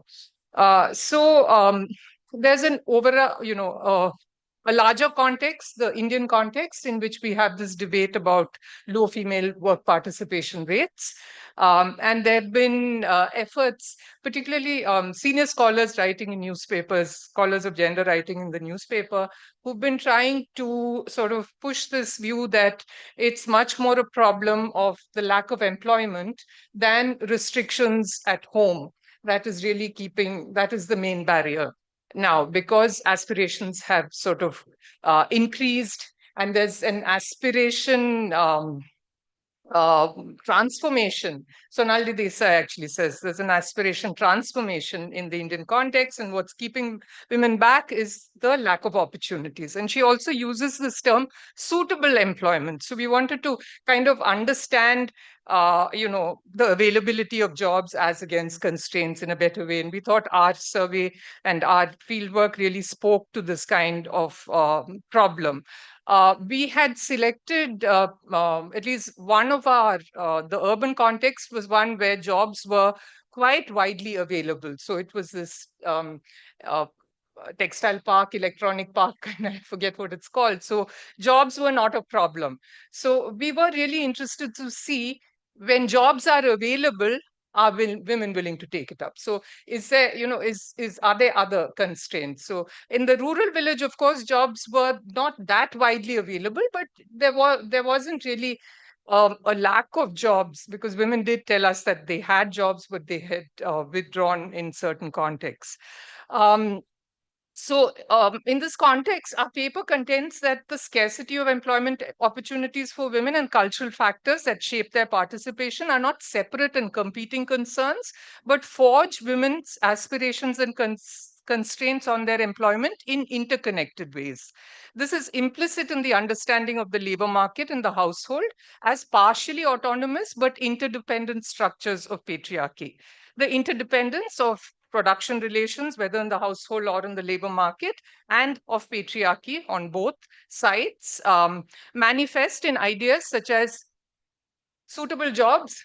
You see both playing into that term, as well as occupational segregation and the gender wage gap. Within India, cultural differences have underpinned regional patterns in gender-related development outcomes, including women's employment. And there's been a long tradition of literature on this. So gendered histories and processes of development in the states have shaped conditions in which women may seek employment. So to understand the interconnected working of structural, labor market, cultural and cultural constraints in shaping women's aspirations for employment and their achieved employment pathways, we take up the case of young, higher educated mothers in the state of Kerala. Notably, women with higher education, more so young women, have been at the forefront of seeking employment in the state. So it's been reflected in very high levels of unemployment, even where they're not able to achieve employment. But higher educated women have had both high employment and unemployment rates in Kerala and continue to do so. So women's labor market behavior in Kerala cannot be understood without reference to local, national, and global forces that co-produce culture. I'm talking about the kind of constraints you find at the level of the household and at the labor market through their interactions with family and community structures and the regional economy. Forms of extraction of women's labor were transformed by norms of respectability and the institutionalization of the modern conjugal nuclear family through colonialism, community-based social reform, nationalism, class struggle, and globalization that has manifested in a remittance economy since the 1970s. The modern family transformed the ideal of childhood and ushered in an intensified childcare regime that posed women's rights against child rights. So human development was supported by these same processes, thus belying a generic expectation that education, fertility, and technological improvements make way for higher levels of women's employment. While Kerala had among the lowest women's work participation rates in the country for several decades, till about the 2010s, other features of women's labor market behavior, consistently high labor force participation and high unemployment, especially among the educated, lend themselves to inferences that women aspired for employment. Then we kind of go over the literature, which actually show on Kerala, which show that, some scholars emphasizing constraints on the labor market, including inferences fairly recently, that there was a discouraged worker effect at play, because women waiting out on the labor market and then falling off, leading to low unemployment that is not reflected in a rise in work participation. So studies also highlight on the other side as well, highlight reproductive and care responsibilities amplified by cultural norms. So family decisions about education and employment of girls are oriented towards marriageability, while women in Kerala displayed strong preferences for jobs aligned to social status and were particular about the place of work compared to men. They rarely preferred overseas jobs, so migration has been male dominated. The PLFS data that Tyagu will briefly speak about also suggests that there's been a break in the long-term trend, with a steep increase in work participation rates in Kerala as well as the Indian context. But in Kerala, what is interesting is that it's regular employment, more so for educated women, that has, is showing up in this increase. So what we do is we use this primary data to examine the interrupted pathways of women's employment. So most of the women in our sample had taken up employment at some point. So over 90% had been employed. About half and half were currently employed and not employed at the time of field work. And we look at the interruptions. So, when they enter, what are the major reasons for those interruptions? And we also ask them direct questions on aspirations. Interrupted pathways are underpinned by the sustained aspiration to be employed. There's been one paper that we cite which looks at aspirations and talks about the idea of flexible aspirations in the context of the knowledge economy, where women marked by individualized empowerment are also subject to norms of feminine domesticity. This author finds that women were unsure of whether they would be able to remain in employment after marriage. And therefore, they kind of factored that in to their own aspirations. In our fieldwork context, personal aspirations of young, higher educated mothers were entangled with childcare obligations, introducing uncertainty, which women factored into their aspirations. We observed that women continuously rework their aspirations according to their circumstances, thus rendering their aspirations contingent and fluid. These features allowed women to keep their aspirations alive even in the face of adverse conditions at home, and to attempt to navigate through their circumstances and create space for themselves to seek employment. They were willing to engage in a more diverse set of mostly low-paid opportunities in manufacturing and services while waiting for more respectable government jobs or jobs corresponding to their education. So they also kept in touch with their colleagues. There was a nurse who, was on a WhatsApp group and constantly getting information about jobs, trying to, tap these jobs while also making provisions for, who would take care of the children and the older people in the family. Not always successful, but they kept trying. There were women who were looking for jobs and finding that the childcare costs were higher than how much they would earn, and then having to abandon it, but while saying that, in a year, I will definitely get back. So this is, keeping the aspirations alive, but also flexible, because not all jobs were accessible. They could not really afford to take jobs at long distance, etc. Thus, we contend that the increase in work participation of women in Kerala cannot be understood without taking into account their contingent and fluid aspirations, which has allowed them to tap available opportunities that are even relatively low paid. This understanding is consistent with the finding from the PLFS that regular employment accounted for the increase in women's work participation. There was a striking class difference. We found that women from affluent backgrounds were more invested in a norm of motherhood that required the mother's physical presence with the child until the child reached a particular age. Women who came from poorer backgrounds, who had daily wage labor parents, were far more keen on keeping their employment and were looking for options for childcare while doing so. Most of the time, they tried to get family members to take care of the child because their employment did not give them sufficient earnings to actually get what they thought of as good quality childcare. And they were very invested in good quality childcare. I think that's enough context, Tiago. Thank you.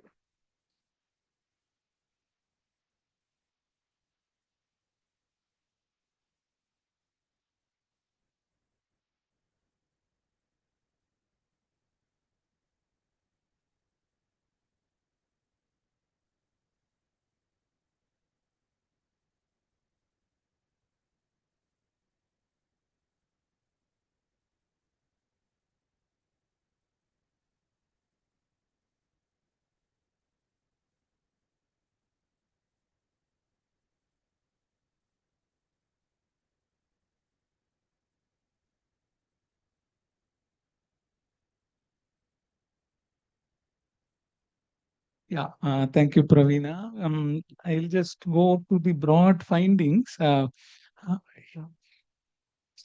So broadly, first we looked into the secondary data, looking at various NSS and PLFS. In general, what seemed to have changed over time, particularly starting from 2017, is that the work participation rate of women in Kerala has gone up significantly. The dark black line is the Kerala women work participation rate, which was around 33. It went down, but then has gone up, and previously it used to be much lower than the Indian workforce participation, but it is now comparable to Indian context. The other thing that seems to have been positive is that the unemployment rate has also come down by half or so. So this kind of seems to be like things happening well in the direction of both workforce participation and lesser unemployment. For our study, we were focusing on the 18 to 40-year-olds. So we thought, let's look at what is happening across age cohorts. Then we find that across these two cohorts, particularly, let me focus on the 18 to 40, which is the age cohort of our interest. Their workforce participation remains persistently constant across this whole period. So all the dynamics seem to be coming from 41 to 59-year-old, 41 to 59-year-old women, where things are changing in terms of participation is changing. But if you look at unemployment also, it remains reasonably constant for this particular age group. So this age group seems to be somewhat a concern and something that needs to be looked into, and what is happening in this particular age group. So we looked at differences based on education. We find that those who are graduates and above, they had a much better workforce participation, but again, most of it remaining static all through this period. The other thing we looked at was looking into whether there was a child in the household, and look at the age of the child and look at changes in workforce participation. Again, here too, we find that when there is no child in the household, we see there is a particular pattern to workforce participation. But this, as the household, there is a child less than 2 years, the workforce participation rate goes down drastically. And then, but once the child's age, youngest child's age becomes higher, we see increase in workforce participation. And particularly when there is a child who is 7 to 12 years old, the youngest child's age is 7 to 12 years. So we see the workforce participation to be higher than compared to a scenario where there was no child. So this kind of indicates a possibility of in and out transitions from workforce that is happening with women. And this has not drawn so much attention primarily because of lack of availability of data which traces single individuals' career trajectories or workforce trajectories over years. The CMIE data gave some pathways to look into it, and we find these transitions getting documented in Deshpande and Singh 2021 in the Indian context. We also see primary surveys with life history calendar, which basically take a quantitative approach and document each and every event in the life history of the women. And they seem to be again finding similar patterns of M-shaped transitions across life cycle. Lot of work has been on this U-shaped transitions, which talk about work participation based on changes in economy. But the other part about how life cycle transitions impact work participation of women has drawn lesser attention. And these few studies, again, those that have focused have been focusing on the quantitative aspect. So what we thought was or what we kind of find is that the quantitative studies can tell us that whether there is a M shape or not, but to engage into why this M shape might be happening and what is going through during this transitions in and out of the women's life cycle, we conducted a qualitative interview-based study. So I'll broadly present the findings from the primary survey. I'm not presenting the details of the sampling. Some of it Ravina has mentioned. So we have tried to make reasonable representation across various parameters, and we selected about 72 women from both the rural and the urban one. Interviews were collected from January to June 2022. I'm going to talk about 4 broad findings, and I think how much time do I have? 4 to 5 minutes. Ah, ah. Fine, 4 minutes, let's say.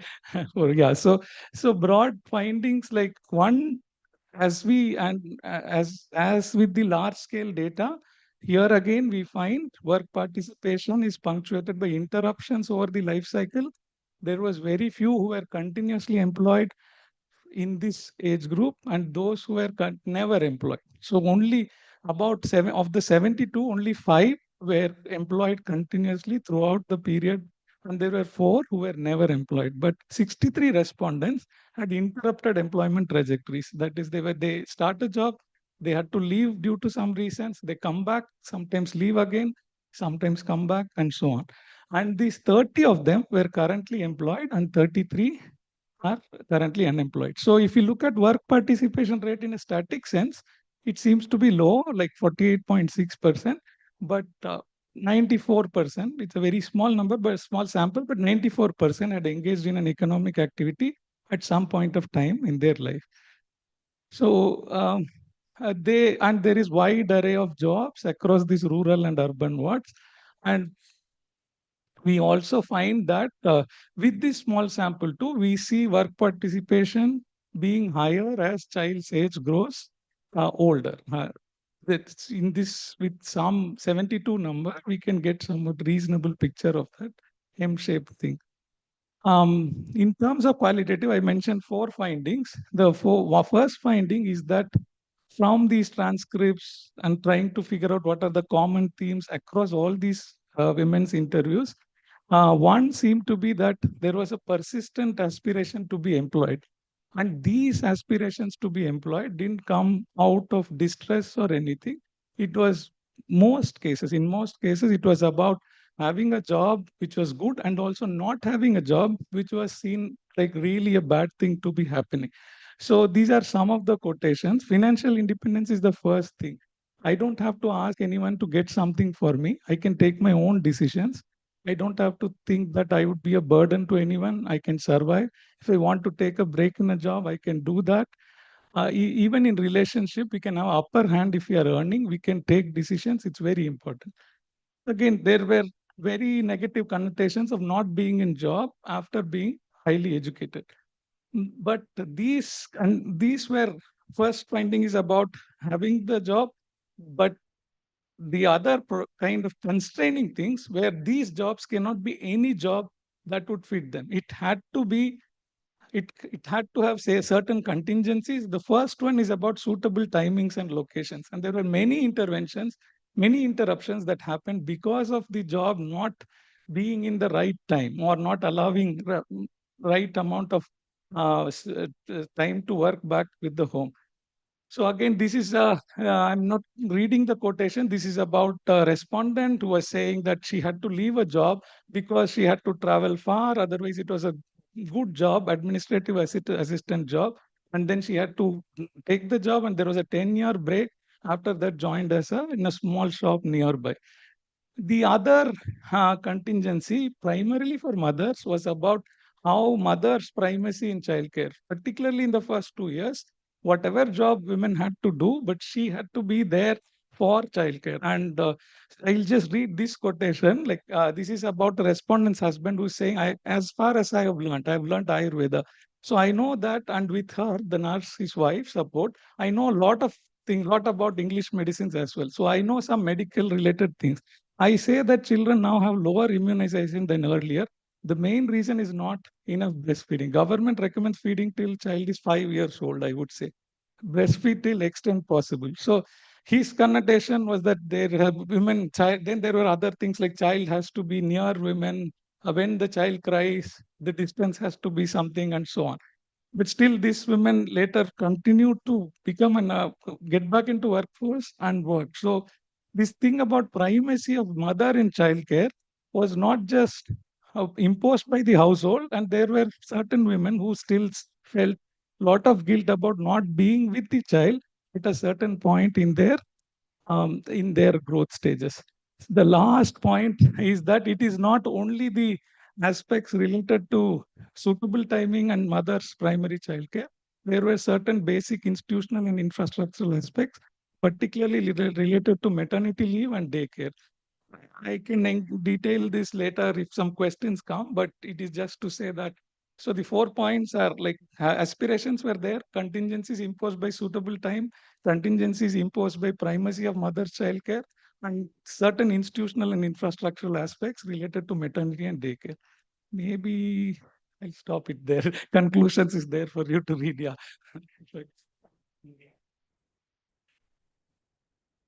Thank you. Sorry to hurry you.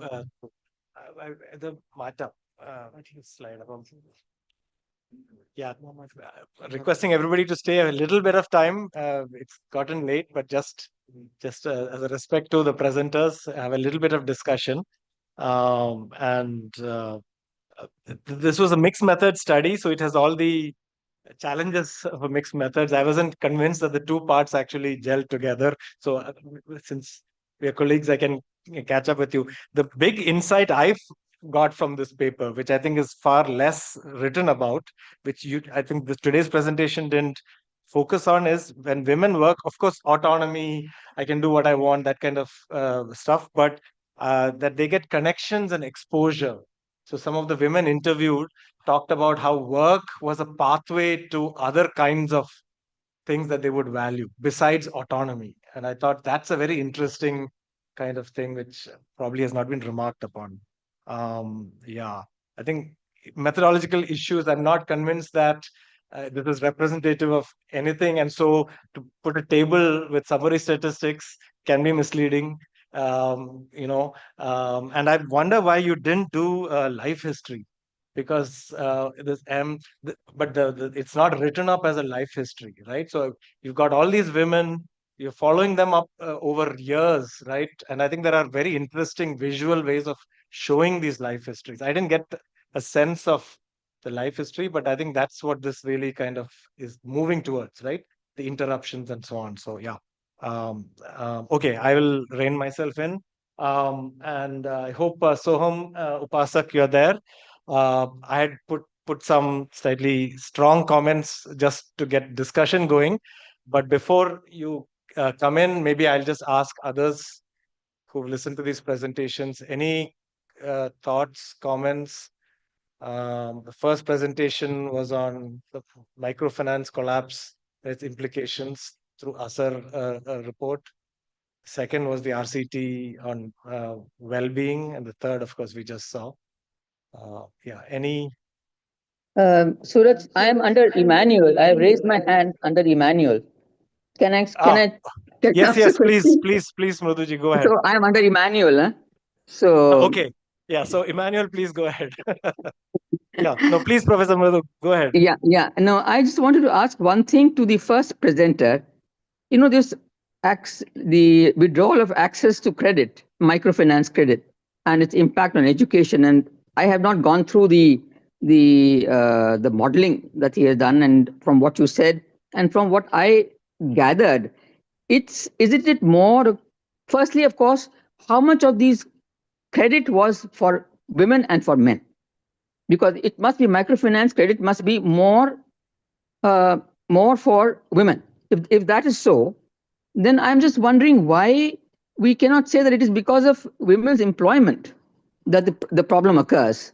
You see, there is, of course, lack of access to credit, but more important is the fact that women cannot work, and therefore they are not able to sustain the household in terms of children's education, because their working has a greater impact on children's education than the male working.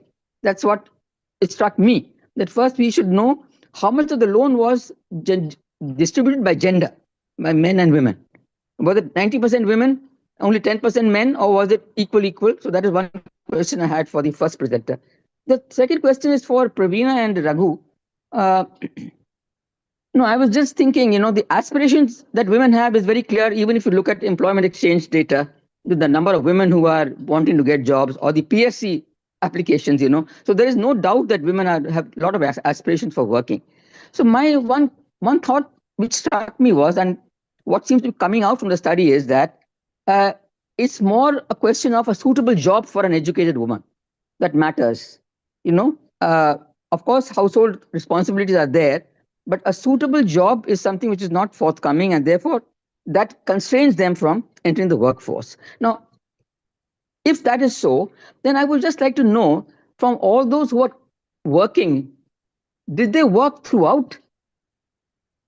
For instance, the interruption, was the interruption much less for women who had a suitable employment? So they were getting an income which is what is suitable and which is allowing them to probably have childcare. So I just wanted to know if there was some women who had suitable employment and their work was not interrupted, or is it those women who did not have suitable employment and their work was interrupted? So there's one question I had. I wanted to ask them. Yeah, thank you. We'll also take a few more questions, but I request Soham and Upasak to switch on your videos if possible, so we can all see each other. Yeah, thank you. Yeah, any other comments? Yeah, going on.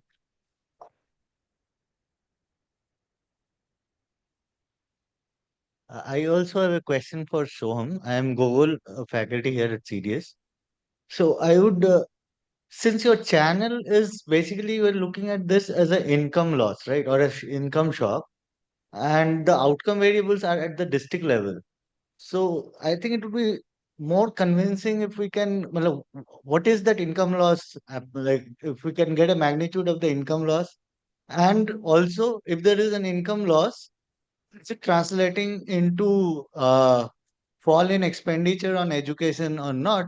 So I think a household level study might be a more convincing way, or maybe a more plausible explanation for why this educational outcome is happening. Yeah, Soham, just hold on to that. We'll take a few more. I think, yeah, Professor Veeramani. Yeah, this is the question to Tyagu and Praveena's this paper. So you see that job flow dynamics, right? The in and out behavior. So two questions. One is that is what you serve for females, is it different for males, or have you looked at it? That is one thing. The other one is I would expect that this kind of behavior is more for females for various reasons. But still, even for males, there is a in and out behavior which is generally seen, but not as much as for females. That is one thing. The other one is explaining that behavior is job flow dynamics. There are supply side reasons, which is well known, like for example, household, care activities and all that. But then there is also a demand side explanation, which is like when there are economic shocks, like an adverse economic shocks, firms who the behavior of the firms in terms of whom they retrench first, who lose job first. It is generally seen that women lose their job first and then men. And when they want to the economic activities revive, then again men get the jobs first and females get it later. So these type of behavior is seen elsewhere. Now my question is, have you tried to look at the explanation from demand side and supply side factors for this behavior? Is there any one last comment or question? Yeah.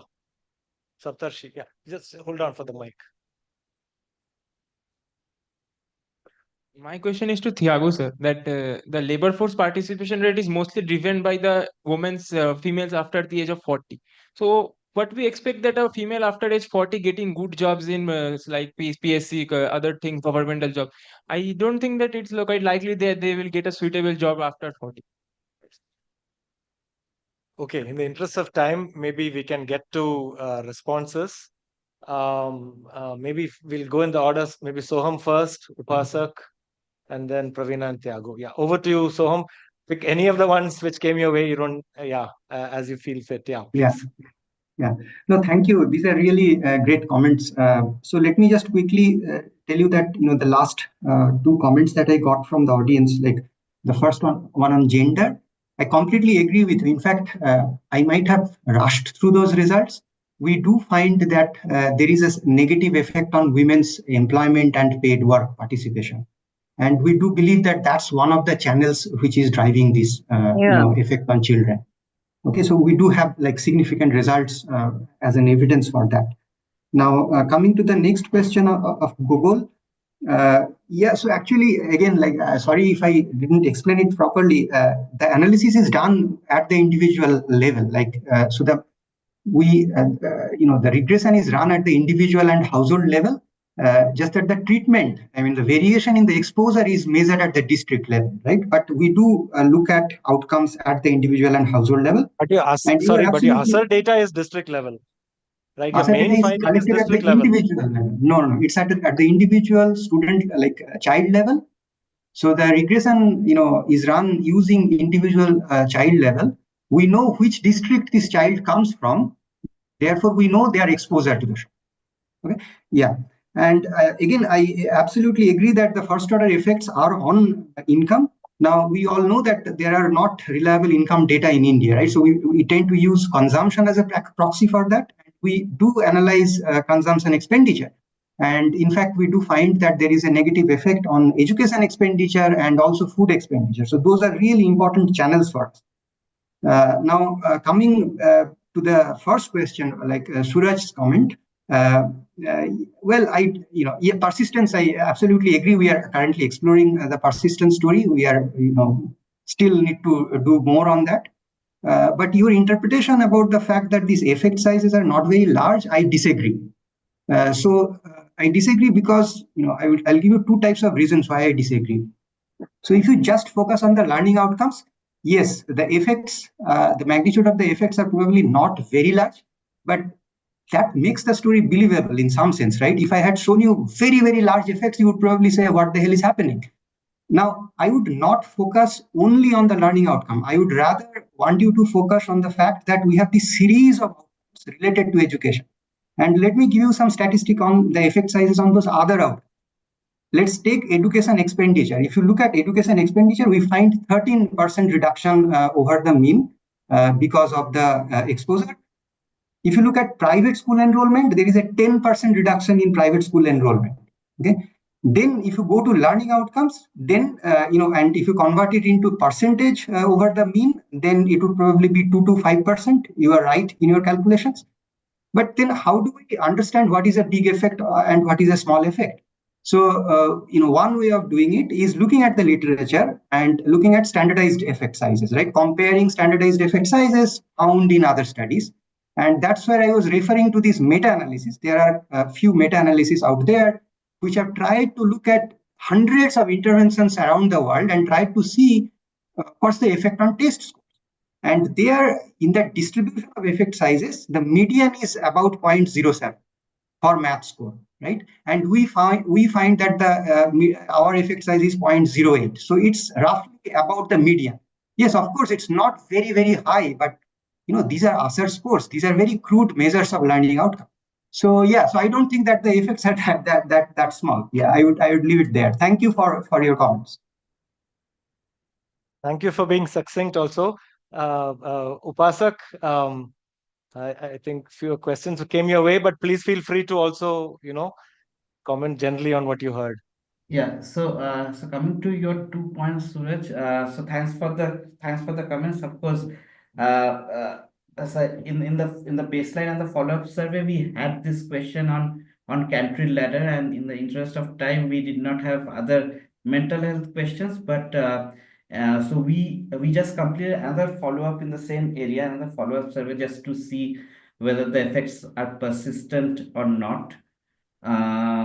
Like you commented on Soham's work. So persistence might be an interesting thing to look at, and we just completed another survey in the same area, treatment and control schools, to look at the persistence, and there we have also collected the mental health questions, so the standardized mental health questions. Of course, we wouldn't have the baseline and the follow-up survey data, but in this follow-up, at least we can compare the treatment and control to see whether there is largely any difference that can complement the findings on the well-being.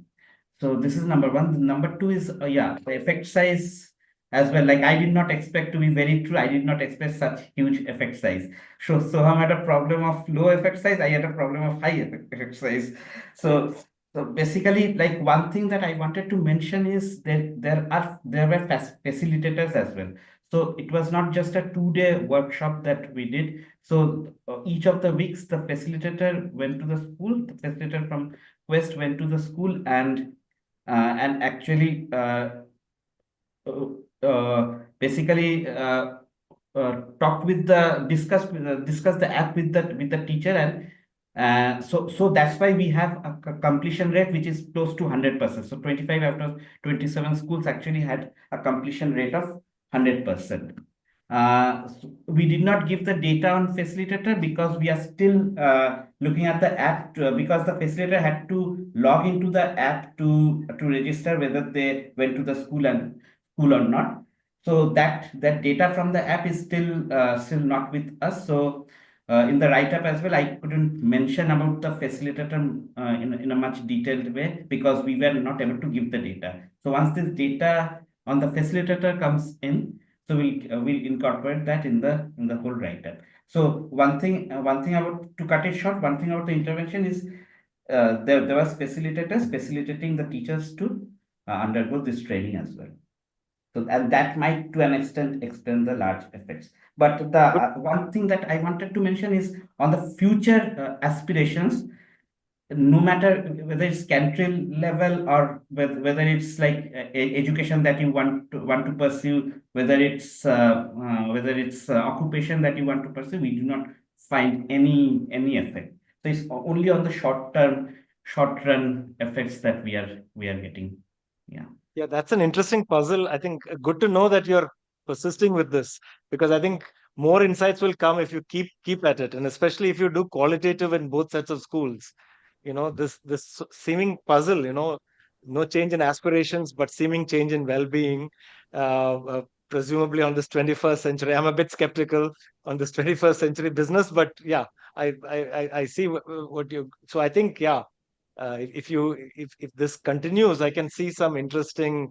This is what happened with Abhijit Banerjee and Michael Kramer's RCTs in Rajasthan. They went, but there are many other kinds of tracking that their original RCTs allowed. Because other people kind of continued it. So something like that. So there might be other things other than what you're studying, which might emerge if you just persist. If you keep that field site open.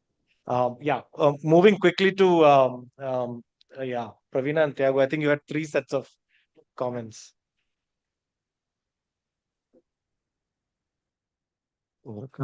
Thank you for the comments. Suraj, on your comment on method, I think we are reworking on it. So we first thought PLFS, we'll have something, and then this. Again, we have got comments to reduce the PLFS as much as possible, keep it as a background, and rather than not to pretend, make it pretend as a mixed method. So we try to reduce it as much as possible.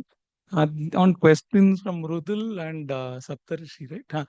So I think in the whole speed, suitable jobs seem to be seen as a very positive connotation. But what we meant as suitable jobs was that it constrains the available options. Suitable in a sense, suitable to the household, not suitable to the individual, suitable to the household's unpaid care needs.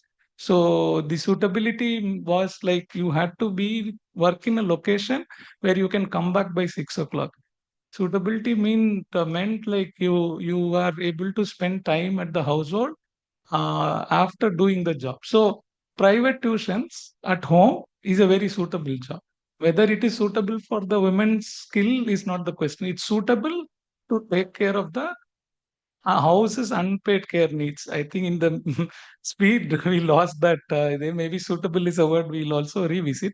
But suitable. So that meant that typically when they have to re-enter, then this consideration became a big consideration, and that's what we meant on suitability. We didn't mean it in any kind of positive connotation. On Professor Veeramani's demand side, so one thing is losing jobs. We didn't do any survey of men in this particular case, but women did not. Many of them, there were very few. They were removed from employment. There were few who said the work was stressful, but in terms of dropping out for men and women, the life cycle things matter more for women. Like a marriage happens, men need not drop out. Typically, women have to go to the other place. Then they have to, if they are employed before marriage, they have to drop out.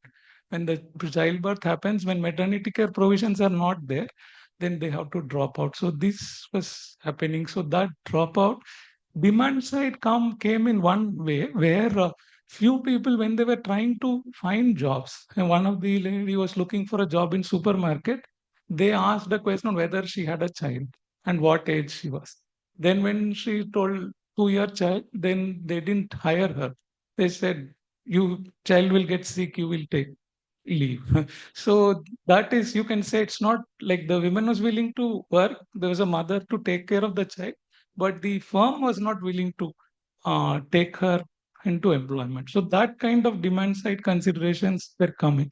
So there were firms which had daycare centers along with them. So IT Park, there was a daycare center. That those firms, women were more willing to work and so on. That was happening. But I think life cycle decisions matter more to dropping. We don't have data on when. And I think Mridul had one more question on how people were able to sustain. Only 5 work continuously. So not many were able to work all through the life cycle that we had. And that many of them, maternity leave provisions helped them. Most 3 out of 5 had very good maternity provisions in their firms that they were able to sustain this job. Otherwise, there were very few without maternity leave provisions to continue working. We didn't have not much, and not just maternity provisions being there also doesn't imply they will continue. These were more like necessary but not sufficient to the something on those lines. Can I just react to this? Can I just react to this? Yeah. No, I just wanted to say my suitable thing, because it was also stated that the poorer, the more disadvantaged women were continuing with the work vis-a-vis the better off women, So that means earnings do matter. As when your suitability comes in, the earnings matter, isn't it? That's what I was thinking. It may be suitable due to a household care, but it also the earnings are mattering. That's what I wanted to know. So if earnings are high enough, are they going to stop doing the job because of the household work? That's what I was just thinking. So, okay, I wanted to respond first to Veeramani's question because, we did this survey just as we were coming out of the pandemic. So there was that crisis there. And there was one woman who said that she had maternity leave, but she didn't take it because she was scared she'd be laid off. So she went back to work. And she wasn't a high earning woman or anything, but she was one of those who said, the networks, the connections, just getting out of the house is so important. So another thing I wanted to say was there's ILO, a fairly old ILO study that says that men's turnover is as high as women's, but men leave jobs to find better jobs. Women leave jobs because of other constraints. So there is that, though, of course, we were not looking at men. Mridul, the question of income is very, very important. But the point we were trying to stress was that women, higher educated women, are willing to take up jobs even if they are low paid. And the problem comes when the pay is not enough to pay for replacement care. So then they have to drop out. But their aspiration for jobs is such that, they think that even if it doesn't pay very well, it's still worthwhile taking up that job. So we thought that is something we found that in the field that, they like woman who went back without maternity. She's not being, but she has a mother-in-law at home to take care of the child. So that's the issue. On this matter, and aspiration, I think, is even in the title, right? Yeah. How recent a phenomena is it? I mean, is this a when you're really pitching this as something which is in the last few years, right? Is this your sense, having had a longer kind of research on this? Yeah, so in the literature, we tried to trace this, and there's a paper in 2015 by Shalina Matthew where she looks at a break in the long-term pattern, and she finds that unemployment has declined because labor force, they've moved out of the labor force, and she interprets this from the secondary data as discouraged worker effect. Now, it could well be this in and out also, right? Unless you've done field work, you can't really tell that. And one of our PhD students, Alice Sebastian, she did field work in vernaculum, and she found these interruptions. She found interruptions, and she took, and she found very clearly, her sample was slightly more diverse. So there was the older generation of women who were either continuously employed or continuously never employed. So they were interested in jobs that had respectability. So if it was a government job, a teaching job, they would take it. Otherwise, they would not enter. So that's the old notion of respectability. But her younger women were very like the mothers that we are talking about, where, you know, they wanted jobs. And this is a new generation of women whose backgrounds are daily wage labor parents. So the aspirations are very different. And we were, though we didn't have this too many of these older generation of that kind, we did find that there was a clear difference between women who came from affluent backgrounds, who seemed to think, no, my child needs me, etc., and would stay at least till the child is 2 or 3, the youngest child is 2 or 3, as against the poorer women. So that's the larger story. Any final comments, if not questions? Okay, if not, well, we'll wind up this session. Thanks to Soham Upasak for staying on. And thanks to Praveena and Thiagu. Thanks to the audience here who has stayed to almost past 7 on the end of a long conference. Thank you. And I suppose there is some final words from the organizers. I'll be very, very quick. So I'm basically standing at this juncture. So if I drag this a little more, people would kick me out, or maybe I would be cast. And if I don't do it, so I would probably get similar effects from the other side. So let's get the job done. So our idea, when we conceptualized it, our idea was to, incorporate or accommodate papers from diverse backgrounds. So that can be a weak point, and that can be a strong point. Why strong? Because you probably would see very few conferences which would do this. Conferences which are set on a specific tone that is there, but getting people from diverse background who comes from different schools, they use different methods, and then listening from them is a really, I think we are pretty successful in accommodating them. So I co-organized this conference with, of course, my colleague and friend Chandrasekhar, and our director, Professor Viramani. So he's the head. So if everything went wrong, so he's responsible, and if everything has gone really good, so then we are responsible for that. But I cannot really thank Chandra, but without his help, and when it would not have been possible. Same to Professor Viramani. So whenever we reached out to him, he has always responded, and he has always given us enough freedom. You organize it on your own, you just decide papers. So that is something we really enjoyed. Other than this, Mr. Emmanuel is always there. You call him at 12 in the midnight, he would pick the call. So I remember that he emailed me middle of the night, 1:30. So I said, please now go to sleep. You don't have to take this much pressure. Of course, Mr. Praveen, he's there always. And so the entire CDS community, I might miss out some of the names, so it's a political decision. So I should say that entire CDS community, I'm very, very thankful to the community. Each one of them have tried to help to, to reach here. Specifically, student community, and specifically PhD first year students. Big round of applause for them. They have reported the session. They have volunteered, they were there, they missed their classes. So many things happened in between. And second year, I would take Sangita's name and Aina. They have, helped us throughout this session. So our finance officer, of course, without the money, it would not have been possible. And Mr. Sarath, Mr. Avirash, who is staying this late, Mr. Satishan, he is also here. So without them, it probably would not have been possible. Ajay Cheta is there. So thank you everyone, to the participants, to the speakers, panelists.